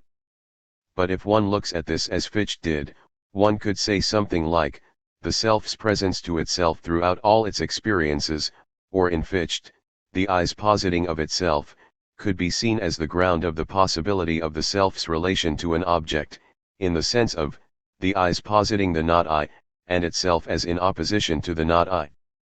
This is at least the kind of intimate interdependence that Hegel explores in this section, often in ways that have a Fichtean dimension. But what he does not do is treat the I's self-positing, apperception, as the superordinate principle from which the relation to the not I is to be deduced. This required that the nicht be in some sense posited by the ich, and that meant that it is actually not nicht the nicht but the ich posited nicht, accounting for some of the paradoxical invocations of negation in Hegel's discussion. That passage quoted earlier expresses his own sense of equiprimordiality, or mutual interdeducibility, we could say. The pure movement of reflection which identity is, identity understood actively as the power to successfully identify, is to be understood by reference to the simple negativity which is contained in a more developed form by the just stated second formulation of the principle, A's being A by already not being A, such that the determinate predicates by which A is specified actually do specify it. Point 26. The varieties of reflection. Especially when looked at in terms of its Kantian background, this elusive thought is the most important in the logic. The issue in the logic of being concerned the misleading appearance of a presuppositionless beginning with the concept being, and by contrast the true beginning of the logic in the discovery of the inseparability of affirmation and negation, becoming in Hegel's language. This master thought in some sense refers all at once to the codefinability of qualitative independence and dependence, substance independence and relational dependence. 27 In the logic of being, the identity within difference of essence and appearance, and so ultimately of ground and what is grounded in the logic of essence, and the way in which Hegel wants to understand the concrete universal, that is, the inseparability of particular and universal in the logic of the concept.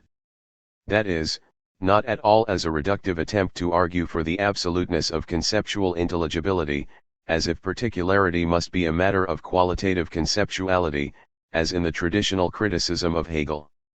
All of these formulations amount to Hegel's attempt to think through the implications of the distinguishability yet inseparability of what Kant distinguished as concept and intuition, and Kant's attempt to strictly separate transcendental aesthetic from transcendental logic from transcendental dialectic, or the logics of sensibility, understanding, and reason. One could also say that whereas in Kant, experiential intelligibility seems modeled on some sort of a two-step process, the sheer deliverances of sensibility, and then the imposition of conceptual unity in Hegel's contrasting account, these two components, and all their avatars in the list above, are both in a way dual and in a way one. Finding a way to state properly the mutual implicability of some way of understanding differentiability and identification, the diversity of required predication, and the, paradoxically independent, unity without which these would be nearly diverse amounts to the great struggle in all of the logic, and is leading us toward the famous statement at 11.286 that all things are in themselves contradictory. 28. Hegel's suggestion that Kant's concept-intuition distinction should be understood as primarily a logical or conceptual problem, that we do not yet know how to think together their inseparability with their distinctness, reaches its most crucial turning point in the logic of essence in his account of reflection.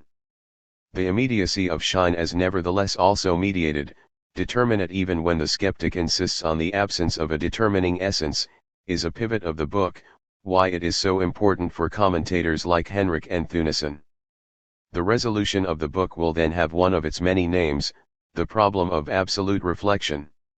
How this equipoise between the distinct, determinate, and various moments of shine and the identical essence that shines through such appearances is to be understood is now treated by Hegel as involving three different possibilities of reflective determination, all of which turn out to be linked, none of which is self-sufficient. If we think of the account in terms of our example of the relation between a person's character/essence and her particular deeds, then, since all we immediately are presented with are the actual deeds, the character or essence must be in some way posited, rather than apprehended or seen. But the positing cannot be arbitrary. What guides our positing is what we think the deeds must presuppose to be the deeds they are. A person is scrupulous about promise-keeping and avoiding malicious gossip, yet on one occasion he reveals a deep confidence he promised not to reveal, and that greatly damages another's reputation. Does such a deed have to presuppose the type of person who would do that, perhaps constrained in the past only by simply having no interest in the confidences or the person, or never having had the right opportunity before? Or is the deed an aberration for which extenuating circumstances can be found, such that no presupposition of such a type would be warranted? If we don't know how to connect in any determinate way the deed with the inward character being manifested, or not, then our positing/presupposing reflection is just a form of external reflection. This externality, though, is crucial. It is the source of whatever determinate positing is possible. That is, the external deed is some sort of manifestation of not keeping faith with an avowed commitment, that much can be presupposed. But what that much means, with only that external link, remains indeterminate. Even if the person never does such a thing again, we still won't be able to determine what she, being who she is, would do on the right occasion. He could be virtuous by dint of good luck, of never finding himself in a situation where revealing a confidence would benefit or in some other way tempt him. It can be made more determinate if we can exercise determining reflection. Before introducing that mode of reflection, Hegel, in a remark, notes Kant's distinction in the critique of the power of judgment between determining and reflective judgment. The latter is of the type just discussed: we are given a particular, a specific deed, and we seek reflectively the universal it instantiates, in this case what is essentially true of a person across her various deeds, her type. This is not the kind of example Kant gives. He is often more interested in the comparison and abstraction of empirical concept formation. But the point is the same. As we saw in Chapter 5, Hegel implies that the way Kant has described the situation given a particular, find the universal, is misleadingly external. For what we are supposed to ascend to and discover is not really external to the instance being reflected on.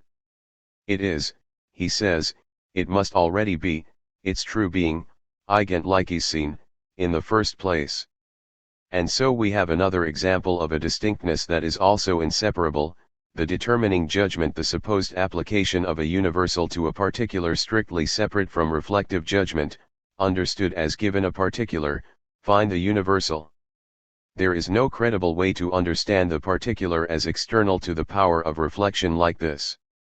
As we noted in the previous chapter, as waiting for its universal, it isn't anything determinate at all, as provoking a universal search, on the assumption that it has not been classified as a kind, it has nothing determinate to guide or direct such a search. It could be said to have scores of properties, which are relevant. What Hegel calls reflection in general must rather be characterized as determining reflection, a term he wants to cover both determining and reflective judgment. This is to be understood, in his terms, as the unity of positing and external reflection. What is external, say, the deeds in our example, are not just uniform repetitions of the self-same essence, they are all other than essence, and so are not that essence, and so in that sense are its negative. And so they must be, if what is posited as essence is to be concrete, determinate. But what is so posited cannot be merely posited, but must be determinately linked to appearances of such an essence, not mere semblances, with no bearing on it. Point 29. To be able to do this we need to have the notion of ground, and so to understand the relation between ground and what it grounds. What exactly is the relation between subjectively avowed principles who I take myself actually to be or my self-expressed intentions and what they ground, external bodily movements? This thought actually parallels one of Kant's points, or at least follows the same logic. It is sometimes made in terms of Kant's abstract separation between analysis, his term for the abstraction from intuitions, reflection on common markers, which yields an analytic universal, and synthesis, what any analysis presupposes, since any identified content already, as determinate, involves a number of concepts synthetically. The two activities presuppose one another, in a clear manifestation of Hegelian dialectic.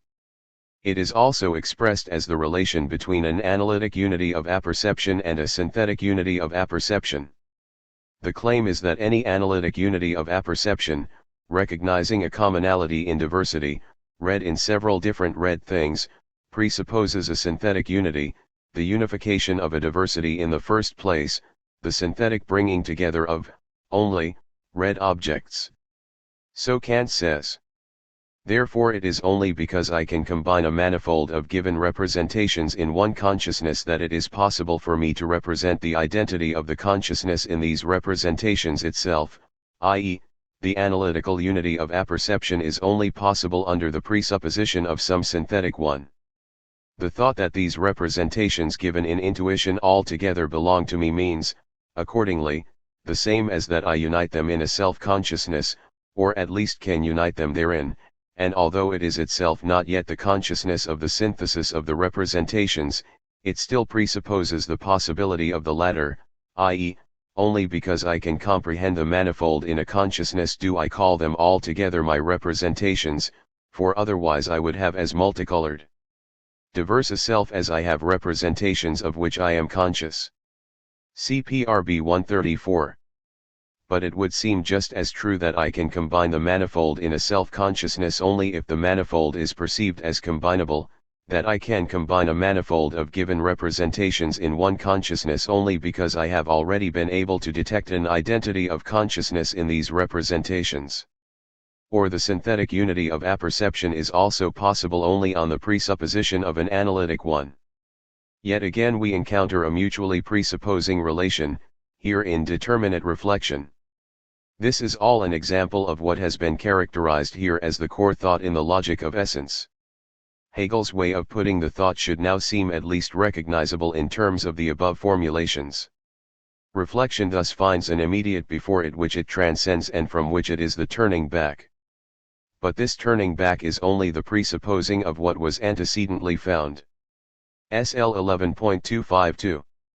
And this antecedent comes to be only by being left behind, its immediacy is sublated immediacy. The sublated immediacy is, contrariwise, the turning back into itself, essence that arrives at itself, simple being equal to itself. This arriving at itself is thus the sublating of itself and self-repelling, presupposing reflection, and its repelling of itself from itself is the arriving at itself. 11.252. He continues in passages like this to suggest that the key to understanding the concept of immediated immediacy is to think of that relation as sustained by a kind of movement, or even oscillation, a movement in which the poles are linked together, not distinct punctual entities. Recall, essence is reflection, the movement of becoming and transition that remains within itself. 11.249, my emphasis. An even clearer passage. Essence as such is one with its reflection, inseparable from its movement. It is not essence, therefore, through which this movement runs its reflective course, nor is essence that from which the movement begins, as from a starting point. It is this circumstance that above all makes the exposition of reflection especially difficult, for strictly speaking one cannot say that essence returns into itself, that essence shines in itself, for essence is neither before its movement nor in the movement, this movement has no substrate on which it runs its course. 11.295, 30. Having set the issue out in Kantian terms, Hegel is also interested in distinguishing himself from Kant. But at issue here is neither the reflection of consciousness, Kant's problem, or so Hegel thinks, nor the more specific reflection of the understanding that has the particular and the universal for its determinations, but reflection in general. It is clear that the reflection to which Kant assigns the search of the universal for a given particular is likewise only an external reflection which applies itself to the immediate as to something given. But the concept of absolute reflection, too, is implicit in it. For the universal, the principle or the rule and law, to which reflection rises in its process of determination is taken to be the essence of the immediate from which the reflection began, the immediate, therefore, to be a nothingness which is posited in its true being only by the turning back of the reflection from it, by the determining of reflection. Therefore, what reflection does to the immediate, and the determinations that derive from it, is not anything external to it but is rather its true being. 11.254-55. On the principle of sufficient reason. In general, this means nothing but this: anything which is to be considered to exist not as an immediate, but as a posited. There is no stopping at immediate determinate being Dasein, but a return must rather be made from it back into its ground, and in this reflection it is a sublated being and is in and for itself. What is expressed by the principle of sufficient reason is, therefore, the essentiality of immanent reflection as against mere being. SL 11.293. I have already indicated what some would call a somewhat deflationary reading of such a determination of reflection, at least as compared with the conventional interpretations. We can see why that reading applies here too by noting what Hegel has to say about Leibniz's identity of indiscernibles, which he introduces in a remark. He starts by noting that one form of the principle "no two things are alike" is superfluous or trivial. It is merely repeating emphatically that two things must be two things.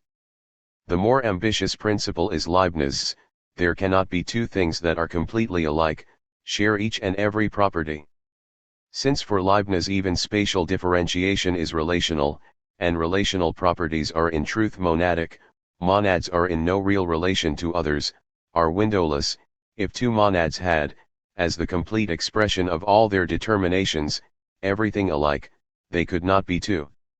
On that assumption about the relationality of space and the monadic quality of substance, they would share the same spatial location, and could not be two things.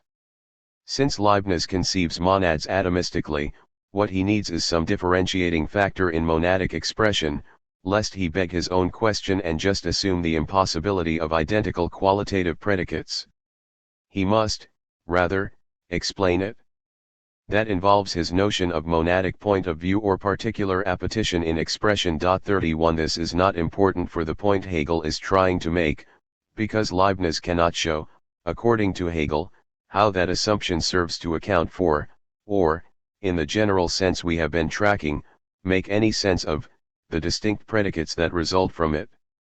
In Leibniz's world, these determinations just seem to bubble up from their mysterious source. 32 We are back to the problem of the internal reflection of essence as ground, and the distinct determinations that it grounds.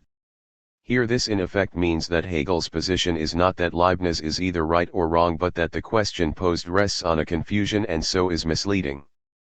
This is because the principles of identification and differentiation are deeply intertwined, not independent of each other.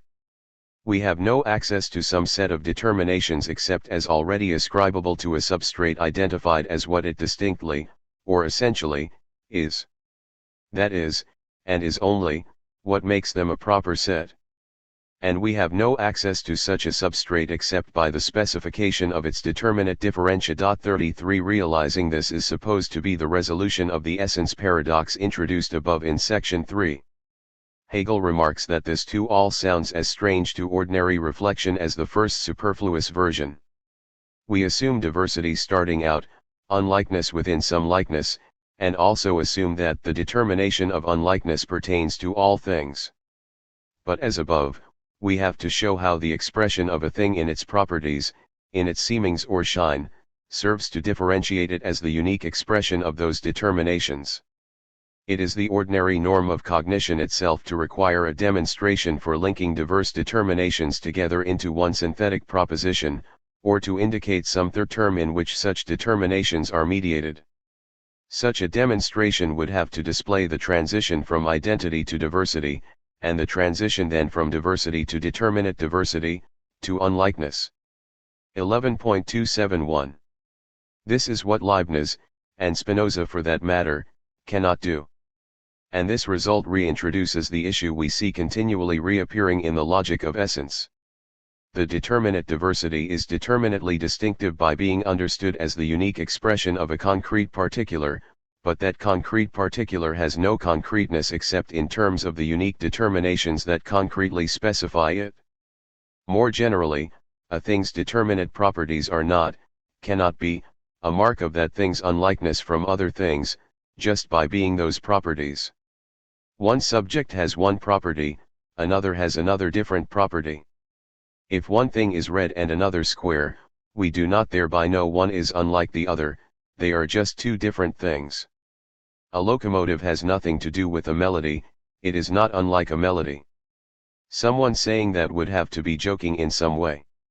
We are trying to account not for determinate otherness, as in the logic of being, but for how objects that share properties, are like, could be, even with an extraordinary degree of such likeness, still unlike. Kant argued that it was by means of spatial differentiation alone, and, somewhat surprisingly, Hegel is willing to sign on 34, although this all opens up the question of how, in his philosophy of nature, he understands such spatial differentiability. Kant appealed to a strictly non-conceptual mode of presentation in his theory of space, an intuitive mode, and Hegel has to concede the role of some such apprehension while denying again such a strict separation. This means that spatial location has to be concept involving, even if not wholly so, which would reassume strict separability. What interests Hegel more now is the way the determinations like and unlike function in the general logic of essence and appearance. As he puts it, what we then have is this determination, that the two moments, likeness and unlikeness, are different in one and the same thing, or that their differentiating difference is at the same time one and the same reference. Here is where we have the transition into opposition. 11.272. This is an abrupt transition to the next topic, the prelude to the discussion of contradiction, and his clarification is relatively unclear. After dismissing as unsatisfying alike in some respects, unlike in other respects resolution, which merely avoids rather than confronts the one and the same issue, he says. But it is this reflection which, in one and the same activity, distinguishes the two sides of likeness and unlikeness, by the same token contains them in one activity, and lets the one shine reflected into the other. 11.272. The implication is that in whatever respect something can be said to be like, it can in that respect be said to be unlike, and we have our unusual two-in-one principle again, like and unlike but in one activity. 35. Some of this anticipates topics in the logic of the concept. Two trees are alike in being both trees but unlike in being two individual trees. The idea will be that it is just in their likeness, their way of being alike, that they are unlike, different trees, just in the way each distinctly instantiates treeness that they are unlike. Such a different way of being a tree is not another property but the way the tree properties are had by the individual. In this context, as soon becomes clear, Hegel is thinking of the way in which the specifying work of unlikeness cannot be a matter of individual properties, atomistically conceived, but unlikeness within likeness is best understood as some content, the unlikeness of which is strict, even within such likeness. Some charge can be both positive and negative, some number, 4, can be both +4 and -4, some quantity of money can be an asset and also a debt pending, some force can be attractive and repelling, some distance marched east is cancelled by the same distance marched west, and all of these are opposed only within some common likeness. 36. The opposites do indeed cancel themselves in reference to each other, the result being equal to 0, but there is also present in them their identical reference which is itself indifferent to the opposition, so the two constitute a one. 11.276. And, just as Michael Wolff has stressed, Hegel tells us that this is the sense he means when he invokes the notion of contradiction. It is merely a way of explaining how the same reference can be the same, a basis for likeness, the same number, and yet have diametrically opposed determinations of that content. The worlds being contradictory means nothing more than that, as he says, virtue cannot be virtue by just being other than, different from, in comparison with, vice, but only by the opposition and the combat in it against vice. 11.284. The idea of what is called a self-subsistent, independently definable notion of virtue is, he is claiming, impossible. But, further, by thus being posited as self-subsistent, they make themselves into a positedness. They fate themselves to founder sie richten sich sie Gründe 37 since they determine themselves as self-identical, yet in their self-identity they are rather the negative, a self-identity which is reference to other. 11.281. So, as with the logic of being, determinations that seem incompatible with each other, like relation to self and relation to other, are not only jointly compatible but jointly necessary as a condition of determinate intelligibility, here an original identification by virtue of which determinate specification can be determinate, and a differentiating specification necessary for the original identification. No wonder Hegel keeps talking about determinations bending back into what they are originally opposed to. Real opposition. Given the development of the reflection determination, contradiction, out of the understanding of differentiation as opposition, it should be clear that Hegel is not introducing contradiction as a formal logical matter, a matter of what Kant called analytic contradiction, the logically false, as well as that he objects to Kant's treatment of dialectical contradiction, the apparently unavoidable commitment to contrary judgments, as something illusory, some sort of mistake, like trying to reason about anything beyond what can be experienced.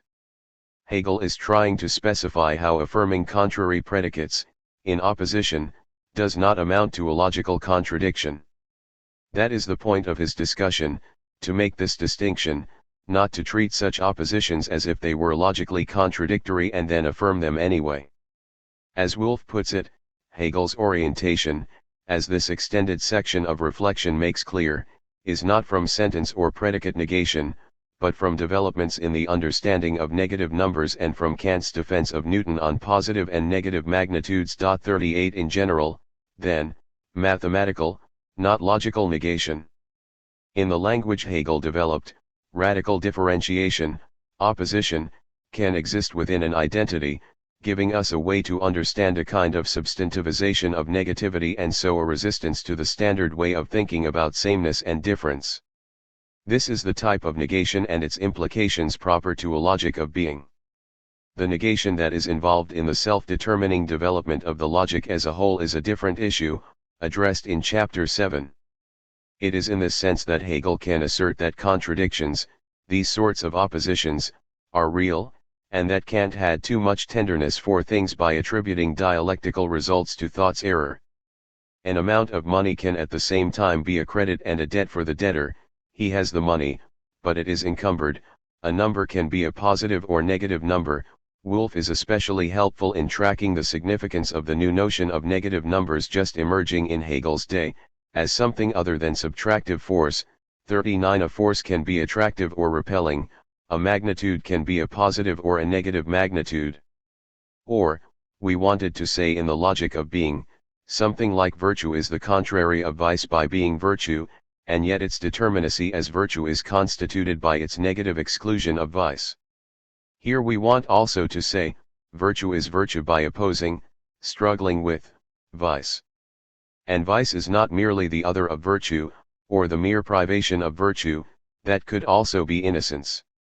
It is, Hegel says, taking a stand against virtue, rejecting it, or it does not count as vice. These are reflected determinations, not qualities.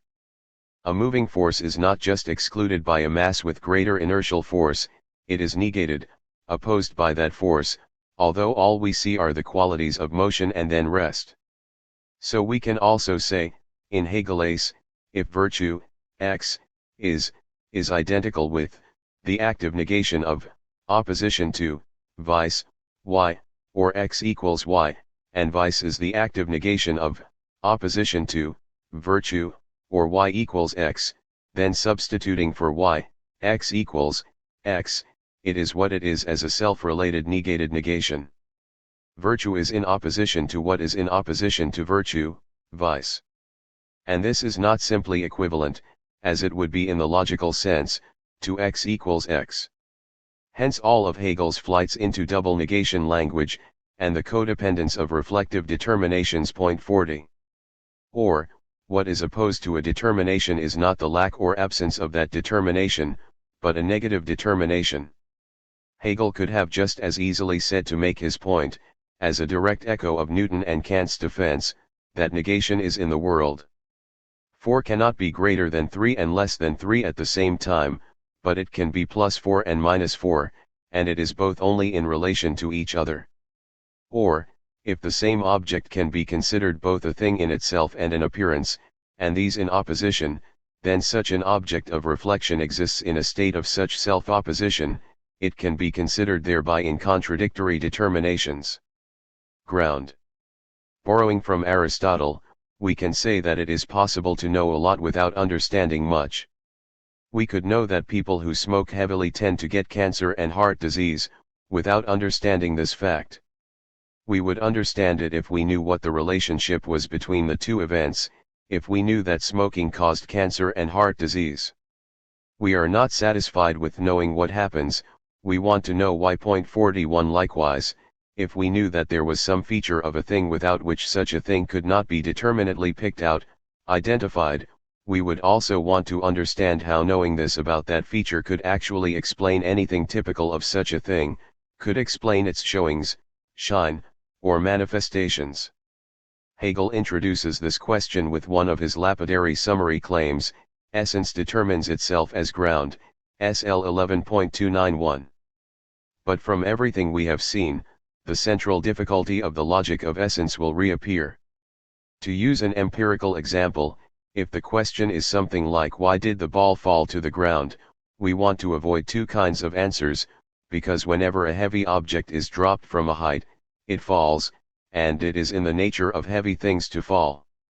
Doing so, avoiding these alternatives, will allow us to see that the relation between a ground and what it grounds must be understood as a dynamic relation, one whereby the determinacy of the ground and that of the grounded cannot be fixed in isolation from each other.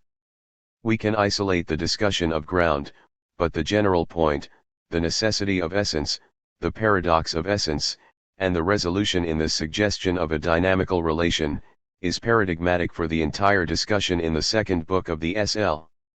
So Hegel explores this relational character by discussing law, Gesetz, and relation in general, Verhältnis. The summary of where his account is going is given in this passage. But the being that appears and essential being stand referred to each other absolutely. Thus concrete existence is, third, essential relation, what appears shows the essential, and the essential is in its appearance relation is the still incomplete union of reflection into otherness and reflection into itself, the complete interpenetrating of the two is actuality. 11.323-24.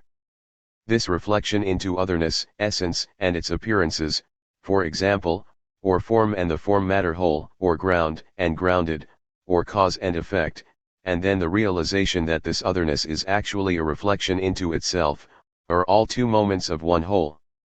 Essence is its appearance, ground functions as ground only in the act of grounding, developing as the ground it is as it develops in this act.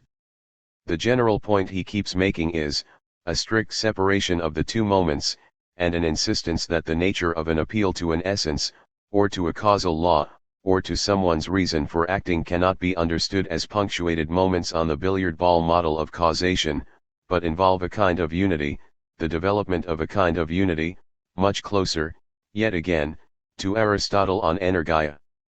This essential being as activity, manifesting itself in its appearances, is what should count as actuality. This has the implication that many existing things have no actuality, are not really anything. A lump of dirt, a cough, a strand of wire.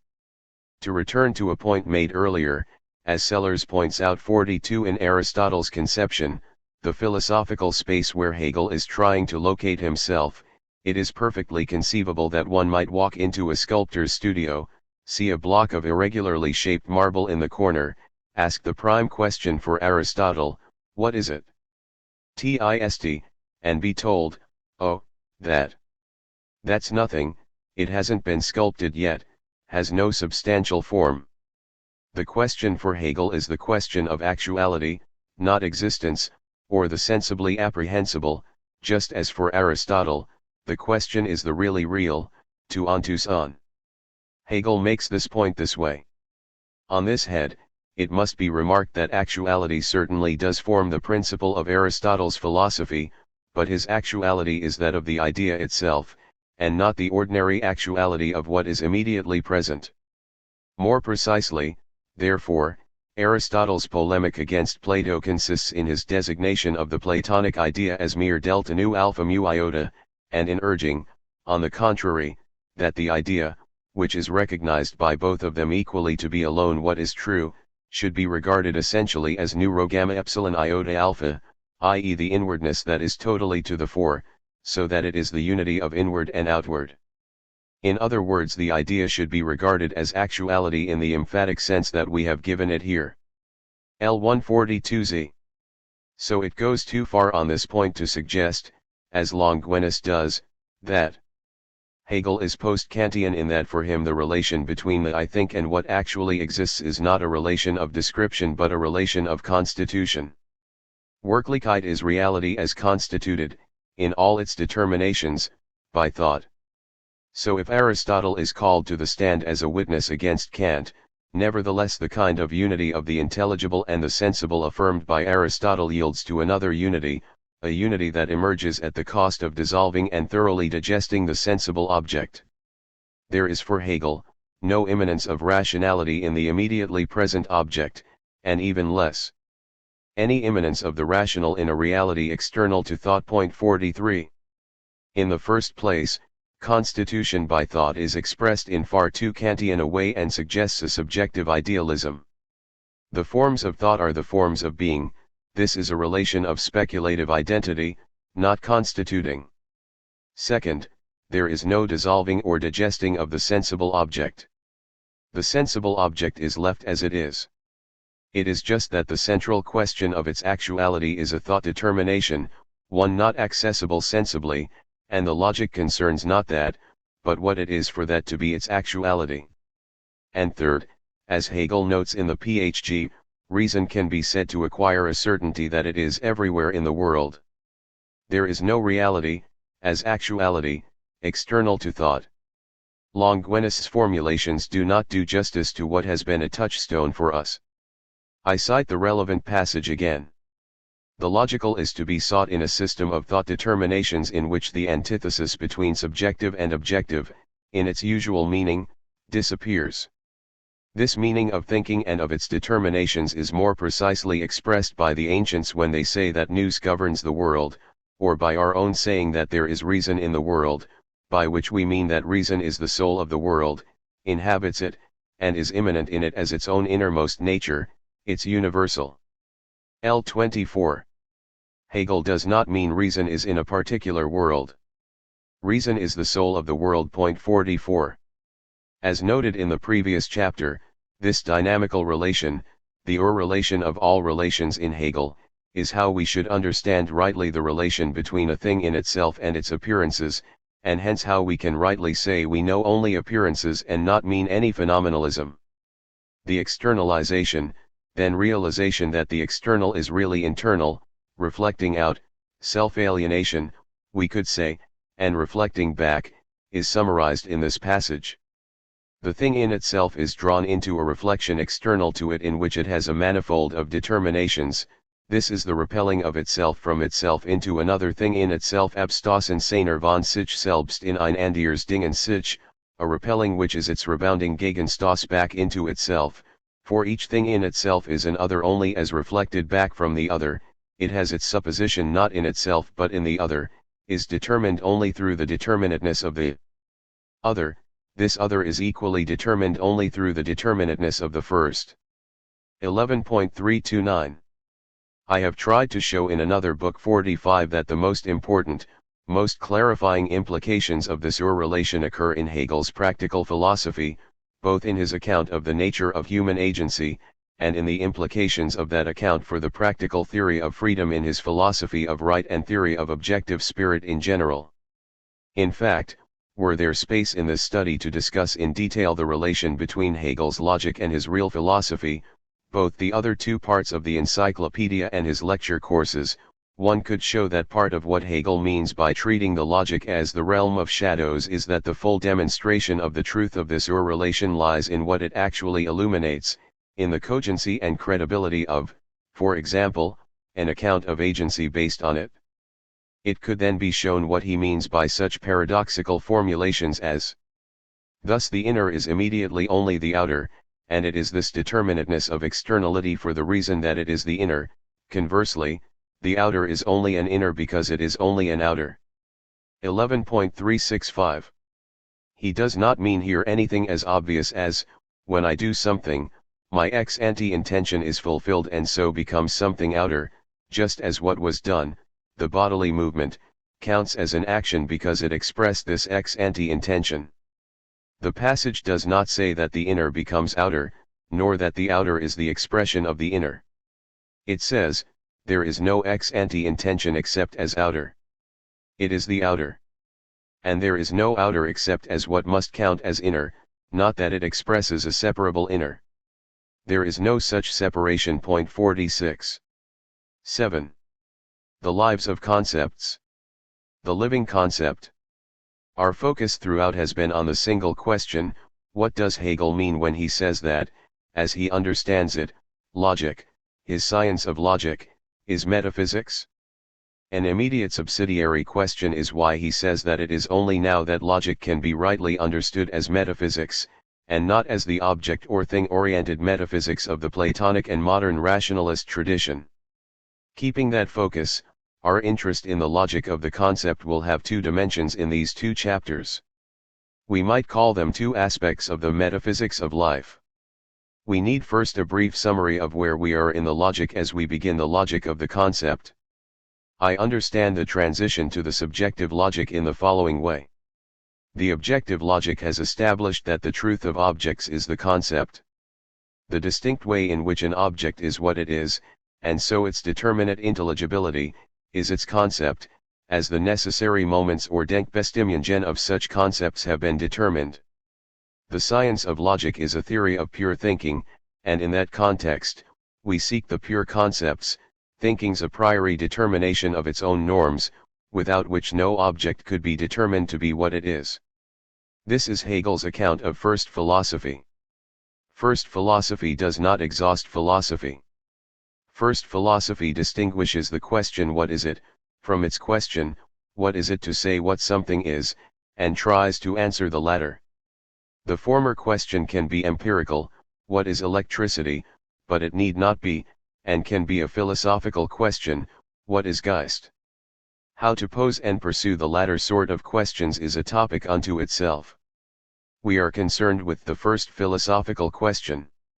In the realm of finite objects, any specification of determinate intelligibility, even if relatively successful, is still limited, or in Kant's sense conditioned, in Hegel's sense, if considered as absolute or satisfactory, contradictory.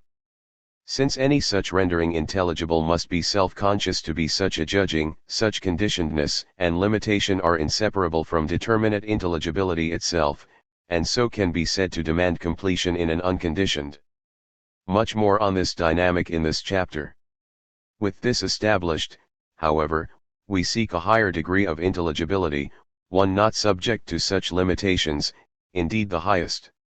And so the concept itself, or conceptuality itself, the truth of finite objectivity, is now our object.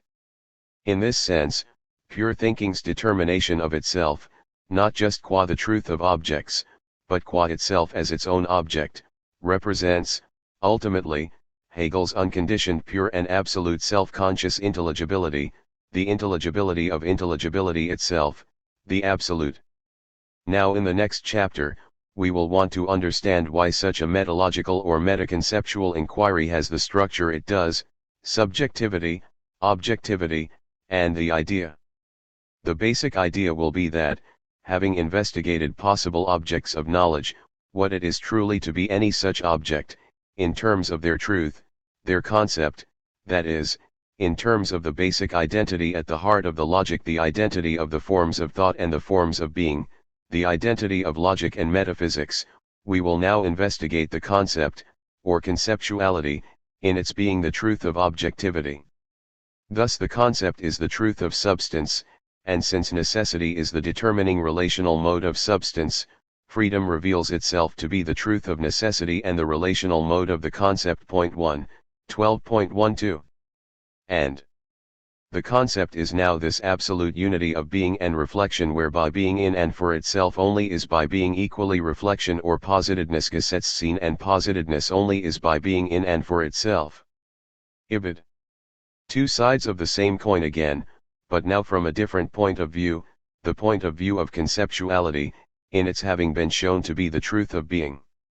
It is in understanding what we have done, in one last turn of self-conscious thought, that we have reached the comprehensive point of view of the idea, understood as the dual idea of cognition, the idea of the true and the idea of the good, and as thereby understood, the absolute idea. Hegel himself notes that one way of thinking of the subject matter of the subjective logic is that it provides us with the concept of the concept, 12.16, and he goes on to note the many Kantian affinities with his project. The concept of the concept, or conceptuality, or conceiving as the truth of being, is the I or pure self-consciousness, 12.17, and he notes Kant's own version of the truth of any object. Kant defined the object as the concept in which the manifold is united at CPRB 137. Being as such a positedness, which is nevertheless being in and for itself, means that the objectivity of any concept is none other than the nature of self-consciousness, has no other moments of determinations than the I itself. 12.18.2. The important issue in the logic of the concept that I would like to focus on in this part has two different dimensions. This issue is the claim that the concept of life should be understood as a topic in a speculative logic, a theory of pure thinking. This seems implausible. It is a contingent fact that there are living beings, and we intuitively think that whatever differences there are between living and non-living beings should be empirically discoverable. The second dimension, the topic in this chapter, concerns the entire logic. We are in the right position now, that is, retrospectively, to understand the frequent metaphor Hegel invokes to characterize his own contribution to a philosophical reflection on logic. This is the claim that speculative concepts are, in their relation to each other, alive or interanimating. For example, were the logical forms of the concept actually dead, ineffective, and indifferent receptacles of representations or thoughts, then familiarity with them would be a historical record that is quite superfluous and dispensable for the truth.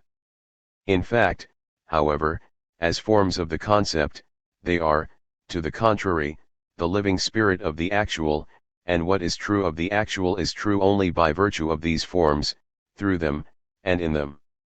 However, the truth of these forms for themselves, let alone their necessary connection, has never been considered and investigated until now. L162. There is, in other words, the pure concept life, and there is conceptual life, the lives of concepts.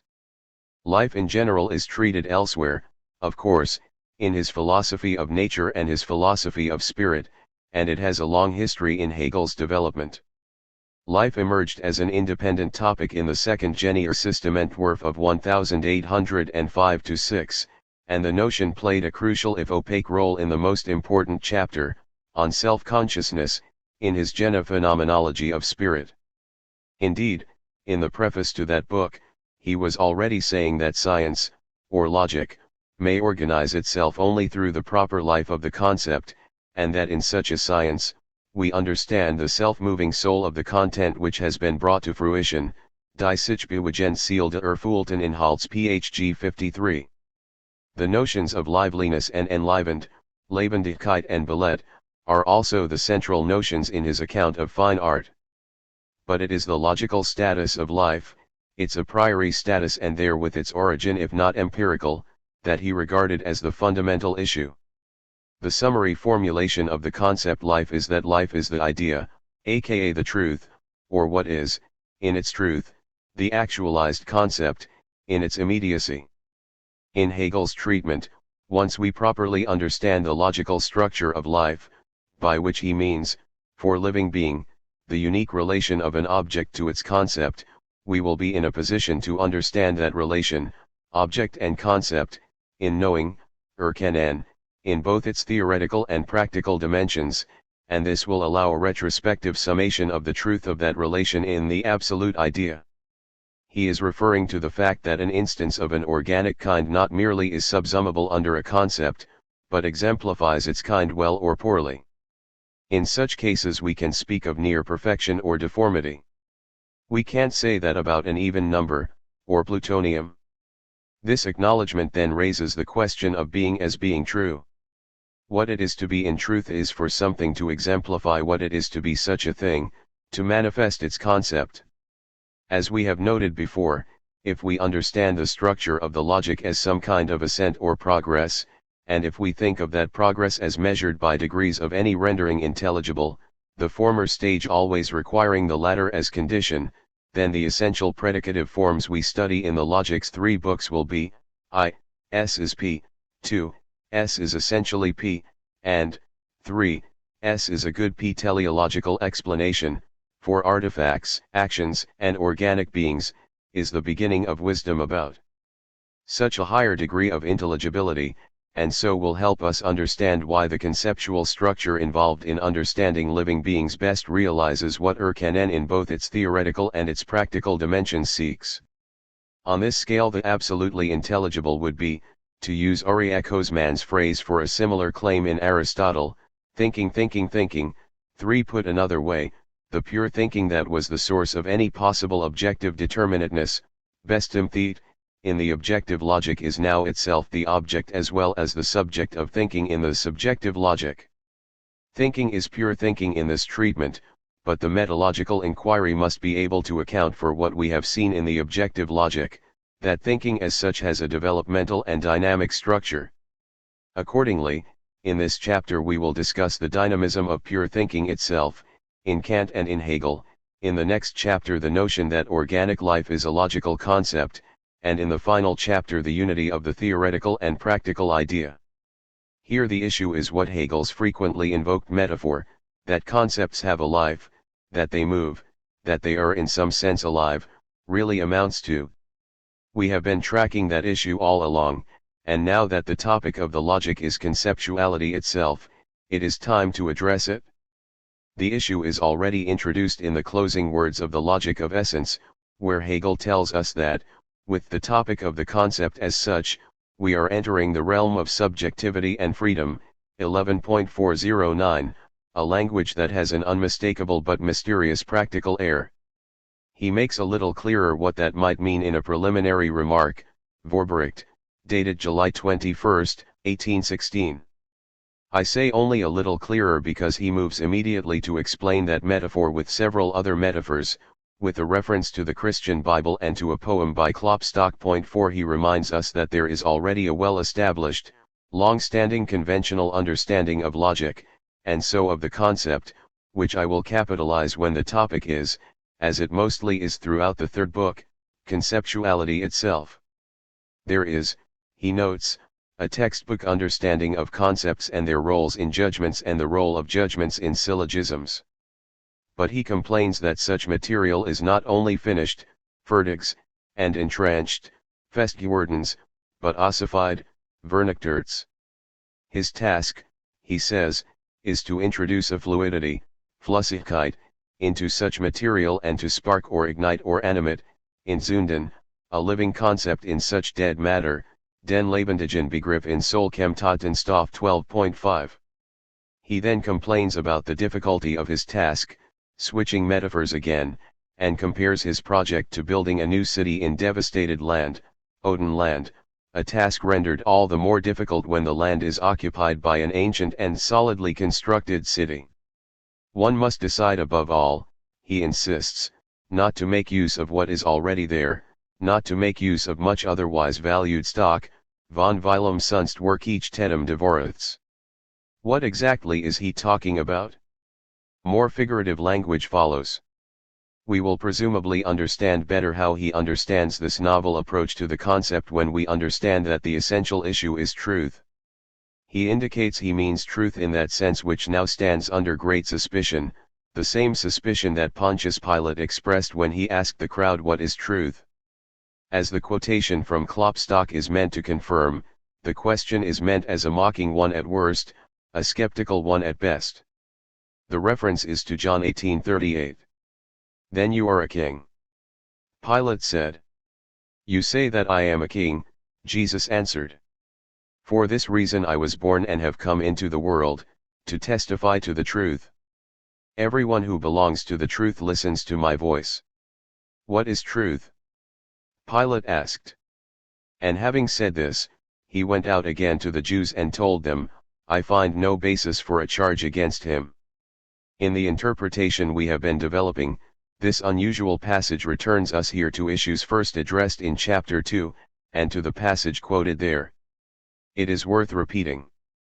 The science that has pure knowledge for its principle and is a unity which is not abstract but living and concrete, so that the opposition of consciousness between a being subjectively existing for itself, and another but objectively existing such being, has been overcome in it, and being is known to be in itself a pure concept and the pure concept to be true being.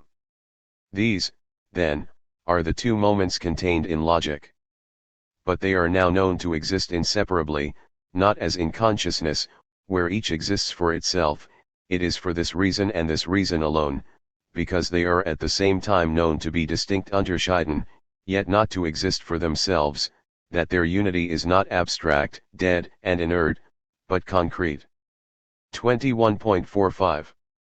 To be is to be determinate, a this, not a that, but anything can be a determinate this only as a this such. Determinacy is conceptual determinacy. So what a thing is, in its truth, is its concept. At the level of the most general formulation of this claim, the concept, conceptuality as such, is the truth of being. There are many alternate formulations given in the opening section proper of the logic of the concept. The truth of being is the concept, the absolute unity of being, it is being in and for itself, or most generally Gesetzsein, positedness. Hegel claimed that positedness was the result of the analysis of substance.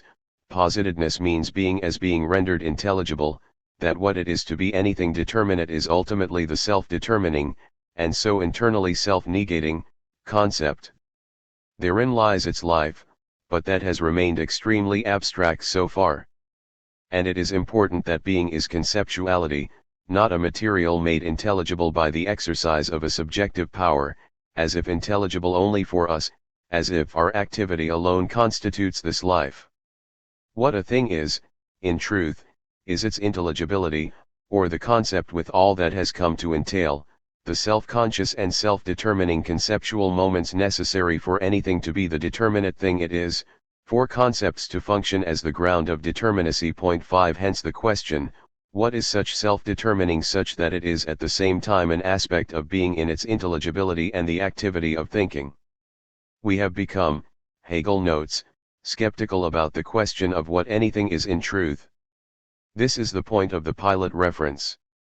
In the presence of truth, he asks skeptically, what is truth, as if to say, who knows? Thus, he finds there is no basis in any charge against Jesus.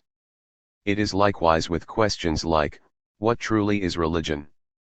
What truly is it to be a human being, Geist? What truly is art? All questions he will raise in the Encyclopedia of the Philosophical Sciences. In the logic the question is dual, what is being such that it is intelligible? What is the intelligibility of being? For us, Hegel complains, the question seems to live on only in religion. The question that philosophy uniquely pursues is not altogether clear yet, but later Hegel indicates that he means to differentiate questions about various empirical concepts and causal relations from an inquiry into conceptuality and causality, or substantiality, as such. Or he will say things like, philosophy, and he seems to be thinking of philosophy as exhibited in the phenomenology of spirit, is interested not in a simple factual narrative of what happened but instead in what is true in what happens, where that seems to mean what, in what happened, reveals something about what it is to be Geist, 12.22. In the logic, the question is, what is it for anything truly to be what it is? But now with Hegel, so goes the bold claim, philosophy can regain its rightful position as the path to such issues. This competition was already suggested by Hegel's assuming the role of Jesus in the Pilate analogy. It is Hegel who apparently now truly understands everyone who belongs to the truth listens to my voice. That is, he understands it better than Jesus. It is quite a remarkable passage for those with a theological interpretation of Hegel. The chief task of philosophy is to account for this conceptuality. We have been concentrating on how it can be shown that any objective being can be what it truly is only because of a conceptual determinacy that requires an understanding of qualitative and quantitative modes of determinacy, also called simply being and immediacy, and an understanding of essence and appearance, also called reflection and mediation. This account is what he soon will call the becoming of the logic of the concept. We have shown the foundational status of the concept, not by beginning with it but by having arrived at it as a result, 12.11. Now we turn our attention to the concept of conceptuality itself, a reflexive self-determination of conceptuality itself which thereby is the absolute or highest mode of intelligibility, the concept's self-explication. Hegel begins calling the subject matter of the logic of the concept of the concept at 12.16. As we have seen throughout, to revert to Kozman's formulation, only pure thinking can determine what it is to be thinking, where this first means pure thinking's determination of what it is to think anything other than thought. Now we are on the verge of the Aristotelian heights, pure thinking thinking itself as its object. As we noted earlier in describing the difficult task German idealism sets itself, it is in thinking that thinking thinks anything that can be thought, or being. Because of this self-reflective autonomy, Hegel also wants to call the account the realm of freedom and subjectivity.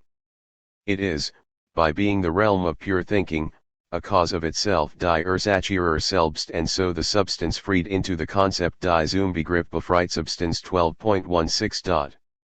This has to do not with the production of thoughts, but with something like the concept's self-authorization. It will take us a while to unpack the full implications of this latter claim, especially since Hegel initially explains it by saying that freedom will be shown to be the truth of necessity and the relational mode of the concept 12.12, but our task now is to understand that chief metaphor of the Vorbericht. What could it mean to understand concepts not as dead stuff, but as alive? I propose that we in effect back up quite far and get something of a running start before leaping into that new territory, by preparing ourselves, always a good idea in modern German philosophy, with Kant. Kant on reason's conatus. In turning to Kant's own views of the dynamism of reason, we should first note something of the highest importance that we have mentioned before. Especially given later worries about psychologism in Neo-Kantianism, and because it has been a persistent criticism of any Kant-indebted Hegel that this must amount to a subjective idealism, turning to the status of mental activity in Kant is a vexed and difficult issue, also worthy of a long, independent treatment. Very briefly, as Kant sees it, when we attend to what a subject must be able to do to count as a knower or a doer, what capacities she must have, our conclusion is supposed to be a logical one, dependent on the concept of knowing itself or acting itself, the determination of which must be reason's self-determination, as Kant often insists, not on any psychological matters of fact. In that sense a cognitive mental act is neither mere activity, in the sense in which we might speak of a computer's processing as its current activity, cognitive activity is norm-responsive, nor an intentional action, one does not perceive or believe on purpose. Knowing as a capacity, in its actualization, has a distinct form, without which it would not be a case of knowing.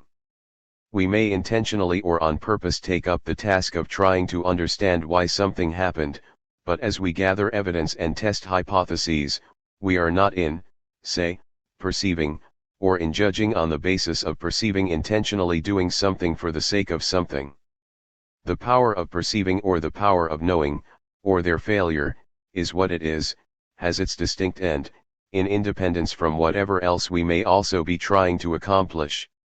According to Aristotle, for example, the actuality of an axe, its formal and final cause, is cutting, the actuality of the eye is seeing.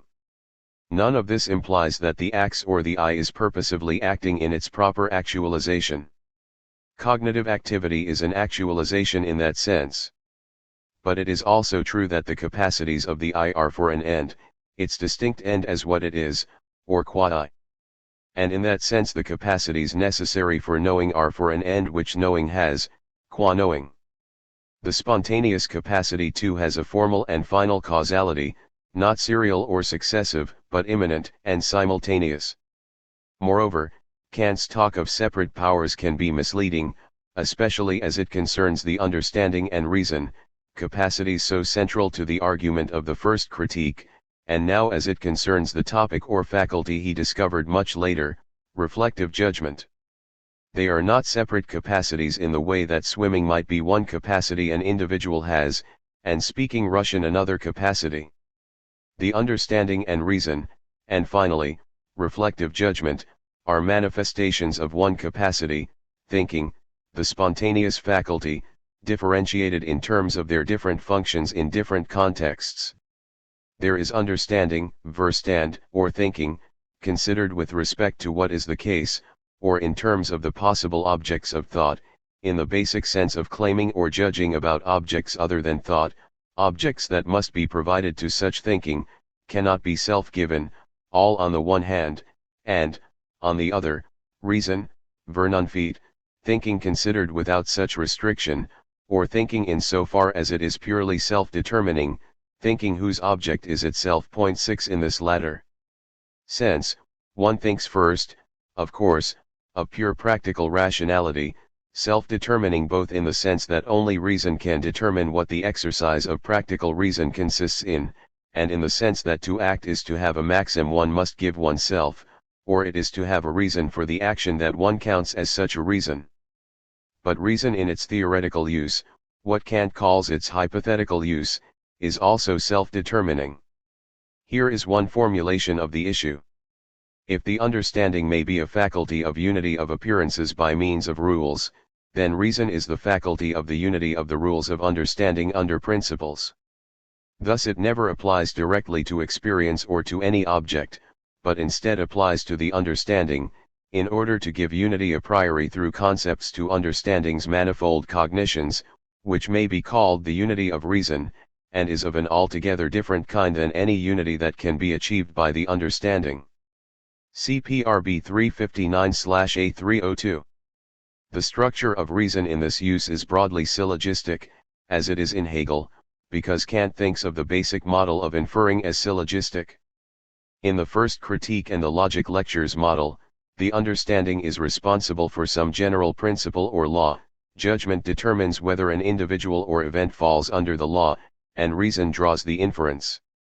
And in general, reason in this hypothetical use results in descending or ascending specification, even though all of this is only the beginning of Kant's account of the various functions reason performs.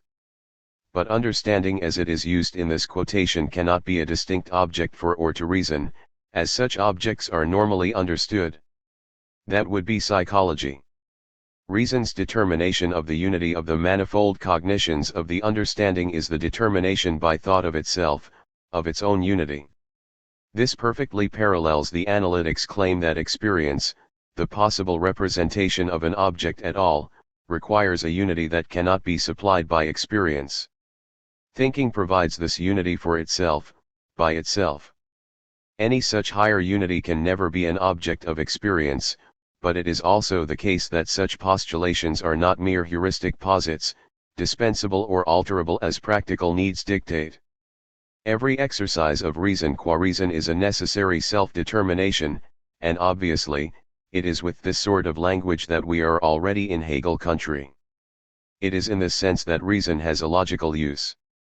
Its determination of the relations among thoughts without which thinking could not be thinking at all, or logic, is, again, a self-determination, a self-constituting act, not a grasping or perceiving.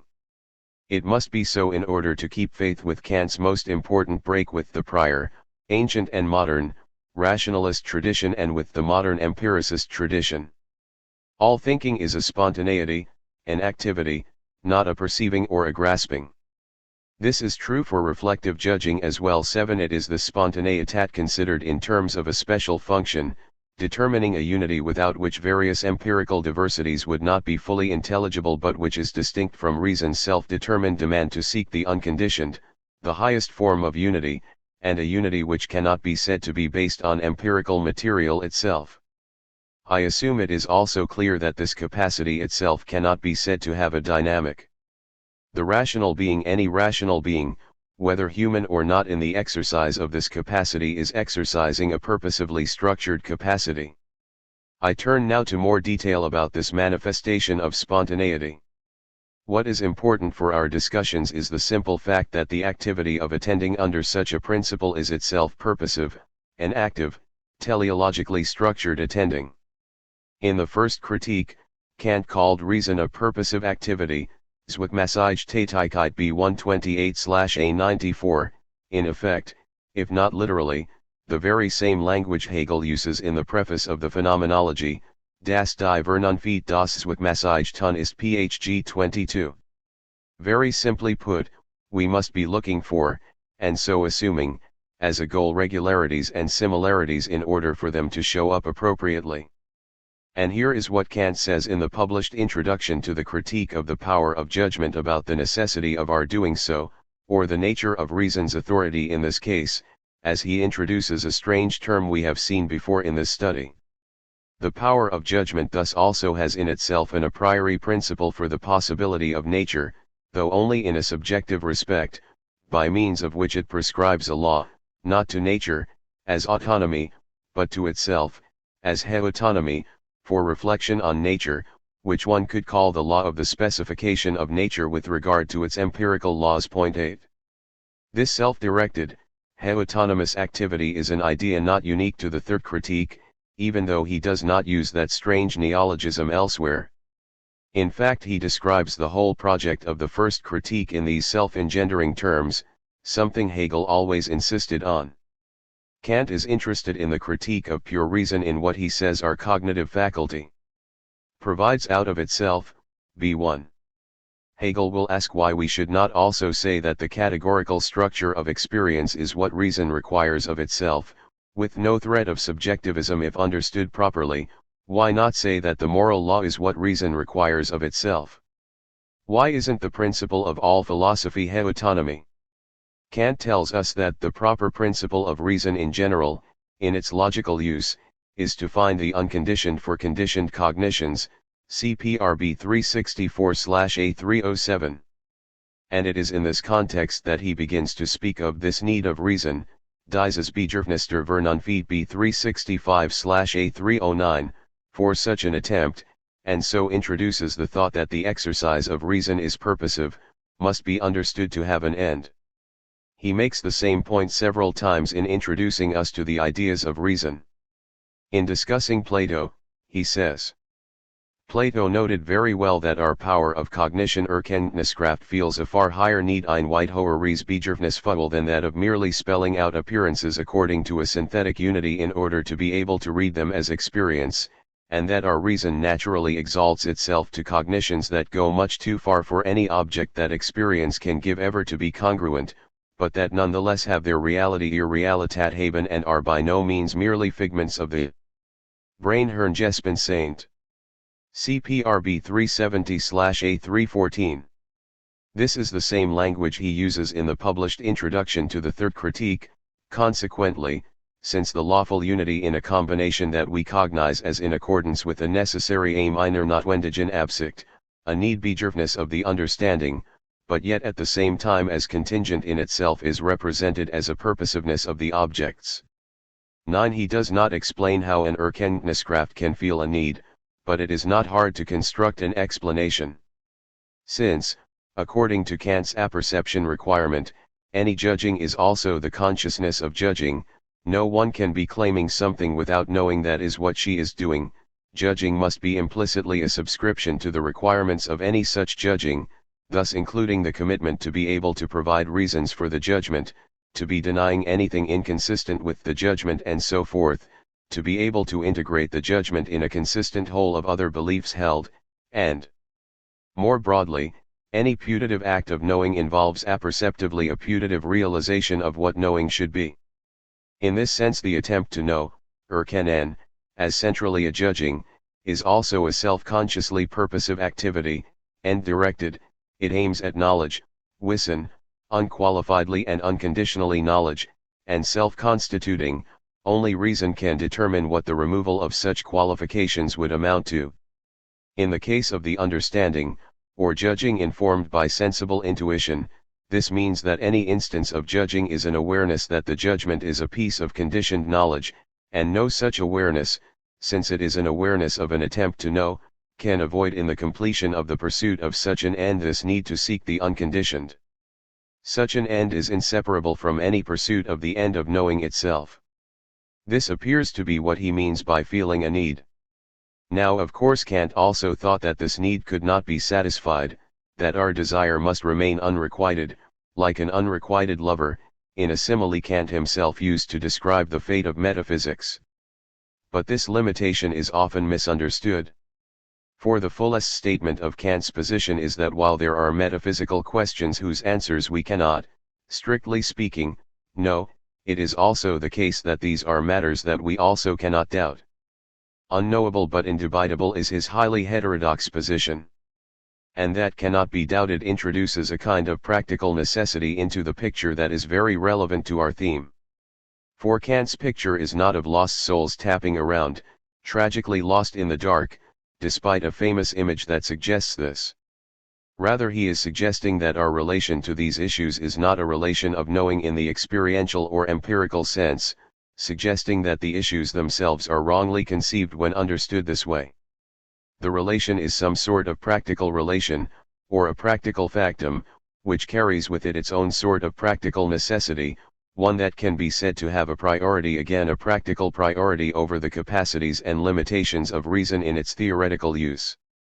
It is the same sort of practical necessity that is at issue in reason's bejeftness, in the inevitability of the attempt to ascend to the unconditioned, and so it delimits the kind of practical reality he was referring to when he said that the domain outside of what could be experienced had its own realitat, was not a realm of Herrngespensament.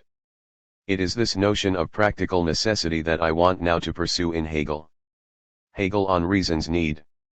The issue of reason's internal dynamic, its conative dimension, arises at the heart of everything distinctive in Hegel's project. For example, none of his books has a deductive or analytic structure, but always a developmental one. They are all structured around what he often calls thoughts or the concepts movement. As we have seen several times, his most frequent word for all the categorical concepts treated by the science of logic is thought determination, Denkbestimmung, and he means thought's gradual and finally exhaustive self-determination, its determination of what it is to be thinking objectively, in the sense of either claiming what is the case or asserting what ought to be done. Kant's terms are probably not ultimately helpful, but we can use them to say that for Hegel reason's authority is a matter of a heautonomy that is also an autonomy.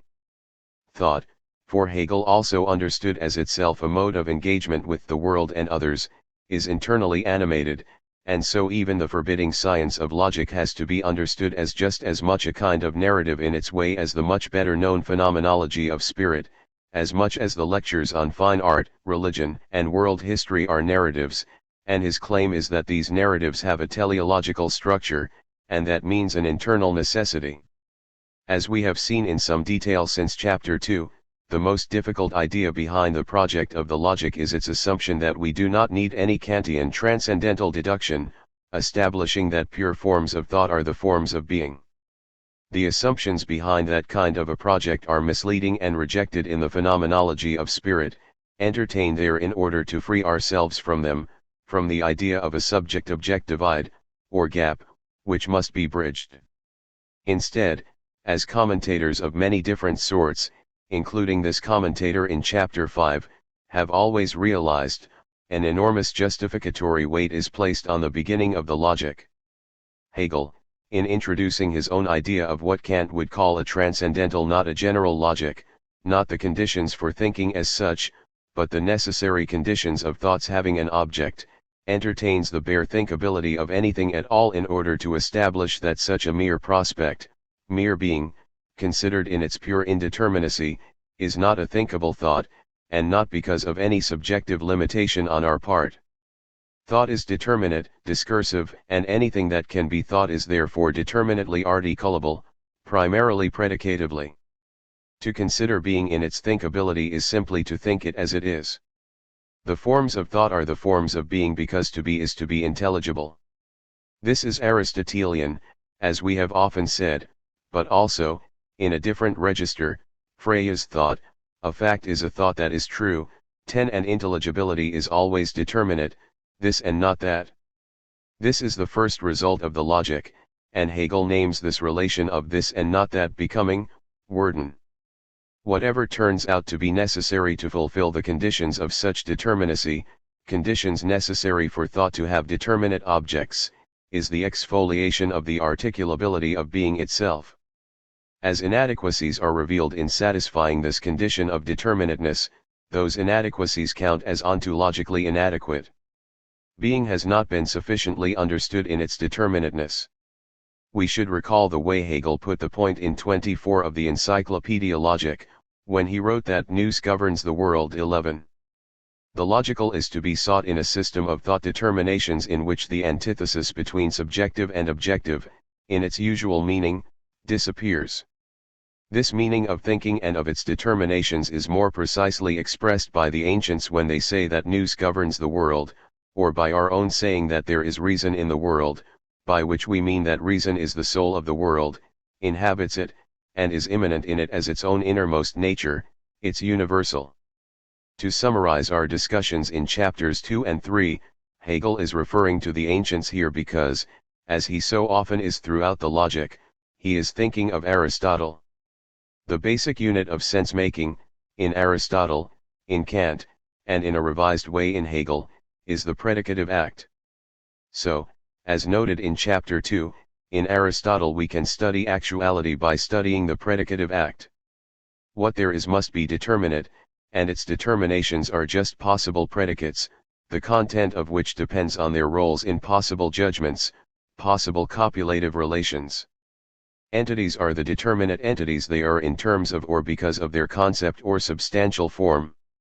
For all of these similarities, though, it is Kant, and the doctrine of knowledge as a productive power, or reason as spontaneity, that separates Hegel from Aristotle. Point 12. So in knowing itself, what pure thought knows is the intelligibility, the knowability, of anything that is. But the intelligibility of anything is just the answer to the what it is to be that thing, or said more precisely, in answer to the what is it to be able to say what something is, question definitive of metaphysics since Aristotle.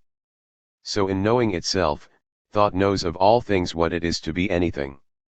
Again, as for Aristotle, the task of metaphysics is not to say of any particular thing what it is.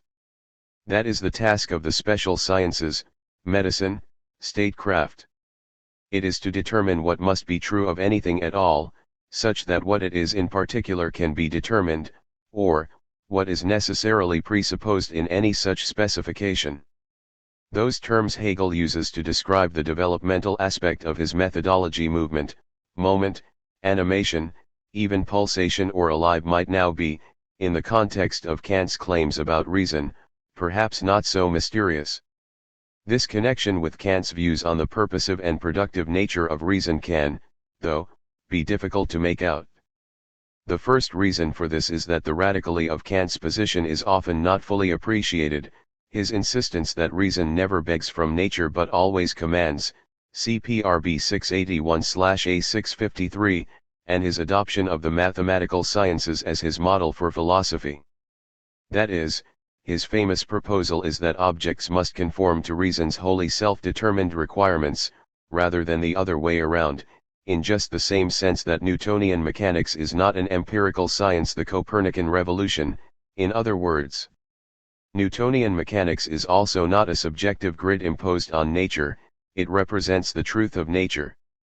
Here is how Hegel puts his self-determination claim. They pure essentialities, logical concepts are pure thoughts, spirit that thinks its essence. Their self-movement is their spiritual life and is that through which science constitutes itself, and of which it is the exposition. 21.8. When he tries to explain this later on that page, he makes even more use of his own formulations, which are idiosyncratic to say the least.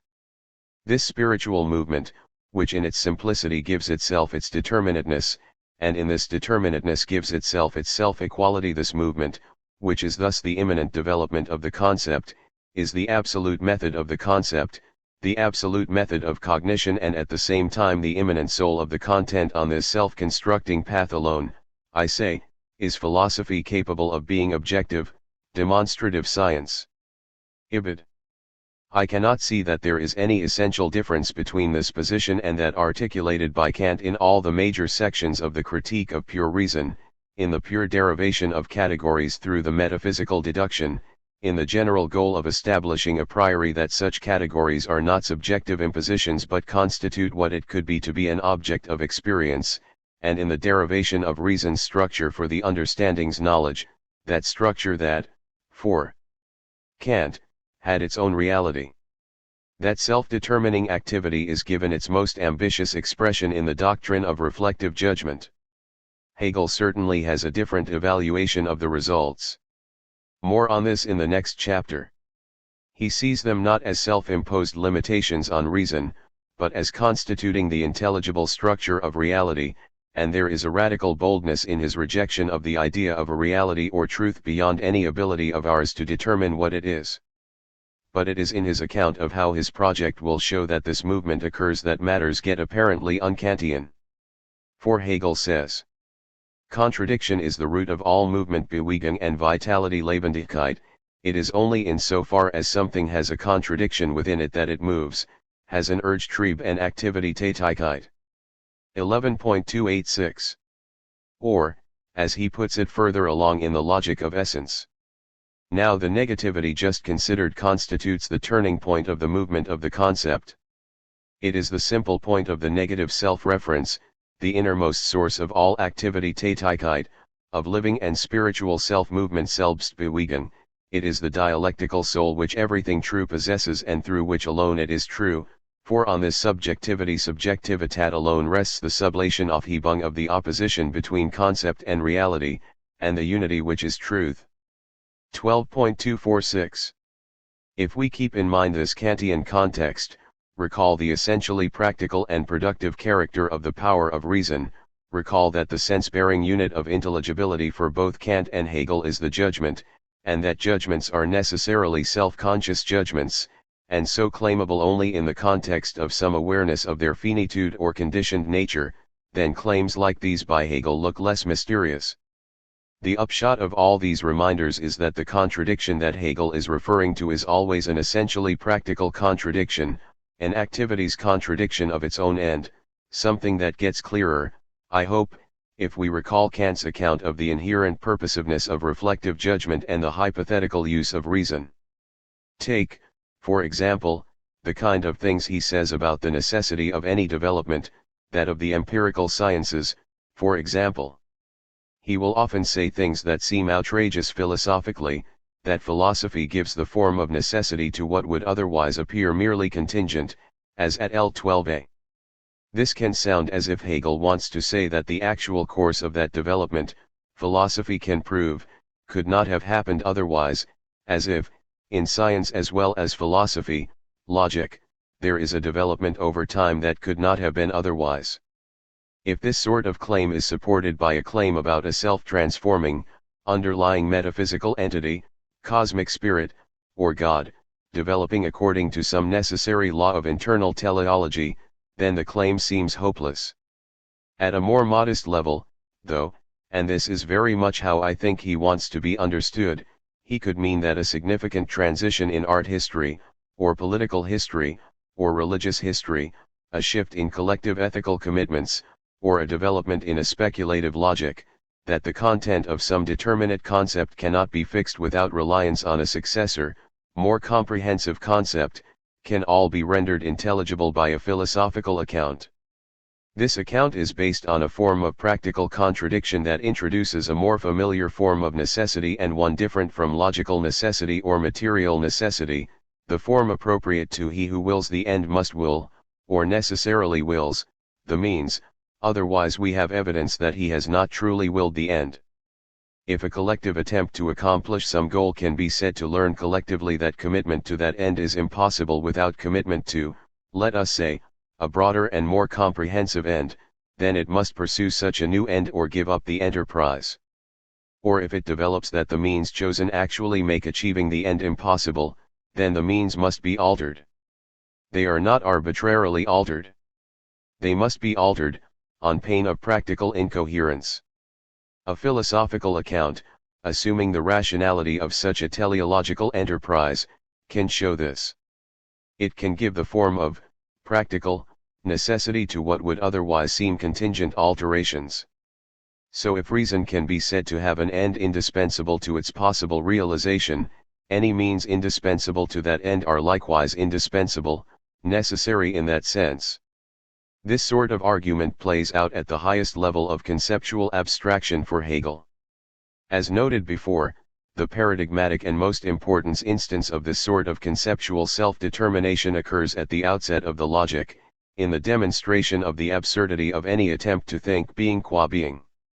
The mark of the practical nature of this beginning is his remark that, at the beginning of the attempt, there is only present the resolvensklus, which can also be viewed as arbitrary, of considering thinking as such, 21.56. This is a failure that demonstrates the necessarily discursive nature of thinking. To think being is not thinking at all, neither, for that matter, can there be any grasping of hoarseness or seeing beauty in itself. This kind of self-correcting enterprise, with the same ontological import, reappears throughout.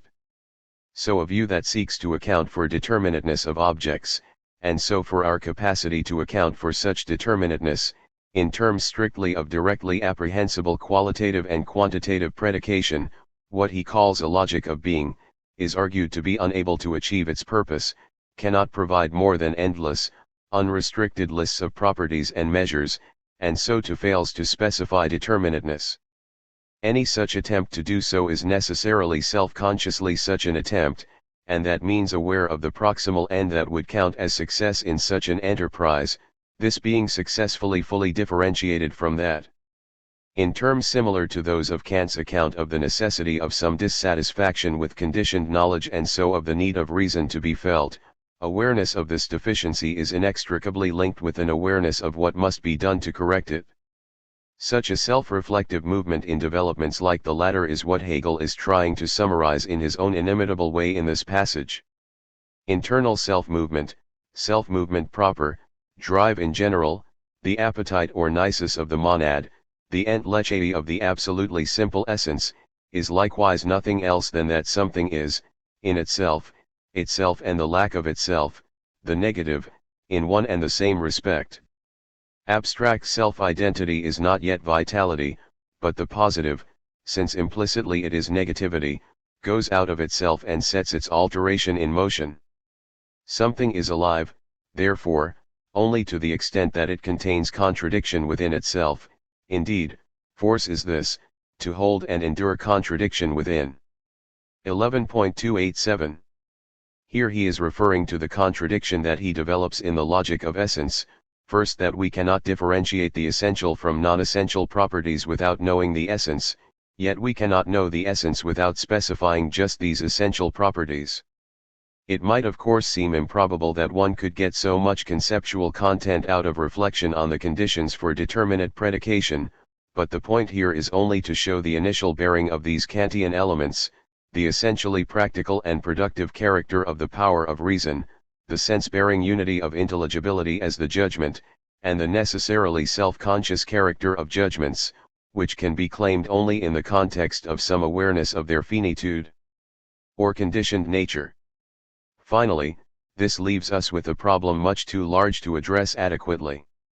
I have suggested that this model of reason's purposive activity, with its corollary that reason's understanding of itself, of just this, its own activity, is necessarily developmental, that this development in Hegel is not driven by empirical discovery or the forming of more successfully adaptive strategies, and its additional corollary that this development is driven by an essentially practical form of contradiction, or a self-contradiction, can be understood only within a much wider frame than cognitive consistency or the achieving of compatible commitments.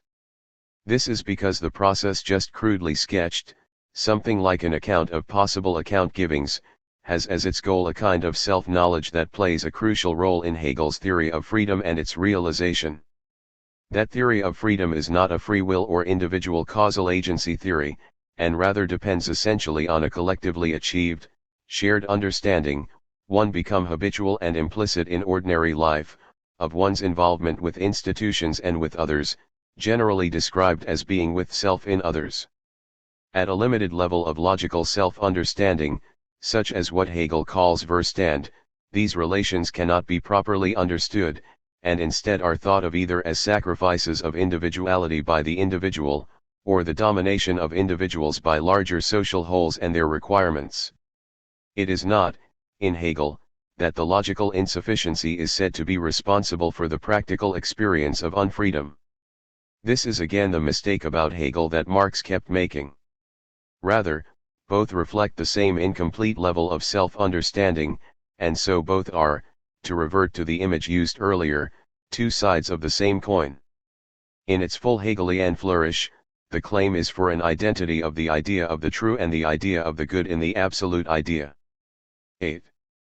Life as a logical concept. The problem of life. In the relevant section of the logic of the concept, Hegel appears to go far beyond Kant in his critique of the power of judgment, when he claims that we know just from general reflection on rendering anything intelligible that in such a rendering there is, must be, a distinction between living and non-living beings. While the claim that there are detectable empirical differences between what seem to be living and non-living beings is an ordinary claim, of no particular philosophical significance, the claim that there is an irreducible difference between living and non-living beings, that the distinction is necessary, or that the norms of explicability for non-living beings cannot be invoked to account for living beings, is a philosophical claim, for which there is no empirical court of appeal. 1 Life is a pure concept, that is, this categorical distinction is not empirically discoverable. If we are restricted to empirical experience alone, we find no categorical difference between an iron blade rusting in the moist air and a plant dying for lack of water. Explaining the two events empirically would have the same logical form, and, as we have seen, for Hegel this is equivalent to saying that the events have the same form. Hegel insists otherwise. In the latter case, the plant is said not to agree with its concept, not to be functioning as a plant should, and that claim involves a different logical form. There are of course many contemporary philosophers who see no problem in not being able to make this distinction, because they think that there is no distinction, that reference to how the plant should function is not a useful or even a genuine scientific concept. As a consequence of this exploration of logical form alone, we are supposed to know that there must be forms of thought specific to self-organized beings, to perceiving and desiring self-organized beings, and to self-conscious and rational perceiving and desiring self-organized beings, or to plants, animals, and human animals. We know what it is to be a living being in a way that cannot depend on discovering this empirically. So how do we know it? We should first note the difficulty of stating this project correctly. First, just as Kant did not attempt to deduce the necessary existence of events in causal relations, but sought to show that any event that did exist must stand in a necessary relation to some prior event, and just as Kant did not try to deduce the necessary existence of living beings, but tried to show that any world that required mechanistic explanations of what exists, or any world in which change is a matter of efficient causation, must also allow, cannot rule out, that there are changes. Like gestation, birth, growth, reproduction, disease, and death, which cannot be properly accounted for by the logical form appropriate for non-living beings, so Hegel is not out to deduce a priori the necessary existence of living beings, but has an ambition similar to Kant's, that is, such changes cannot be properly accounted for by the logical form appropriate for non-living beings, but much greater because Hegel denies that teleological explanations are merely subjectively necessary. The Hegelian version of that argument form is something like, in order for thinking to be a possibly veridical thinking of anything, which for Hegel is the same condition as, in order for being to be determinately anything at all, discriminable as what it is, it must be qualitatively predicible and quantitatively predicible. The relation between quantitative alteration and qualitative change must be determinable, and therewith the distinction between appearance and essence must be makeable. And so on through the objective logic.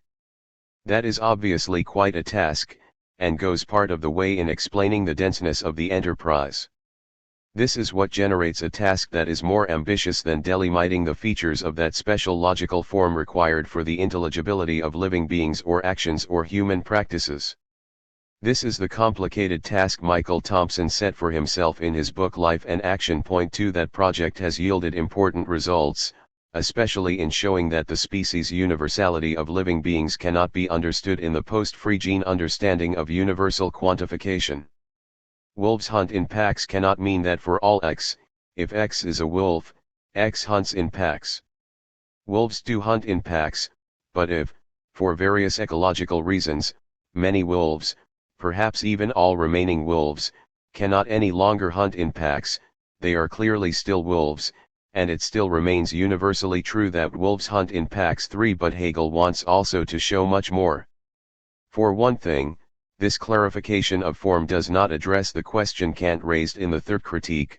Granted there are these logical differences that we appeal to in distinguishing living beings and their species universality, what is the status of the categorical differences?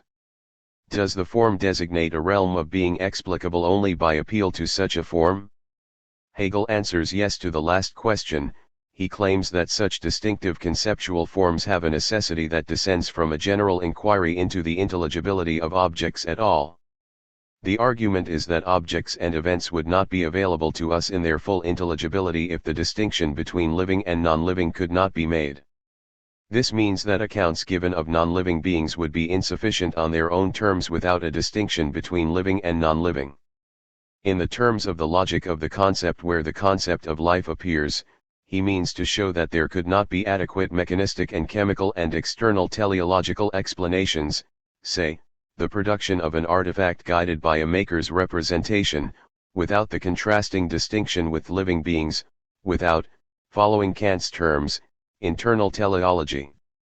That is, a case where an element is for the sake of the whole without its being the impossible case that the element or part intends to be for the whole, and without reference to any designer's intention. Point 4. His unusual thesis is that teleology is the truth of mechanism.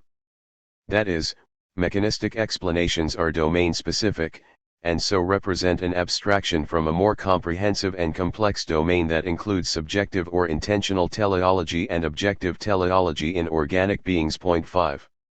Hegel is fully aware of the skepticism that his proposal will encounter. The idea of life has to do with a subject matter so concrete, and if you will so real, that in dealing with it one may seem according to the common notion of logic to have overstepped its boundaries.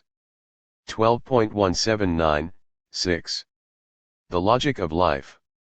As we have seen, for Kant, the actual rather than suggested bearing of the form of any possible thought on the form of any possible object required appeal to some way of determining a priori the form of our receptive capacities, and a priori way of appealing to what is other than thought. This is so because Kant thought that thinking alone had no receptive access to reality, and that our only access was through sensible affection. Since this access is possible a priori, since there are pure forms of sensible intuition, there can be a transcendental deduction establishing the objective validity of the categories, that is, there being the forms of objects, at least objects of sensible experience. For Hegel, by contrast, the final step would be rightly formulated as, the conceptual forms required for the unity of judgment are, at the same time, the forms necessary for any object determinacy. The forms of thought are the forms of being. As we have also seen, Hegel famously thought that when Kant attempted to show the bearing of these conceptual powers on the form of objects, his appeal to such subjective forms of intuition inevitably psychologized the results, limited them to our species, and generated an unacceptable, even absurd, thesis about the unknowability of things in themselves. Such an appeal was not necessary. There were no pure, subjective forms of sensible intuition. Hegel relocated any question about space and time to the philosophy of nature, or to a philosophical reflection on the scientific treatment of space and time. Positively, this rejection amounted to the claim that, properly understood, pure thinking's investigation of itself could, all on its own, establish the form of objects. Everything, of course, depends on properly understood. Here again are the passages that have served us as touchstones throughout this essay. Thus logic coincides with metaphysics, with the science of things grasped in thoughts, which used to be taken to express the essentialities of the things. L24. And the objective logic thus takes the place rather of the former metaphysics, which was supposed to be the scientific edifice of the world as constructed by thoughts alone. SL 21.48. Essentially, what happens in the logic of the concept is that the notion of the concept, now the object of our inquiry, in the claim that the truth of the object is its concept, will acquire a more complex logical structure, ultimately a systematic structure, as in the systems of mechanism and chemism. And ultimately our penultimate topic, the idea of cognition, die Erkenntnis, will offer the final meta-level understanding of the concept as the ground of all cognition, the concept as cognition itself. Objectivity in the subjective logic. Before we proceed to the specific notion of life and a further comparison of Kant and Hegel, we need to locate that discussion within the development of mechanism and chemism toward subjective teleology, which will provide the ground of the transition to life, and then as its own topic within the development of the absolute idea. Life is said to be the immediate manifestation of the idea. Life will reveal at an initial level the true unity of subjectivity and objectivity. This is said in the sense in which even plants, for Hegel, have subjectivity even as objects. Their growth and nutrition cannot be comprehended adequately as just the product of mechanical forces. Each can be said to direct the course of its life as it requires, each has an inner distinct from an outer, where this does not just mean inside as opposed to outside its surface. 7 This in turn is linked to Hegel's treatment of the absolute idea itself, which we have provisionally suggested should be understood as the pure concept of conceptuality, or the final self-determination by pure thinking of intelligibility itself, now as the unity of subjectivity and objectivity, a claim he glosses. In terms that have become familiar here, the concept finally giving itself its own content. 8. I suggested in the previous chapter that having shown the truth of the object in self-consciousness, in conceptuality, Hegel proposes to investigate the concept in that status, now understood as being true, or in its being the ground of the intelligibility of the object. As he says, now the concept determines itself as objectivity. 21.127.9 This begins after a consideration of the concept in its pure formality, in the structure of concept, judgment, and syllogism. This then suggests the question of the world of objects, of the truth, of being in and for itself, already reflected in the truth-preserving inferential structure of such a syllogistic. To have reached this stage, presupposing everything that has gone before, is to see the logic of the relation among concepts in judgments and of judgments in inferential syllogistic relations as comprehending objects and their interrelations as explicable in a system. This point was made by Kant in the first critique in the Transcendental Dialectic. Real explicability would be a system of causal laws, supporting robust counterfactuals and necessary inferences. Of course, all of this was a regulative ideal, and Hegel's treatment is very different, but the theme of full comprehension as full systematicity is one they share. At such a point, we will have fleshed out considerably the objects being its concept in a much fuller logical system of judgmental interrelations, systematically, and a modally robust one, prescribing what must and cannot happen under this or that condition. In this fuller systematic picture, we need a determinate characterization of the norm, comprehensibility, as such. Such a norm or pure concept of genuine understanding will tell us what a thing is in terms of its relevant relational properties. As in what is presupposed and what follows about such relationality in designations like, copper's melting point is 1083 degrees Celsius. That determinate norm of comprehensibility is what is introduced by the pure concept mechanism more broadly in the claim that true comprehensibility is and is only mechanistic, paradigmatically Newtonian mechanics. Point 10. Yet again, it is the sort of overreach that reveals the limitations and incompleteness of such a norm of comprehensibility. This is the first, immediate, simplest manifestation of the a priori claim to a norm for determinate explicability. Hegel spells out its conditions.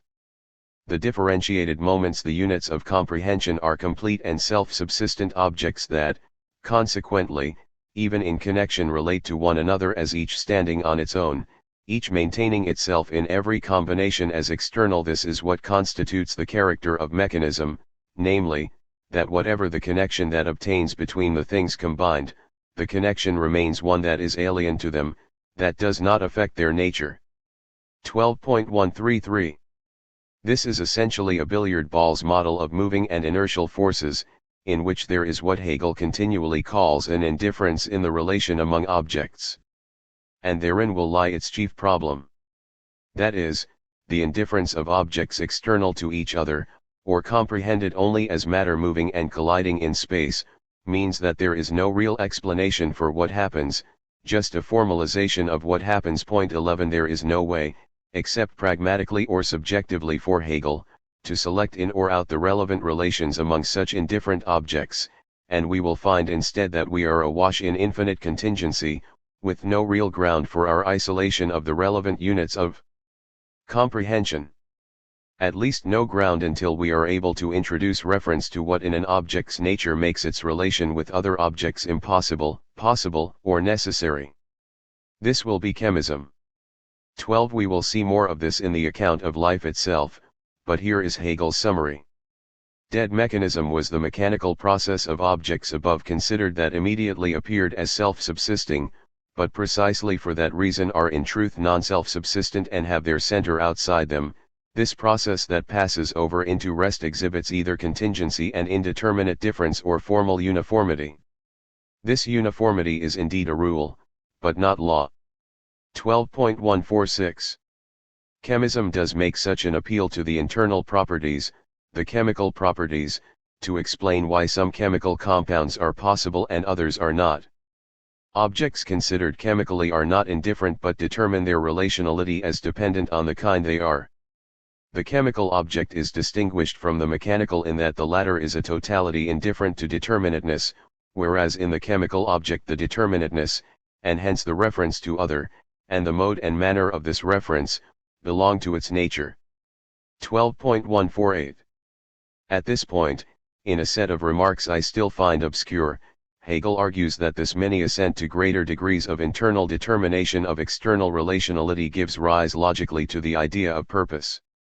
Sodium does not have as its purpose to form an ionic compound with chloride, but the chemical nature of sodium and of chloride will allow us to understand their comminability, and that result seems to inspire the thought of an even more determinate transcendence of mere indifference. Not only would this involve attention, say, to the biochemical reactions in the kidneys functioning, but these reactions would then be tied in their comprehensibility to the kidney's purpose. Such a further transcendence of indifference provided by the general notion of purpose would then count as an initial or immediate form of true self-determination, not an indifferent or merely external determination by an other. Overall, it is possible to get a general sense of what he means by this hierarchy of adequacy.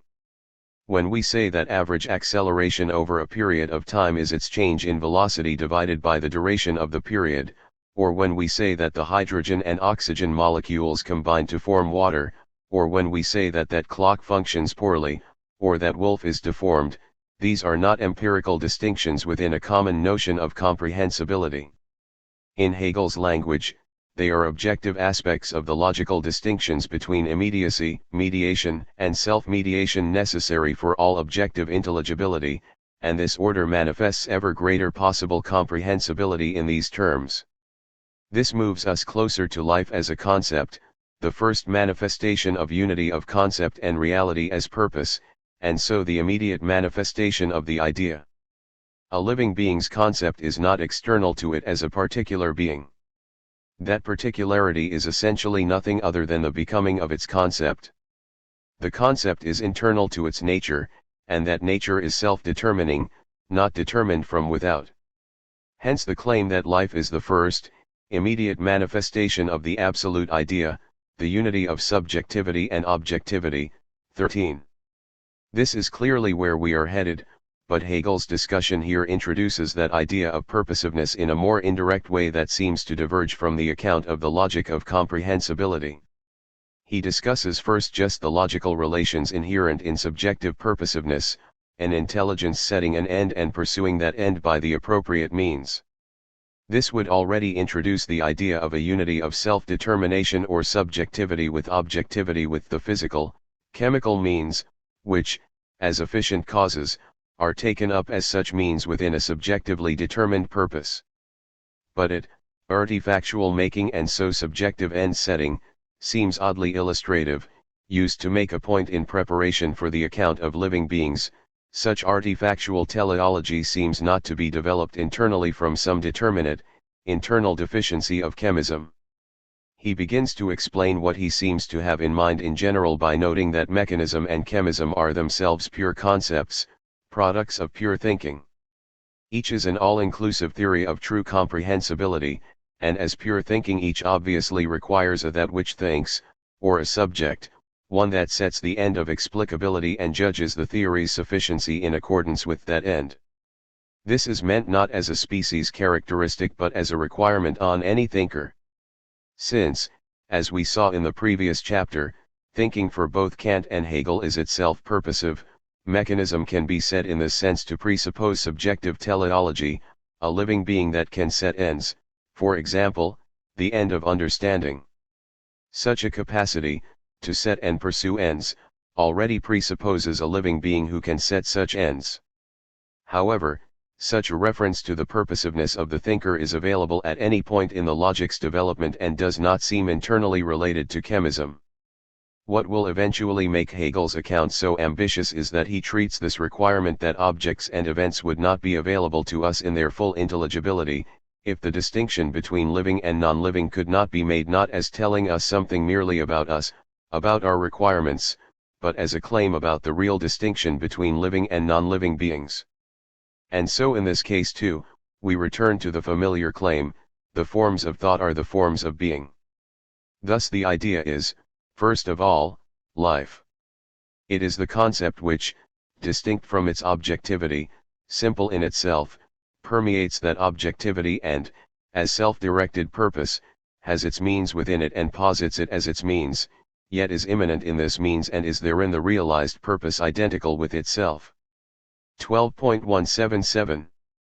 Now, a simple way to sum all of this up, however misleading, would be to say that for Hegel life is an objectively necessary pure concept because we know that mechanism is such a concept, and that chemism is, and that artifactual teleology is, and that these pure concepts are incomplete without teleological concepts, ultimately the concept of living organisms.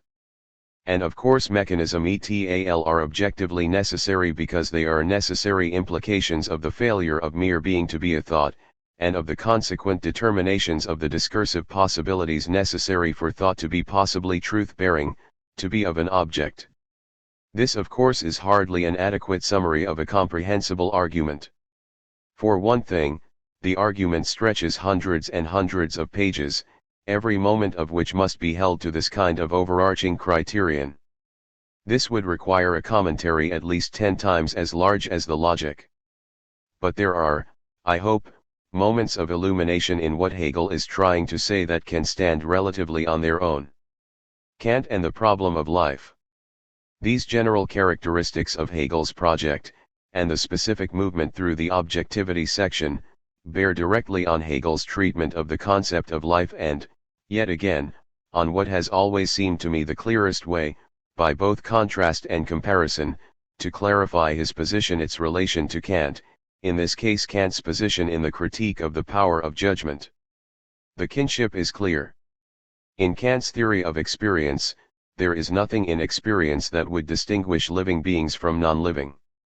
And the concept is not an idea of reason, not derivative from the regulative ideal of a substantial soul, an unconditioned for a series, or a necessary being, at least it is not arrived at in the same way.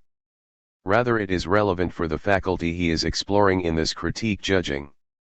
That is, it is necessary for the actualization of a conceptual power, judging in one domain not tied to, dependent on, sensible experience. But the contrast with Hegel is also obvious. Kant argues that we must conceive living beings as a distinct ontological kind, requiring an internal teleological explanation that is irreducible to mechanistic explanation. This appears to mean many things to Kant: that the known properties of matter, even in his dynamical conception, cannot account for the organization and unity of some beings, living beings, that while efficient causal explanations are possible for such beings, those causal laws could not explain their living nature, that their parts are the parts they are only within some whole, and that the parts are interrelated and require a relation to other parts, that while efficient causation can explain how the whole depends on the parts, it cannot explain how the parts depend on the whole. But he also insists that we cannot know that the beings we pick out as falling under this category really are the living, internally self-organizing beings that we, with subjective necessity, take them to be. As we have already seen, Kant distinguishes, and Hegel praises him for doing so, between an element in a complex that is purposive because it satisfies the ends of the designer or maker, like a radiator in a car, or external purposiveness, and an element the purposiveness of which is determined not by any appeal to an external designer, but rather internally in an organic self-organizing and self-maintaining whole. We explain the parts by reference to this whole, which itself is, reciprocally, the reason the parts are as they are, and all of this without any intention of the parts, such as organs, to represent anything as their end.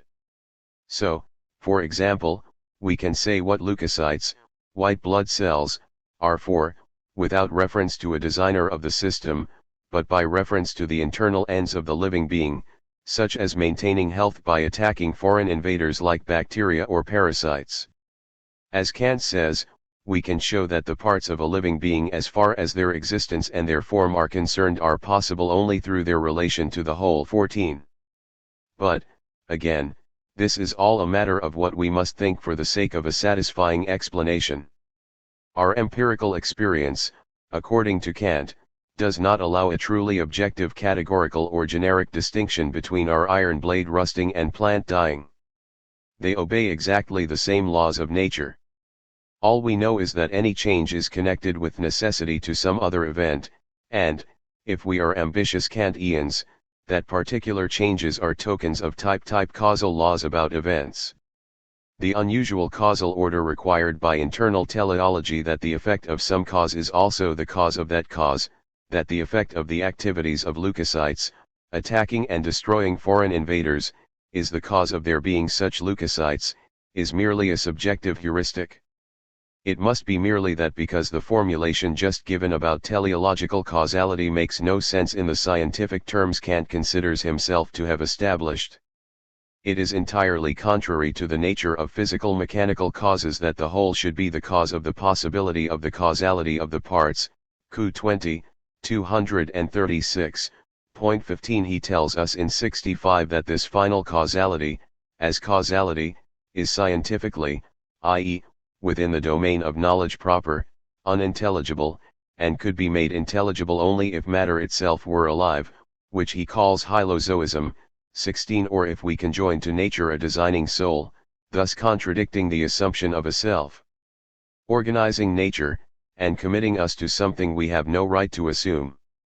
Strictly speaking, therefore, the organization of nature has nothing analogous to any causality known to us. 17 So while Kant has many other compelling things to say about the incompatibility of mechanistic explanation and teleological explanation, such as reference to a formative force that mechanism cannot account for, and about the impossibility of life's originating from the attractive and repulsive motions of matter, it is this assumption that explanation proper is causal, and that for living beings this would require an impossibility, something that is cause and effect of itself, that he seems to think is decisive.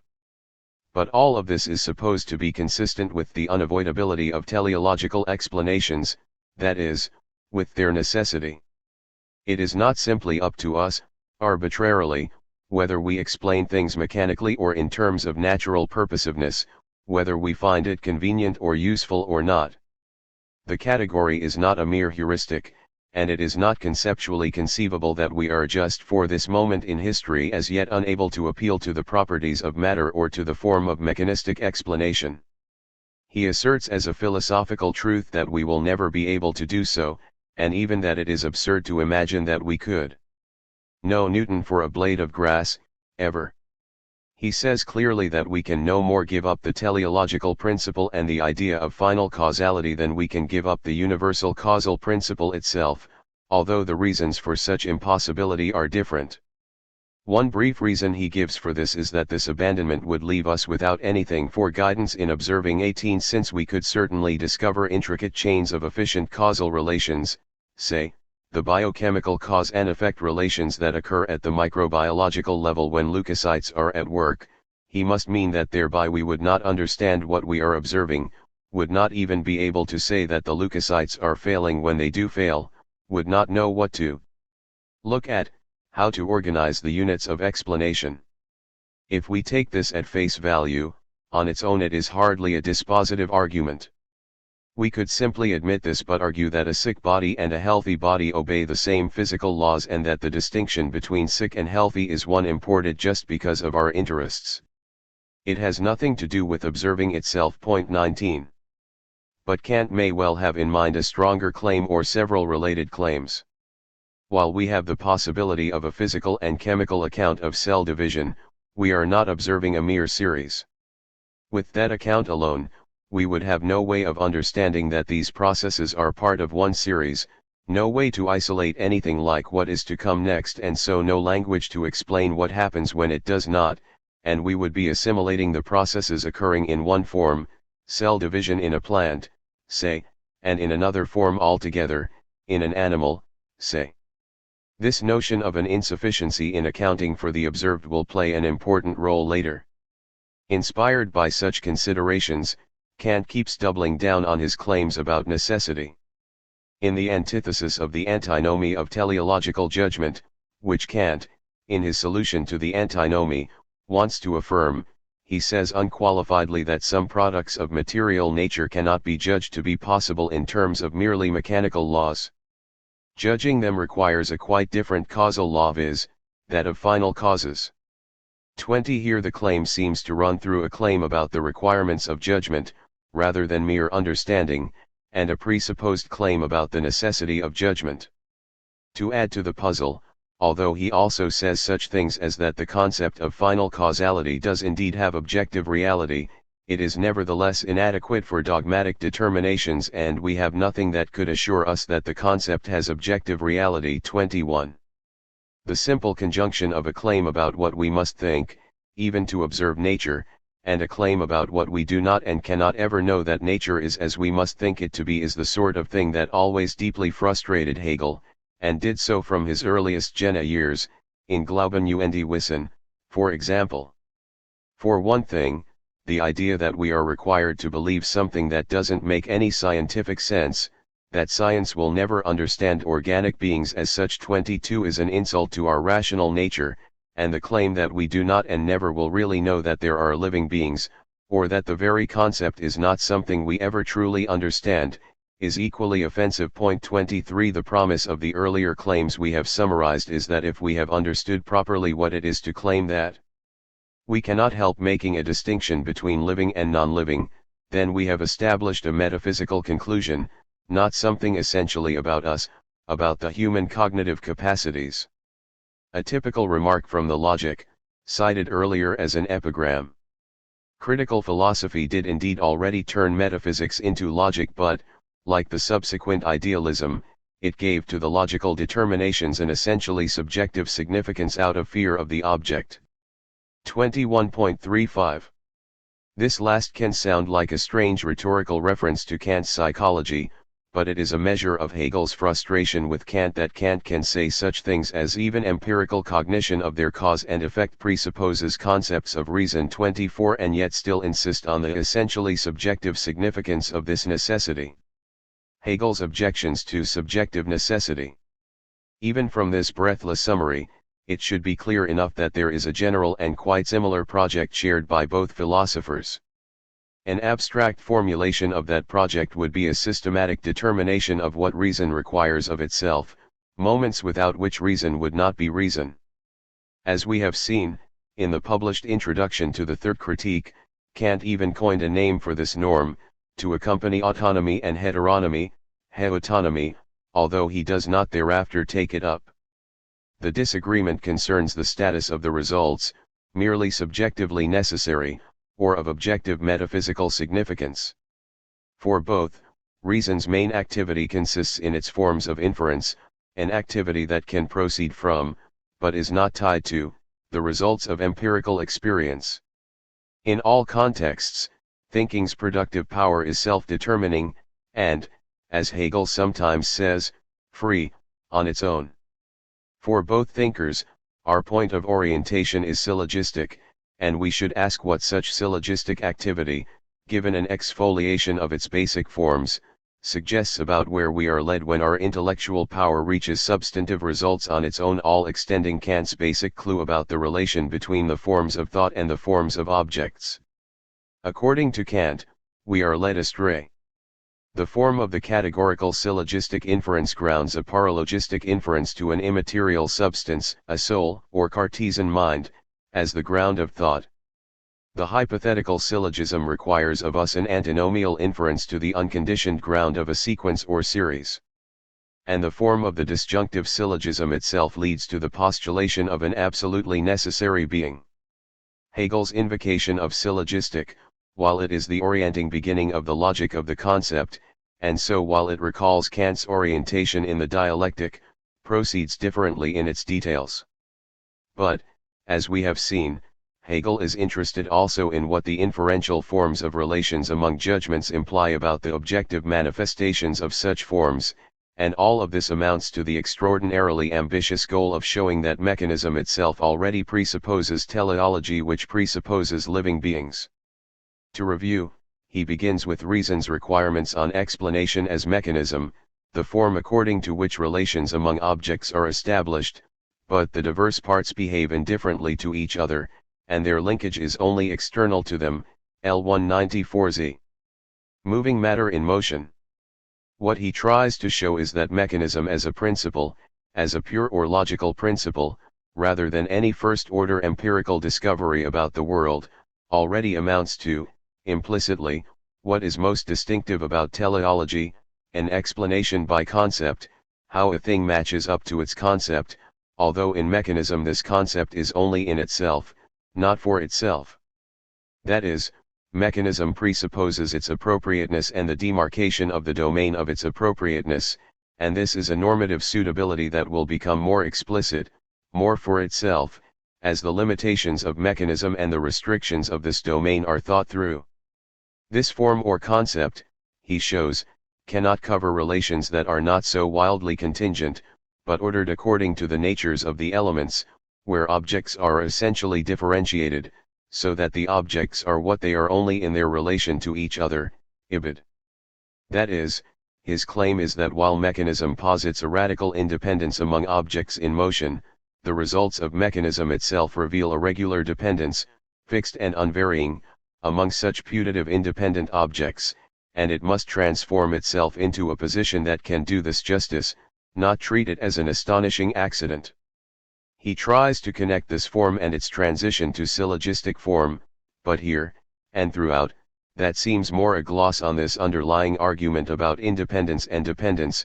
CL 198.25. He calls this transformation of mechanism into something in which its concept of itself is more but not fully explicit, or for itself, chemism, and is thinking of chemical compounds. But there are also explicable relations that are both external and mechanical but uniquely suited by their natures for other elements, like the gears of a watch. He wants to say that the two forms, mechanism and chemism, on their own generate this joint possibility, elements both external to one another and yet not indifferent to each other, and that it is a possibility wherein the role of the concept of the thing is more explicit and more implicitly invoked in explanation than in the prior two modalities, because it is a watch and should keep accurate time, in explaining a gear. In his terms, not always the most helpful, the simple immediacy of the elements has been denied, and all the elements are now to be understood as what they actually are only in relation to each other and the whole, viz., the artifact's concept. He then tries to show how such an external relation of concept to explanation, by reference to a maker, already contrasts with a being whose ends are internal to it by its nature, not by an external source, and this initially defines for him a living being. He ultimately wants to show the connection between such living beings and beings that can set and pursue ends, or animal life. Now all of these transitions are supposed to be internal to the conceptual moment under interrogation, so Hegel has a different and stronger notion of the necessity of what reason requires of itself than Kant, and in section 3 above, we explored that idea. But we have enough in view to make our final comparison and contrast with Kant. One way of summarizing what we have been looking at is this. It is not correct to say that Hegel is arguing that we do know a priori what Kant insisted we could only think with subjective necessity. This characterization would require that Hegel, contrary to Kant, thought that we could provide content for pure concepts, that we could establish somehow, without any deduction, what we need to establish, that there are in fact objects in conformity with what pure, in themselves empty, concepts require. But as we have seen, Hegel does not accept Kant's claim that pure concepts are empty, and so Kant's claim that a link, a second step, is necessary to connect such concepts with objects. That emptiness claim depends on a substantive thesis about pure forms of intuition, and is not internal to a science of pure thinking. Pure thinking's determination of the necessary moments of possible conceptual determinacy are just thereby a specification of objects in their knowability. If there is a way to determine internally such elements of conceptual determinacy, no second step is necessary. Such a determination would be at the same time a determination of objects in their possible knowability. We are at the point where Hegel is trying to show that mechanism, as a pure concept, cannot be the last step in the internal self-determination by pure thinking of itself. But one more dimension of Kant's treatment is necessary for us to take the full measure of Hegel's divergence from Kant. We need to return briefly to a Kantian topic discussed previously in Chapter 6.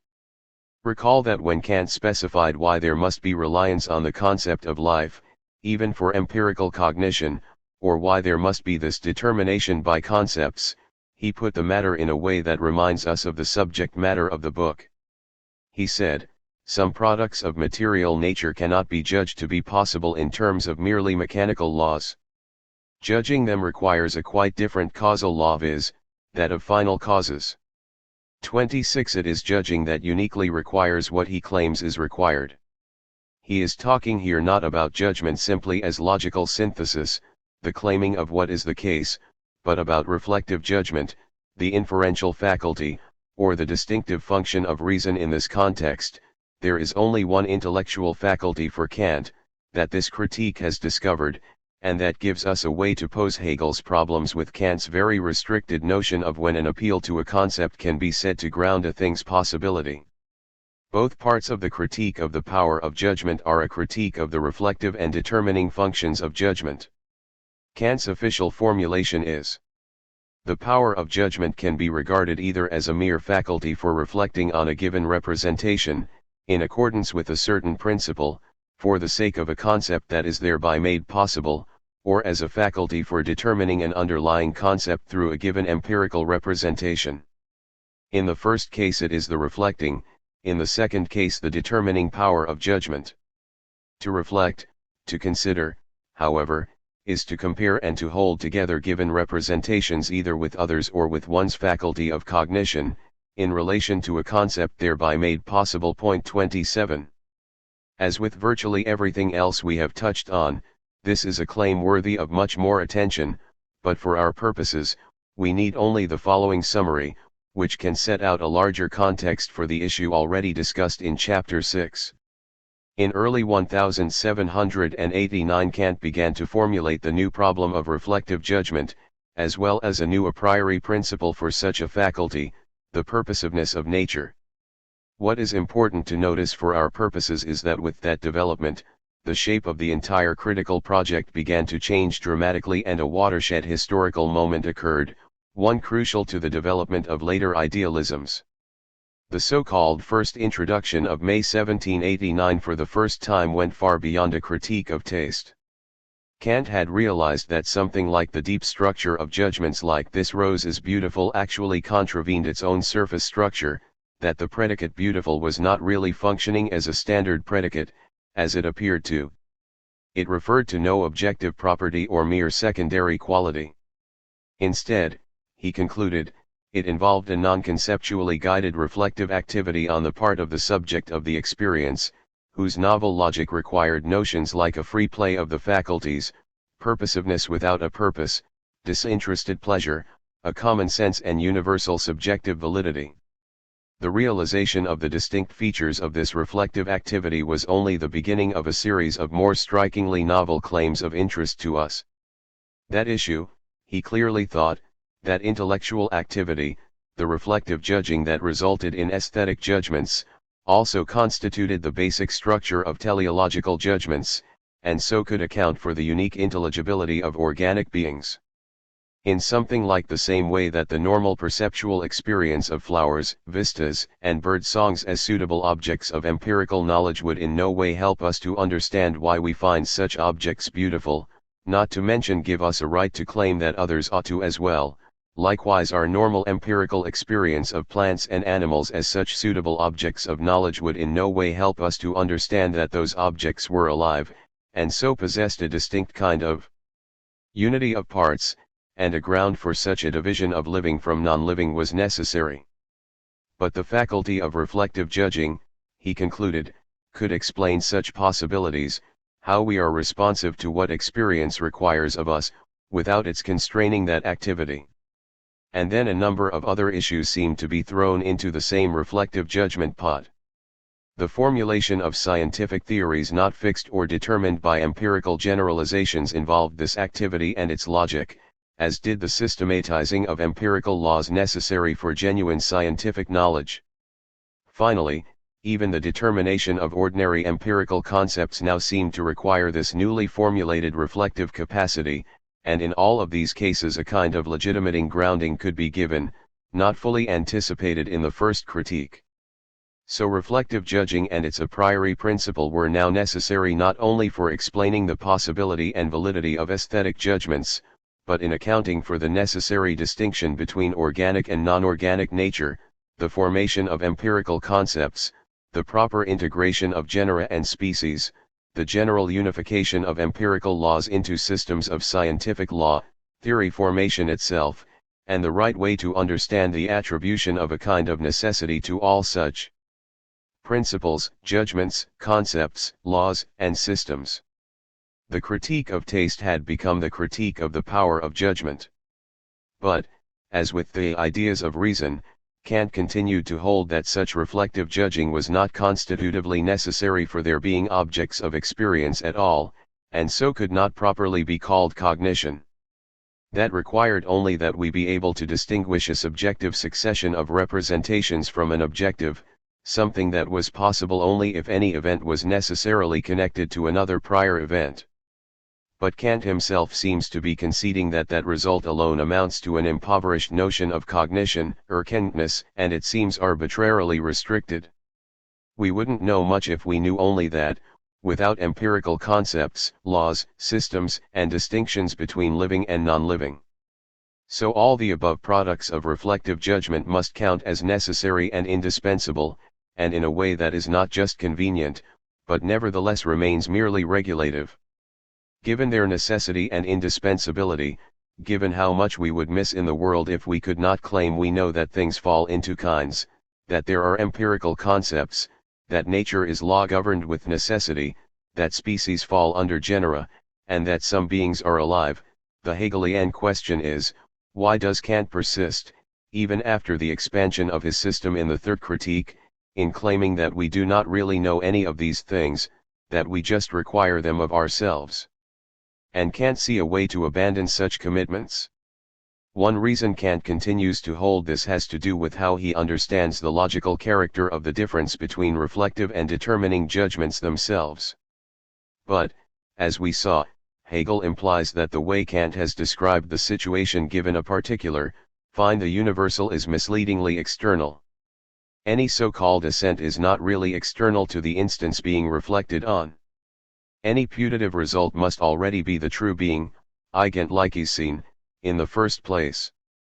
The way this distinction is sketched, as one between a strictly separate determining judgment, the supposed application of a universal to a particular, and a reflective judgment, understood as given a particular, find the universal, is not credible. There is no way to understand the particular as external to the power of reflection like this. Independent of the determination by its concept, such a particular isn't anything determinate at all, it provokes a search for its universal, on the assumption that it has not been classified as a kind, but there is nothing to guide or direct such a search. Distinguishing the relevant properties among the detectable properties cannot be accounted for in such a model. Hence the similarity to the basic problem of essence in Chapter 6. We should note again Hegel's formulation of that basic problem. Reflection thus finds an immediate before it which it transcends and from which it is the turning back. But this turning back is only the presupposing of what was antecedently found. 11.252. And this antecedent comes to be only by being left behind. Its immediacy is sublated immediacy. The sublated immediacy is, contrariwise, the turning back into itself, essence that arrives at itself, simple being equal to itself. This arriving at itself is thus the sublating of itself and self-repelling, presupposing reflection, and its repelling of itself from itself is the arriving at itself. 11.252. Longuenus has shown that judgment in the First Critique, often assumed to be purely determinative, as in the question of whether the categories apply to sensible objects, always also has a reflective character, in the manner suggested here. Point 28. But it is not clear from what she says how the two functions, find the particular for the universal and find the universal for the particular, are jointly active, rather than successive, something that would not make much sense. She also isolates the Third Critique as concerned with merely reflective judgments, and this because the search for a universal fails. No determinate application, no determinative judgment, would be possible. Aesthetic reflective judgments give us only purposiveness without a purpose. But while it is true that teleological judgments can never arrive at a final purpose for nature as a whole, that does not mean that we cannot settle on, and then apply, determinate concepts of purpose for leukocytes, protoplasm, the liver, and so forth. So the question of their joint activity is just as pressing in the Third Critique as it is in the First.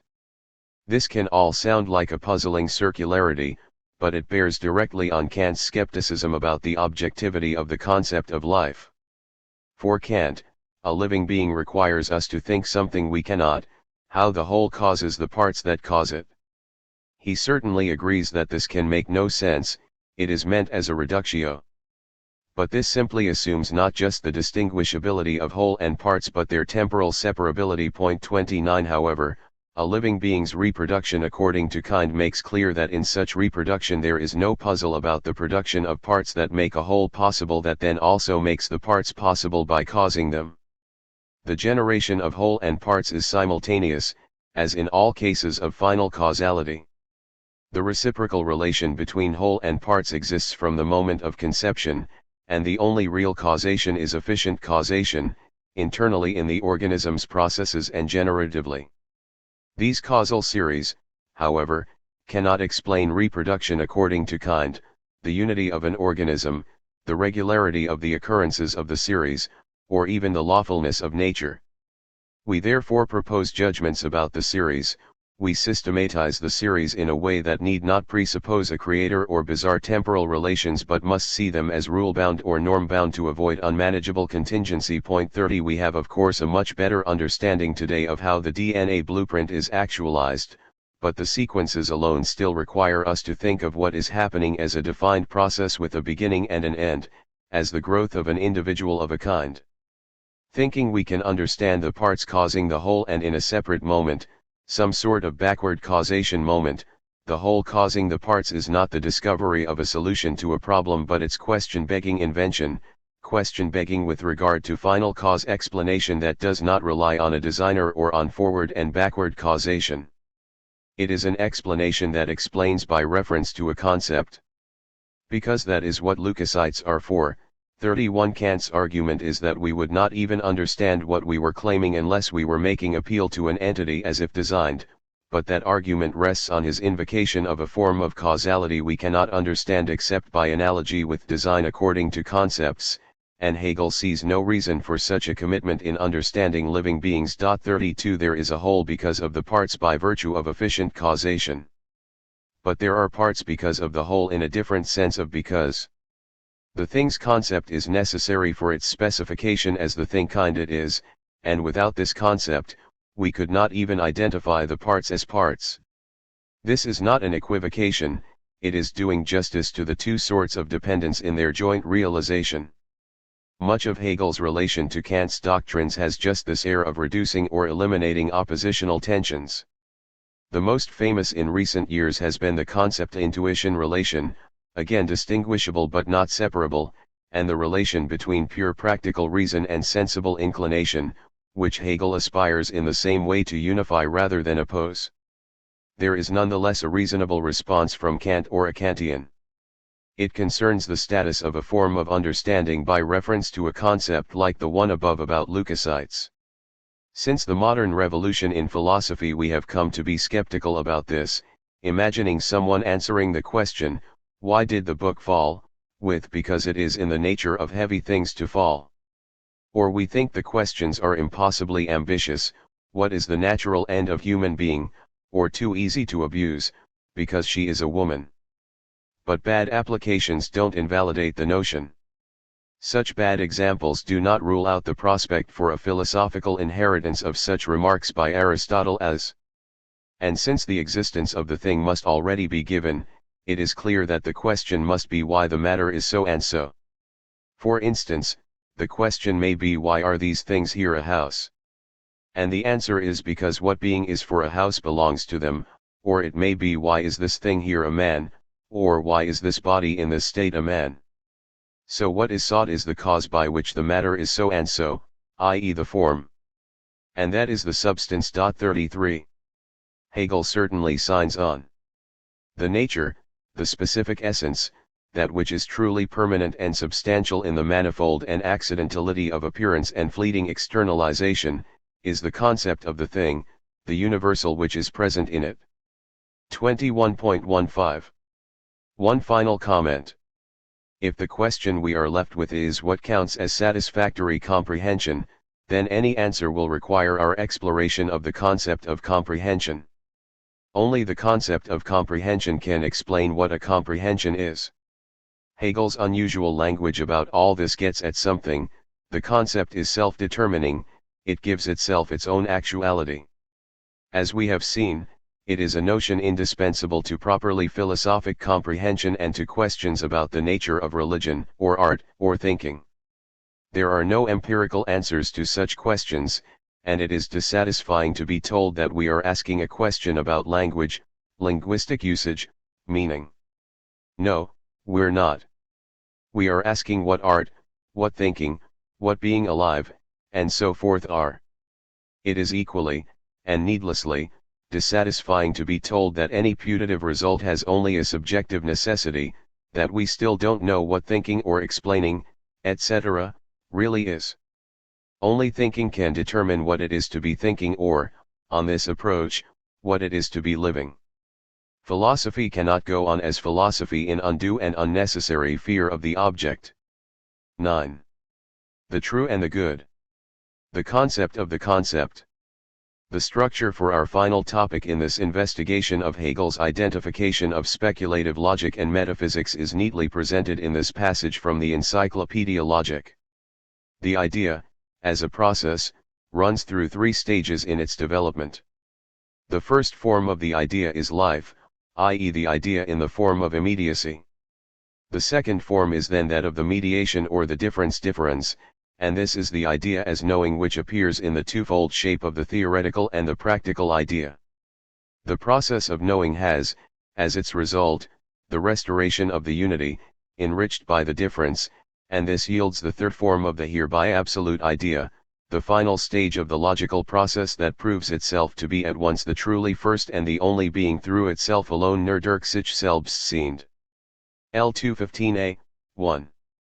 That last unusual phrase refers to the autonomy of pure thinking, or to reason's self-authorization, and, as the title of this study reminds us, this is not an account of any special ontological domain or object, but is an account of the nature of all possible account-givings and thereby of anything that could be the subject of an account, or of being's intelligibility in itself.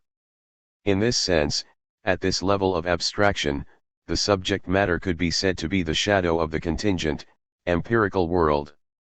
The subject matter that will close the book is just this self-determination itself and its status, or logic as metaphysics, brought to full self-consciousness, the rendering intelligible of intelligibility itself. And in the science of logic, there is a final formulation of this identity claim. The idea is the adequate concept, the objectively true, or the true as such. If anything has truth, it has it by virtue of its idea, or something has truth only in so far as it is idea. 12.173. The initial explanation of the idea in the introductory section of the SL will allow us to see, if also a bit dimly at first, why life should be understood as the immediate manifestation of the idea in a way that will be more fully realized in the 2 modalities of knowing, and then realized as absolute idea. But since the result now is that the idea is the unity of the concept and objectivity, the true, we must not regard it as just a goal which is to be approximated but itself remains always a kind of beyond, we must rather regard everything as being actual only to the extent that it has the idea in it and expresses it. It is not just that the subject matter, the objective and the subjective world, ought to be in principle congruent with the idea, the 2 are themselves rather the congruence of concept and reality. A reality that does not correspond to the concept is mere appearance, something subjective, accidental, arbitrary, something which is not the truth. 12.174. The attempt in this study has been to explain everything actual as having and expressing the idea as that identity between logic and metaphysics, where logic is understood as self-constituting, and metaphysics as the account of the intelligibility of the world in the sense prominent in Aristotle too. It is also true, however, that this last non-correspondence of concept and reality takes in all of the finite world, the world we want to know and in which, we act. There are degrees of intelligibility, and the intelligibility of objects that depend on various possible contingent dependencies and manifold relation to other objects is of a much lower degree than that of organic beings and, finally, of the concept itself. Quite usefully for our purposes later in this chapter, one of Hegel's main examples throughout the SL and in other works of the concept in its actuality as idea is the political state, no real instance of which fully realizes its concept, but any instance of which, if it is a state, is also what it is by means of its concept. Its being on the way to full realization and its already being an actual state are quite consistent, as we would expect in a modern Aristotelian. The relationship between concept and individual, as explored in the last part of the life section, is supposed to have introduced us to the final exfoliation of that relationship itself, of conceptuality in the metaphysical sense that a pure concept is not a class concept under which instances fall, but the truth of any object. In the simplest sense, organic beings reproduce according to kind, their life activity in general, including reproduction, is for its concept, for its specific form of life, in the sense that such activity can go well or poorly. Because this process of striving self-realization is never more than this process but always in the process of living, a being's life is never simply achieved. The life form itself, the species, perdures beyond the death of any individual, and this will be a valuable element in understanding the absolute idea. The idea, on account of its immediacy, has singularity for the form of its concrete existence. But the reflection within it of its absolute process is the sublating of this immediate singularity, thereby the concept, which as universality is in this singularity the inner, transforms externality into universality, or posits its objectivity as a self-equality. 12.177, 3. A living being is for its kind, it does what it does to realize the life form it is, and its mere individuality is sublated. No living being can lead its life as individually determined, as if everything about its life were up to it. It is the life form it is, the universal. So in this sense, what specifies the realization of its life is always other than such an individual life. It must always work, strive to live, and in so being a manifestation of the idea at work becoming itself and already having become itself, being a living being, it introduces us to the structure of knowing, a striving self-realization that does not achieve what would be the end of such striving, complete wisdom, and that focuses self-conscious attention on this logical structure of our knowing. And how one comes to know it by working through the opposition and differentiation characteristic of the subject-object relation in its finitude. This characteristic is what we know in knowing the absolute idea, not the completed knowledge of content. The realm of shadows metaphor is relevant again. Life is presented as the model for understanding the object-concept relationship at the heart of knowing, since it is living being which, in its species form, can be said to self-determine the specific birth-nourishment-irritability, differential responsiveness to its environment, growth, aging, death, natural life cycle. The identity of the idea with itself is one with the process, the thought that liberates actuality from the seeming of purposeless mutability and transfigures it into idea must not represent this truth of actuality as dead repose, as a mere picture, numb, without impulse and movement, as a genius, sick, or number, or as an abstract thought. The idea, because of the freedom which the concept has attained in it, also has the most stubborn opposition within it. Its repose consists in the assurance and the certainty with which it eternally generates that opposition and eternally overcomes it, and in it rejoins itself. 12.177. It will be very important to note this strange-sounding process of generating an opposition and eternally overcoming it when we come to Hegel's account of theoretical and practical knowledge. Each will have this same structure. Point 4. Said in a more Aristotelian way, a living being's form, its principle of intelligibility, is its norm, not just a means of classification. This norm can be realized poorly or well. This is the way we should understand the relation between objects in general and the concept. This does not amount to any suggestion that Hegel thinks we should view everything as alive, because every being's truth is its concept. The domain of relevance implied by the results of the SL is first of all the domain of philosophy, that is, the non-empirical attempt to say what is, for those objects about which we can say non-empirically what they are: Geist, the state, friendship, art, religion.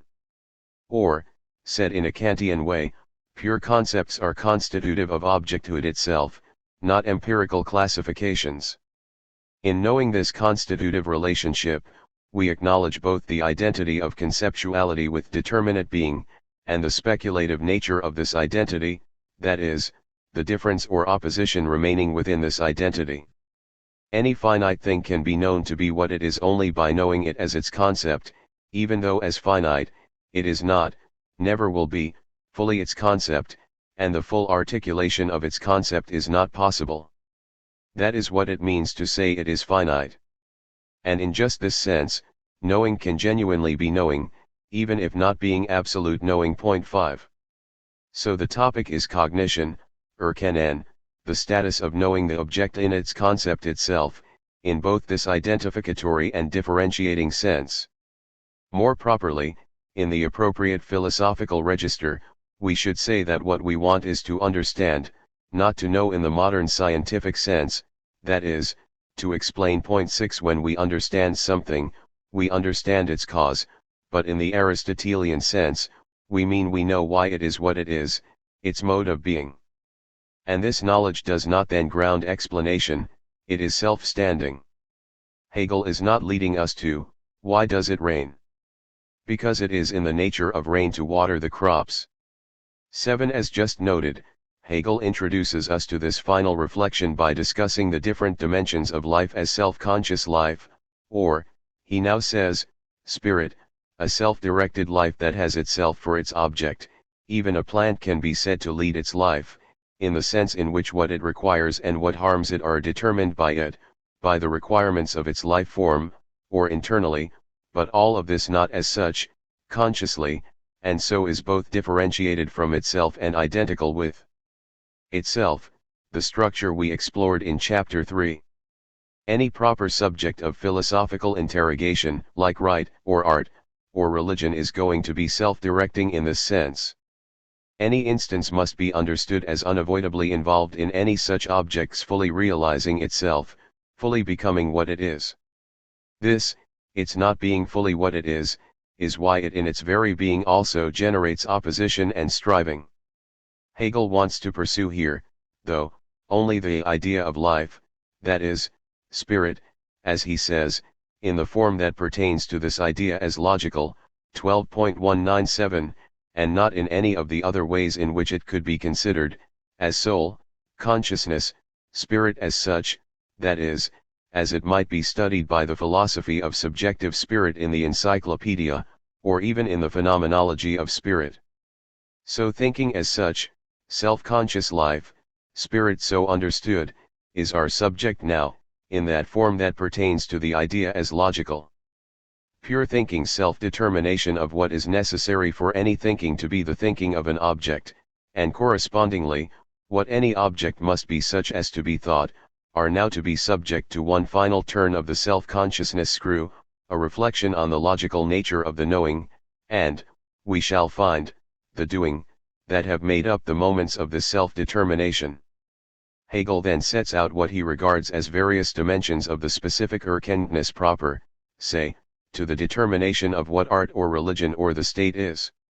These include analytic and synthetic cognition, definition, division, theorem, all the moments he considers possible for the advance of cognition based on concept determination, 12.221, my emphasis, that sort of understanding, and the relations among particularity, singularity, and universality. But for us, the most interesting contribution of the life section is its bearing on a last form of concept actuality identity, a new topic, practical knowing. In doing this, we return to the most frequently stressed characteristic of thinking, self-consciousness, and its speculative logic, both self-differentiating and self-identical.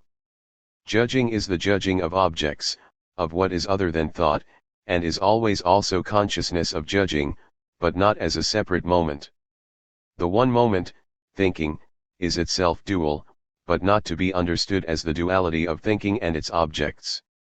Acting has the same self-conscious structure. I am not acting if I am not aware of my acting, and this in no sense as a self-observation.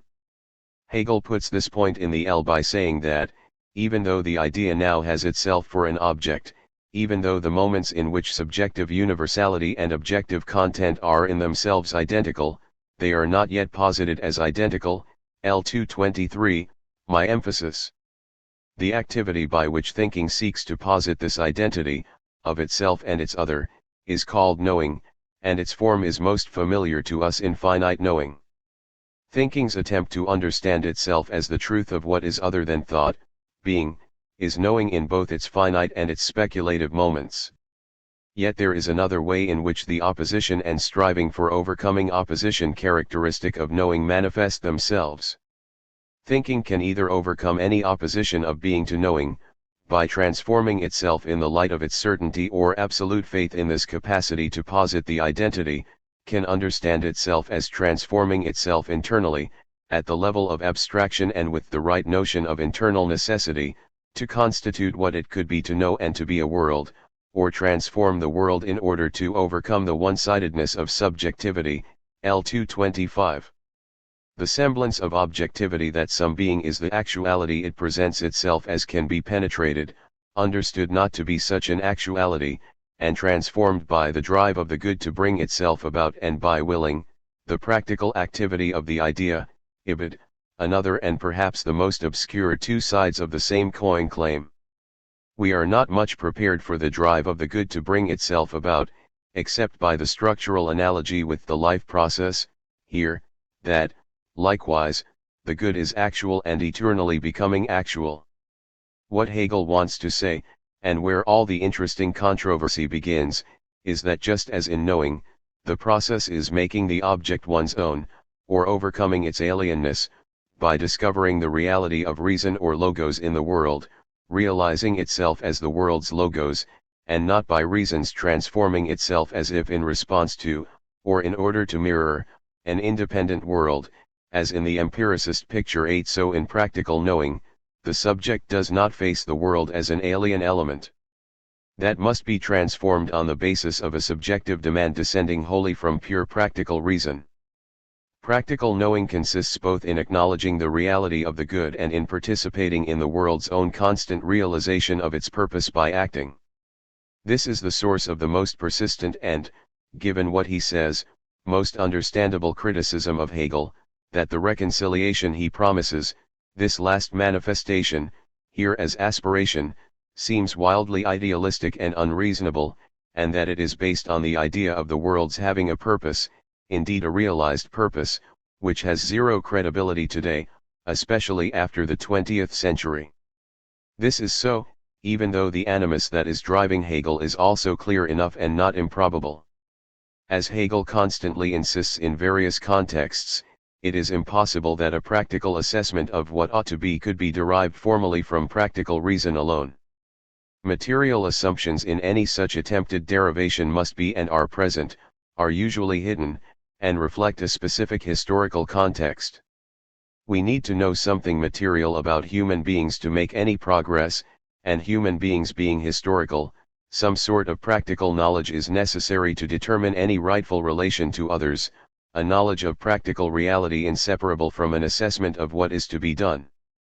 The idea of the good can therefore find its completion only in the idea of the true 12:233.9. So we should look carefully at what Hegel says, in this last attempt to convince us of the speculative identity of thought, now practical thinking about the practically real and what is to be done, with the world. Hegel first summarizes the commonsensical view. While what matters for intelligence is merely taking the world as it is, the will, by contrast, is bent on making the world what it ought to be. The immediate, what it finds before it, counts for the will, not as a fixed being, but instead only as a semblance shine, as something in itself vacuous. Here those contradictions come to the fore in which one stumbles around on the standpoint of morality. L234a. This contradiction is supposed to consist in the will striving for a realization that would be the end of the will's activity if it succeeded. We can leave aside the question of why this should be a contradiction. Hegel has plenty of other things to say elsewhere about why such a conception of a pure ought apply to an alien practical actuality, the world of institutions, practices, communities, and subcommunities, is incoherent. The important issue for us is his positive account of practical knowing and its reconciliation, the practical version of the identity of logic, or thinking, and being that we have been investigating. This is the key passage. The reconciliation version consists in the fact that the will, in its result, returns to the presupposition of knowing, that is to say, it consists in the unity of the theoretical and practical idea. The will knows twice the purpose as its own and the intelligence construes the world as the actual concept. This is the true posture of rational knowing. What is vacuous and vanishing makes up only the surface, not the genuine essence of the world. This is the concept, being in and for itself, and the world is thus itself the idea. The unsatisfied striving disappears if we know that the final purpose of the world has been brought about and to the same degree eternally brings itself about. Das der Enswichter Welt ebenso vollbracht ist, alser Sichwig vollbringt. L234a, my emphasis. It is this last phrase, eternally brings itself about, that returns us to what we have already seen in the nature of life and that concept's immediate introduction to the structure of philosophical knowledge, and that makes it impossible to ascribe to Hegel the claim that with the arrival of representative institutions, a market economy, the bourgeois family, romantic art, and Protestant Christianity, the world's purpose simply has been achieved and may now only be contemplated in full reconciliation, or even that there is an end of history. If that were true, what would eternally bringing it about, not just having brought it about, refer to? He goes on. This correspondence of is and ought, meanwhile, is not a frozen and inert correspondence, for the good, the final purpose of the world, is only in that it produces itself again and again, and the difference between the spiritual world and the natural world then consists in the fact that while the latter constantly only returns into itself, a progression also takes place in the former, waren dies nur beständig in sich selbst zurückkehrt, in generalleriding Sauch ein Fortschreiten stattfindet. Ibid, my emphasis. The claim is that there is no way to understand the practical world, the social and political life created and maintained by Geist, except as manifesting a view of the good, and that view calls for assessment about its relation to the good, the realization of human freedom. Without such attention and assessment, such a world would simply not have been understood. I know too that there would be no progression, Fortschreiten, if the produces itself again and again amounted only to repetition. That is, by explicit contrast, what life in the natural world would be. Point 10 in the lectures on the philosophy of world history he makes this point in a more dramatic way. This development of the organic individual progresses in an immediate way, without opposition and obstacle. Nothing can intrude between the concept and its realization, between the nature of the germ as it is determined in itself, and its adequate existence. But in spirit, it is different. The transition from its destination Bestimmung to the realization of it is mediated through consciousness and will. The development, which is a tranquil emergence in nature, is a bitter and endless struggle against itself in the case of spirit. VPG 76/77, 11. We note again that this struggle is endless. Obviously the difficulty here is somehow putting together the claim that the final purpose of the world has both been brought about and is nevertheless eternally in the process of bringing that purpose about, a phrase that resonates with the earlier claim about eternally generating self-opposition. We can add that Hegel thinks this purpose is the objective realization of human freedom both in the objective institutions of world history and in the understanding of pure thinking as wholly self-determining and autonomous in the SL. But that doesn't help much with the eternally bringing about phrase.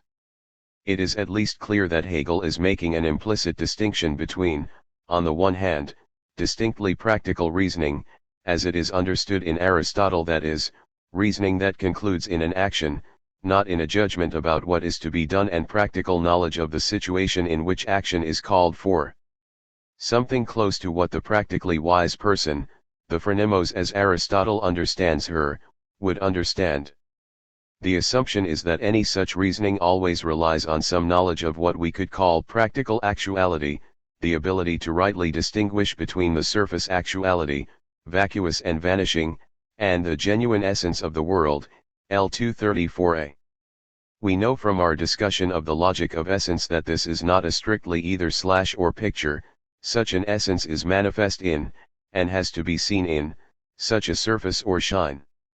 And Hegel is insisting that any exercise of action-oriented practical rationality is inseparable from such an attempt at practical knowledge, a knowledge that will have the speculative form we have been investigating. The primary concept at issue in the case of the political is the state. In this knowing, itself the unity of the theoretical and the practical idea, or the unity of the true and the good, the will is said to know the purpose of the world as its own, and, in a restatement yet again of our theme throughout, the intelligence knows the world as the actual concept, ibid. This knowledge is not of what pure practical reason requires, but of what in the state of the world requires the exercise of practical knowing, and this in a special sense beyond a mere claim for overcoming the irrationality and contingency of the existing world. We should note too that this is not the only place where attention like this, has brought about versus is eternally bringing about, appears in Hegel's thought. It is a crucial, though almost completely unnoticed, dimension of what he says about a similar topic in the preface to the Elements of the Philosophy of Right. The reconciliation claim, the famous or infamous double sentence, Doppelsatz, that what is rational is actual, and what is actual is rational, pr 20. Comes with all sorts of provisos and qualifications. Point 12. He first notes what he regards as the common way of thinking about actuality and norms. This is still from the preface. In laws of right, however, the thing such is not valid because it exists. On the contrary, everyone demands that it should match his own criterion. Thus a conflict may arise between what is and what ought to be, between the right which has being in and for itself, which remains unaltered, and the arbitrary determination of what is supposed to be accepted as right. A disjunction and conflict of this kind is found only in the sphere bodden of the spirit, and since the prerogative of the spirit thus seems to lead to discord and unhappiness, we often turn away from the arbitrariness of life to the contemplation of nature and are inclined to take the latter as a model. Pr 13. But this picture, for Hegel a wholly subjective account of rationality, deteriorates into an endless debate among conflicting opinions, the stumbling around on the standpoint of morality and contradiction quoted earlier. And he proposes in contrast. Theories are put forward in opposition to what already exists, dem Daseenden, theories which seek to appear correct and necessary in and for themselves. From now on, there is a more special need to recognize and comprehend the thoughts of right. Since thought has set itself up as the essential form, we must attempt to grasp right, too, in terms of thought. If thought is to take precedence over right, this would seem to throw open the door to contingent opinions, but genuine thought is not an opinion about something die sach, but the concept of the thing sach itself. The concept of the thing does not come to us by nature. Everyone has fingers and can take a brush and paint, but that does not make him a painter. It is precisely the same with thinking. The thought of right is not, for example, what everybody knows at first hand. On the contrary, correct thinking is knowing das Kennen and recognizing the thing, and our cognition should therefore be scientific. Point 13. This might look as if it leads us back to a conception of right as an abstract ideal that descends from pure practical reason and is used to measure the rightness of some institution, but we know that Hegel has already insisted that philosophy is its own time in thought, ihr seid in Gedanken Erfass, that its task is to recognize reason as the rose in the cross of the present. 14. So we know he means that contemporary institutions must be understood in something like their degree of realization of their concept. Otherwise, and more familiarly put, criticism of the state must be an internal criticism, formulated not in the language of philosophical theory alone, but in the terms endogenous to the institution's own self-understanding, aspiration, and purposiveness. The right exposition, Darstellung, of such a self-understanding is thus already a critique, critic, as we discussed in Chapter 1. This is certainly what follows in the book we are to read, an account of the modern notion of abstract right in terms of property, individualist and responsibility-based morality, and the specific institutions of modern ethical life: the bourgeois, nuclear family, a modern market economy, and a representative state. None of these are compared with an abstract ideal. The attempt is to lay out their own internal logical or conceptual structure. We try to understand the concept in its actuality, and that actuality in terms of its realization of the concept.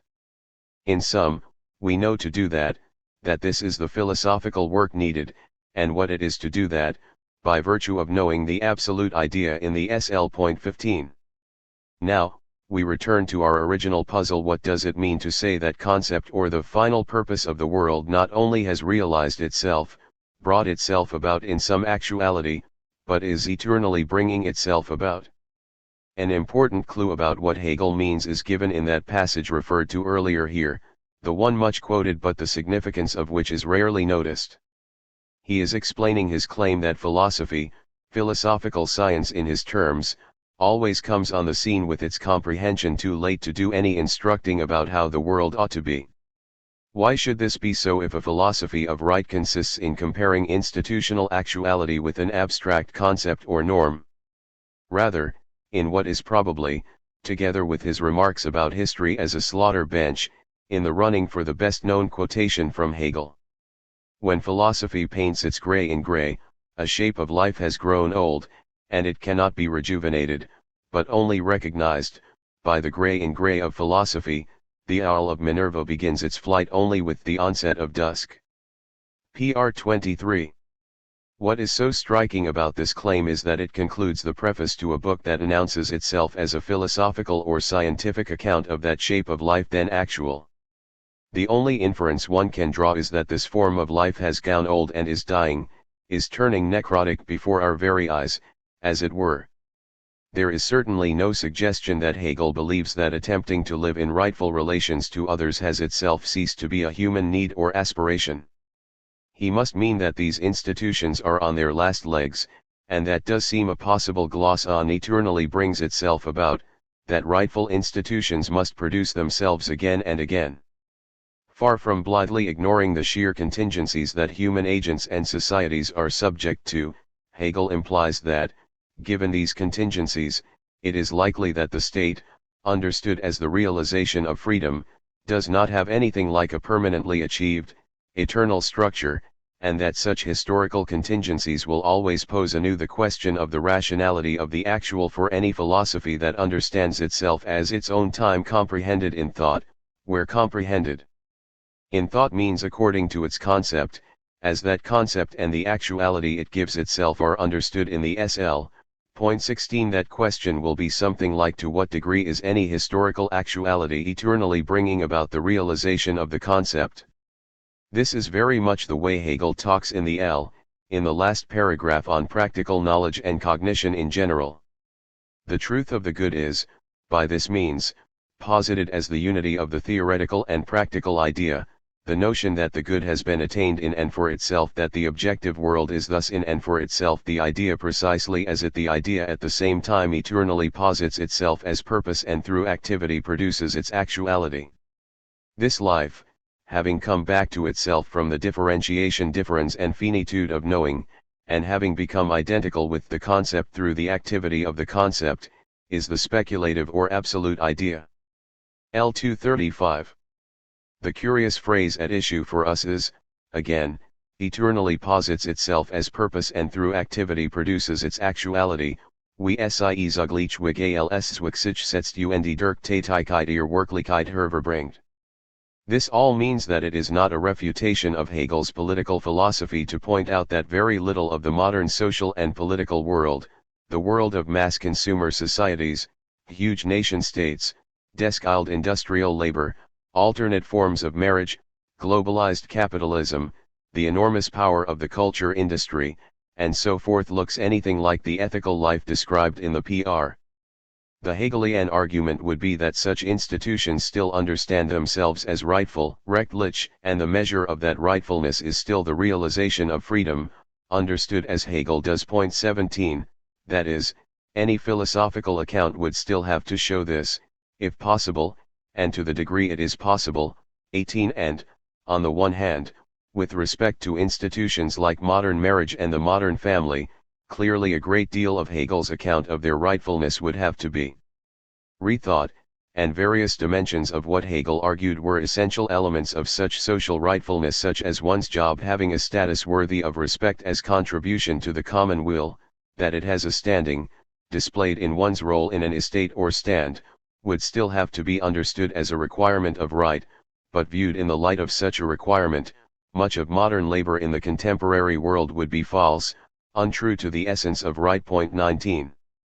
This all means that Hegel's position on the historicity of reason is quite complicated, and can sometimes seem like a moving target. 20. At times making conceptual, a priori claims about what it is to be spirit, i.e., free, in the sense of self-realizing, and at times linking any understanding of spirit to an account of concrete historical actuality.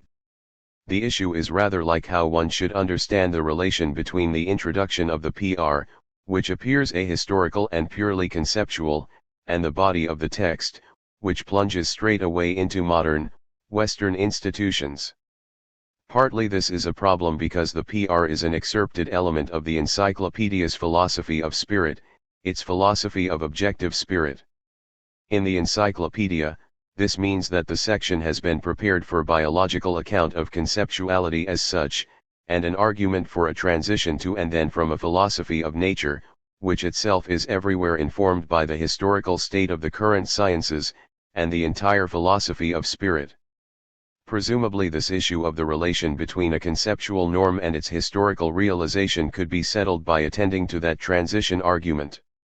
For our purposes, it is important to note that one possibility Hegel is definitely excluding is any sort of Platonic or Kantian notion of a purely rationally formulated ideal, which is then used as a permanently available standard with which to judge any historical actuality.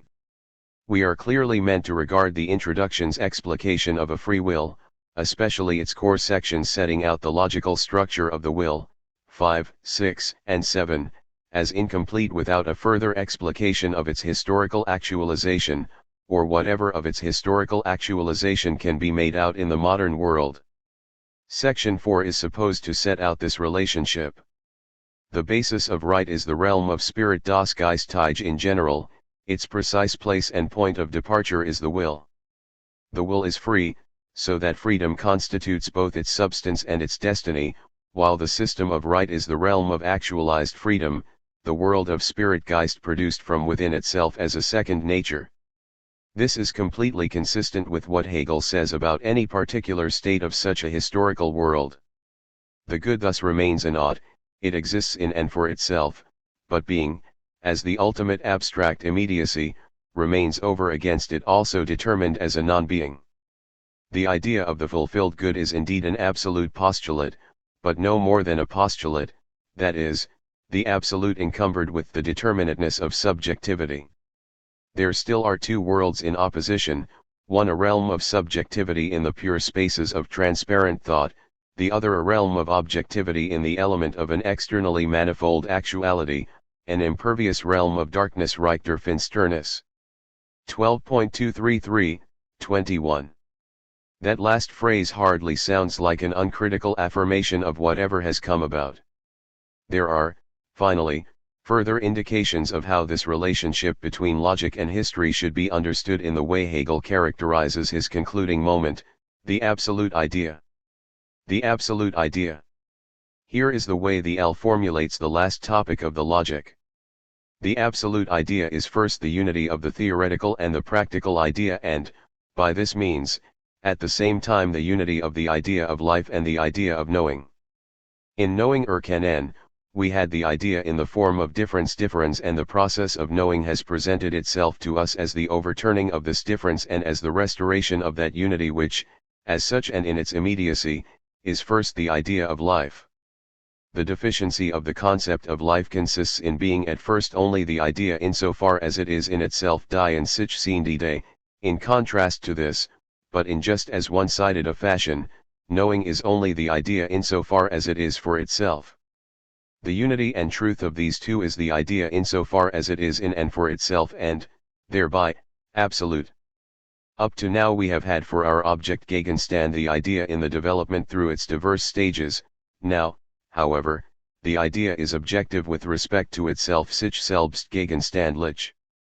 This is the noesis noesios, what Aristotle already designated as the highest form of the idea. L236a. Even for Hegel, this is quite a mouthful. The absolute idea, or the logical idea, is also called, revealingly for our interests, the idea of thinking itself. That is, thinking's self-determination of its necessary moments has reached full self-consciousness, noesis noesios. That the only determination of pure thinking can be by pure thinking, or a self-determination, helps to explain why life is the immediate form of the idea. A life form's life cycle is determined by the kind of being it is, a kind of immediate self-determination. It lives for itself, for what it needs, avoiding what is harmful, etc. The end of its living is its life form, its concept.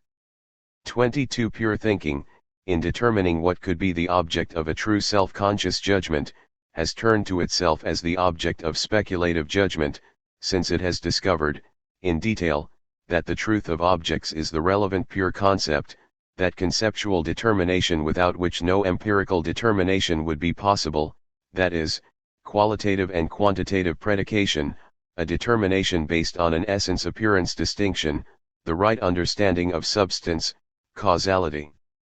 And now the right understanding of the thoughts that have made up the account thus far. Pure thinking is now in a position to recollect what it was to have been thinking purely. We don't thereby know any qualities or essences or attributes of modes of substance. We know the logic of substance attribute, essence appearance, and so forth. This will create a feeling of deflation at the end of the work that Hegel will address and that we will discuss below. Of course, in one sense, knowing what we are about in pure thinking is what we should have understood at the beginning, not at the end. But an end that is a beginning, but that is fully comprehended as a beginning only at the end, and is essentially a recollection of its prior moments. 23 is very much how Hegel talks in this section. The final point is the insight that the entire unfolding makes up the content and interest. This is, furthermore, the philosophical view that everything that appears limited beschränkt, taken for itself, acquires its worth through inhering in the whole and being a moment of the idea. Thus it is that we have had the content, and what we still have is the knowledge wissen that the content is the living development of the idea, and this simple retrospective Rückblick is contained in the form. Each of the stages considered up to this point is an image of the absolute, albeit in a limited manner at first, and so it drives itself onto the whole, the unfolding of which is precisely what we have designated the method. L238a.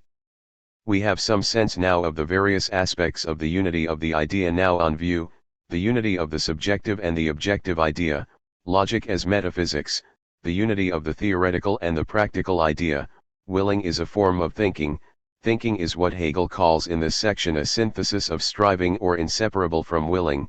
24 The unity of the idea of life and the idea of knowing, the immediate unity of a life form with itself, and the self-differentiation, the lack, that requires theoretical and practical knowing, and the unity of the analytic and the synthetic method, which I have treated as logically equivalent to the discussions of reflective and determinative judgment in Chapter 6 and Chapter 8. But this last characterization of method as the culmination of the entire book, as the absolute idea, is crucial. In the SL, when he is trying to differentiate the logic up until the introduction of the absolute idea, he distinguishes in effect between pure thinking determining itself in regard to anything it might judge about, and this new thought, what it is to have pure thinking itself as such an object. In the L, in a rather informal anticipation of what he senses might be his reader's frustration with the abstractness and non-substantive character of such an absolute, he notes, when one speaks of the absolute idea, one can think that here finally the substantive must come to the fore, that here everything must become clear, here muss sich alles ergeben, L237a. He is anticipating those Hegel interpreters who want Hegel to defend a substantive absolute, God, a necessary being, a substance that is also subject, and so forth, and he is taking steps here to close off explicitly such an interpretation. In the SL, he characterizes the absolute idea in a way that returns us to his realm of shadows characterization. The absolute idea, he notes, has shown itself to amount to this, namely that determinateness does not have the shape of a content, but that it is simply as form, and that accordingly the idea is the absolutely universal idea. What is left to be considered here, therefore, is thus not a content as such, but the universal character of its form, that is, method. 12.237. Appropriately, the truth is the truth being demonstrated throughout the book, recollected here as such, the identity of the forms of thought and the forms of being, now thought as such, and not any determination of content, any determination of which quality, what essence, what cause, etc. 25. This result could easily be misinterpreted. The absolute idea expressed in our terms, the identity of logic and metaphysics, could be understood as some sort of direct inference from the logical structure of thought. The basic form of rendering intelligible, one might reason, is the one-place categorical judgment, S is P. This simply requires, if to be is to be intelligible, that the world be structured as substances and properties. QED. But that would be dogmatism, and would be rejected by Hegel. The characteristic and necessary features of judgment must be derived with a claim to necessity from the simplest, most immediate manifestation of contentful thought, being. It is always possible to suspect that in any such derivation, we are specifying only what we must think or even must believe, in order to judge rightly that something is the case. But such a suspicion is arbitrary if there is no reason to suspect such parochialism, as if thinking were obviously a species characteristic. The radically of Hegel's presuppositionless beginning is supposed to eliminate such a suspicion from the outset, and the self-negating and self-correcting derivation is supposed to preserve such purity. He realizes that the avoidance of any such parochialism, the establishment of pure thinking just as such as the truth of being, will disappoint anyone used to a more substantive version of metaphysics. Hence his somewhat ironic "sorry to disappoint you" anticipation cited earlier. That truth, though, the absolute idea, just is self-conscious conceptuality, or the right understanding of the implications of the logical structure of apperception, or purely logical knowledge, and in this purity the manifestation of absolute freedom. Once this has been established, the bearing of this system on determinate what is. Questions that are non-empirical can be shown. We are very far here from a Hegel committed to deriving the content of the world from pure thought alone, or who believes he has determined once and for all the purpose of the world. But, however shadowy, Hegel's logic is hardieth in formalism.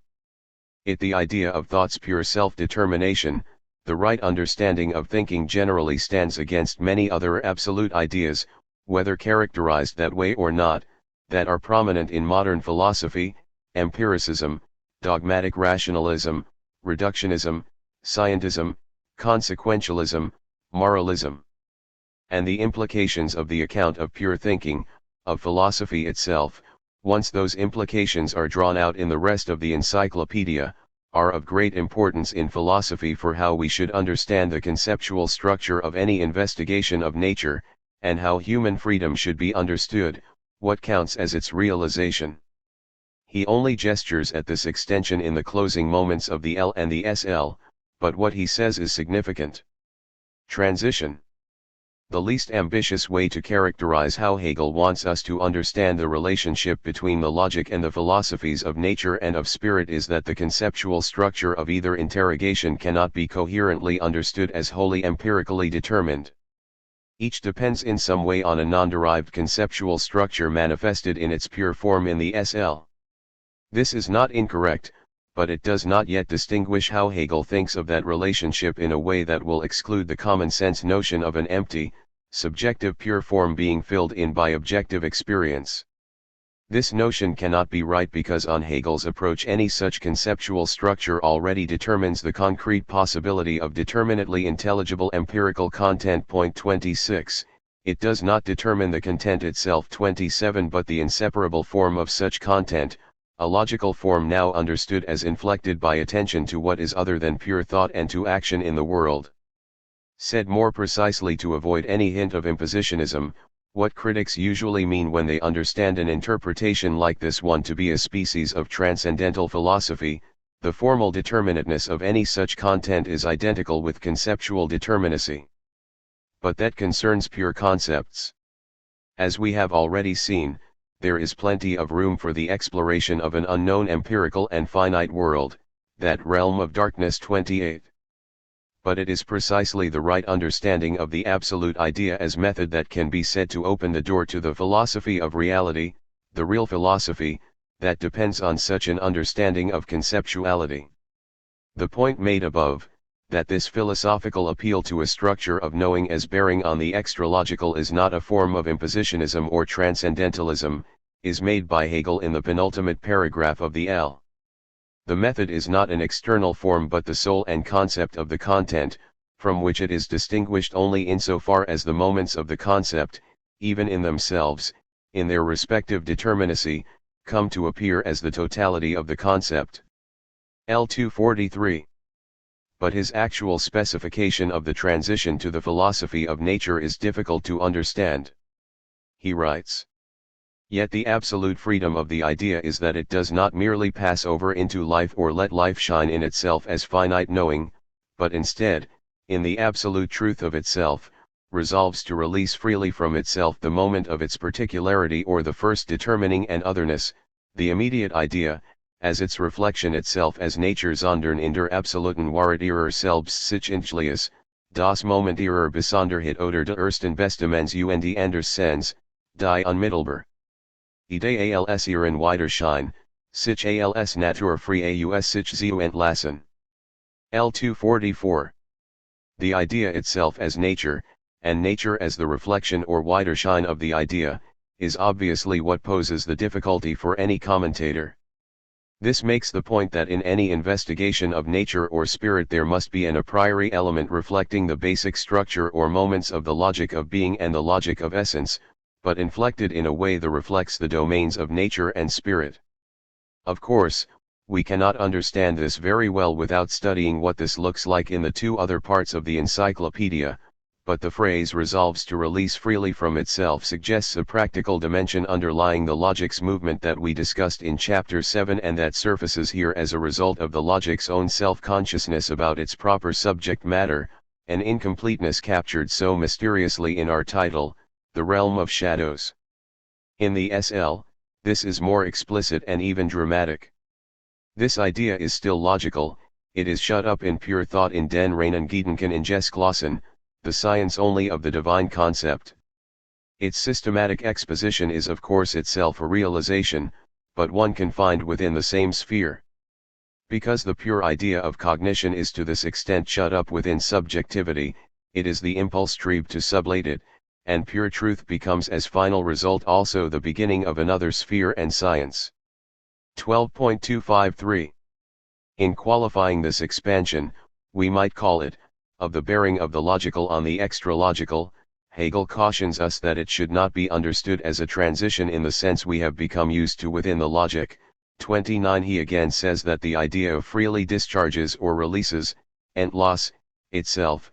12.253.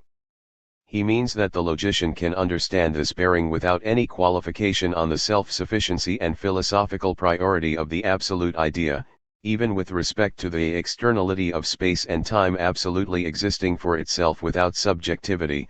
12.253. This self-sufficiency and priority are not qualified by such a release. Nothing will qualify the logical fact that everything intelligible remains in and for itself the totality of the concept, ibid. And he ends the book without much detail about the nature of this dissatisfaction with the self-enclosed concept, but with a firm, and I hope by now relatively clear, restatement of the nature of a speculative logic, and a reference to the final completion of the encyclopedia in the philosophy of spirit. But what is posited by this first resolve of the pure idea to determine itself as external idea is only the mediation out of which the concept, as free concrete existence that from externality has come to itself, raises itself up, completes the self-liberation in the science of spirit, and in the science of logic finds the highest concept of itself, the pure concept conceptually comprehending itself dem sich begriff und den reinen Begriff. 12.253, 30.